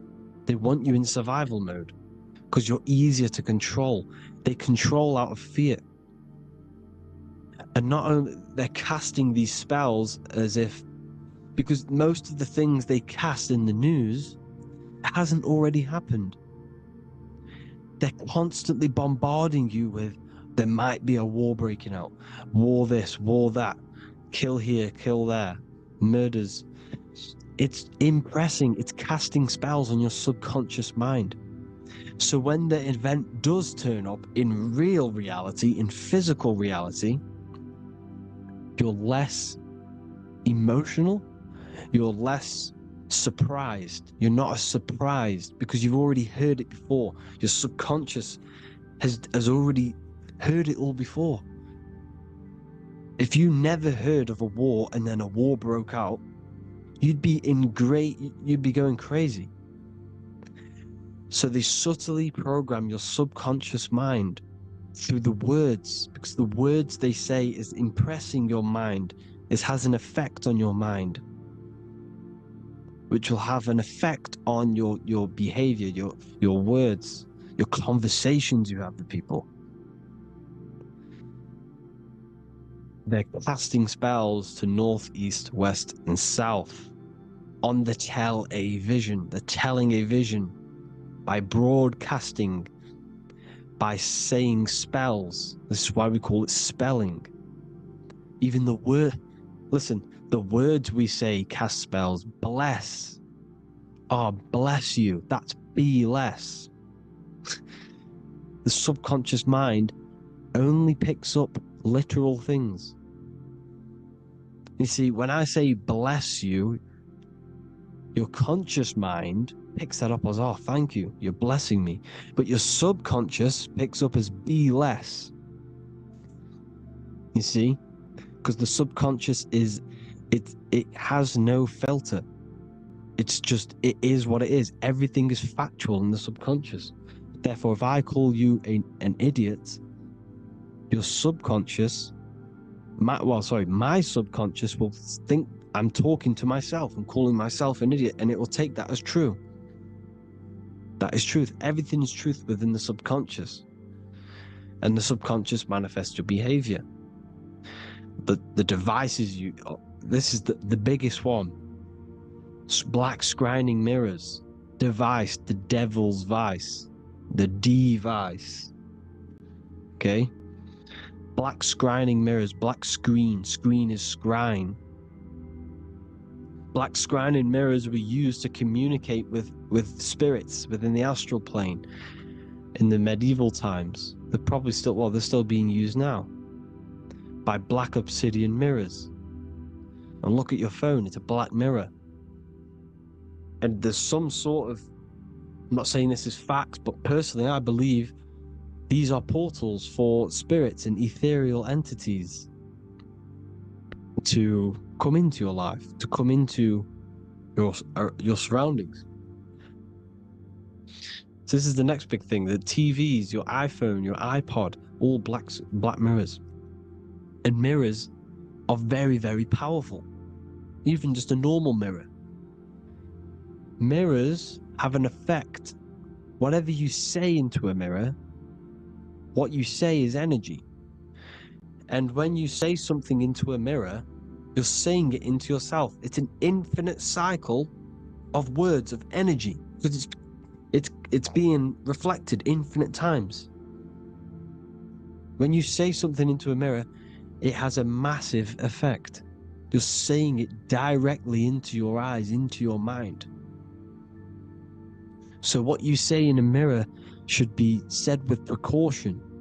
Never say anything negative into a mirror, because mirrors are very, very powerful ways for you to reprogram your subconscious mind for the good. You can say very positive things into mirrors and it will reprogram your subconscious mind. Okay? Manifesting is all magic. It's all magic. Everything is magic. But consciously doing it is what they're doing. They hid this knowledge. Your phone is magic. It manipulates your mind. The iPhone, Okay, see, magic isn't all of this with wands and what. See, Harry Potter. Okay, that was created to give you this perception of a mystical and amazing form of magic with magic wands and all sorts of stuff like that. Yes, that stuff was true when the collective conscious minds were on a higher level and our belief systems believed in these things, because the universal mind, all of our minds contribute to reality. If the masses don't believe in magic, if the masses don't believe in a certain thing, it's going to have an effect on physical reality. So when the collective minds are higher and have more open minds, things like Harry Potter can come true. See, it's all in the mind. The iPhone, the eye is the symbol for the mind, the invisible intelligence. The triangle is the ethereal plane. Okay, so the eye in the triangle is the eye that sees into the beyond the ethereal planes. The square is the physical plane. So the iPhone, your phone, is a black box, just like the Saturn black cube. It's a black mirror. It's taking photos of you every 2 seconds, and it's your mind. Your mind is in that phone.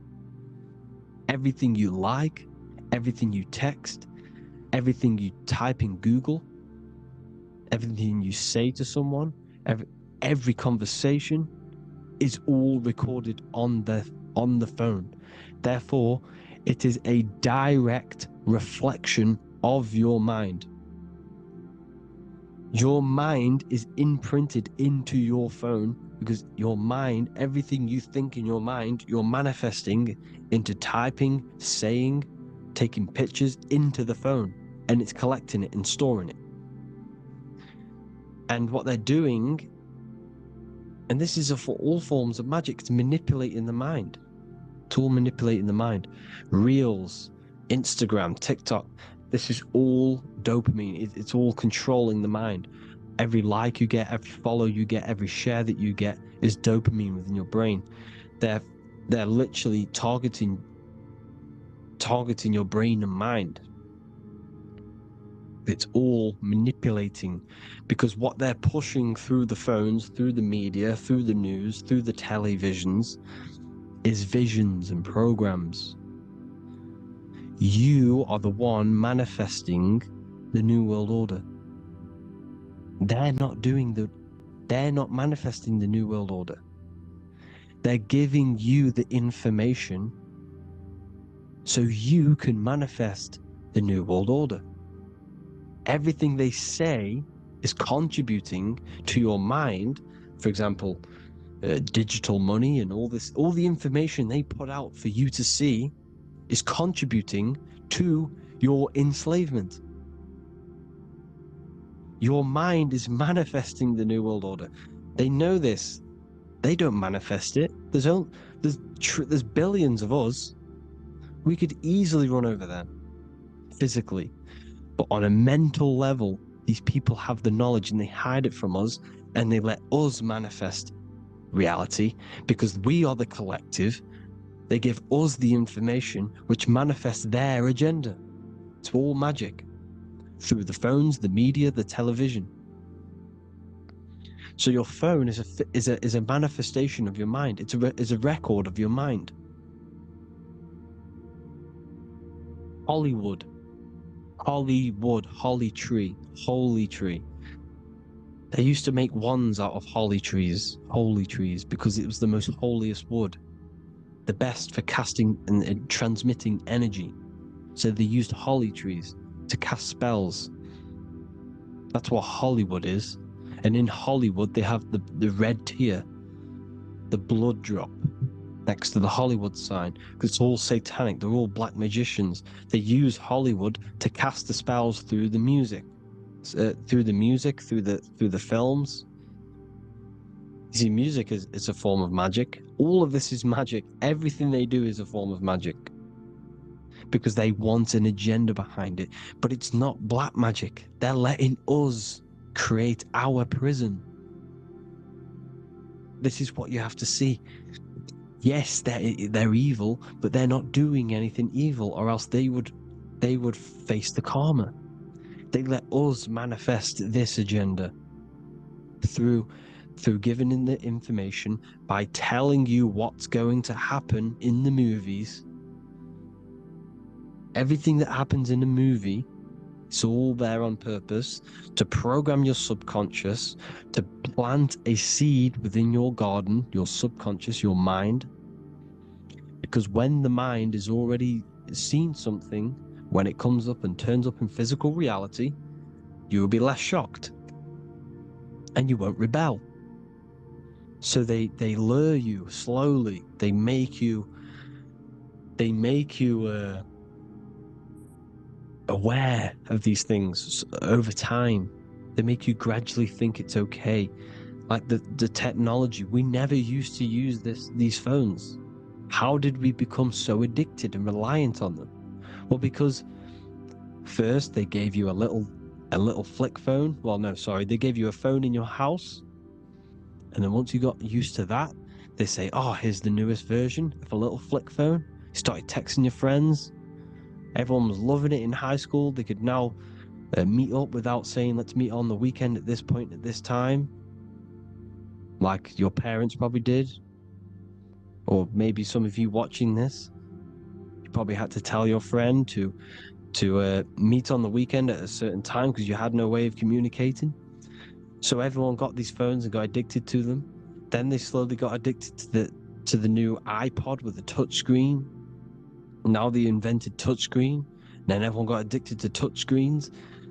Then because all of this is producing dopamine in the brain, which creates you to become mentally addicted to things, and physically addicted, chemically addicted.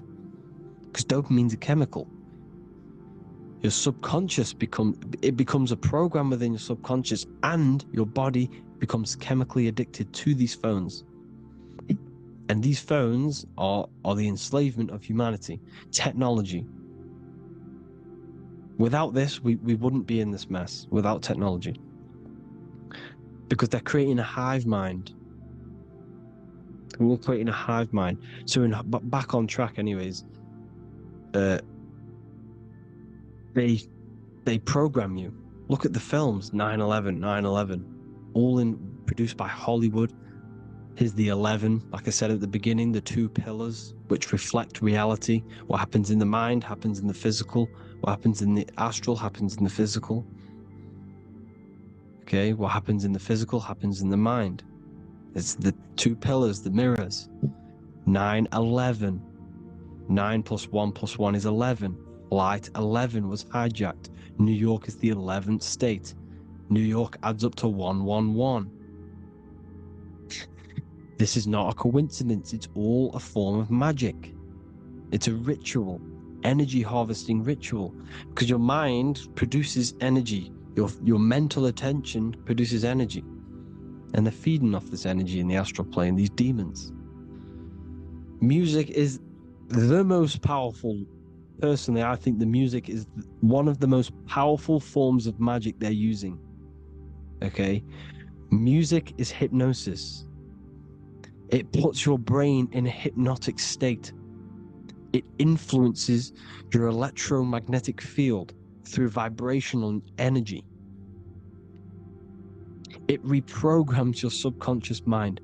Why do you think you remember the lyrics? You see, your subconscious stores all of the memories. Remember, the subconscious manifests 90% of your behavior.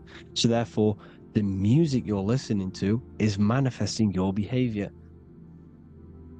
You wondered why some people wonder why they have drug addictions and they can't get out of violence and they can't get out of all this negative mind space. It's because the music they're listening to is creating a negative mind space. The words you listen to have plant seeds within your mind. So the reason you remember the lyrics is because that song created a program within your subconscious. Yes, that is what happens. You can use magic to reprogram your mind, but you can use music to reprogram your mind, because it's all forms of magic. It's using natural mental energy forces to manipulate the physical reality. You manipulate your mind, you manipulate reality, physical reality. Okay? So the music, another very, very big one. When you turn on the radio, it's just all talks about alcohol, drugs, and sex, because they want you down in the lower three chakras. They want your mind attached to matter when it's mind over matter. Your mind's not physical. You see, the word spirituality is the new trend. It's not about your spirit. It's not about your spirit. It's about your mind. It's not about, spirituality and looking after your spirit. And they've got you focused on your spirit. Why? Because they hide your mind from you. You see, a lot of people think their mind is their brain, but the mind is everything. There is no physical reality without mind. You can have a brain. Imagine if you had no mind but a brain. It wouldn't work. The mind is everything. The mind controls your avatar. It begins in the mind before it happens in the brain. Then the brain manifests through the body. The brain's just an electrical computer. So that, they've got people scared, or do I have a soul or not, and all this stuff. Listen, if you have a mind, you have a soul, because you are not the mind.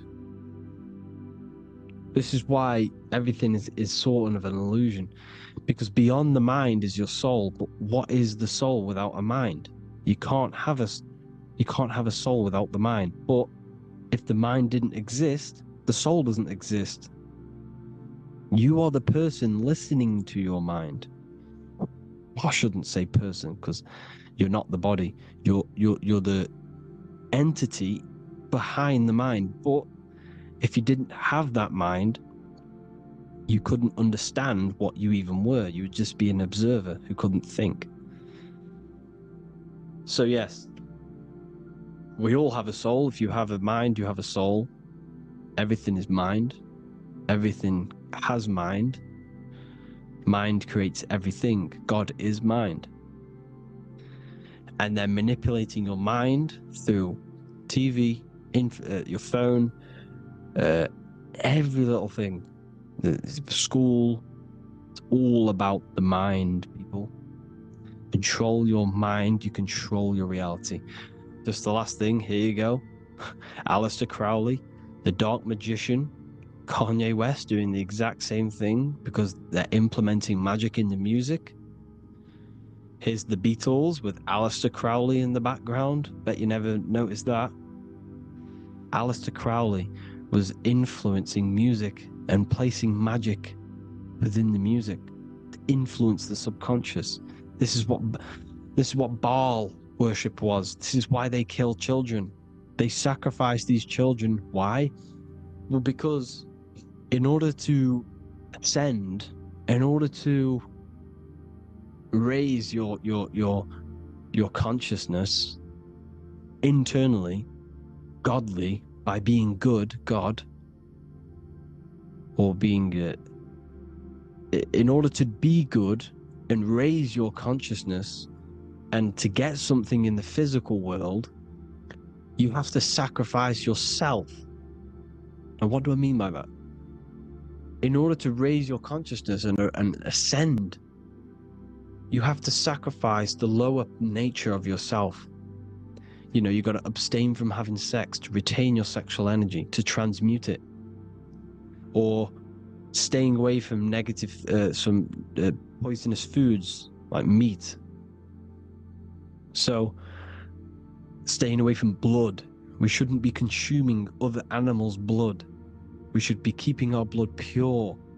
We are humans. We shouldn't consume chicken blood, chicken germs. We are the most divine creatures on this creation. We are the most intellectual creatures in this creation. Therefore, we should keep our temples pure. We are not animals. If you want to associate yourself with an animal, and go out in the wild, go and find a wild boar, and go and try rip its guts out with your bare teeth, because you can't do it. You're not a carnivore. Okay? So in order to ascend, you have to kill and sacrifice your lower part of yourself to ascend up to your spirit self, your mind self, the highest version. And the elites don't want to do this.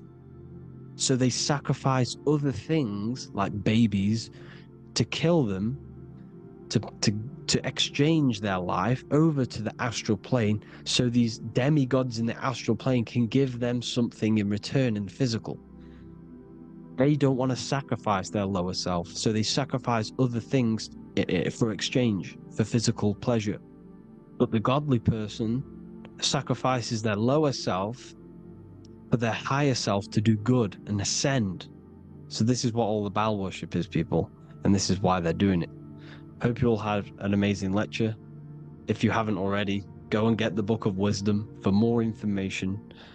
You know, I don't go into dark stuff in this book, because all I do is enlighten people in this book. You can get it in Spanish, English, German, Italian, and French. Worldwide shipping. You can get the PDF or paperback. Or there is also a new one called the Human Health Guide 2.0. It gives you a list of all the foods, grains, oils, and nuts, you know, everything that's alkaline and positive for the body and not man-made and hybrid. It tells you all the products to stay away from, how to fast, how to improve vision, how to improve everything, literally. So the Human Health Guide has been released. If you want that, I'll put all the links in the bottom of the description. Hope you all enjoyed the lecture, people. God bless you all.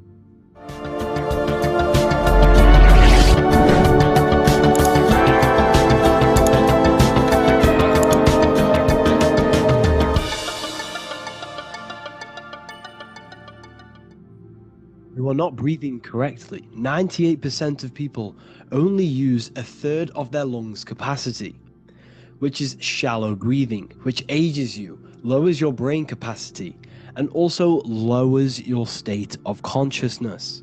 So it's essential that you breathe consciously on a day-to-day basis, because this is what truly elevates your consciousness. I am going to give you the key for you to raise your consciousness just through breathing alone. Such a simple thing, but yet the most effective way for raising your state of consciousness and becoming more spiritually and mentally advanced. So tune in for this video, and I'm going to show you exactly how to do it and the symbolism behind breathing. Air is more than just air. It carries electromagnetic energy. So now I'm going to give you the science behind this spiritual truth. This invisible force is what sustains all physical life, providing the life force energy essential for existence. Electromagnetism. Everything is fed off electromagnetism. Your body is an electromagnetic battery. Now, we can prove that air carries electromagnetism just by doing a simple test, a simple scientific experiment, by getting liquid oxygen and pouring it between a north and south magnetic pole, two polar opposite magnets. We see that the liquid does not fall straight through it. It is sucked, it is magnetically attracted to these two opposing forces, opposing magnets. This is proof that air, liquid oxygen carries electromagnetism. When you are breathing electromagnetism, the essential life force behind all living beings. This is known as energy or prana, chi, ether or spirit. This is all the same thing. Air is not just empty space, it is energy. It is prana, it is life force, it is spirit, it is ether, chi, prana. You are an electromagnetic being. Your consciousness is in direct correlation with your electromagnetic aura or biofield around your body. Your state of consciousness is mirrored within this field around your body. Now, your breath When you breathe in, you're breathing electromagnetism or life force. Breath is the vital link between the physical and the spiritual, bridging the body with the soul. Through breath, we connect with both tangible world and deeper, the unseen realms of energy and consciousness. Breathing deeply and properly elevates our consciousness, enhancing the brain's functions, heightening the sensitivity of our five senses. It also brings a profound calmness to the mind, creating a state of clarity and inner peace. Like I said earlier, breathing properly is the fastest way to elevate your consciousness. It is the fastest way, because breathing, when you stop breathing, what happens? You lose physical consciousness. Your body will shut down if you do not breathe in this vital electromagnetic energy in the oxygen. If your body does not get this for 5 minutes or however you can last without breathing, this makes you lose physical consciousness. Your body will not survive without this essential life force energy. Therefore, air is one of the most overlooked things. This is why we see the symbolism of Buddha having a big belly. Why does he have a big belly?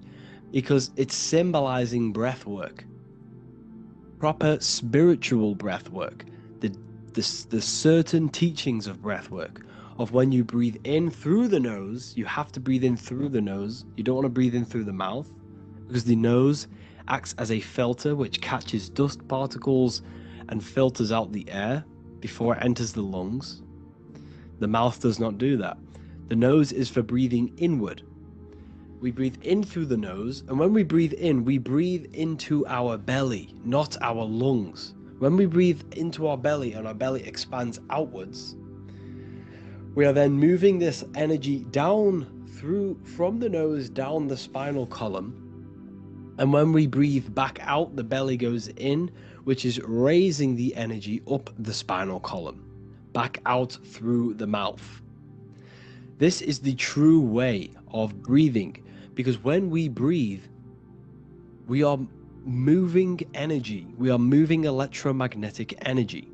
When we breathe in through the nose, the energy travels down the spinal column, and when we breathe out, we are raising this energy back up the spine, some of it going out the mouth and some of it reaching the brain, activating dormant brain cells in the brain.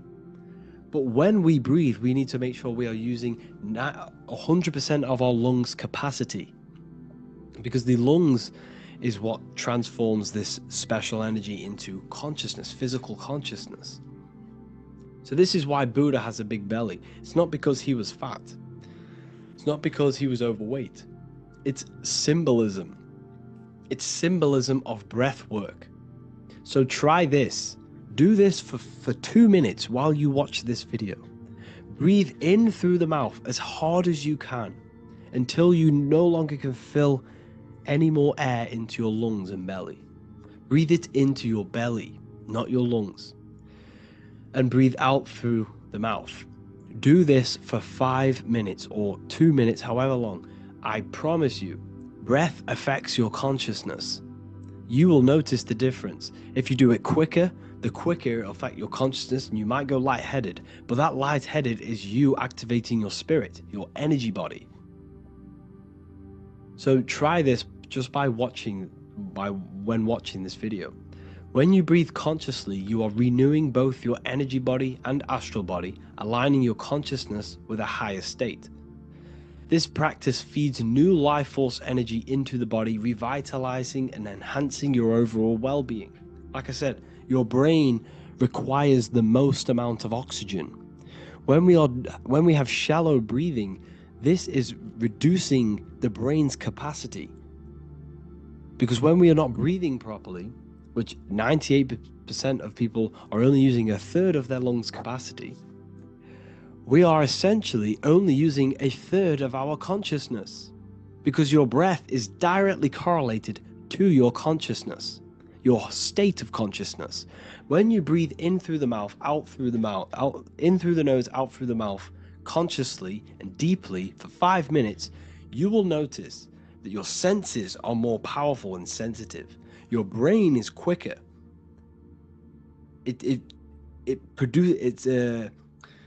What's the word? It processes information quicker. You become quicker. You become a superhuman, and you feel more spiritual because it activates your spirit, your astral and energy body. So when we meditate, it's definitely important to breathe in through the nose and out through the mouth as deeply as possible to align with a higher state of consciousness. And this is the easiest way to separate your consciousness from the body. When you breathe in deeply for long periods of time, while meditating, while taking no thought, when no thought is present and you gain a rhythm of deep breathing, this is the gateway. This is the gateway to opening your consciousness. Because when you stop thinking, other aspects of your consciousness can open up. All of our lives we've been thinking, which is blocked off the higher states of consciousness. So breathing is very, very important. It affects our overall well-being. And this is Yahweh, the in and the out of breathing. When we breathe in, this is Yah. You can hear it. It sounds like Yah.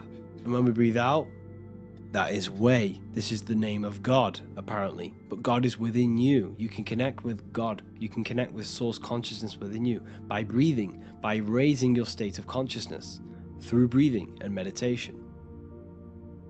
This is why the Bible tells you the Spirit of God has made me, and the breath of the Almighty gives me life. You are consciousness. You are God. You're an extension of God's consciousness. Job 27:3. As long as my breath is in me and the Spirit of God is in my nostrils. The Spirit of God is through breath. John 20:22. And when he said this, he breathed on them and said to them, receive the Holy Spirit. The word spirit means breath. In Greek, Hebrew, Latin, it all means breath or wind or air. The Holy Spirit is a certain way of breathing, a breathing technique that elevates your consciousness, that syncs you up to a holy consciousness, an elevated state. That is the Holy Spirit. That's why it tells you in the Bible, when he said this, he breathed onto them. He breathed onto them and said, receive the Holy Spirit. You must breathe to receive the Holy Spirit. When you breathe, you are renewing the body's energy. You're taking in new life force, which is regenerating your cells, regenerating your brain, nervous system, and also connecting with consciousness, pure consciousness. This is not something that we should be doing during meditation. Yes, it is. We should be doing it during meditation, but this is something that we need to apply all of the time. This is the fastest way you can raise your consciousness. I just want to say, all of this knowledge is inside of the Book of Wisdom, Volume 2. Make sure to give a like and a comment on this video to help the algorithm. And let me know what you think about the last book or this book if you have read them, to let the new people know what they're looking at with this book. This is truly life-changing. The Volume 2 and Volume 1 is truly life-changing. You can get them in a bundle also. Learn hidden knowledge inside of the Ethereal University. This is where truth seekers belong. I'm not here to try sell you this, but this is the place for truth seekers. And if you are serious about your spiritual journey and serious about gaining knowledge, which gives you the advantage over life, join Ethereal University. This will definitely help you. Thank you for watching this video. Please leave a like and comment. Make sure to give me any suggestions on videos you want me to make in the future. Thank you all. You don't just have a physical body. You have a physical, mental, spiritual, and emotional body. Each one of these aspects are a body of its own. Body does not just refer to a physical substance. You have a mental body for thinking, an emotional body for your emotions, a spiritual body for your energy in your astral form, and a physical body to encapsulate all of these. Each four of these aspects are essential for the human experience and essential to balance. Now, today we're going to be syncing the four aspects of your consciousness with the four seasons and the four elements and how this ties into the Bible. So we have four physical elements. We have 5 elements in total, spirit being the most important, but spirit is pure invisible. We have 4 physical elements. We have air, fire, earth, water. Earth and water are feminine. Air and fire are masculine. Air and fire are active. Water and earth are passive. The air corresponds with the mental body of consciousness. This is where your intellect, this is where your communication, this is where your thoughts, intuition all comes from. This is the mental body of consciousness that allows you to think, allows you to process, figure things out, and have intellect and gain knowledge. This is your intellectual aspect of your consciousness, located in the head region. We have a fire nature, a spiritual nature. This is our astral body. Our astral body is all to do with the subconscious realms, the higher realms of consciousness. This is the body that allows us to be free from the physical body. Our spirit is more of our energy. Water is our emotional body. This is what allows us to feel things, that allows us to gain intuitive feelings of conscience. So emotion allows us to understand what is right and what is wrong. When we feel something bad, we know that this is wrong. When we feel something good, we know that we are doing good. Emotions are a creational force that allows us to feel certain things to bring them into existence. Our emotional body is a creational force and should not be reactive, and they should be controlled. Most actions are stemmed from emotions. Actions bring thought into physical existence. Emotions are the driving power. They are what drives your actions. The thought, then the emotion, then the action. Earth is your physical body. This is your physical state that allows you to take mind and emotion into action, into fruition, into physical matter. This is what your physical body allows your consciousness, your soul, to interact with the physical world and bring things into physical existence. The physical body, the physical world, is an outcome and an effect of the thinking mind. All physical substance comes from the thinking mind. The pen, the phone you're holding, the microphone I'm speaking into, all began as a thought in the thinking mind, then it was brought into physical reality. Earth is the most dense. So it goes in this order: body, emotions, spirit, mind. The higher you go up, the more lucid and fluidic it becomes. The lower you go down, the more dense and dull it becomes. Air is the mind, fire is the spirit, water is the emotion, earth is the physical body. So this is why you are a microcosm. You have these 4 things within you. You contain of these 4 elements, which correspond to the 4 bodies of your consciousness, the 4 bodies of the soul. You are the soul. You are the spirit. So this is why in Theologians 4:17 it says, "Caught up together with them in the clouds to meet the Lord in the air." You don't meet God or the Lord in the physical air, in the clouds. This is clearly a parable. A human being cannot go up to the clouds and meet a mystical man in the clouds. This is obviously a parable, a metaphor. The air is your mind. You must raise your consciousness beyond the body, beyond the emotions, beyond the spirit, and enter in the mind during meditation, turning the mind inward to connect with the Lord. The Lord is the highest aspect of your consciousness, the one that exists beyond the physical body, beyond your emotions, beyond the thought.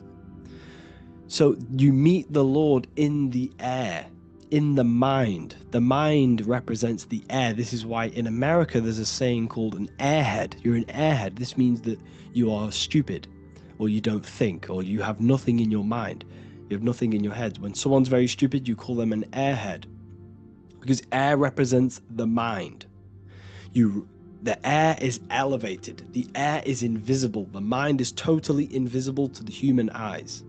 It is a metaphysical substance. In fact, it's not a substance at all. It's so fluidic. It's everywhere. The mind can be everywhere at all times. It can be anything. Nothing is impossible within the mind. Now, this is synced with the 4 seasons. The 4 seasons represent the 4 aspects of human consciousness, the 4 bodies of your consciousness, the 4 bodies of your soul. The sun is your soul, okay? And the sun travels around 4 seasons. Summer, when the sun is the most hottest point. Autumn, when the sun starts to move away from the hottest point. Things start to die.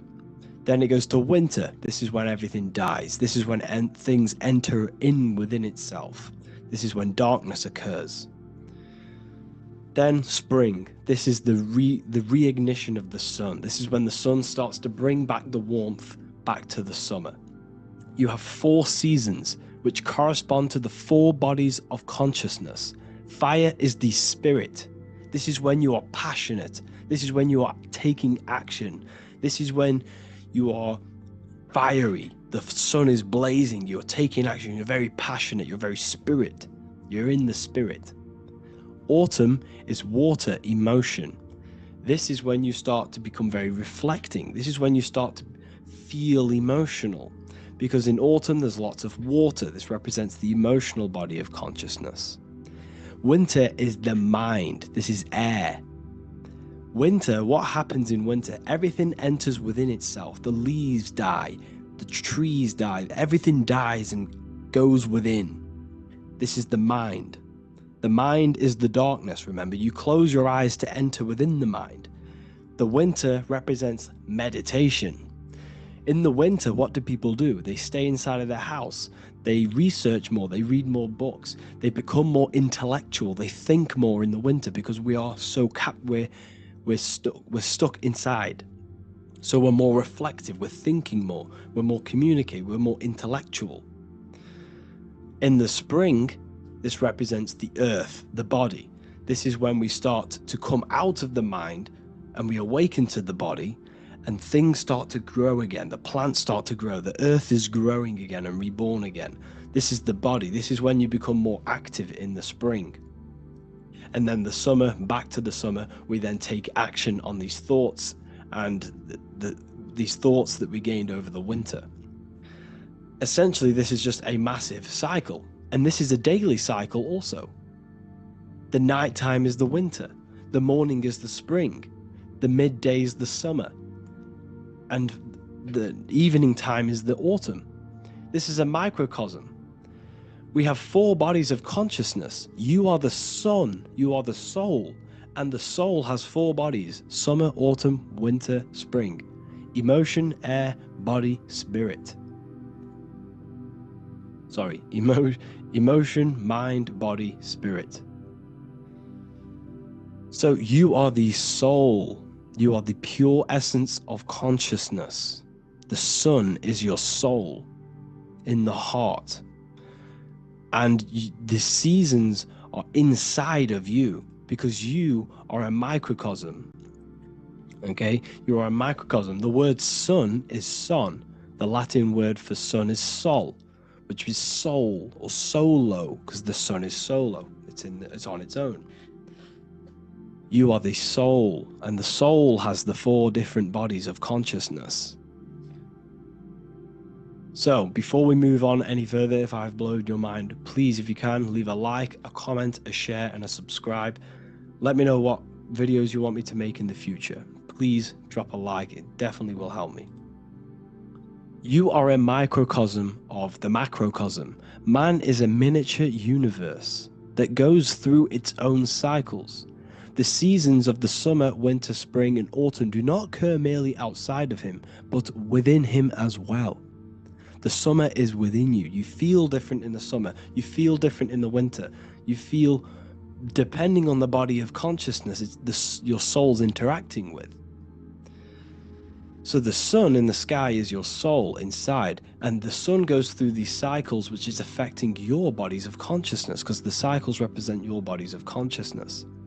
Now this ties in with the Bible. This is why we have 4 Gospels. This is why Matthew, Mark, Luke, and John are always seen with the 4 different zodiac sign animals or symbols. So you always see each one of the Gospels. If you just type in on Google Matthew, Mark, Luke, and John, type in ancient pictures, paintings or pictures of them, and you will find these 4 zodiac signs are always standing with each one. Taurus, the bull; Leo, the lion; Scorpio, the eagle. An old symbol for Scorpio was the eagle, and a man for Aquarius. Here you see very, very ancient paintings and artwork. Here we see Matthew, the man, Aquarius. Here we see John, the Scorpio. The same here. We also see it on the tarot cards, on the world card. We see the 4 fixed zodiac signs. Here we see it as well. These are called the 4 fixed zodiac signs. Now, when we look at the zodiac, we're no longer looking at the sky, because what you must understand is as above, so below. What is above you is inside of you. What is above is what is below. What is outside of you is within you. The zodiac is inside of you.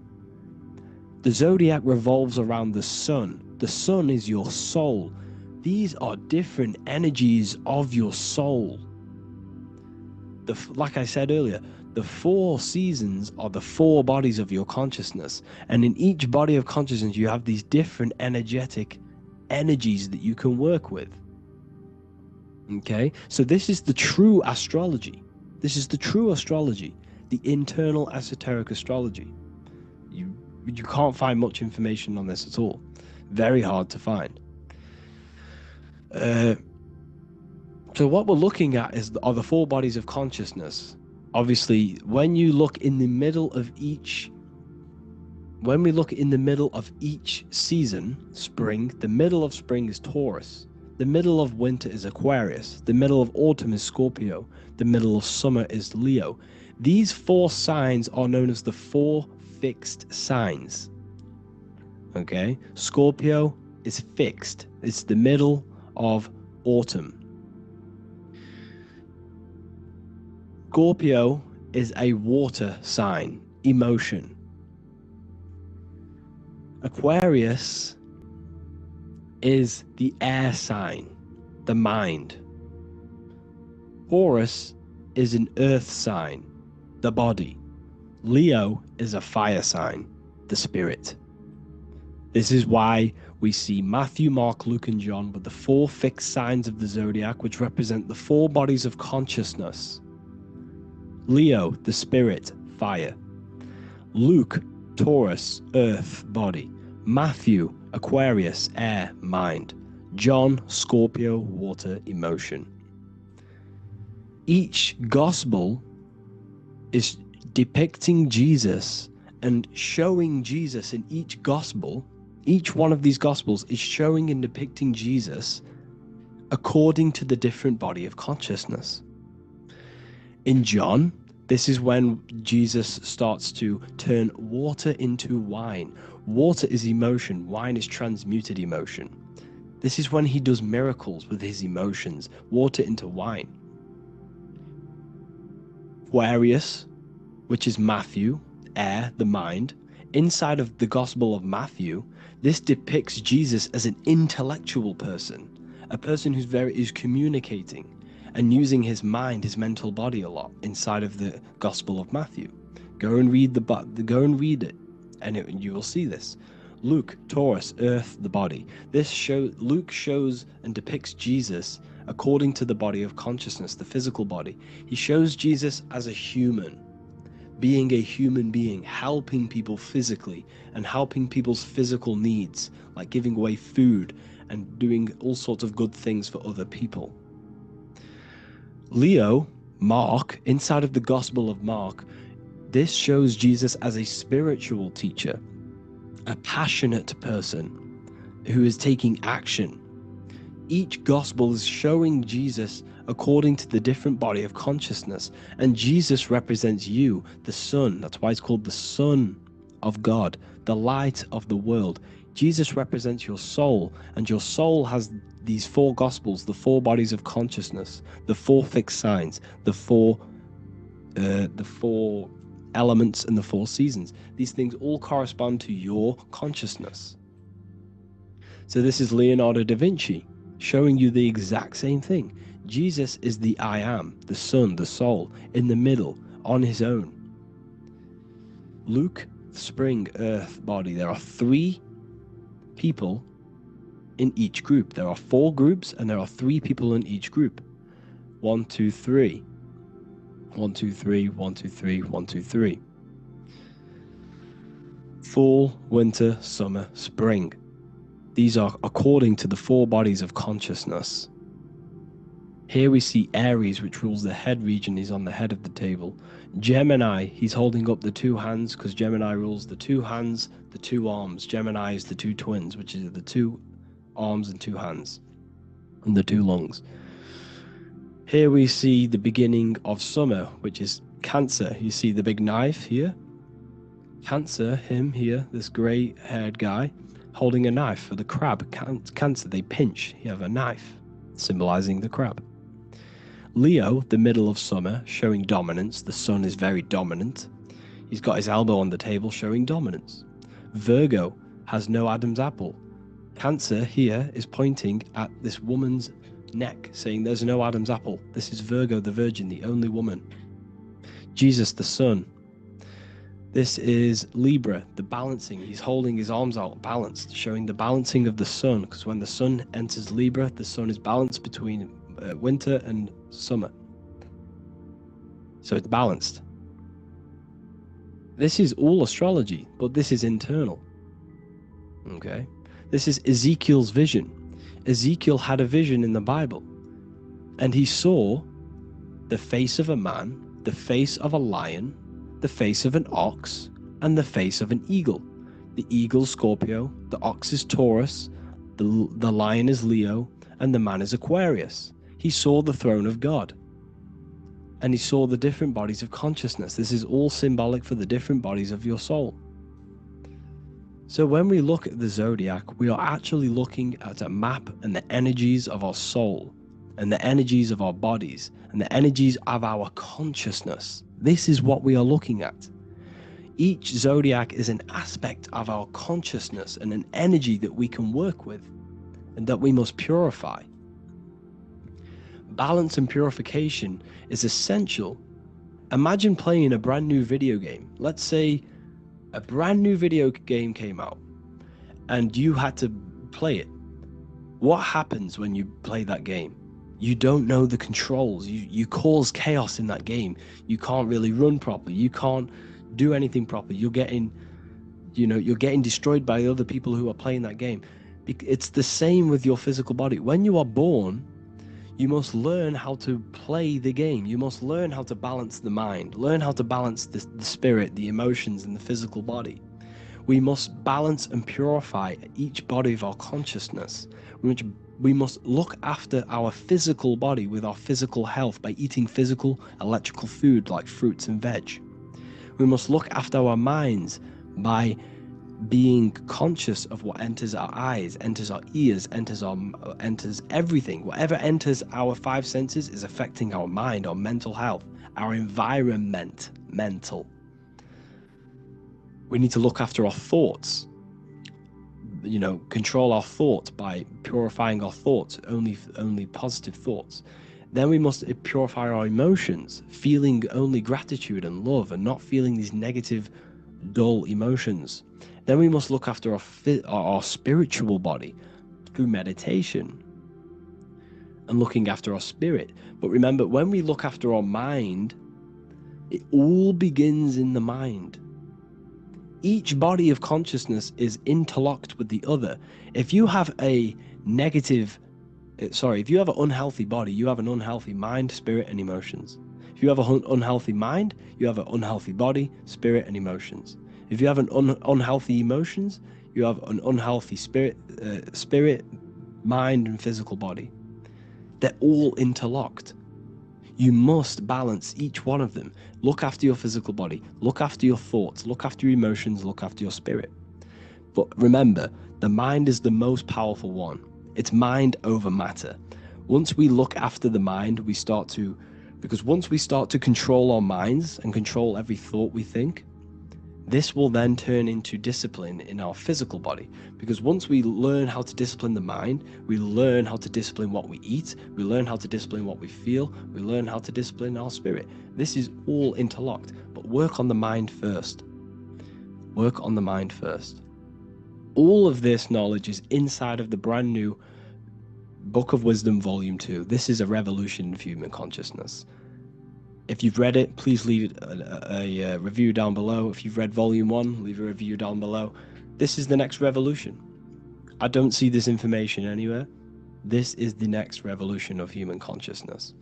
And of course, if you are serious about this and you truly want to gain enlightenment and join an amazing community where you can connect with me on live calls, lectures, the Manifestation Mastery course, you can gain access to my library of over 45 PDFs plus my books.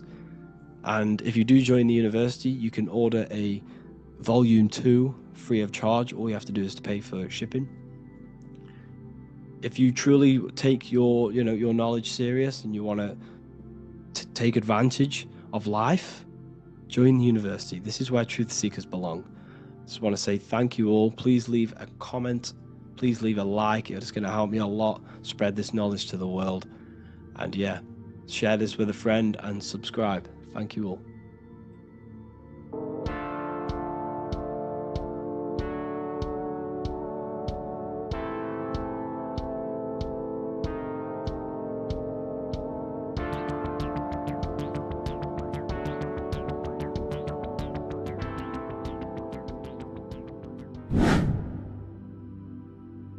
People, how are you all doing? It's Revival of Wisdom, and today we're going to be talking about your birth certificates and how we are slaves to a system and how they have trapped us into this system.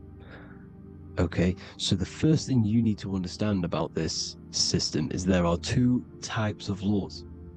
You have the law of water, which is Admiralty law, and the law of the land.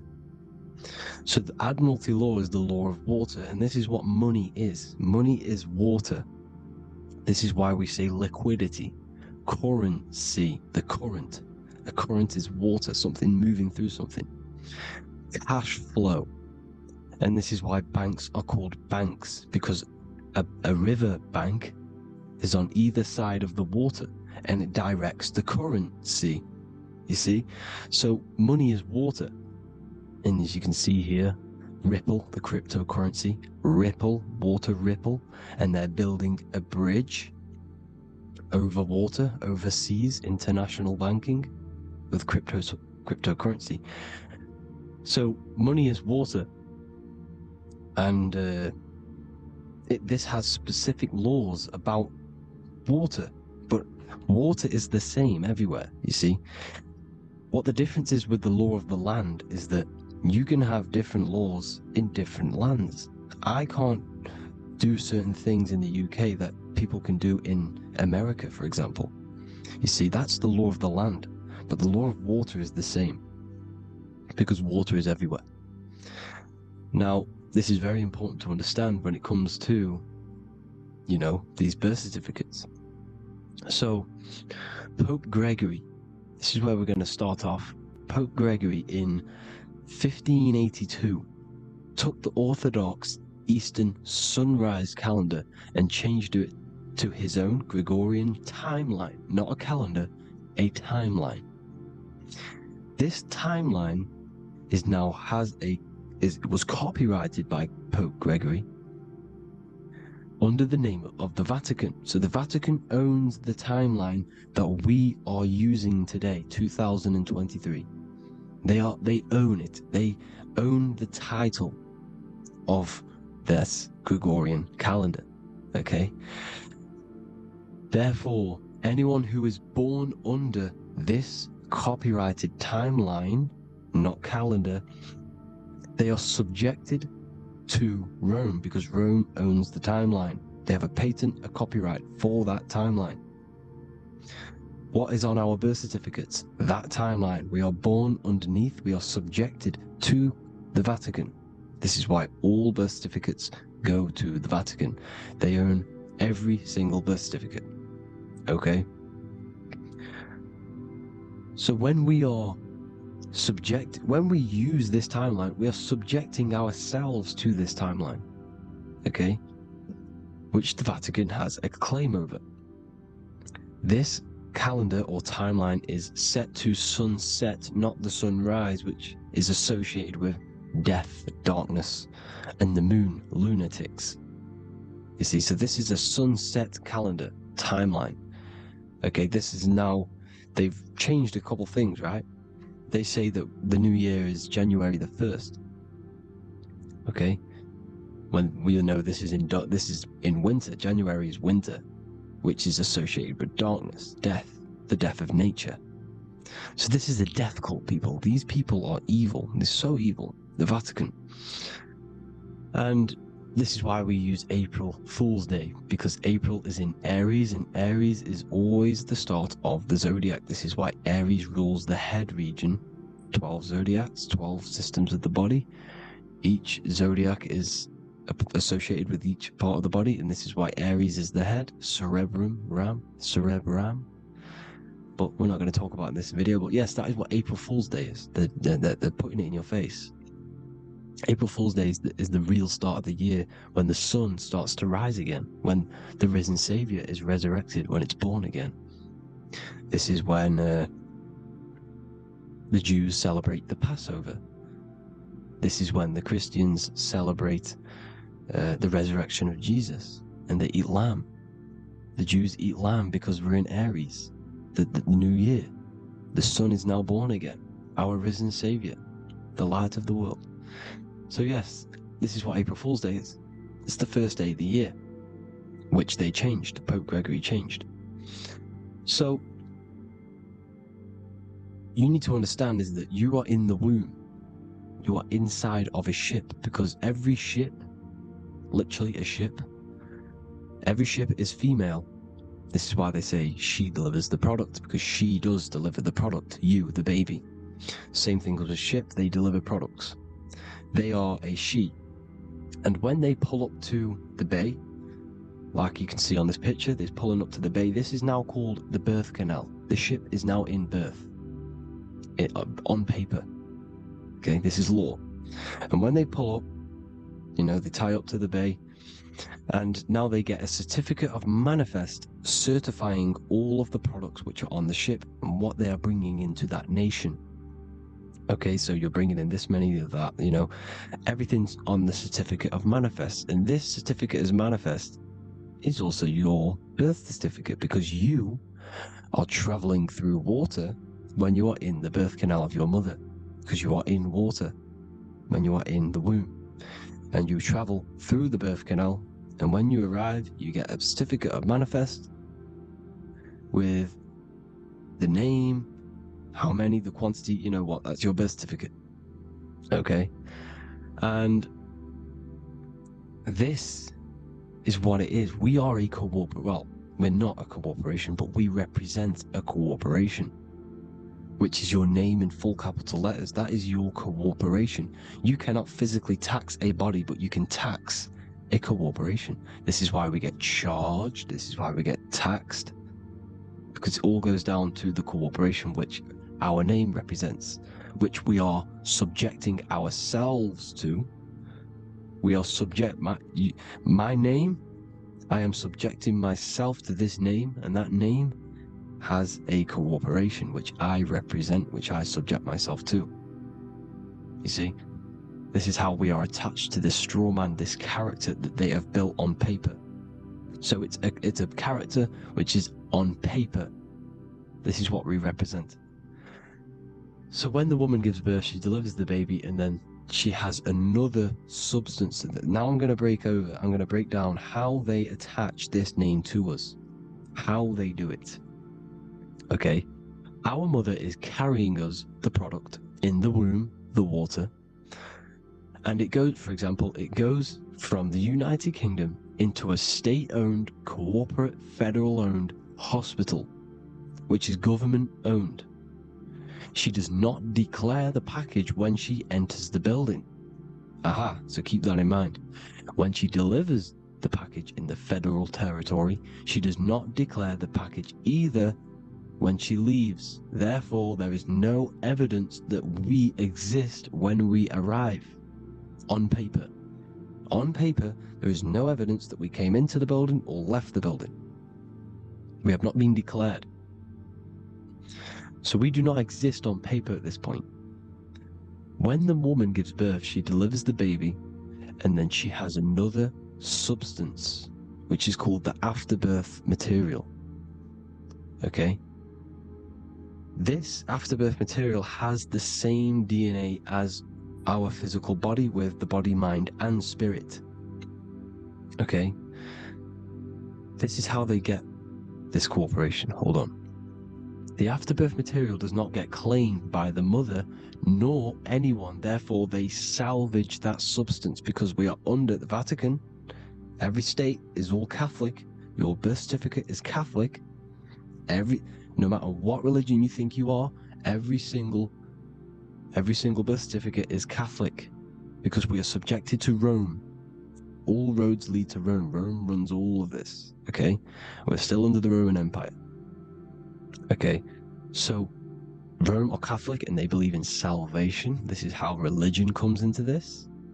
This is how they use religion to get this.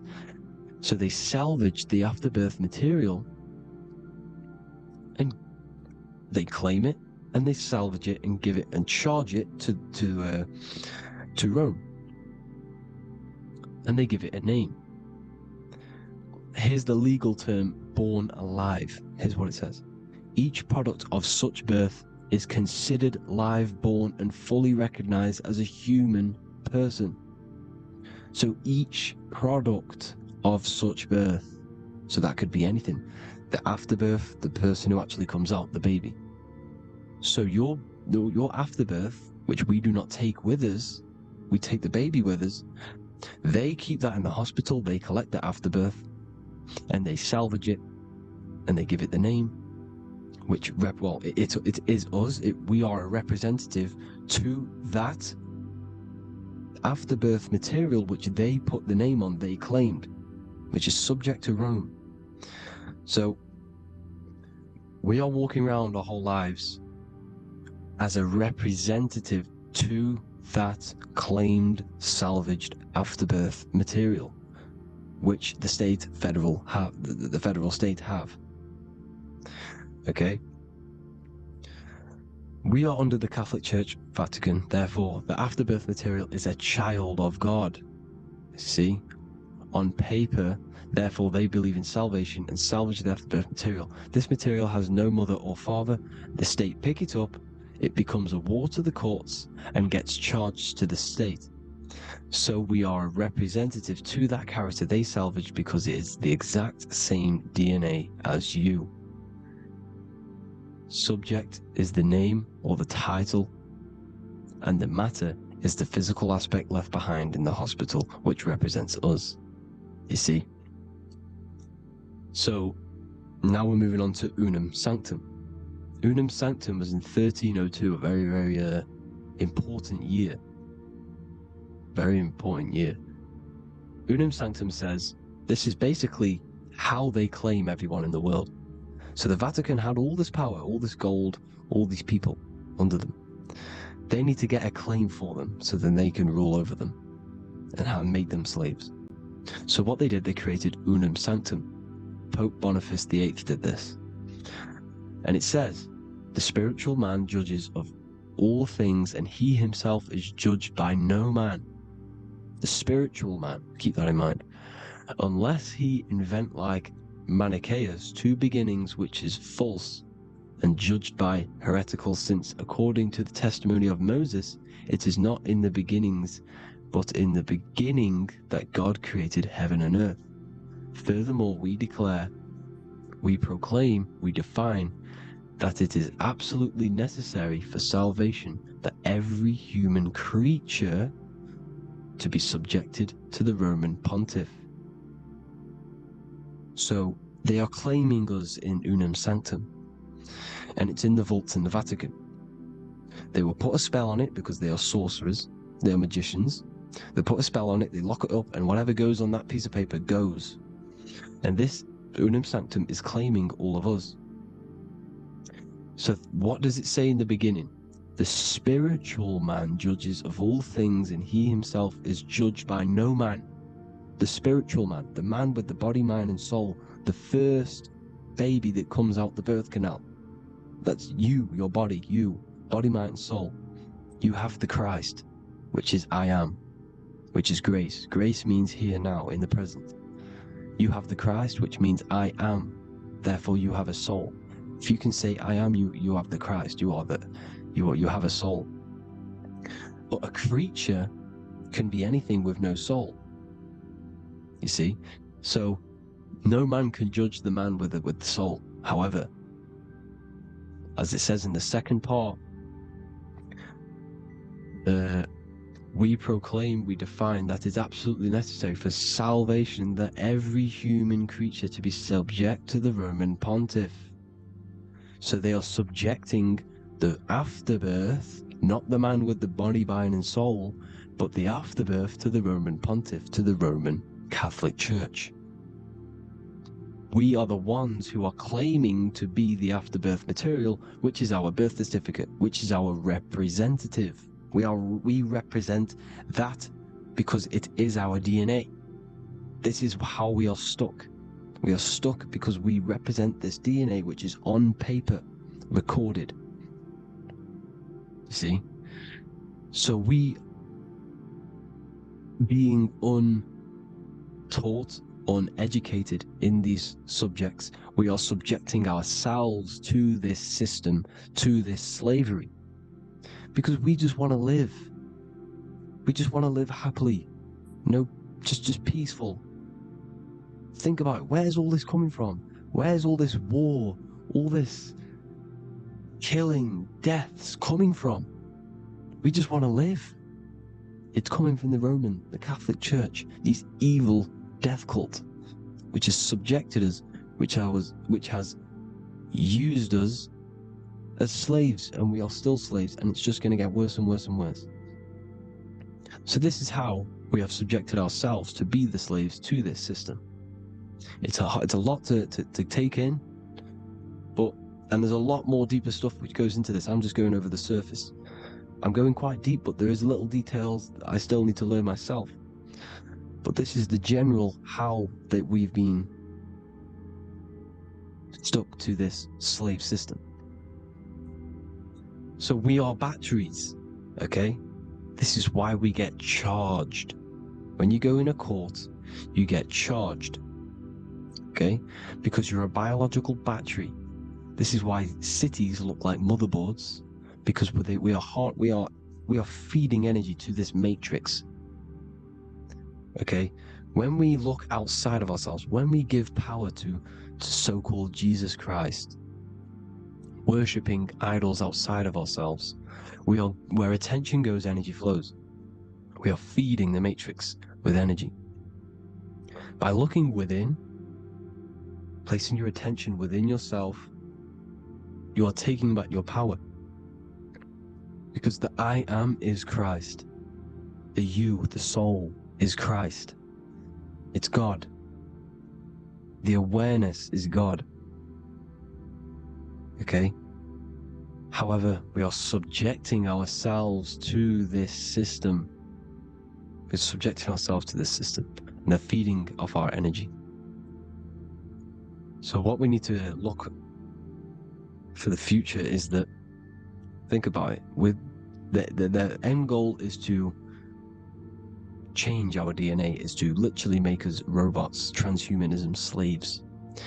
This is why we have smart cars, smartphones, smart watches, smart meters, smart cities. And all of this is going to be connected by the smart grid, which is 5G. This is why 5G is rolling out. 5G is going to connect all of these technologies to one. It's like a big net system. And you know why they're doing this? It's because all of this is going to be connected through AI, through this 5G. They're going to use climate change as a tool to enslave us to not travel because of so-called climate change and the fumes that we are putting into the air, which is all BS. They're doing this to push these new cities, to push all of it. But listen, they're trying to get inside of your body. The only way they can do that is to get you addicted and using this technology. First, they got on the body with the smartphone. Well, first of all, we use the technology. We get used to it with it in our hand. The next step for them was to get on the body, which is the Apple Watch, as you see down here. They have now successfully got onto the body. The next thing is to get inside of the body. This is the brain chip. You see how they've slowly lured their way in, slowly got you addicted to this technology, got you dependent on this technology. And what they're going to do is that they're going to mold society to be dependent on the brain chip. So in order, for example, if you want to go and pay for food, you're going to have to get a chip to pay for the food, because it's all going to be digital money. And that digital money will be connected to the chip, and you'll need the chip to pay for things. You see? So this is how they're slowly transhumanizing us. These phones, these apps, these things which are all we are all using was created by Freemasons. Mason means traveler, because they travel the depths of the mind. They understand human consciousness. They understand the brain. They understand the mind. By the deepest root cause, they understand it. This is what Masonry is. It's the occult. So these technologies is designed by these people. This is why they're so addictive, because they understand how it works. They understand how to get people addicted, because they understand human consciousness, the brain, the body, and the mind. So this is the advantage Freemasons have over us. And these secret societies, which have gone through the orders of Freemasonry and progressed onto these secret societies, which are the evil side, because I'm not saying Freemasonry is evil, okay?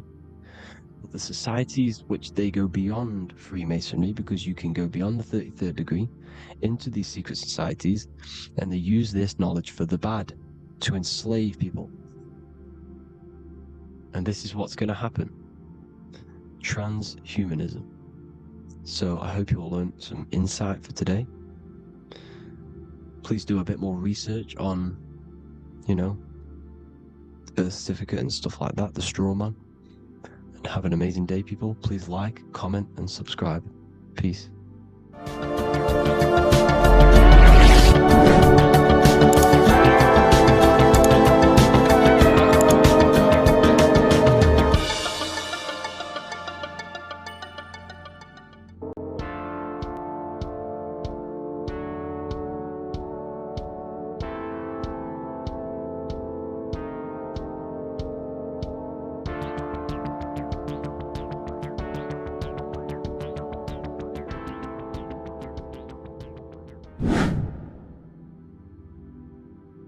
How are we all doing today, people? It's Revival of Wisdom, and today we're going to get real deep. This video is going to get real deep. A lot of people are not going to be ready for this sort of knowledge, okay? You really have to do is is to really deprogram the mind, because everything we've been taught is a complete lie, is to keep us trapped. Okay, this is really, really advanced knowledge. Now, let's get straight into this. All of the ancients depicted other worlds, and they called this place Midgard. Midgard is the mid-garden, the middle garden. This is why the Masonic symbolism on the floor is always a black and white checkered board, symbolizing the polarity here, the good and bad, because we're in the middle garden, the heart. Earth rearranged spells heart, because we're in the heart of this system, or whatever it is, a super quantum computer, whatever you want to call it, simulation. Now, in the Quran, it talks about the 7 layers of heaven. All of these ancient artworks are depicting these different layers of reality. Okay, and look at the Egyptians here with the boat outside of the firmament. Boats travel on water, and this is exactly what the Masons are doing. So they're still using the same symbols. Why? Because it's the same knowledge, just hidden. The Egyptians have the same knowledge as the Freemasons. It's just hidden. Now, this cosmology that they're showing here, which is probably made maybe 100 years ago, this painting or artwork, is the exact same as the one we see here, with the arch, the boat. You know, it's similar, because the boat is symbolizing traveling these other worlds, because the ether is also symbolized as water, because if you look up at the stars through a telescope, it looks like it's water. It's shining through water, because this ether, whatever this substance is outside of this world, was symbolized as water. Okay, and look at all these ancient depictions showing these different layers of reality. Now, we are being trapped within this 3D dimensional world, which is the cube, the Saturn cube, because there are 6 sides to everything in this world: front, back, left, right, up and down. 6, which is the cube, because we're in the Saturn, Saturn's world. Okay, now, always been depicted as a tree of life, the tree of the universe has always been depicted as this tree. Because let's get a bit deeper. Now, the cosmology of this reality is the sun, the moon, and Polaris, always in the Masonic art. The sun, the moon, and Polaris, the all-seeing eye. If you go inside of the temples, of the Masonic temples, they always have this star in the middle, shining light beams. Okay, look here, the light beams coming from the big star in the middle, which is Polaris. This eye is God. It's God's light shining down from his abundance. Now, when you astral travel, you will see this big ball of light above you, and this big ball of light is God. But you cannot travel towards it until you are pure. It doesn't work like that. You have to become formless. You have to become pure before you can become one with the light. In all these Masonic artworks, it's all depicting the star in the center. This star is Polaris, because Polaris is the way out of this place. And this is why you see the stairway to heaven all the way up to the light beam, the light source. What does it say in the Bible? God is light, because everything is made out of one substance, and that substance is light. And it symbolizes the eye, because God is an eye. All things that are alive have an eye. And we all say, I am. We all see these realities through eyes. God is an eye. He's the all-seeing eye. He sees all things at all times. And he is projecting this light. And this light comes down to create all the different levels of the worlds. And this is what the two pillars symbolize the number 11. 11, the number 1, is just a vertical line. It's the 1. It's a 1 point. 11 symbolizes the mirror nature of reality. Everything's mirrored, as above, so below. Now, the 11 also symbolizes openings, doorways. And as you can see here, an opening to the all-seeing eye. And you see here again, an opening to the stairway all the way up to the light. This light is the light of God in the astral worlds, beyond this world. Now, Polaris has also been symbolized as the UFO. They put the truth in plain sight. So you know in the films how the UFOs suck people up. That's what Polaris is doing. If you ascend beyond this world, if you do not ascend beyond this world, you will be reincarnated in this world.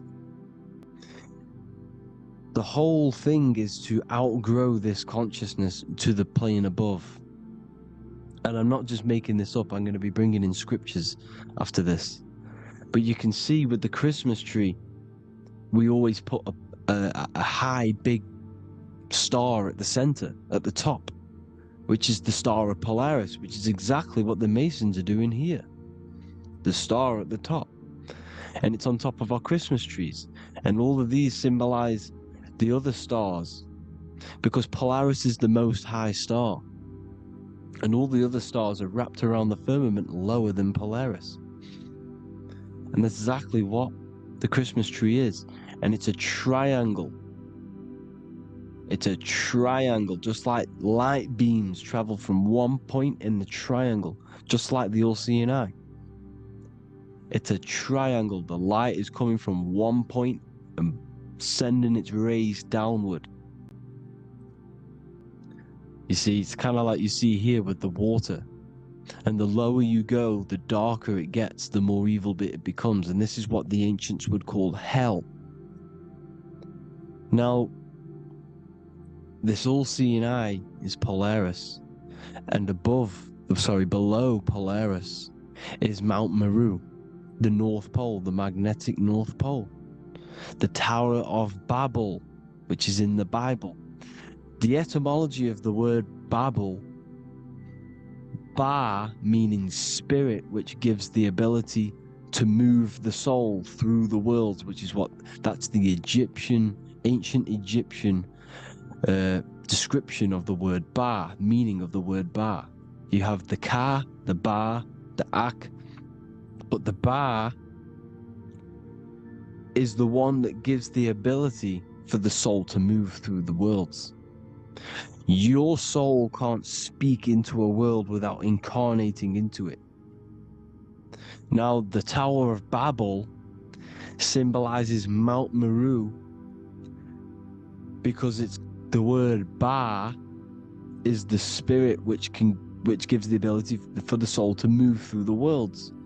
The Tower of Babel is the magnetic North Pole, Mount Meru, which gives the ability to move through these different worlds. And you can see the ancient Tibetans always showing this depiction of these different worlds coming from the center. Because we have to ascend our consciousness. It's not about how good you are to reach heaven. It's about how you expand your consciousness, you expand your mind. So they teach now that you have to be good in order to reach to heaven. It's about expanding the mind, expanding your consciousness to these different planes, these different realms. So that's what it's about.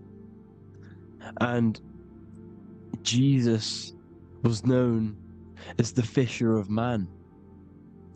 Now, Jesus is a massive part of this. He was known as the fisher of man because he was fishing. He could have been fishing He could have been one of these deities that had come down from these different higher realities and pull people up. So they would so they called Jesus the fisher of man. And he says unto them, follow me and I will make you fishers of men. So these deities that we see in the past, like Buddha, Krishna, Hermes, Thoth, Jesus, could all be these entities who were coming down to pick up the minds that were worthy enough to see the higher planes of reality. And this is why they called him the fisher of man. Now, when Jesus walks on water, there is a parable with Paul. And he says, but Jesus immediately said unto them, take courage, it is I, don't be afraid. He's talking about astral travel here. He's talking about leaving the body.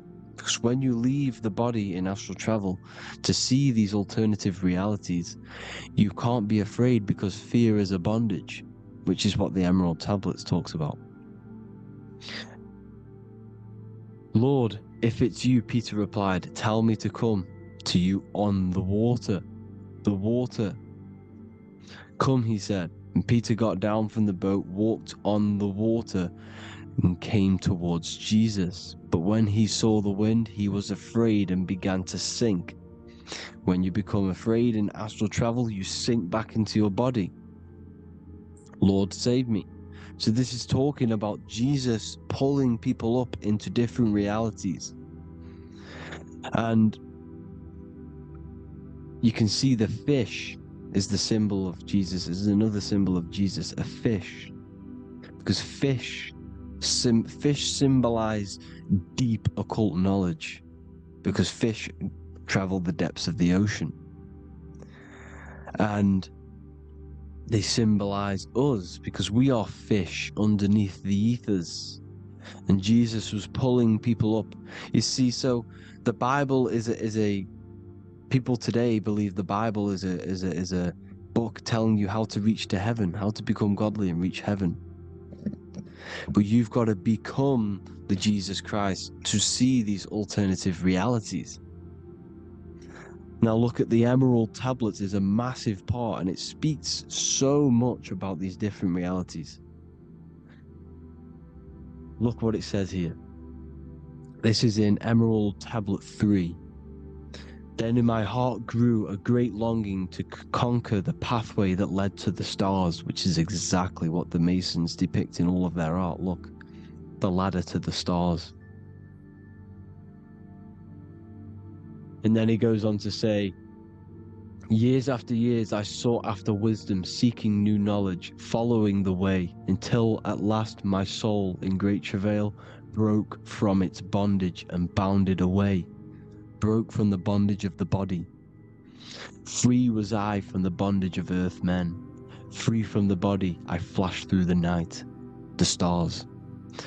The stars are a massive part in the astral world. Each star is a different reality. And the true astrology is the star that you came from. You came through a star to reach this, to reach here. There is a reason why you are here. There's a reason why you have the personality traits, because your soul came from a specific star. This is why we call them stargates, because they are gates in and out of this reality. And Polaris is the way out to the higher worlds. Now look, far into space, my soul traveled freely into the infinite circles of light. Beyond knowledge were some planets and great gigantic beyond dreams of men. Then he goes to say, lift up your flame from out of the darkness, fly from the night and ye shall be free. Lift up your flame. Your flame is your soul, because it has to be lifted up out of the darkness. This is the darkness, this world, this body is the darkness. Because it's a bondage. You need to break free. You need to learn how to astral travel, people. You have to learn this. If you want to get out of this world, you have to learn how to astral travel and see the other realities. Traveled I through space-time, knowing my soul at last was set free, knowing that now I must pursue wisdom until at last I pass to a plane hidden from knowledge, known not to wisdom, extension beyond all that we know. So he's talking about he went to a place where we cannot even comprehend here, a place that was not even known to Earthmen. He's telling you he's ascended out of this world to the planes that are beyond. And it says here in the Emerald Tablets, man is in process of changing to forms that are not of this world. Grows he in time to the formless, a plane on the cycle above. Know ye must be one, ye must become formless before ye are one with the light.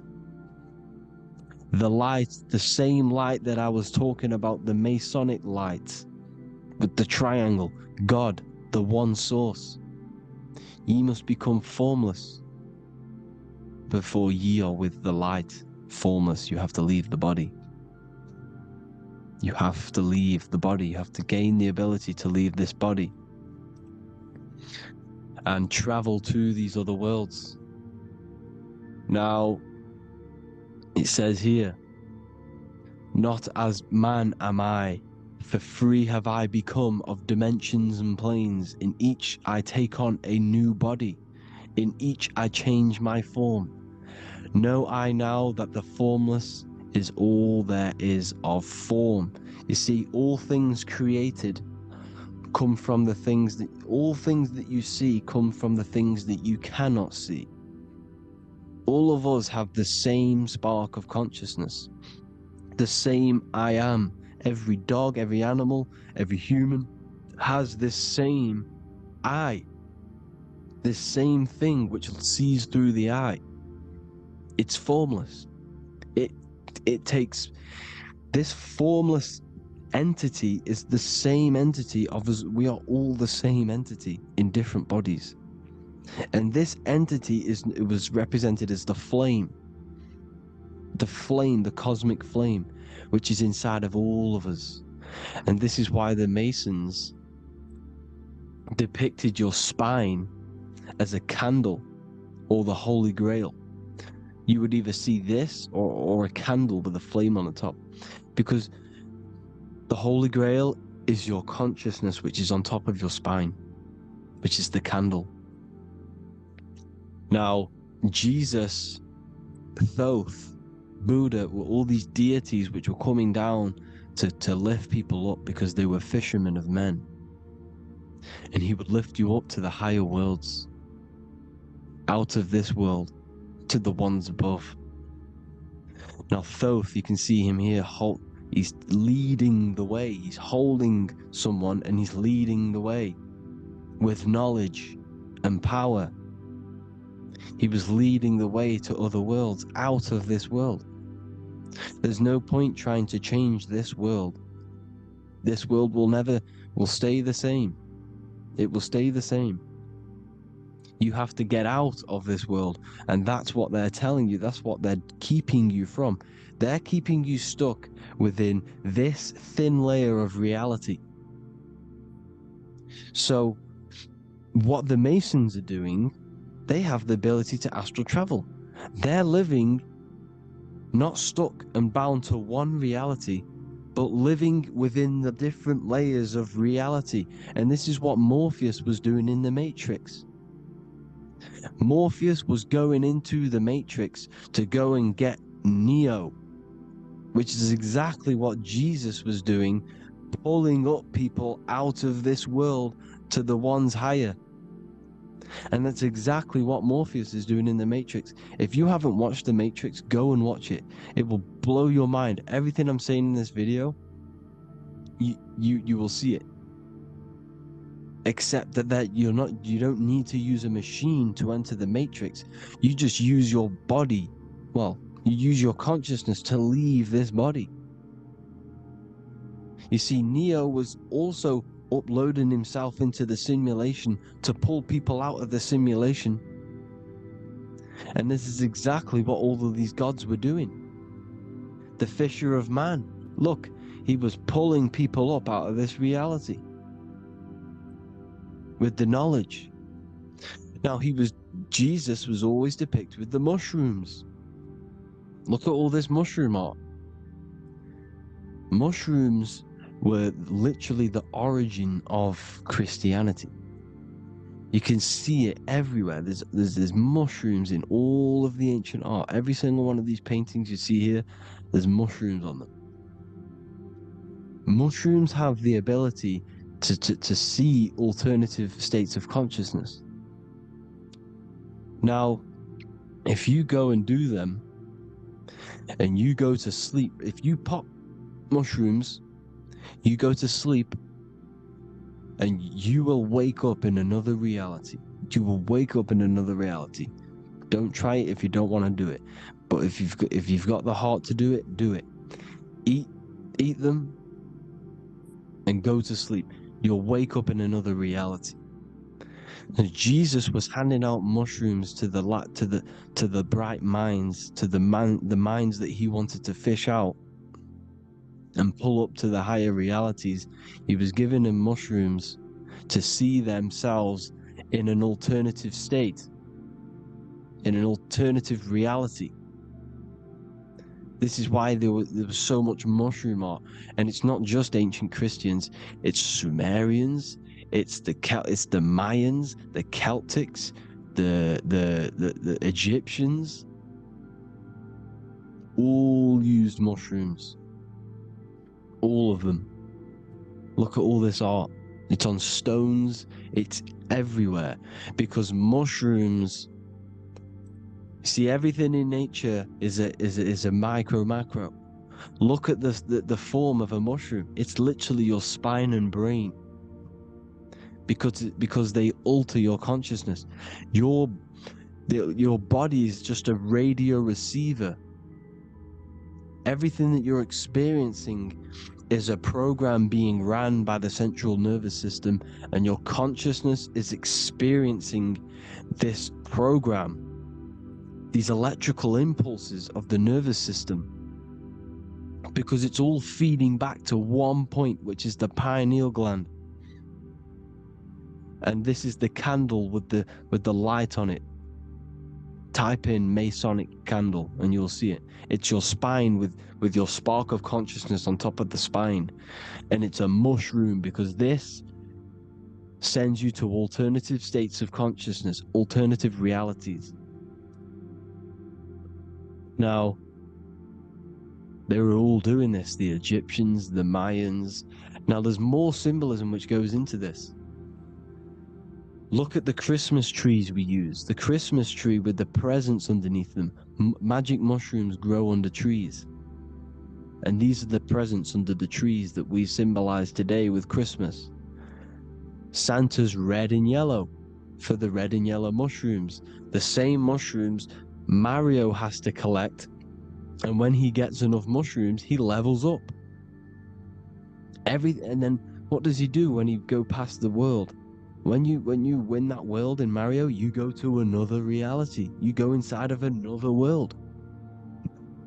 It's truth in plain sight, and it's using mushrooms. It's using mushrooms. Everything, all of the characters in Mario, well, a lot of them are mushrooms. Look at this one. The presents, black, yellow, and red and white. Red and white mushrooms. And the bow on the top is the mushroom head. That's a bit of a reach, but you know, the symbolism never lies, is what you need to understand. And it's as above, so below. Now look at the Sumerians. The Sumerians were also multi-dimensional beings. Okay, look at how they have the double faces. They had 1 foot in this reality and 1 foot in another reality. And look at this one, a double-headed god inside of like a portal. You see? Because and look at these with the wings, the astral travel. Birds, ancient birds symbolize the soul. Because the soul is a bird, it flies to different worlds. It flies around the cosmos. And Mushrooms gave you the ability to see these alternative states of consciousness, these alternate realities. Because you exist in infinite realities. You exist in infinite realities. Now look at the 33rd degree Ordo Ab Chao badge. You get this badge when you become a 33rd degree Freemason.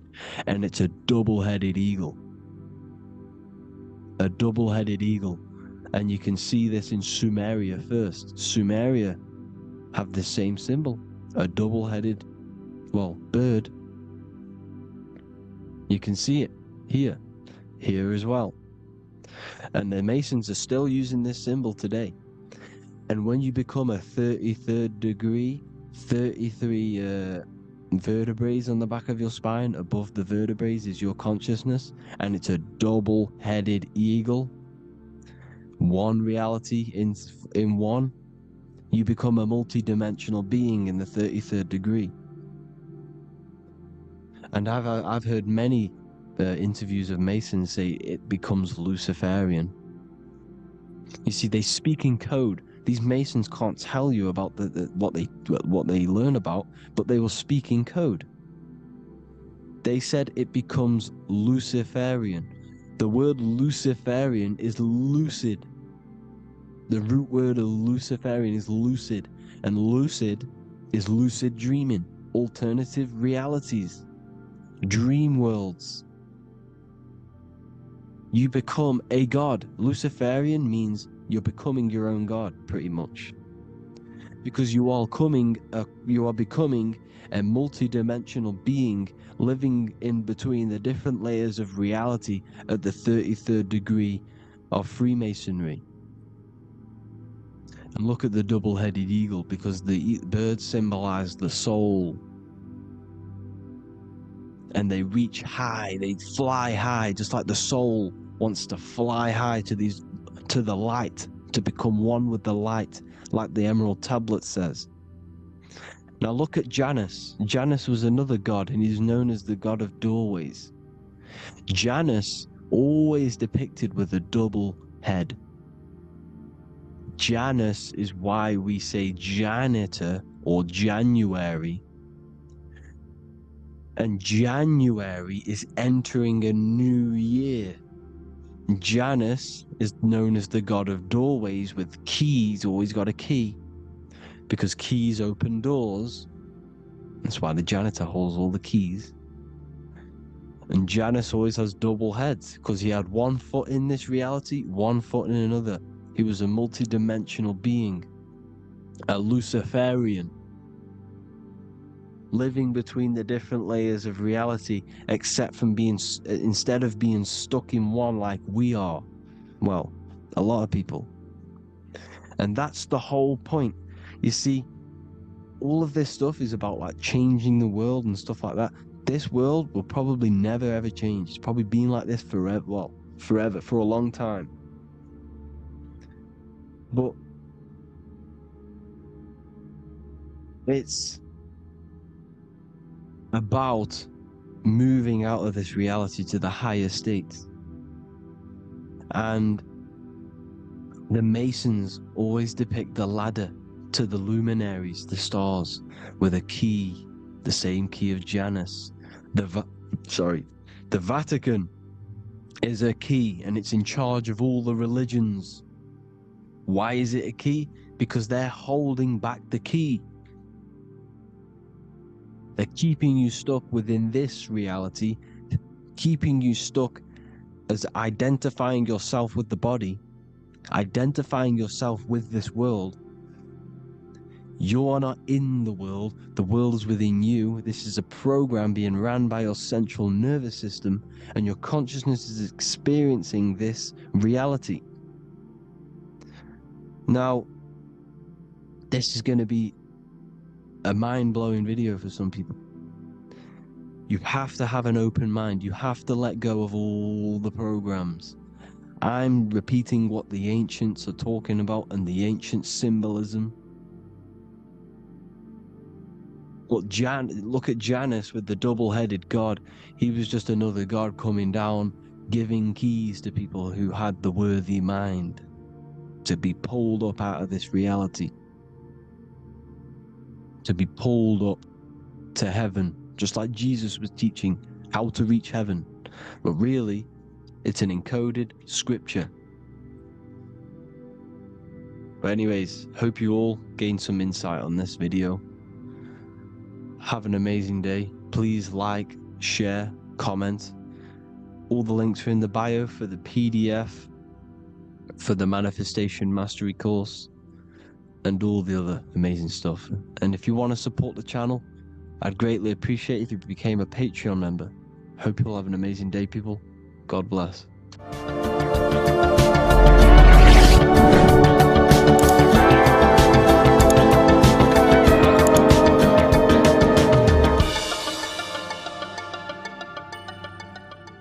Welcome to Revival of Wisdom. Welcome people, we're back with another video. In this video we're talking about how Jesus Christ and Christianity is all sun worship. The Holy Bible of Christianity is not meant to be taken literal for history. It is a story and has lots of metaphors. Starting with the symbol of the cross of Jesus. This cross originates from this ancient cross of the sun. This symbol has been used for thousands of years, way before Jesus was a thing, in Europe, America, Asia, and all around the world. In fact, this symbol is still being used by Christians today, not knowing it represents the sun. This is a 4,500-year-old artifact, a golden plate with an equal-armed cross found in England. The gold to symbolize the sun, and the equal-armed cross for the 4 equal seasons of the year. So this is why in the Bible you have Matthew, Mark, Luke, and John, symbolizing the yearly cycle of the sun and the 4 equal seasons. Also in the Bible, Jesus is referred to as the light of the world. So yes, Jesus represents the sun. He is a metaphor for the sun. Hence why in all of these pictures and images and paintings of Jesus, there's always a sun behind his head, and some even with the sun cross behind his head. Jesus also has 12 disciples, which represent the 12 zodiac signs and the 12 months of the year. This is the Last Supper by Leonardo da Vinci. As you can see, the sun, being Jesus, is in the center, because the sun is in the center of the zodiac signs. There are 4 groups which symbolize the 4 equal seasons. Each group contains 3 people symbolizing the 3 months and the 3 zodiac signs in that season. There is only 1 female in the painting, which is Virgin Mary, who symbolizes Virgo, the astrological sign. So yes, Jesus symbolizes the sun with his 12 zodiac signs and 4 gospels for the 4 seasons of the year. However, there is another phenomenon. The 25th of December is known as the birth of Jesus Christ, which is known as Christmas today. Jesus symbolizing the sun and is born on December 25th. This is the day the sun moves 1 degree northward, bringing back the warmth, the growth of crops, the life and light back to the northern hemisphere. Everything is springing back to life, as we call it, spring. So it is said that the sun is born again on the 25th of December, and Jesus is known as the risen Savior, because the sun is our risen Savior, because it gives life to the whole of this realm, the warmth, the crops, and without the sun rising in the morning, we'd all die in about 2 weeks. And we all know how Jesus died on a cross. The sun also dies on a cross in the southern hemisphere. It dies on the Southern Crux constellation.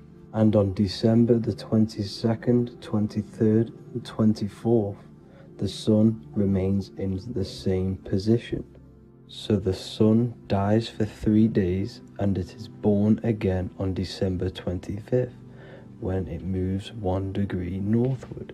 And this is when the sun is born again, or resurrected, just like Jesus. Constellation Virgo is prominent in the spring sky in the northern hemisphere.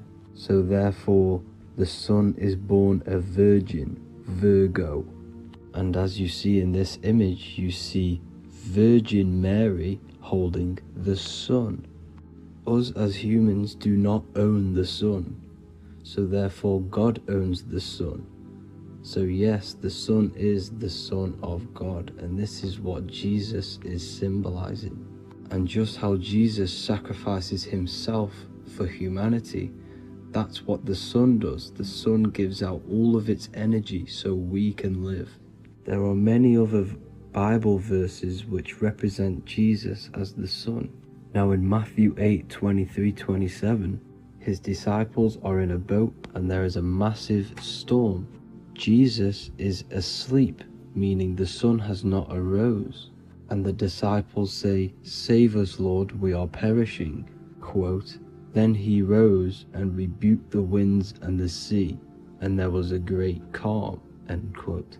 Now this is a metaphor for the sun rising and calming the storm, because in the ocean, when the sun is down, that's when there are great storms.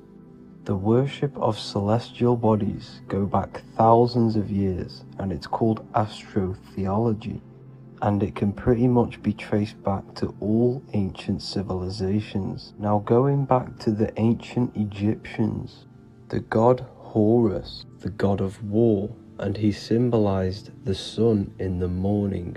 Ancients used to say that he walked over the sky in 12 steps. Yes, this could symbolize the 12 zodiac signs. It also symbolizes the 12 hours of daylight. So we have 12 hours of Horus, but now they've rearranged the word to hours. Horus and hours. And when the sun rises, Horus rises, we say horizon, which is Horus is rising. That's the etymology of horizon. Another Egyptian god called Amun-Ra was known as the god of all creation. He was the first god of them all. Amun was also a sun god. Therefore, after every Christian's prayer, they say Amen, sending their prayer through the sun to God. So this all goes back to the worshipping of the sun. Sun worship was around way before the Romans. However, in the Roman times, their sun god was called Mithra. Mithraism was the main religion before Christianity came into play. Mithra was the son of God. He died on a cross, and he was dead for 3 days and resurrected, just like Jesus.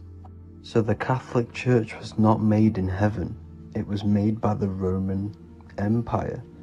They mixed all the sun religions of Judaism, Mithraism, and other Arabic religions, and combined it into one, so Caesar, the Roman emperor, could gain his own religion. So yes, Christianity was a political move to gain more control over the masses, because it was a worldwide government at this point in time.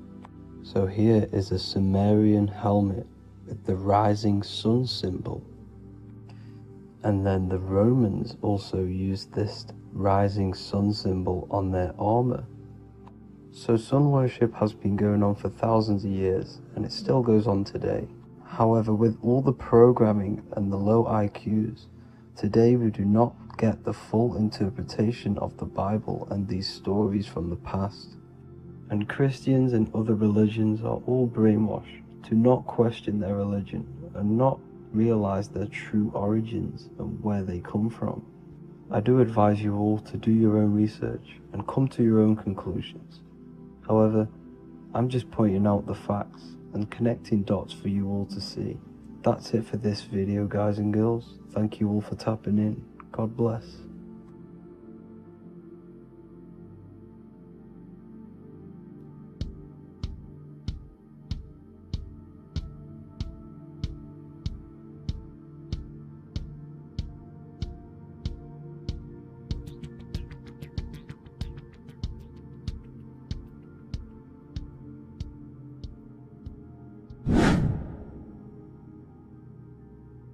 What is good, people? How are we all doing? Today we're going to be talking about the different planes of existence, the occult side of the world, the things they don't teach you in school. And of course, you can only find that on this channel, so welcome. So you need to understand is that your consciousness moves through these different planes of existence, these different states of consciousness, which make up all of you. Okay? They are all interlocked planes. They are all interpenetrated into each other. They are all one. They melt into the plane above and below. You see, each plane is a product of each plane. As above, so below. Now, the higher you go, the more fluid, the more dreamy, the less dense it becomes. The lower you go, the more denser it becomes, the more solid it becomes. The lowest plane is the physical plane, which you are obviously aware of. You are inside of the physical plane now. But while you are in this inside of this physical plane, you are indeed inside of all these other bodies which you have not awakened yet. You have to awaken these different bodies. You have these bodies. Okay? It's like a ripple effect. And the center is the most dense, the most solid. This is Earth, heart, the heart of the ripple.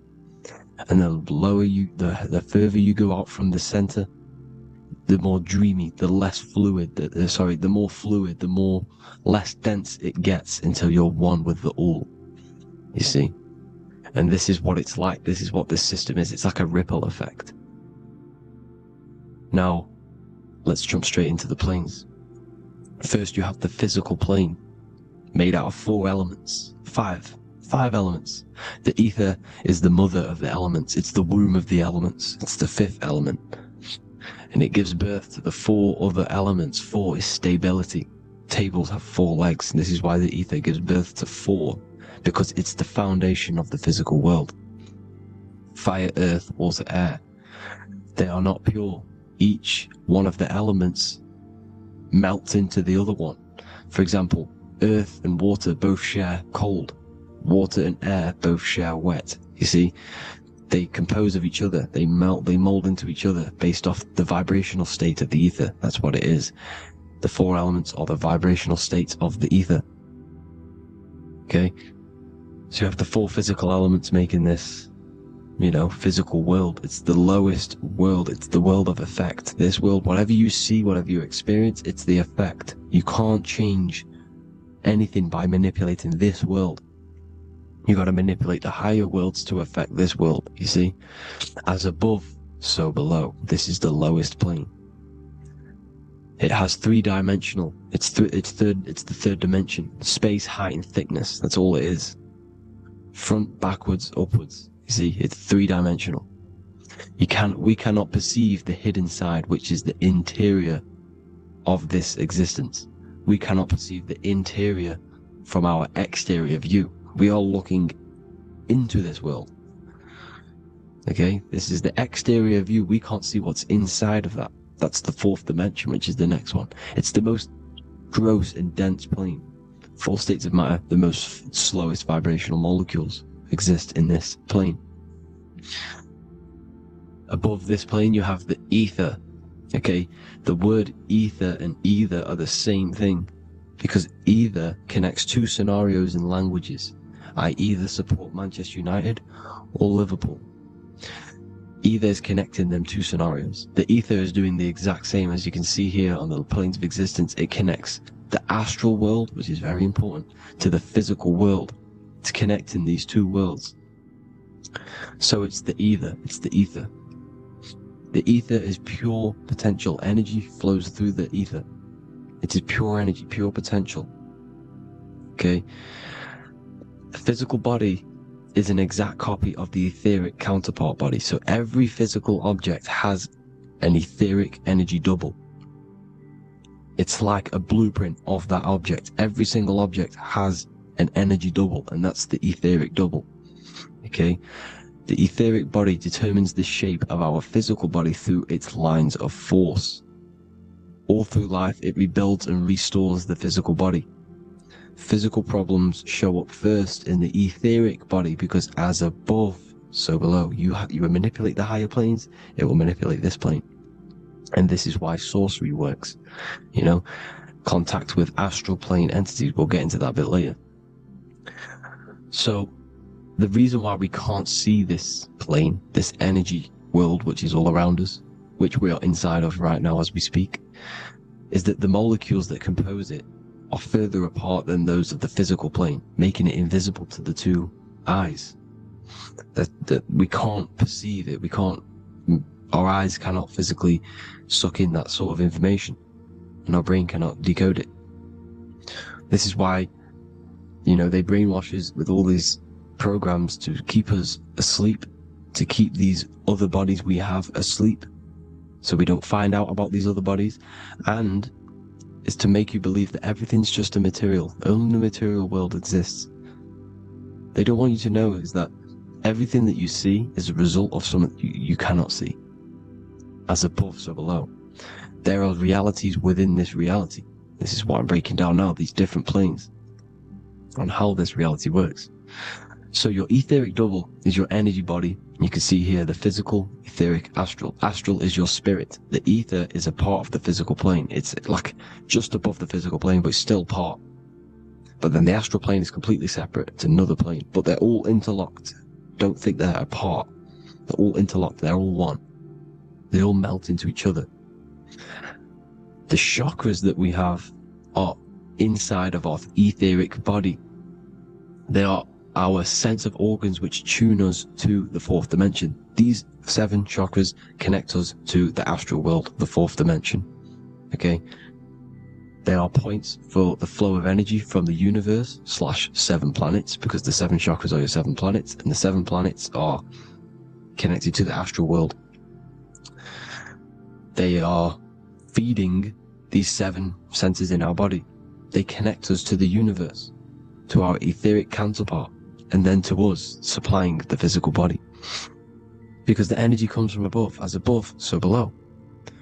These 7 senses, these 7 etheric chakras, are being supplied with energy from the universe, the 7 planets, the solar system.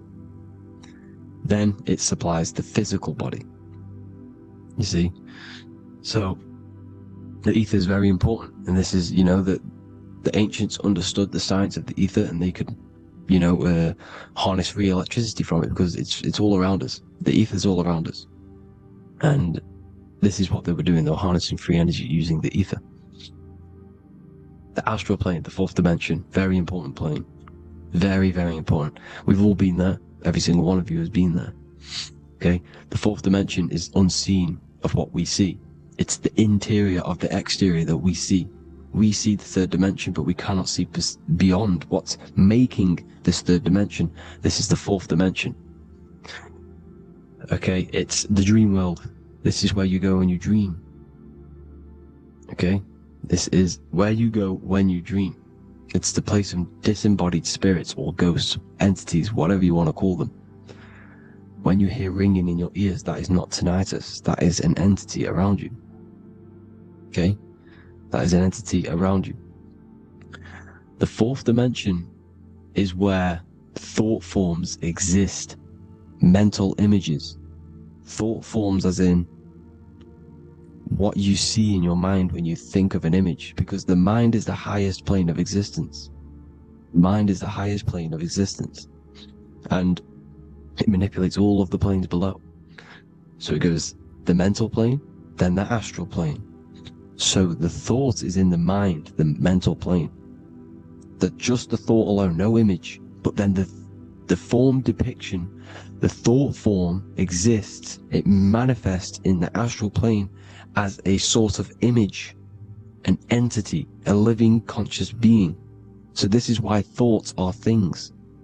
You see, thought forms exist within the fourth dimension. So when you imagine something, When you are, for example, right now, look into your hand and imagine there's an apple in your hand. If you can see that, you are seeing into this fourth dimension. You can only see into this fourth dimension using the mind's eye, not the two eyes, the mind's eye. When you shut off the two eyes into darkness, the third eye opens. The mind's eye is open, and you can see, this is astral travel. You got to work on astral travel, and you will see this astral plane, this fourth dimension.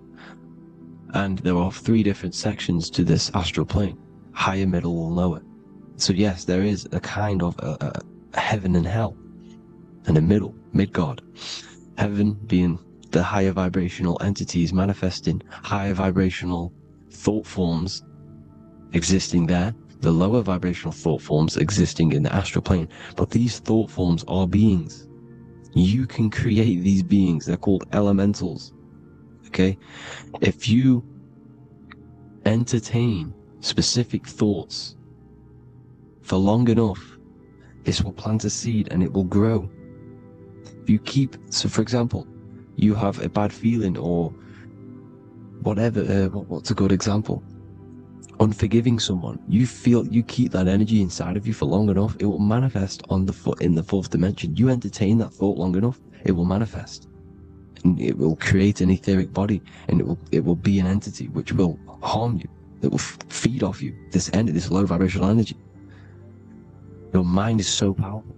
It creates thought forms, and these thought forms can take consciousness, can take bodies, etheric bodies. Now, that's why it's very important that you master your mind, master your thought patterns. So this fourth dimension is the astral world. So when you have a nightmare, this is the lower astral plane. You're in the lower astral plane.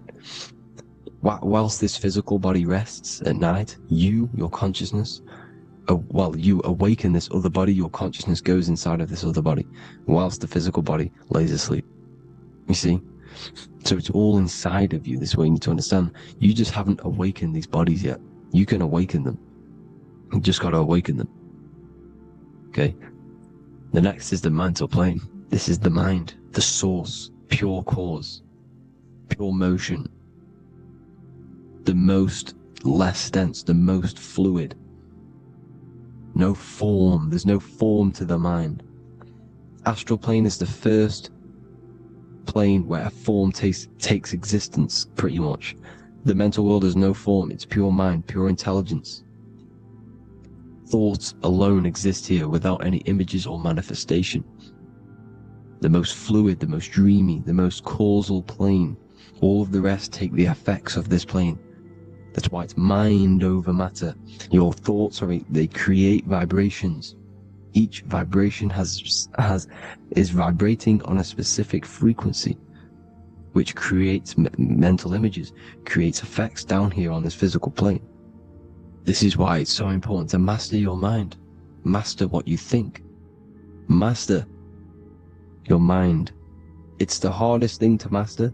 You could conquer the world, but it's probably harder to conquer your own mind than to conquer the whole world. I can promise you that, because the mind can play tricks on you. You got to listen to that inner guide within you that will constantly manifest the good things. So anyways, people, hope you learned a lot from this. Please work on trying to activate these other bodies. I will maybe do another video on trying to activate these bodies if you wish. Please comment down below if you would like to see that. And have an amazing day. Please like, subscribe, comment down below any video ideas you want me to do, any information you want me to spit. Thank you all. Have an amazing day.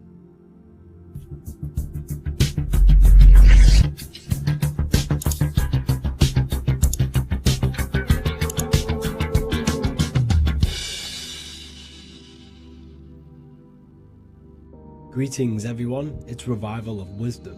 I facilitate human enlightenment through occult and esoteric teachings.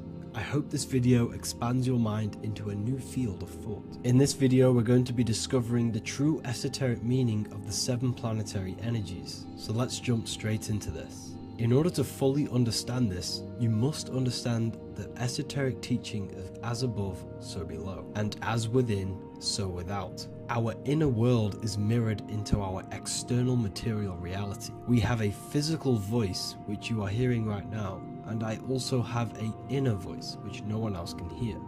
The inner world is invisible, and the external world is visible. In other words, the inner world is the spiritual world, and the outer world is the material world. The inner world of ourselves reflects and projects our outer world, which means everything in our external reality is a somewhat reflection of our internal self. You are made in the image and likeness of God. You yourself are the universe experiencing itself in a three-dimensional physical form.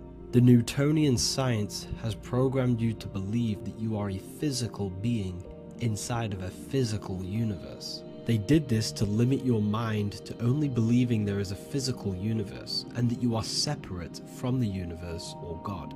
But you yourself are the divine essence of the universe, experiencing itself in a physical plane, which means everything you see is inside of you, including the stars, the planets, and the elements. As above, so below. As within, so without.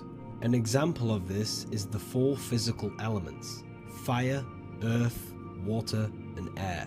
In the external world, these are physical elements. In our internal world, they represent the four bodies of consciousness. We have four different bodies. We have a material body, we have a spiritual body, an emotional body, and a mental body. The mind is not made out of the same substance as the body. The emotions is not made out of the same substance of the mind and the body. These bodies exist in four different dimensions, four layers of consciousness. With that being said, the four physical elements are inside of us. The earth is our material physical body. Fire represents our spiritual astral light body. Water represents our transformative and emotional body. Air represents the mental body, the communicative and thinking body. This is the teaching as above, so below. If that resonates with you and you can comprehend it, please leave a like and a subscribe to this channel to see more content. And feel free to leave a comment on any video suggestions. Okay, so now we've gone over the four physical elements and how they correspond with your inner world of consciousness. This is going to make it easier for you to understand what the planets actually are. The planets are a bit more in-depth and more detailed aspects of our consciousness. The four physical elements are generic, but the 7 planets go deeper. They are deeper aspects of ourselves. On a macrocosmic scale, the 7 planets rule the material realm. Every object, every animal, every plant, every stone, everything we see in this plane is governed and created under one of the 7 planets. I don't really like calling them planets. They are energies. They are spiritual forces that drive things into existence. An example of this is if we look at a tree. The roots of the tree are governed by Saturn. The stem of the tree is governed by the sun. The leaves of the tree are governed by the moon. Any offspring or fruit of the tree is governed by Jupiter. Any defense mechanisms of the tree is governed by Mars. The communication and networking of the tree is governed by Mercury. The smell and the look of the tree is governed by Venus. Everything we see in this material plane is governed by one of these specific energies. Everything material has a spiritual force that brings it into physical existence. This is the reason why we have 7 days of creation in the Bible. The 7 days of the week, all governed by the planetary energies. Monday is Moon Day for the moon. Mars governs Tuesday. Mercury is Wednesday. Jupiter is Thursday. Venus is Friday. Saturn is Saturn Day. And Sunday is for the sun. This is the reason why there are so many 7s in this physical plane. 7 days of the week, the 7 colors, the 7 chakras, the 7 diatonic musical notes, the 7 lamps on the Jewish candlestick, the G inside of the Masonic square and compass. G is the 7th letter. Now let's go a little bit deeper into every planetary energy. Saturn in the external material plane governs the foundational and enduring aspects of existence, such as roots of plants, the bones of our body, and even the insects that dwell beneath the ground. Saturn represents the dull, hard, and unyielding forces of life, symbolizing structure, limitation, and conditioning. Under Saturn's influence, things become rigid, bound by restrictions and boundaries. This is the reason why Saturn is known as Father Time, because Saturn rules anything that is a restriction and a limitation, which is time. The whole of this material plane is governed by time.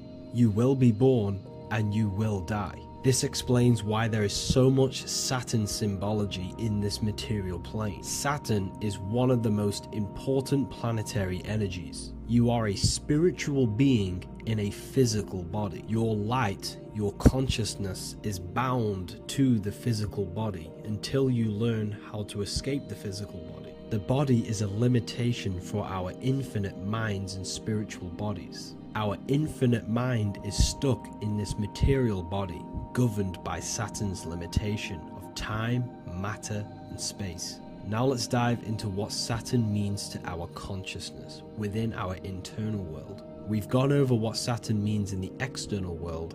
What does it mean to our consciousness? Internally, Saturn embodies the conditioning within our consciousness. When the Saturnian aspect of our consciousness dominates, we become overly rigid, fixated, and restricted in our thinking and actions. For example, Saturn's influence is strongly felt in today's world, where many people's minds are confined to societal norms and conditioned responses. Saturn is the aspect of our consciousness, our minds, such as limiting belief systems and limiting thoughts and emotions. This is the negative thought that you can't get rid of, that's holding you back. This is a Saturn aspect of our consciousness. However, this is not a negative thing. The Saturnian aspect of our consciousness is a great teacher, guiding us through difficult life lessons that ultimately lead us to growth and expansion. Saturn's energy allows us to experience and overcome fears and limitations so our minds can expand into new fields of thought, into new life. Although Saturn's energy is harsh and often challenging, it helps us develop resilience, discipline, and wisdom. However, in the modern day, this Saturnian energy has overpowered the minds of the masses, fostering excessive rigidity and limitation. This is why we see so much Saturn symbolism. It's literally everywhere because our minds are being dominated by the Saturnian limiting aspect of our consciousness. Now, let's move on to the moon. The moon, or lunar energy in the external material macrocosm plane, governs the elements of water, influencing the natural cycles such as the ocean tides, which rise and fall in harmony with the moon's phases. Beyond water, the moon also guides instinctual behaviors such as animal migrations. Birds, insects, and other creatures rely on the moon's subtle energies to navigate their journeys. For example, dung beetles use polarization patterns in the moonlight to orient themselves and travel safely home. The moon creates the months. M-O-N is moon. There are 28-day cycles, and this 28-day cycle of the moon is reflected in the woman's body, known as the menstrual cycle. The moon is a feminine energy, governing the feminine elements such as water and the feminine cycles of the body. The moon is the womb. This is why eggs have the same color as the moon, because eggs are ruled by the moon's energy. Now that's the external world. The internal world, the moon symbolizes the emotion aspect of our consciousness. It represents the subconscious mind, the seat of intuition and psychic abilities. Just like in the external world, things are born out of the moon, such as eggs and the womb. The subconscious mind acts as a womb for our conscious mind. Our deep subconscious emotions and programs are born into light into the conscious mind and controls the conscious mind. The moon represents our hidden psyche, our shadow self. Now let's go on to the sun. The sun represents the life force. In the material external world, the sun is ruling over pretty much all life. The sun gives life to all things. Without the sun, animals could not exist, the human body could not work, and plants would not grow. The sun is the life force. It's the soul of the world. Now, in our internal world of consciousness, the sun represents our passion, our drive, our conscious mind. The aspect of our internal world that wants to drive things and give life to physical manifestation. Now we go on to Mars energy. Mars is well known for being the god of war. Mars energy manifests into the material plane through anything that seeks to protect or defend itself. For example, the holly tree. The holly tree leaves are very sharp and they defend itself. Anything that is protective in the material world has Mars energy and is governed by this specific aspect of consciousness. For example, any predators or animals such as hedgehogs with spines on their backs for protection. Mars represents all things that is driven by conflict, aggression and defense. Now internally, inside of our inner world, Mars symbolizes the aspect of our consciousness that is focused on self-preservation and protection. Mars governs our ego, the instinctual urges of anger or maintaining reputation. Mars is not evil. It's necessary. Sometimes it's necessary for us to protect ourselves. Mars is the aspect of our consciousness that is anger, rage, the desire to fight or conquer. When this energy is activated within our consciousness, we become defensive, assertive, and even combative, ready to dominate others and destroy obstacles in our way. Now let's move on to Venus energy. Venus in the external material world manifests its energy through the aesthetics of creation. This planet governs the beauty and harmony found in nature, including the nurturing environment of a mother's womb where life begins. Venus embodies the essential love, not only in romantic relationships, but also in the bonds between family members and all living beings. Venus represents relationships. We have relationships between plants, animals. They all depend on each other to give life. Plants provide food and medicine, while living creatures contribute to their own growth and pollination.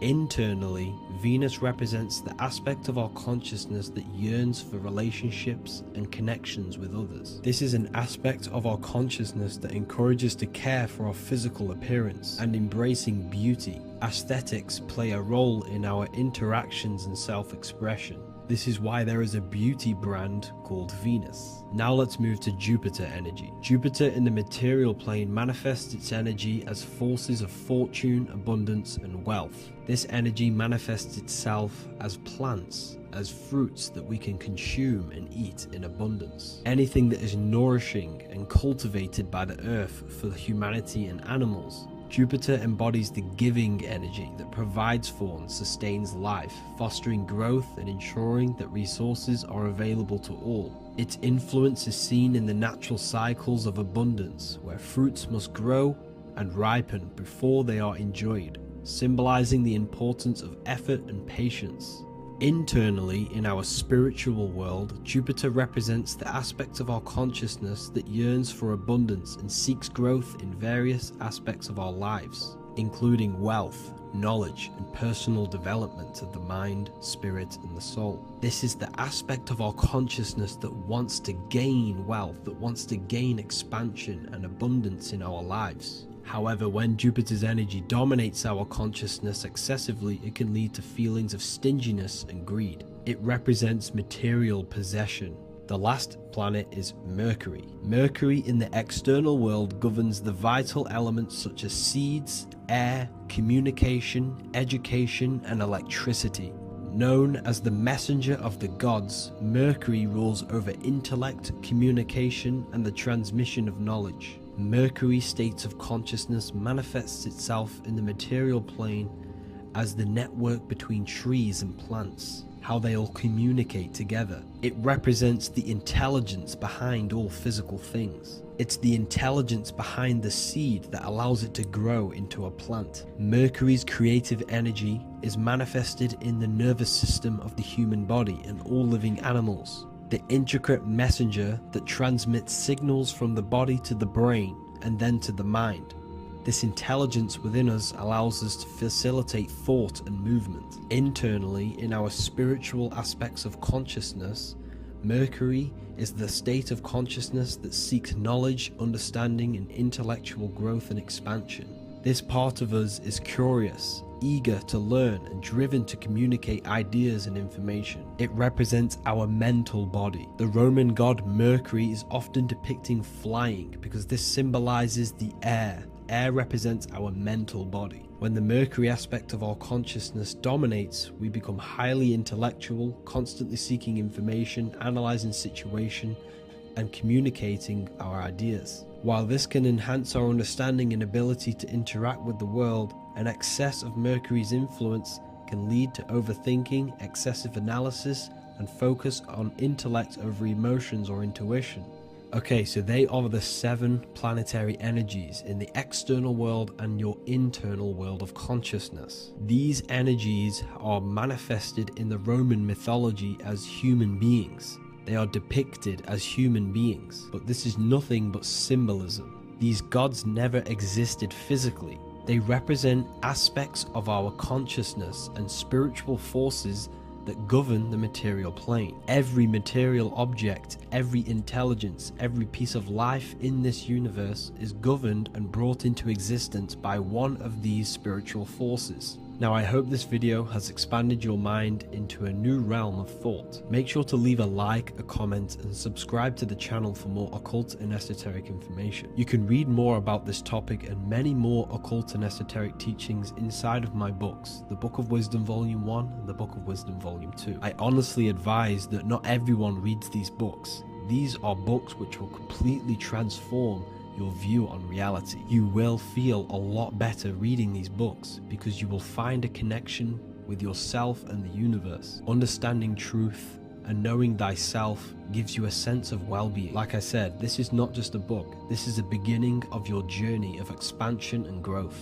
Reading them can be life-changing. Inside my university, I host live calls where you can ask me questions, and you can watch all the pre-recorded live calls. You also gain the ability to manifest your own reality through the Manifestation Mastery course. There is also a library with all of the PDFs that I've read in the past of occultism, symbolism, and esotericism that you can gain access to. There is a whole lecture section where you can watch all of my occult lectures. This is a place of transformation. The price of the university will be going up very soon. If you join now, you will gain a free sexual alchemy course which will teach you how to transmute sexual energy into creativity. I'll leave all the links in the description for the university and also my website where you can get my books. I hope you enjoyed this video. Take care. As above, so below. This is one of the most crucial teachings within esotericism, occultism, or what we like to call it today, spirituality. I don't like calling it spirituality because it's not spirituality. I teach human consciousness. I teach the science of you and your consciousness alone and your being. And in order to fully understand you and this world around you, you must understand this number one principle of as above, so below.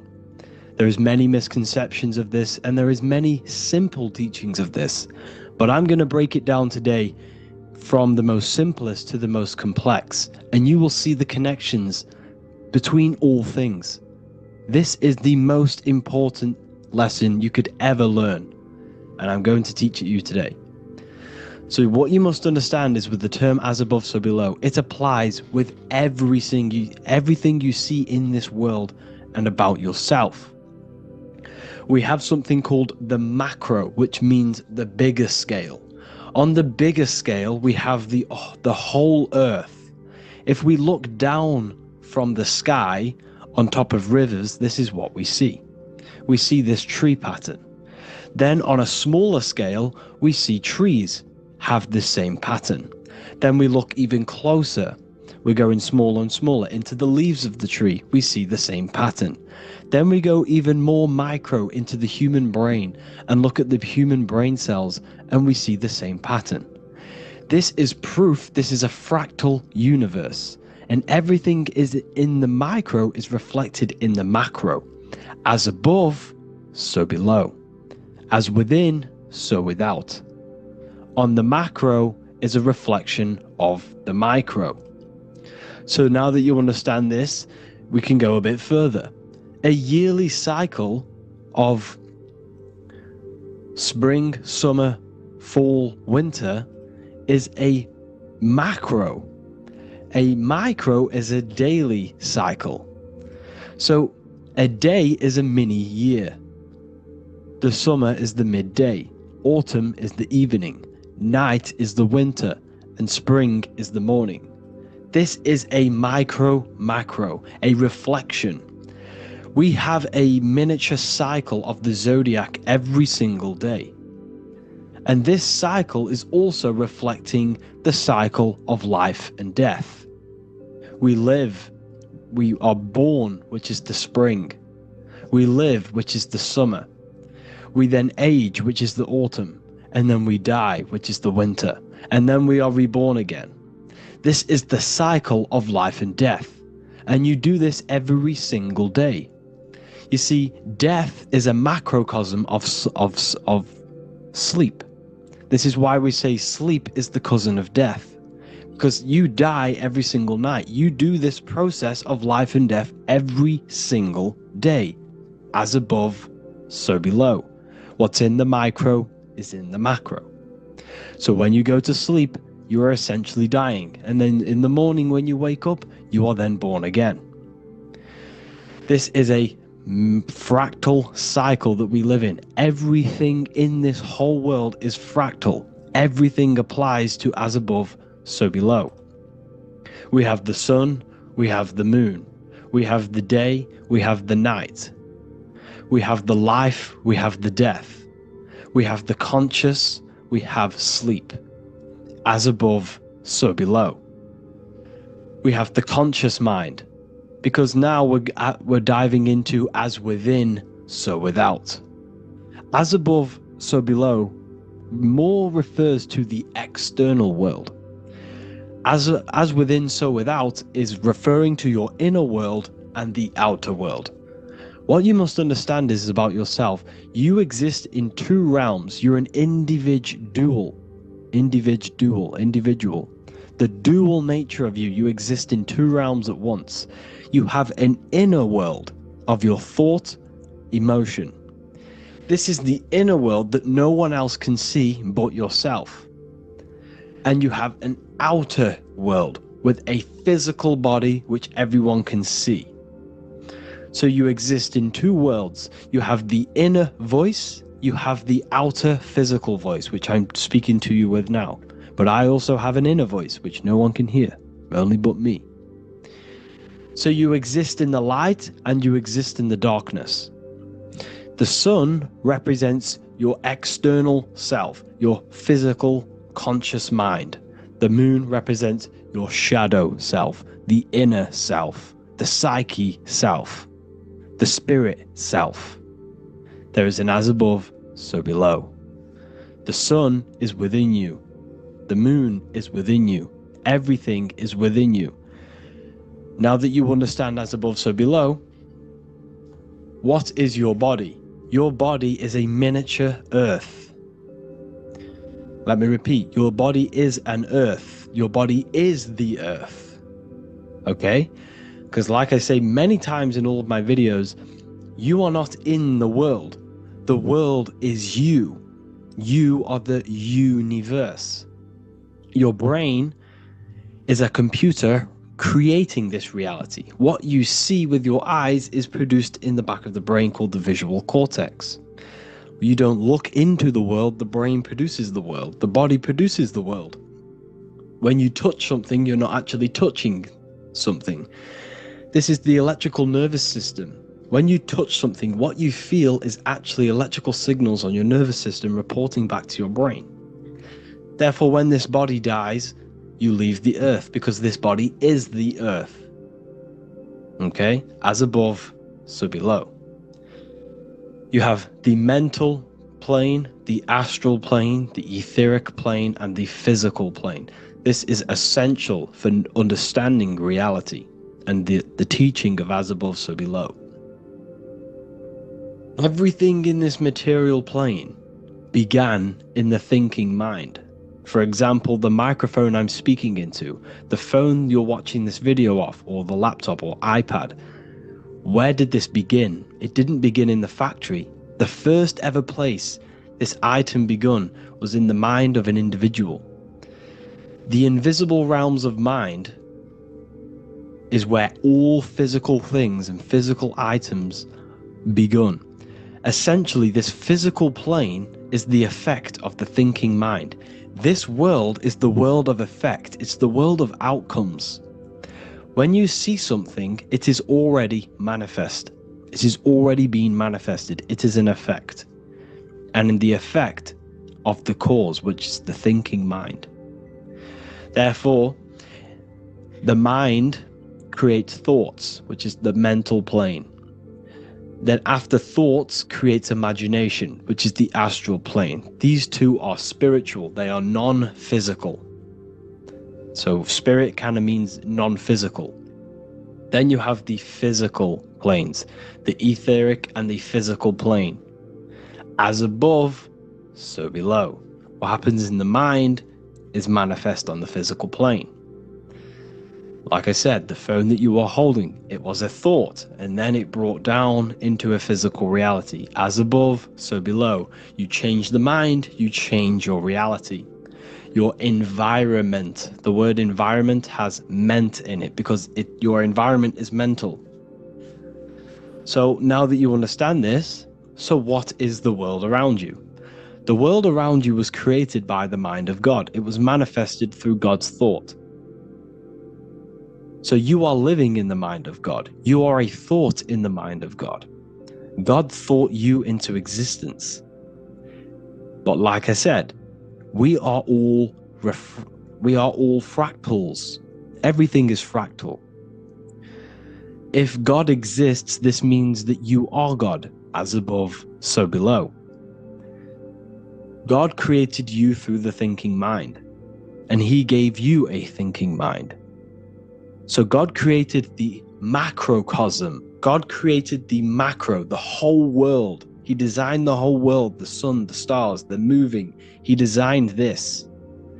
But then he gave you the thinking mind to design your own life and create your own life in his world. You are a microcosm of God's macrocosm. Just like God thought you into existence and the whole world into existence, you are a microcosm thinking your world, your reality into existence. You see this now? Everything is a reflection. Everything is a mirror. Everything is fractal. So in order for you to change your reality, you must change these higher planes. Your thought and imagination are the two key aspects of creating physical reality. Every object you see around you was begun in these higher planes of the non-physical, and they were brought out of spirit into physical matter through the thinking mind and physical action. So now we're going to get a bit deeper. The brain is not the mind. Now that you understand, we have spirit and matter. As above, so below. You have a non-physical side of reality and a physical side of reality. The mind is the spiritual brain. The brain is a physical manifestation, a physical effect of the mind. The mind uses the brain to operate in the physical world, and it's the same with the heart. The soul manifests itself physically through the heart. The heart is a physical manifestation of the soul, of the emotion, thought and emotion, the mind and the soul, the brain and the heart, heaven and earth. So you have the inner world and the outer world, the spiritual, non-physical, and the physical.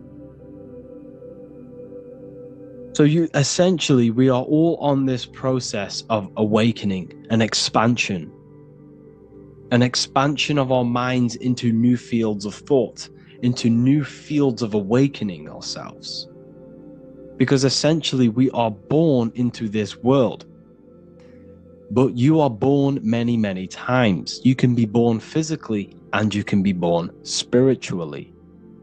Like I said, everything is fractal. So just like when the baby finds out that there is a world outside of its mother, what does the baby do? The baby seeks a way out of its mother, and then the baby is now born into a new world, a world outside of its mother's womb. It's the same with you and your spiritual process. As your mind becomes aware that there are other realities beyond your physical body, it then seeks a way out. And this is why you are probably watching my YouTube, because you are now on the path. Something within you has guided you to this path of knowledge, truth, enlightenment, and expanding your consciousness. And it is your soul who brought you here. Your soul speaks through emotion, a guidance. Emotion is the language of the soul. When you feel very bad, this is your soul telling you you're not in the right place. You're doing the wrong things. Because the soul is always unfolding its purpose, which is expansion and learning. That is it. The mastery of the self and the learning of the mind is the only thing that counts in the end after this life. So you are on a journey of expansion, of learning, creating, and spiritual rebirth.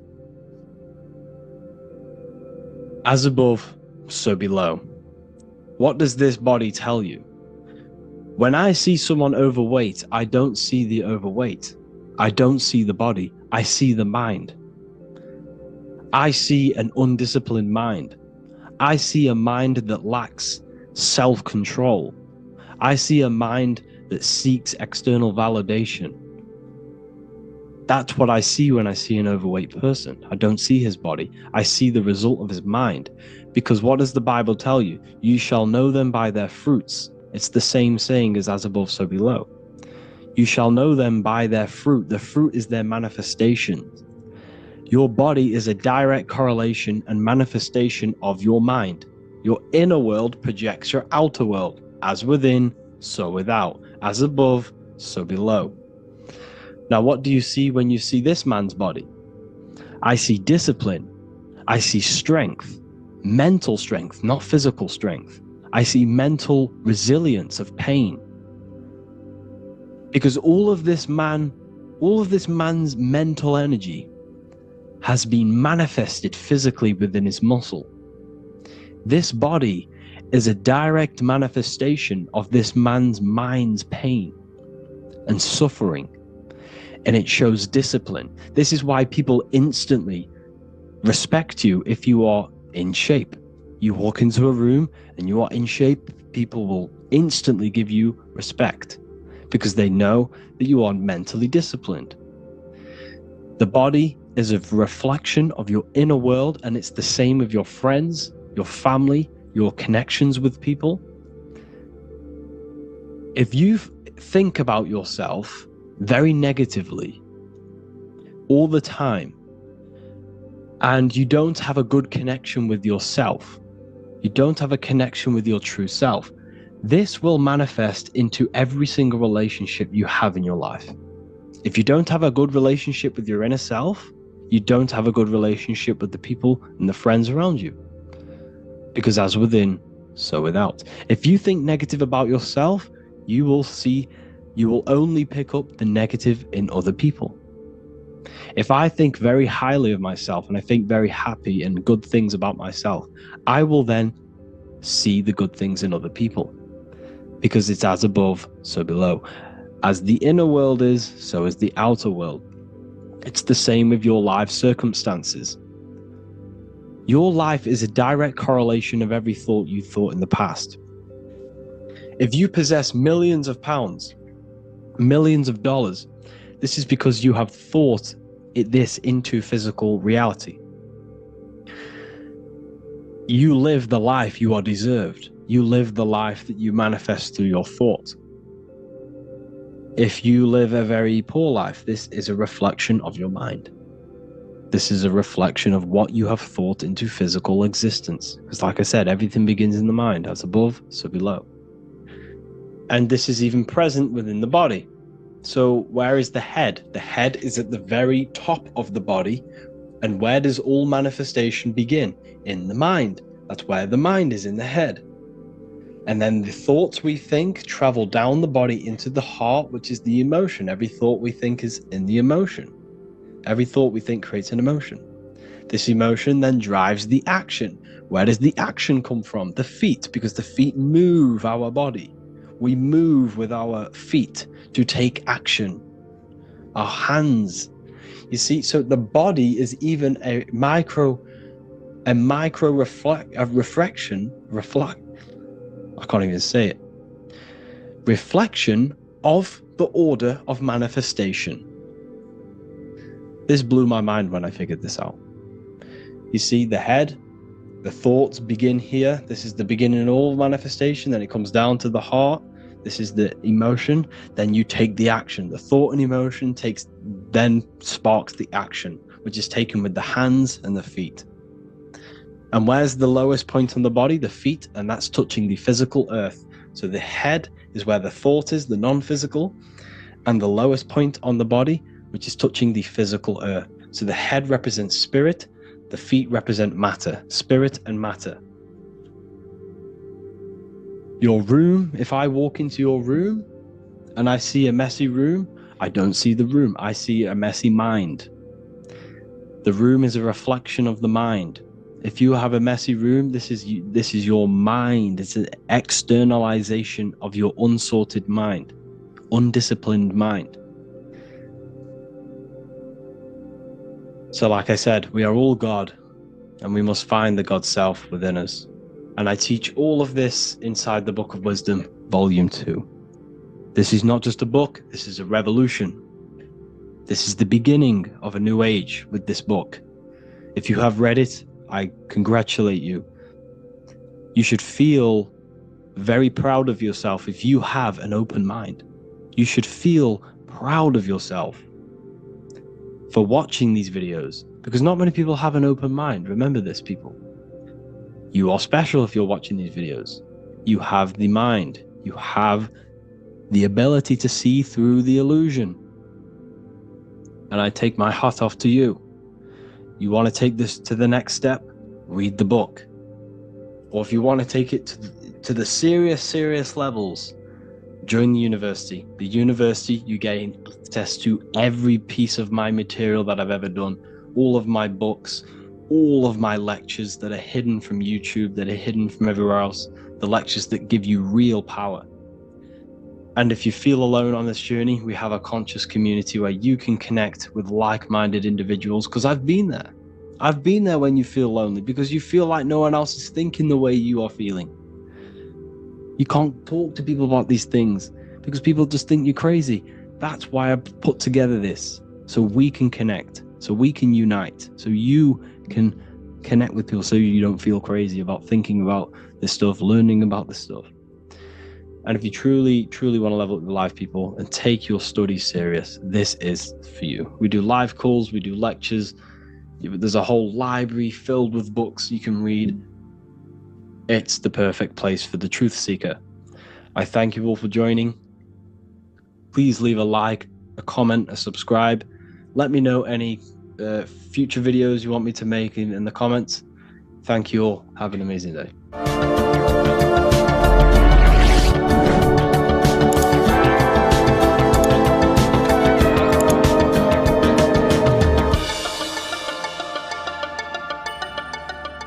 Welcome to Revival of Wisdom. Today, we're going to be talking about portals, portal symbolism, what portals are, okay, and how they show them to us, because they have to tell you the truth, guys. This is the thing with the universal law. They have to tell you the truth. And they tell you through symbols, they tell you through movies, different things like that. But let's jump straight into this. So first I want to talk about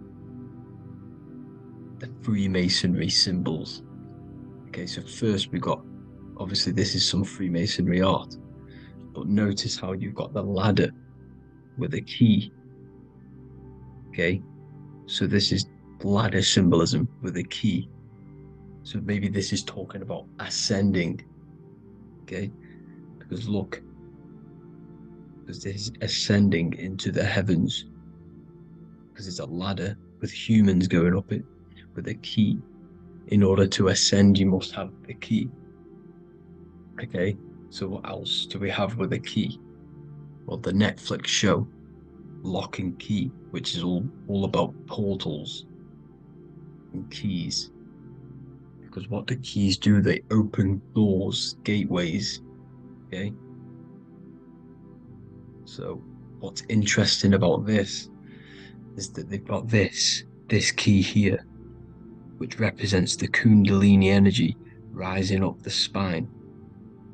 Okay, but we'll come back to this. But it's that same portal key symbolism. We've also got the Vatican.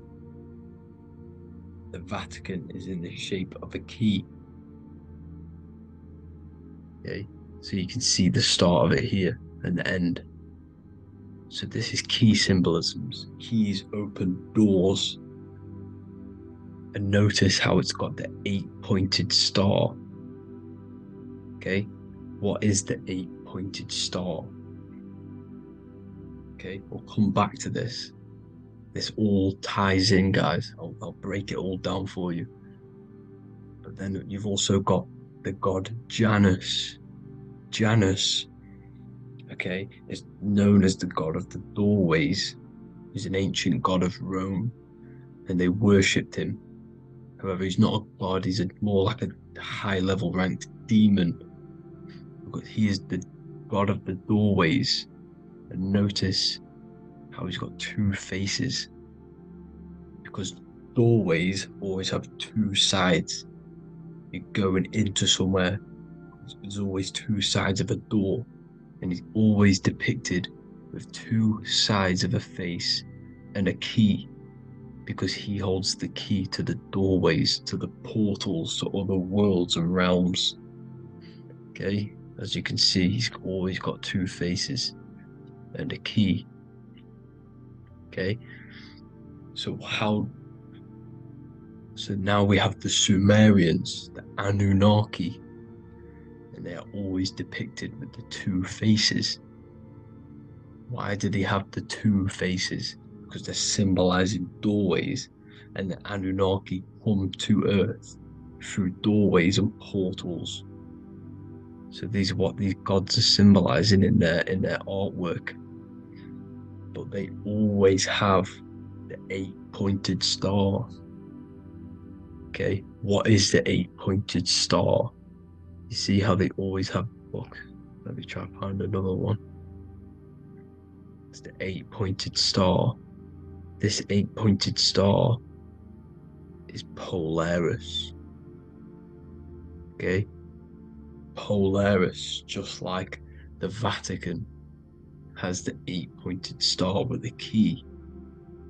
Polaris is the center star. Polaris is a fixed star, it doesn't move. Okay, so the Anunnaki's symbol is also the 8-pointed star. So this is symbolizing the portals and doorways that they come through in order to get to the Earth. But Polaris is that center star which does not move. It's always symbolized with the 8-pointed star, just like a compass. Why is a compass the 8-pointed star? Because at the center of our realm is where the most electromagnetic energy is stored. As you can see, we have an aura field, an electromagnetic aura field. So does the Earth. And in the center, so like our heart, for example, is where the most energy is stored. And like the center of the Earth, this is why all compasses point to the center, because this is where the most electromagnetic energy is stored. It's at the center of our realm. Okay, so like I was saying with the lock and key series, see this here, the Kundalini energy rising up the spine, just like your Kundalini energy rising up the spine. Let me try. I can't zoom in, but you know what I'm trying to say here. Let's go back to Polaris, because at the center is where pole. Can you see the pole of electromagnetic energy? Polaris, the North Pole. It's symbolized. The truth is in the words. It's like a pole of electromagnetic energy, and this is where the aurora borealis comes from. Notice how it's got the word aura in it, because it's the Earth's aura, electromagnetic field, just like you have an aura, also known as the Northern Lights, because it's coming out of this center hole in the center of our realm, where the black sun is. And this is where the electromagnetic energy is coming up from. And this is what the aurora borealis is, or the Northern Lights. It's just electromagnetic energy. And it's symbolized through our symbols, the original O, okay, because it's like a hole through the middle, Polaris. So this Polaris is the sky vault. It's the portal into this realm, because this is what the Anunnaki are always talking about, always symbolize it with the 8-pointed star. And just like a compass is the 8-pointed star pointed to the center, to Polaris. Okay, see here on the Sumerian tablets with the 8-pointed star again. And how we know it's talking about portals with this 8-pointed star is because CERN 666 are opening up portals to the underworld, letting in demonic entities into this realm. How do we know it's a portal? Because their Hydro Collider has 8 points, just like the 8-pointed star. So they are creating synthetic portals to the underworld to let these demonic entities into our realm. What is the key? Because if we're talking about ascending through Polaris, notice how here on the masonry art, this luminary here, so this is the sun, that's the moon, this is Polaris, because it's a luminary with what? 1, 2, 3, 4, 5, 6, 7, 8 beams coming off the luminary, just like the 8-pointed star. So you see the ladder with the key going up to Polaris. It's symbolizing ascending out of Earth. So what is this key that they're keeping from us? Because it's a human holding a key going up the ladder to Polaris. Well, chakras. We have 7 chakras. Okay, so this is what they are telling us in the lock and key symbolism. The Kundalini energy rising up the spine. Okay, just like they have 33 vertebrae on the back of your spine. Okay, this represents the Kundalini energy going up your 33 vertebrae, just like in masonry has 33rd degrees. Okay, so what is the key? Your chakras. Your chakras have to be unlocked.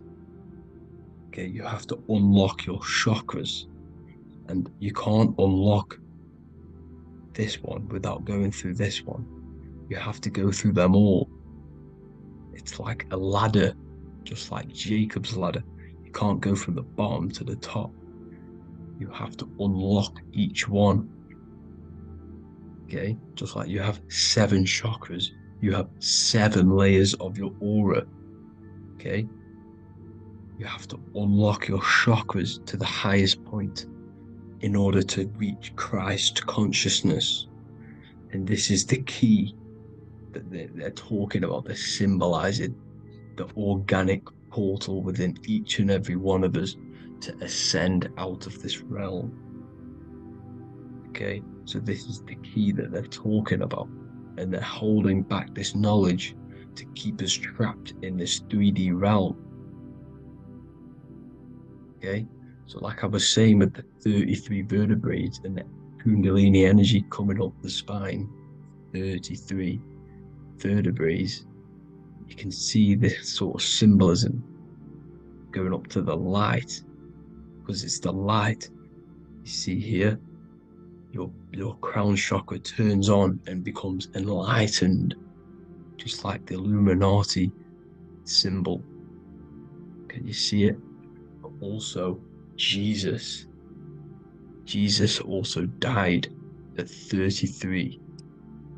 So this is symbolizing, okay, they're symbolizing the death of the ego, the body. So once you open up your chakras and reach Christ consciousness, which is your 33rd vertebrae, once your Kundalini energy goes up your 33rd vertebrae, your body technically, not physically, but spiritually dies, because you then become formless. You reach Christ consciousness. So then you can travel other worlds. Okay? This is what they're talking about with Vatican, 8-pointed star, and the key. Janus with the key. The Sumerians with the 8-pointed star. Anunnaki, the 8-pointed star. Polaris, 8-pointed star. So Polaris is the way out of this realm, which is at the center. Pole, North Pole. Okay, so the key is that they're hiding from us is the knowledge to unlock our chakras. Okay, and without this knowledge that they keep from us is trapping our souls in this reality to keep reincarnating. Okay, well, thank you all for tuning in. I'm going to leave you all there. Make sure to leave a like and a comment in the comment section. Let me know some topics to talk about so I can break it down for you. God bless you all.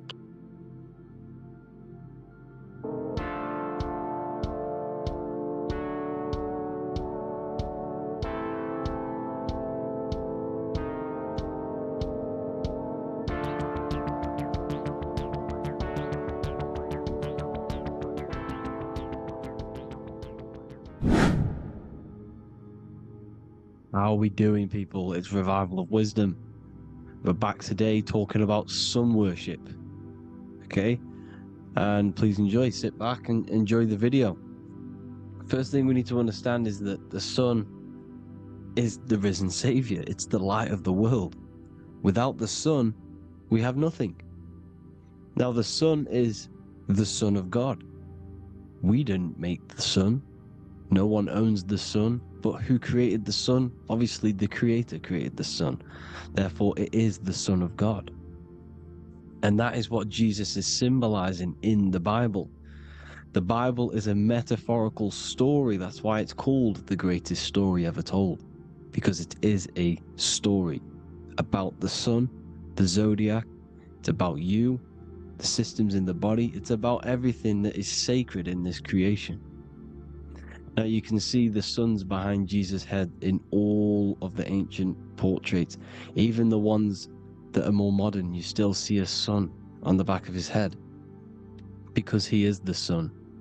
He's the light of the world, our risen savior.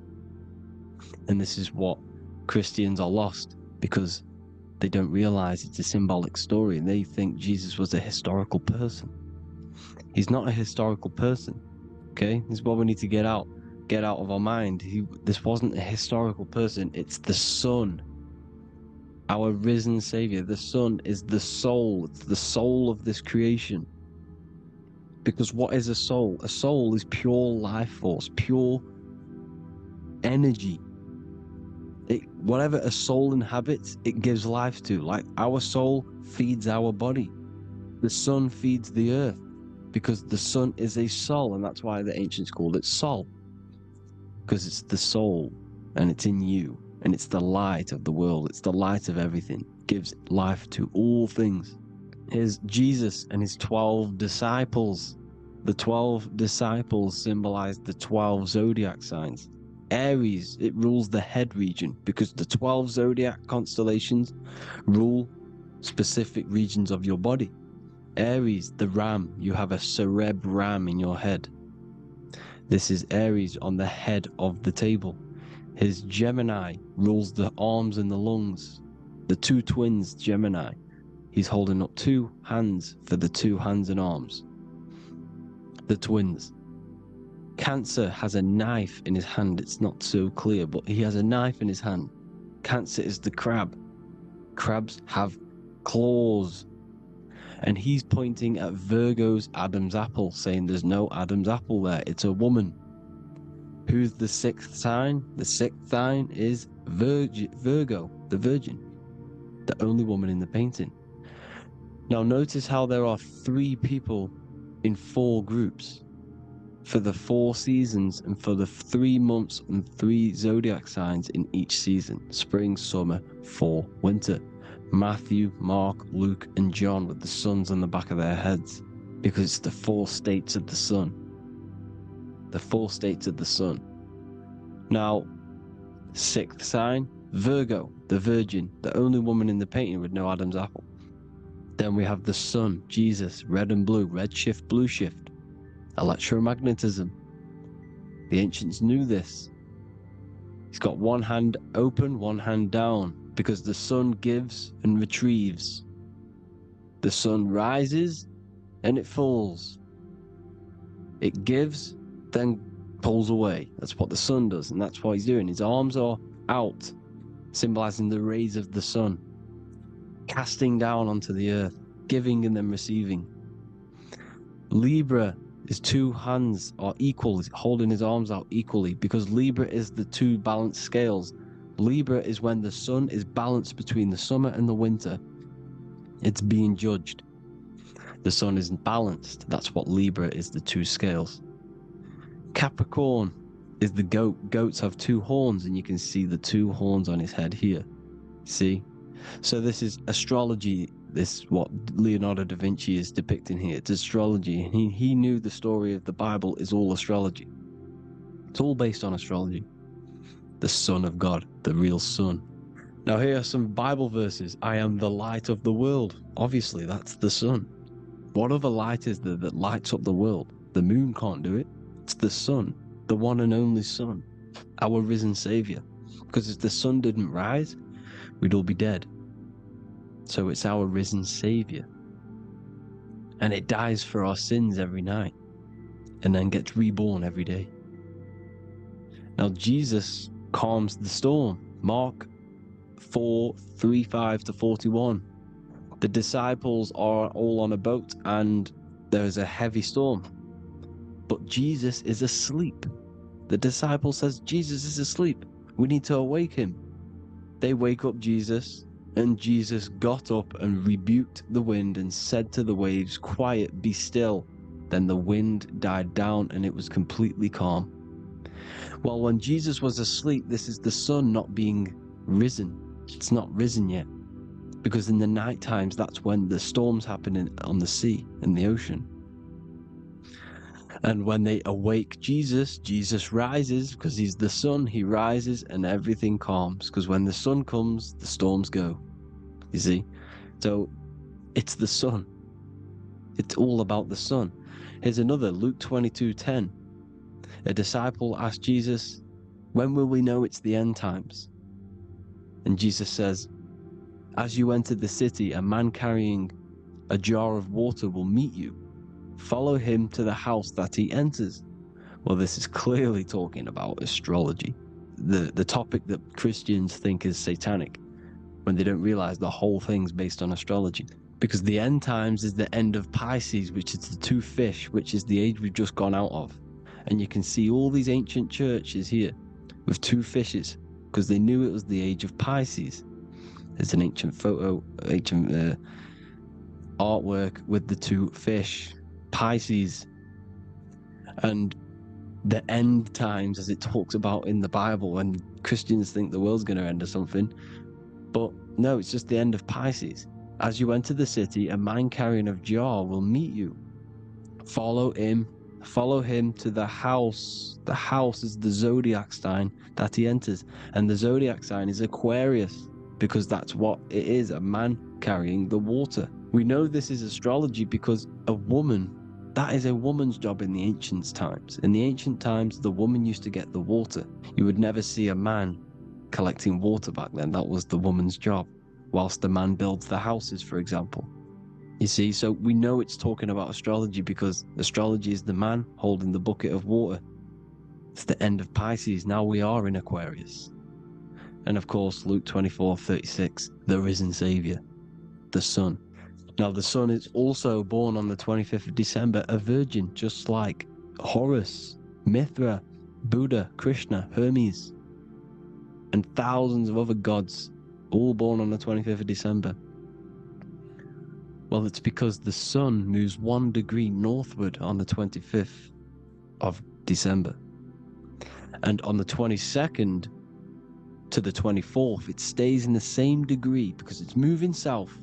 But then on the 22nd, it stays in the same degree on the Southern Crux constellation. And the ancients called this the sun dies on a cross, because the cross is the Crux constellation, the Southern Cross. And it stays on that same degree for 3 days on the cross. The sun dies on a cross, and then on the 25th, moves 1 degree northward, bringing back the summer, the light, the warmth, the growth of crops. And this is the sun being reborn again, a virgin, because it's pure. And here's Mithra, another sun god before Jesus was around, before Christianity. It was Mithraism, and Mithra. Ra is Ra, the sun god, Egypt. It's all about Ra, the sun. You see the crown of thorns on Jesus' head, symbolizing the rays of the sun. And here are the rays of the sun on the back of Mithra's head. Krishna, the sun. Buddha, the sun. Horus, horizon. All born virgins, all did miracles, all resurrected. Dead for 3 days. Well, here he is, dead for 3 days on the cross. And resurrected, because it's the most ancient religion ever been on the face of the earth, the worship of the sun. And we should worship the sun, because without the sun we are nothing. The sun feeds us, feeds the earth, feeds everything. Without the sun we are nothing. It's been reversed, and now we're worshipping man, when we're worshipping a man called Jesus, was never real. It's all about the sun, the most high, the most powerful, potent, celestial body in the sky, the orb that feeds us every day. It dies for our sins and rises every day. It's the sun. Now on the Holy Communion Day, it's the worship of the sun. They give out mini suns. It's Jesus holding a sun. And they raise the sun on Sunday, because they go to worship their sun god on Sunday. Not Saturn Day, not Moon Day, Monday, but on Sunday when the sun is exalting. And they hold suns up above their heads because the sun rises. They're symbolizing the sun rising above their heads as Savior. It's the sun. It's the Holy Communion Day. And here's Jesus giving a piece of himself to the children. It's the sun, the light. Judas was known as a backbiter, a backstabber, because he stabbed Jesus in the back. He betrayed Jesus. Well, this is just another astrological story about the constellation Scorpio, because the Scorpio is the J. Looks like a J. J for Judas, the scorpion, the backbiter. Scorpions backbite. They bite with their back. And what does Judas do? He betrays Jesus by kissing him to let the warriors know who they need to get. So he kisses Jesus, and Jesus gets stabbed in the back. Well, when you get stung or bit by a scorpion, they leave like a kiss. So Judas kisses him and gets betrayed. Well, this is because the sun, when it hits Libra, it's balanced. The sun is balanced because it comes through summer. Now the sun's starting to die. The sun's starting to die. It hits Libra. And then as soon as it hits the Scorpio, it gets betrayed because now the sun has to fall to winter, and Saturn is there waiting to take over the darkness of the winter. So he gets stabbed in the back by Scorpio, Judas, the Scorpion, the backstabber. You see, it's an astrological story. Here's Mary. Mary means marry, which means pure. The sun is pure. No one gave birth to the sun but the God. And it's born every day. It's born every day on every year. It's born pure. There was no controversy. There was no, activity for the sun to be born. It's pure. Now, the 7 metals come from the 7 planets. The sun gives you gold, and this is why the sun is golden. It looks gold. And this is why the banks are backed by gold, because gold is the most valuable metal, because it's the sun, the most valuable celestial orb in the sky, in the heavens.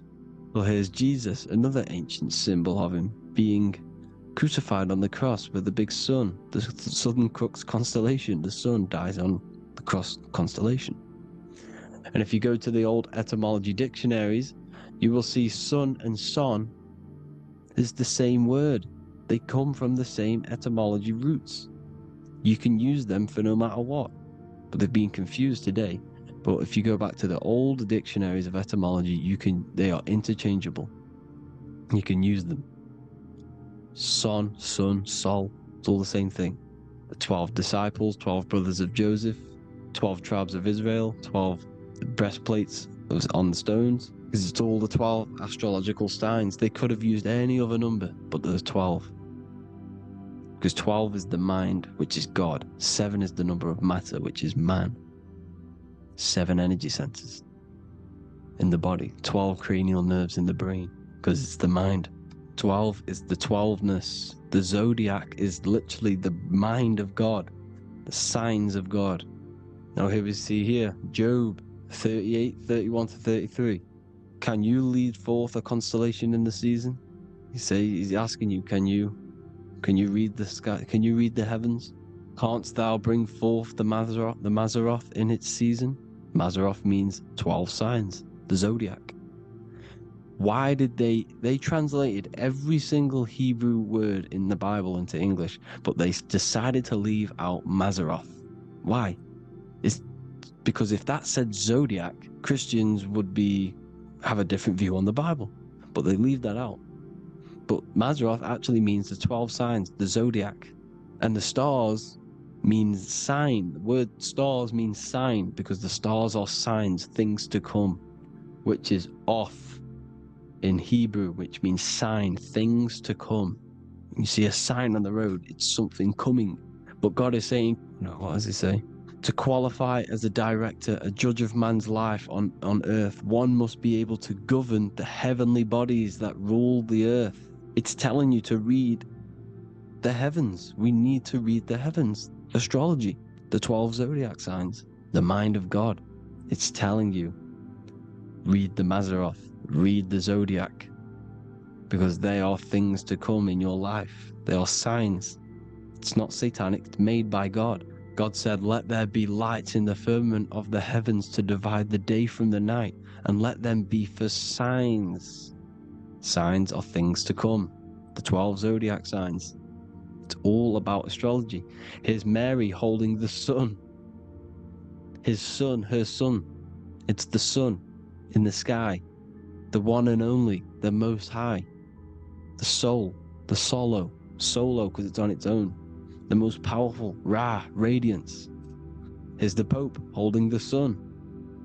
All 3 popes holding the sun because they're sun worshippers and they know the true meaning and origins behind Christianity. Sun worship. Here's the Vatican is a sundial. Yes, this is literally a clock. Your clock, your watch is a sundial. It's got 12 sections on it for the 12 zodiac signs. 12 hours, 12 Horuses. Now here you see Jesus walking on water. Well, it's the sun, and here's the beard of the sun. Here's the pyramid of the sun, the illuminated one, the all-seeing eye, the sun. Here's the Ankh. The sun creates these symbols. The ancients knew this. Now, when you see these headdresses, these are actually the days of procession of the sun. Aries, Cancer, Libra. It's all about the sun. Here's some more sun worship going back to Egypt.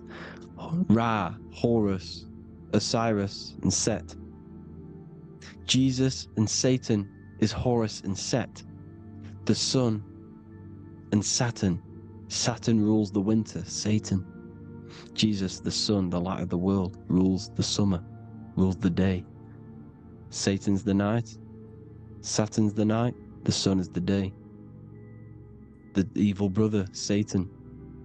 Well, Horus comes, well, this is where we get the word hours from. There are 12 Horuses. The sun moves in 12 Horuses, 12 hours. Where's Horus? What hour is it? Where's Horus?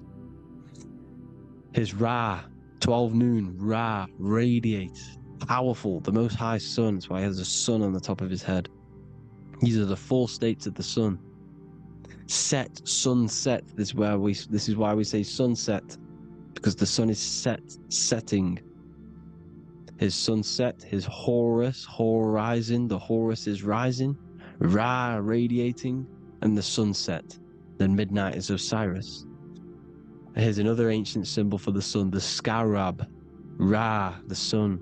Scarab. It's got the word Ra in it because it's the sun. Here's the sun on top of the scarab with the wings. Because scarabs roll dung up hills, and then they'll let it fall down the hill to gain more matter. To gain more bigger, like a snowball effect. And this is, the ancients saw this as a process of the sun, because the sun climbs up the hill and then it falls. So they used the scarab to symbolize the process of the sun. The sun climbs and falls. Here's an ancient Egyptian cat cutting off the head of the serpent. Well, the cat is cutting off the head of the serpent, symbolizes the sun cutting off the nighttime. When the sun rises, it cuts off the nighttime. It cuts off the serpent. The serpents represent darkness or evil. Well, there's some more symbology of the sun and the heavens, the arch, the royal arch, the firmament, the sun inside the firmament. These are all ancient churches, and they all depict the firmament with the sun inside. Is the ancient cosmology, you see, because it's all about the sun. Everything's about the sun, because the sun is our orb made for us to sustain life and this inside of this creation, inside of this firmament, the royal arch of heaven. Here's the Freemasons depicting it. Here's the Masonic royal arch, but you can even see the zodiac signs. Here's Cancer, the checkered board. It's the royal arch of the firmament. Obviously, they don't want to tell you that. You live in space, apparently. Some more sun worship. Here's the beard of the sun on the water. They all have this long beard. And why do they say amen? Amen at the end of every prayer. Amen is a sun god, a creator god. It's all about the sun. So thank you all, people. Hope you all enjoyed. Hope you all gained some knowledge and insight. Please give me a follow, drop a comment, drop a like. Have a good day. Love you all.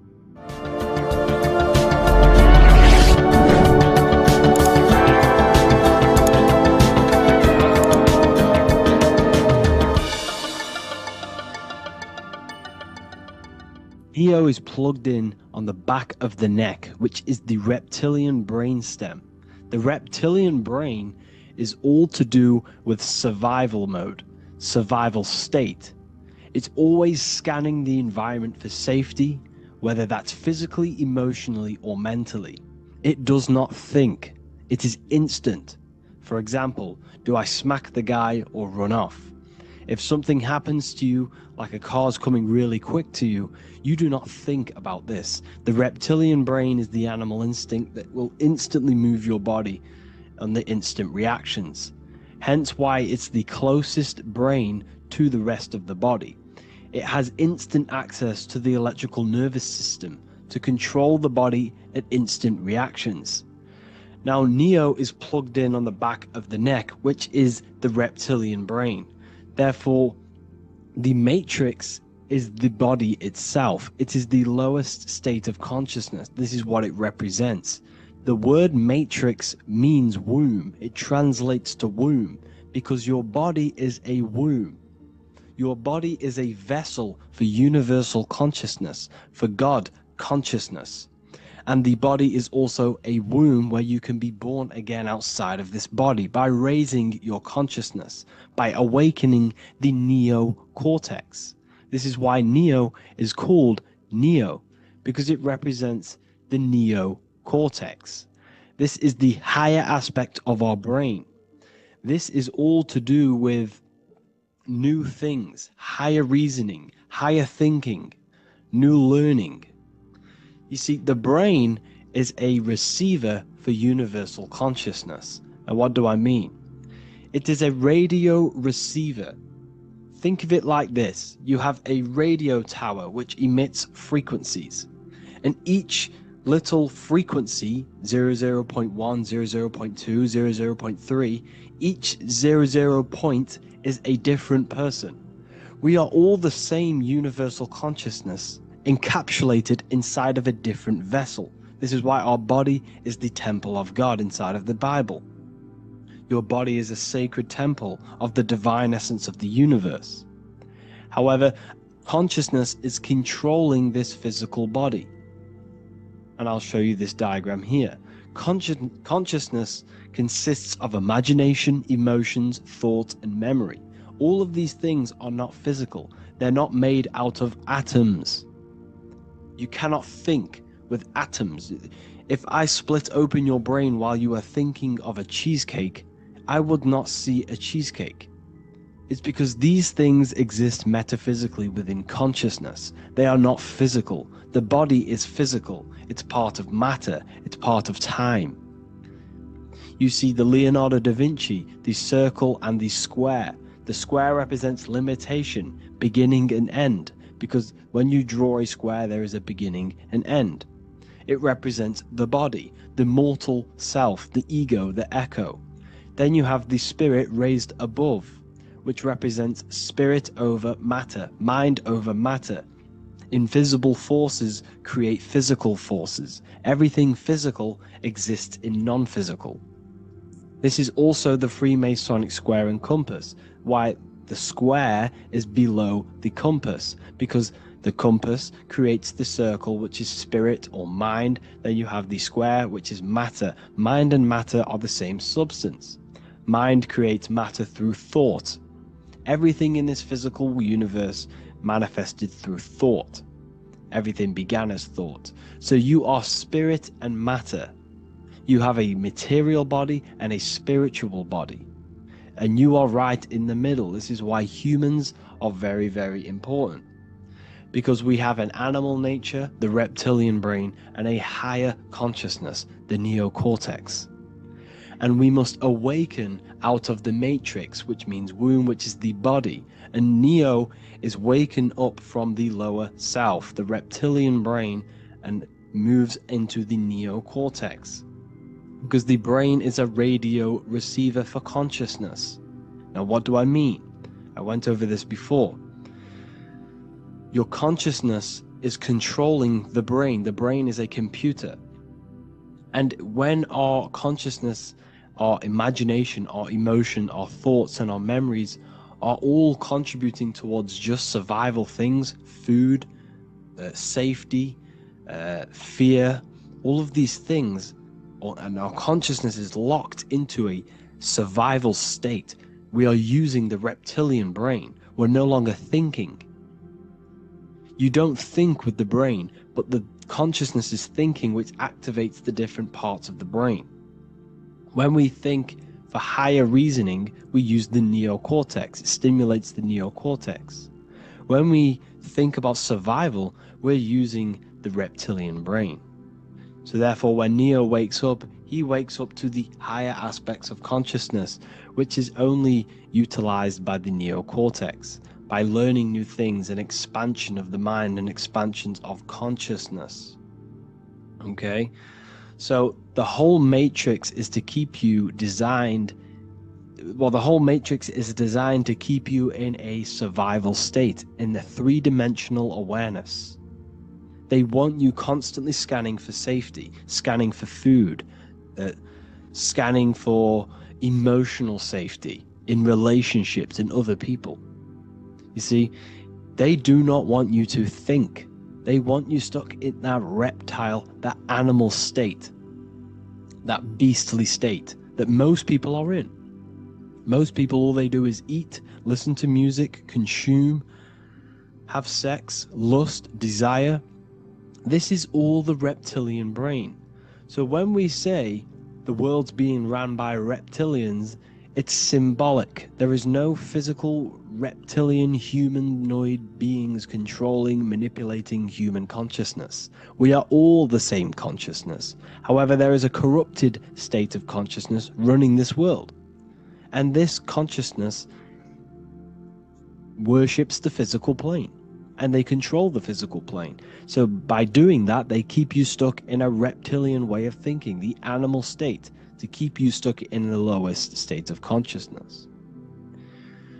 Now this is the god Osiris, which represents the reptilian brain. None of the Egyptian gods ever existed. They are all symbolic for the brain and anatomy of the human body.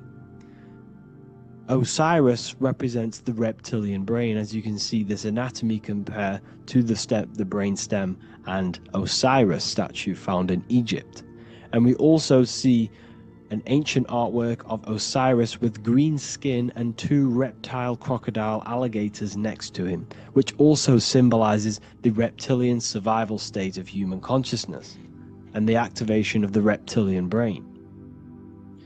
This is what it symbolizes. Now, this is what the Matrix is all talking about. It's talking about the awakening, the expansion of consciousness. The word divine is dive in because you connect with the divine by diving inward. There is no man in the sky going to save you. You must connect with the self. Know thyself. Truth comes from within. All of these things I'm telling you comes from within you. I'm just pointing it out. All of this is self-realization. A lot of people say, well, what are my sources? My sources is knowing thyself, observing thyself, using the neocortex of critically thinking, sitting down and thinking about yourself and having deep realization of yourself. You can realize that your thoughts are not of this physical world. It's quite simple. The brain does not think. The brain does not imagine. The brain does not hold memory. All of these things exist in consciousness, the one consciousness, but we are all fractal, infinite parts of. This is the eye on the triangle, consciousness being given down to the rest. This is separate. Consciousness is separate from the rest of the pyramid. The pyramid is your body. Neo is the one consciousness. This is the Egyptians symbolizing the one consciousness giving Ankh, which is life, to all the different life forms.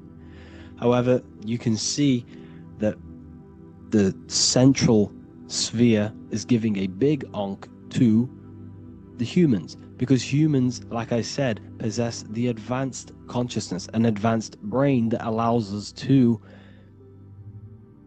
turn above our reptilian animal self. For example, we can go against our reptilian lower animal nature and turn to our godly nature. Animals cannot do that. They are stuck in instinct. They are stuck in a reptilian animal way of thinking and operating. Everything they create is to survive. We can turn against our lower nature and create for amazing things like buildings, architecture, technology. We can use our creative consciousness for anything we wish, not just survival needs. And it's the same with your spiritual journey. You can raise your consciousness beyond this animal state that they try to keep you in through fear, consumption, food, and the reptilian brain. We must awaken, start to think critically, and awaken to our divinity. Because the mind, the consciousness within you has infinite potential to expand. There are infinite fields of knowledge that you can explore. The mind can never be filled. It can never ever be full of knowledge. It always expands, and that's why you are alive. That's why you are part of this universe. That's why the science always says the universe is always expanding, because the universe exists in your mind, and the mind is always expanding into new fields of thought, new fields of knowledge and information. And that is your whole sole purpose, of expansion of mind and expansion of consciousness, and the exploration of the mind of God. We are living in the mind of God. You are a thought in the mind of God. You must awaken out of this body. This is why Jesus says you must be born again to see the kingdom of God. You must be born again. You must raise your consciousness beyond physical limitation and awaken to your divinity. And this is pretty much it for this video. I hope you all understand this, that this is all symbolic for consciousness.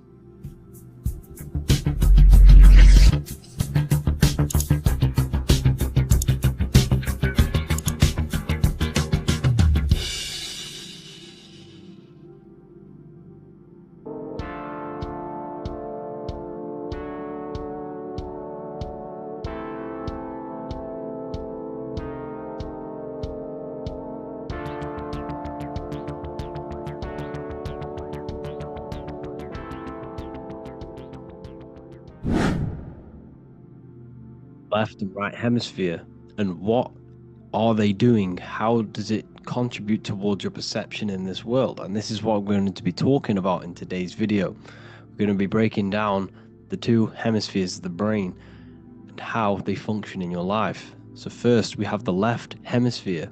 This is the logical hemisphere. This is the analytical, divided, scientific, or verbal hemisphere. The right hemisphere is creative, wholeness, artistic, symbolic, and metaphorical. The right hemisphere does with non-verbal things. It produces a holistic perception. It is more to do with creativity. Because what you must understand is that we are not in the external world. The world is produced by our brain. We see with our brain. Our eyes are a part of the brain. What we touch is the brain's interpretation of electrical signals on the nervous system. What we smell is the brain's interpretation of smell through the nose. What you taste is your brain's interpretation of chemical reactions on your taste buds. So what you are experiencing is the brain. The brain is a computer creating a simulation. And you have two hemispheres which breaks down this reality. So essentially the brain is the perception creator. It creates perception. So if the brain is creating this, who is the one experiencing the brain? Well, that is you, the consciousness, the mind, the all-seeing eye. You are the all-seeing eye experiencing the brain, the observer behind the brain, behind reality, behind the emotions. So if you're walking through a woods, this left brain sees individual trees. The right brain sees the whole woods. It sees the biome. It sees the bigger picture. So when you are walking through this woods, the right brain picks up a holistic perception of reality. It creates the woods as one unified woods. The left brain's job is to break this down and analyze it so that we can see individual things. And this is also necessary for humans to have the ability to break things down and manipulate things in this world. So without this left hemisphere, we could not manipulate things and break things down. So this right hemisphere is important because it sees the whole woods. It sees humanity as one unified consciousness. However, the left hemisphere sees individual egos. So the left hemisphere is the place of the ego because it only understands it sees the world very divided. Okay, so for example, here's another example of the left and right hemisphere. If someone pulls out in front of you in traffic, your left brain is going to start going crazy and analyzing them, calling them names. The right hemisphere, however, sees the bigger picture. Maybe he didn't see you. Maybe it's just a mistake. Maybe he's in a rush. You see how the two brains are very different. They do the same thing, but they function in different ways. The right hemisphere is feminine, the left hemisphere is masculine.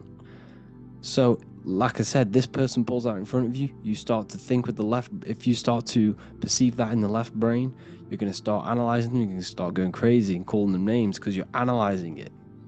You're not seeing the bigger picture behind it. You're not seeing it from his perspective. So there is a crossover. So the left hemisphere of the brain controls the right side of the body, the right ear, the right eye. Everything to do with the right side of the body is connected to the left hemisphere, and the right hemisphere controls everything on the left side of the body, including your eyes, your arms, your legs. So everything is crossed over, and even your visual field is crossed over. So this is your visual field, as you can see here, and even the left side of your visual field goes to the right brain. There is a crossover. No one really knows. There's not really a reason for this. However, this is how the human body is designed. As we all know, the human body is the most advanced piece of technology on the face of the earth. They cannot replicate the human body. And they tell you it has no creator. This is crazy. People are that brainwashed, they can't even understand that their body is the most advanced piece of technology. Your body is so advanced, the computers that you use are mimicked of the body. Everything they create is mimicking nature, but they don't show you how intelligent nature is because they don't want you to understand you're in an intelligent design. So anyways, let's get back on track. There is a crossover in the brain, and this is why they teach you to write with your right hand. And I was speaking to someone who's in a nunnery, or whatever you want to call it. They were a nun, or they knew someone who was a nun, and they forced these people, these nuns, to write with their right hand. You had to write with your right hand. This is why, I'd say at least 70% of the world, or 80%, is right-handed and right-legged, because they taught us this to activate the left hemisphere more, because of this crossover that happens in the body. So when we are using this right side more, we are using that left hemisphere more. Why? Why are they doing this? Well, they also called it writing. Writing is a spell, to cast a spell on you, to use that right side of the body so that you use this left hemisphere, because they want you to see the world as a divided perception. They don't want you using the right hemisphere, using that left side of the body to activate the right hemisphere to see the bigger picture and see how everything is all one and everything is created. This left hemisphere domination keeps you from seeing the connections between everything, because that left hemisphere analyzes, it breaks things down. So when we are left hemisphere dominated by using the right side of the body, we are essentially seeing everything as divided. And this is why so many people will not understand my work, because my work connects dots and connects fields of knowledge, and makes you see the bigger picture. So people who are left hemisphere dominated will see my work and think this guy's crazy, but it's all about activating that right hemisphere. So they called it writing, because every word you say is molding your mind in some sort of way. The things you see is molding your mind. Everything you take in through the five senses is molding your mind. And language is a massive spell, especially the English language. They called it writing so that you use that right side. It's a spell, because your subconscious mind picks up everything you say. And 90% of your daily basis behavior and thought patterns is produced by these subconscious programs within the subconscious mind. Essentially, your conscious mind is only the 10% of you. The conscious mind is just what you're aware of, what you're wearing, how you're feeling, what you're thinking. That's your conscious mind. The subconscious mind is controlling every system in your body. It's telling your heart to beat without you being conscious of it. So essentially, this is what they're programming. They're programming this system in the back of the mind, which is controlling everything through the words. And this is what spells are, because it's all about creating perception in the subconscious. So they want you to use that right side more. I truly believe the ancients, they were balanced. They used the left and the right side of the body. They didn't have a stronger side because they understood this science of the body and how the body works. So this is actually called phonetics. It's not etymology. Etymology is the study of root words. Phonetics is the study of how words sound similar. The way words are spoken. So phonetics, phone, is why we call them a phone. Because you speak into a phone. So this is write and writing, to use that right side to activate the left hemisphere more. So your hands are a manifestation of your brain. The left hand is the right brain, the right hand is the left brain. And as a child, we were always taught that when you place your hands together like this is the size of your brain, which is true because your hands are a part of your brain. They're an extension of your brain. Every part of your body other than your brain is an extension of the brain. Everything's working and feeding back information to the brain because you're experiencing the brain. So another trick that you can do, or another exercise, is looking in the mirror and closing one eye at a time. If you close your right eye, if you take your top off, for example, you'll analyze your body if you close your right eye, because you're using that left hemisphere. Sorry, other way around. If you look at yourself through your right eye, you'll use that left hemisphere, which will analyze yourself. You'll see individual body parts. If you close the right eye and use the left eye, you'll see your body as a whole. You won't really analyze it. This is how you can analyze yourself using these two hemispheres. So this whole system is created to keep you thinking logically and to restrict you from creating and restrict you from understanding symbolism, allegories, metaphors, and teamwork. They want you stuck in a logical way of thinking and a logical way of seeing the world. This is why when you go to school, you are told exactly what to do. You're told to think this way and no other way. You're told to do orders, do this. It's a very left-brained system.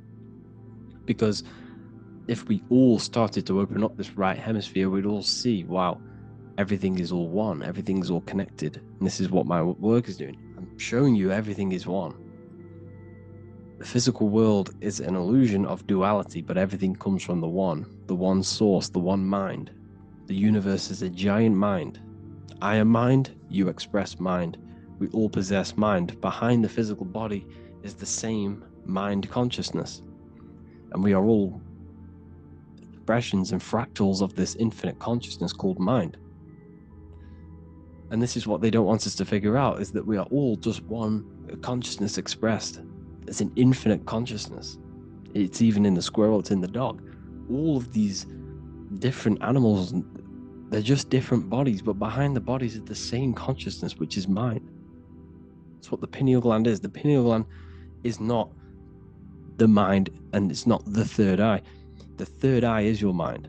If you have a closed third eye, it just means you have a closed mind. If you have an open third eye, it just means your mind has expanded from beyond physical things through astral projection and mystical experiences. This is how you gain an open third eye. It's just an open mind. A mind that has astral travel, that has explored the realities within the mind. So everything they do is to keep us in a divided state. Divide and conquer, right? That's their motto. All to keep you thinking how everything is divided. Everything they've done is division. Postcodes, countries, everything is divided. Like football teams and all this stuff. It's also a natural process when you grow up, because as you grow up, your brain is constantly analyzing the world. So this is sort of a natural process of how you become more left hemisphere dominated, because your brain is always analyzing. And unless something awakens you, you can awaken that right hemisphere where you can start to see the bigger picture. Even the music is all tuned to 440 hertz, shuts down the right hemisphere of the brain. 440 hertz, Spotify, Apple Music, you know, the radio, and every time you turn on the radio, it's tuned to 440 hertz. This was specifically tuned. It never used to be tuned to this. It was in the 1950s. It was changed. The standard music tuning was changed to 440 hertz because it shuts down that right hemisphere of the brain. They don't want you thinking, seeing the world in this way and perceiving things as one. And I'm going to show you. It tells you this in the Bible. Cast the net onto the right-hand side of the boat and you will find the fish. What was Jesus saying? This is, you see, people read the Bible and they don't understand it. If the Bible is not talking about you, then it has no meaning. The Bible, everything you read in the Bible is about you and how it can better your life. It occurs to you. So if Jesus says, cast the net onto the right-hand side of the boat, this is an allegory. The boat is your body. Cast the net, it's the awareness, the perception, onto the right hemisphere of the brain, and you will find the fish. What's fish? What do fish do? They swim deep in the ocean. It represents the knowledge. Deep knowledge. Cast the net onto the right-hand side of the boat and you will find fish. You will find the wisdom. You will gain understanding when you cast that your awareness into that right hemisphere. You will see that I am you and you are me. We are all one consciousness. You will see everything. You'll see that the trees are the same patterns as the nerves in your body. You'll see everything is connected. Everything is a fractal of the one infinite consciousness. And how many fish did they catch? 153. That adds up to 9. This is now numerology. The Bible's filled with numerology. Adds up to 9. What's 9? Human consciousness. It represents consciousness. You're in the womb for 9 months. Feminine. It's all about consciousness. And in Revelation 14, and I looked and behold, the Lamb standing on Mount Zion, that's the spines, the mountain. With him, 144,000. 144 adds up to 9. It represents consciousness on top of the spine. You see? And he had his name the name of his Father written on the forehead. What's the Father? The higher mind, the higher consciousness within you. Where is that? In the forehead, the pineal gland. The pineal gland is the radio receiver for the higher consciousness. Because every body part of the body has consciousness. Your heart has consciousness. Your gut has consciousness. You are thinking with these different consciousnesses. You think with the gut. You think with your penis. You are thinking with all of these consciousness. And it's about raising your consciousness to the higher consciousness, which is the Father, the mind, in the head. Don't think with the lower parts of the body because that is your animal nature. Think with the higher parts of the body. It's all representing consciousness. How to activate the right hemisphere of the brain? Well, it's all to do with non-verbal things. So music will activate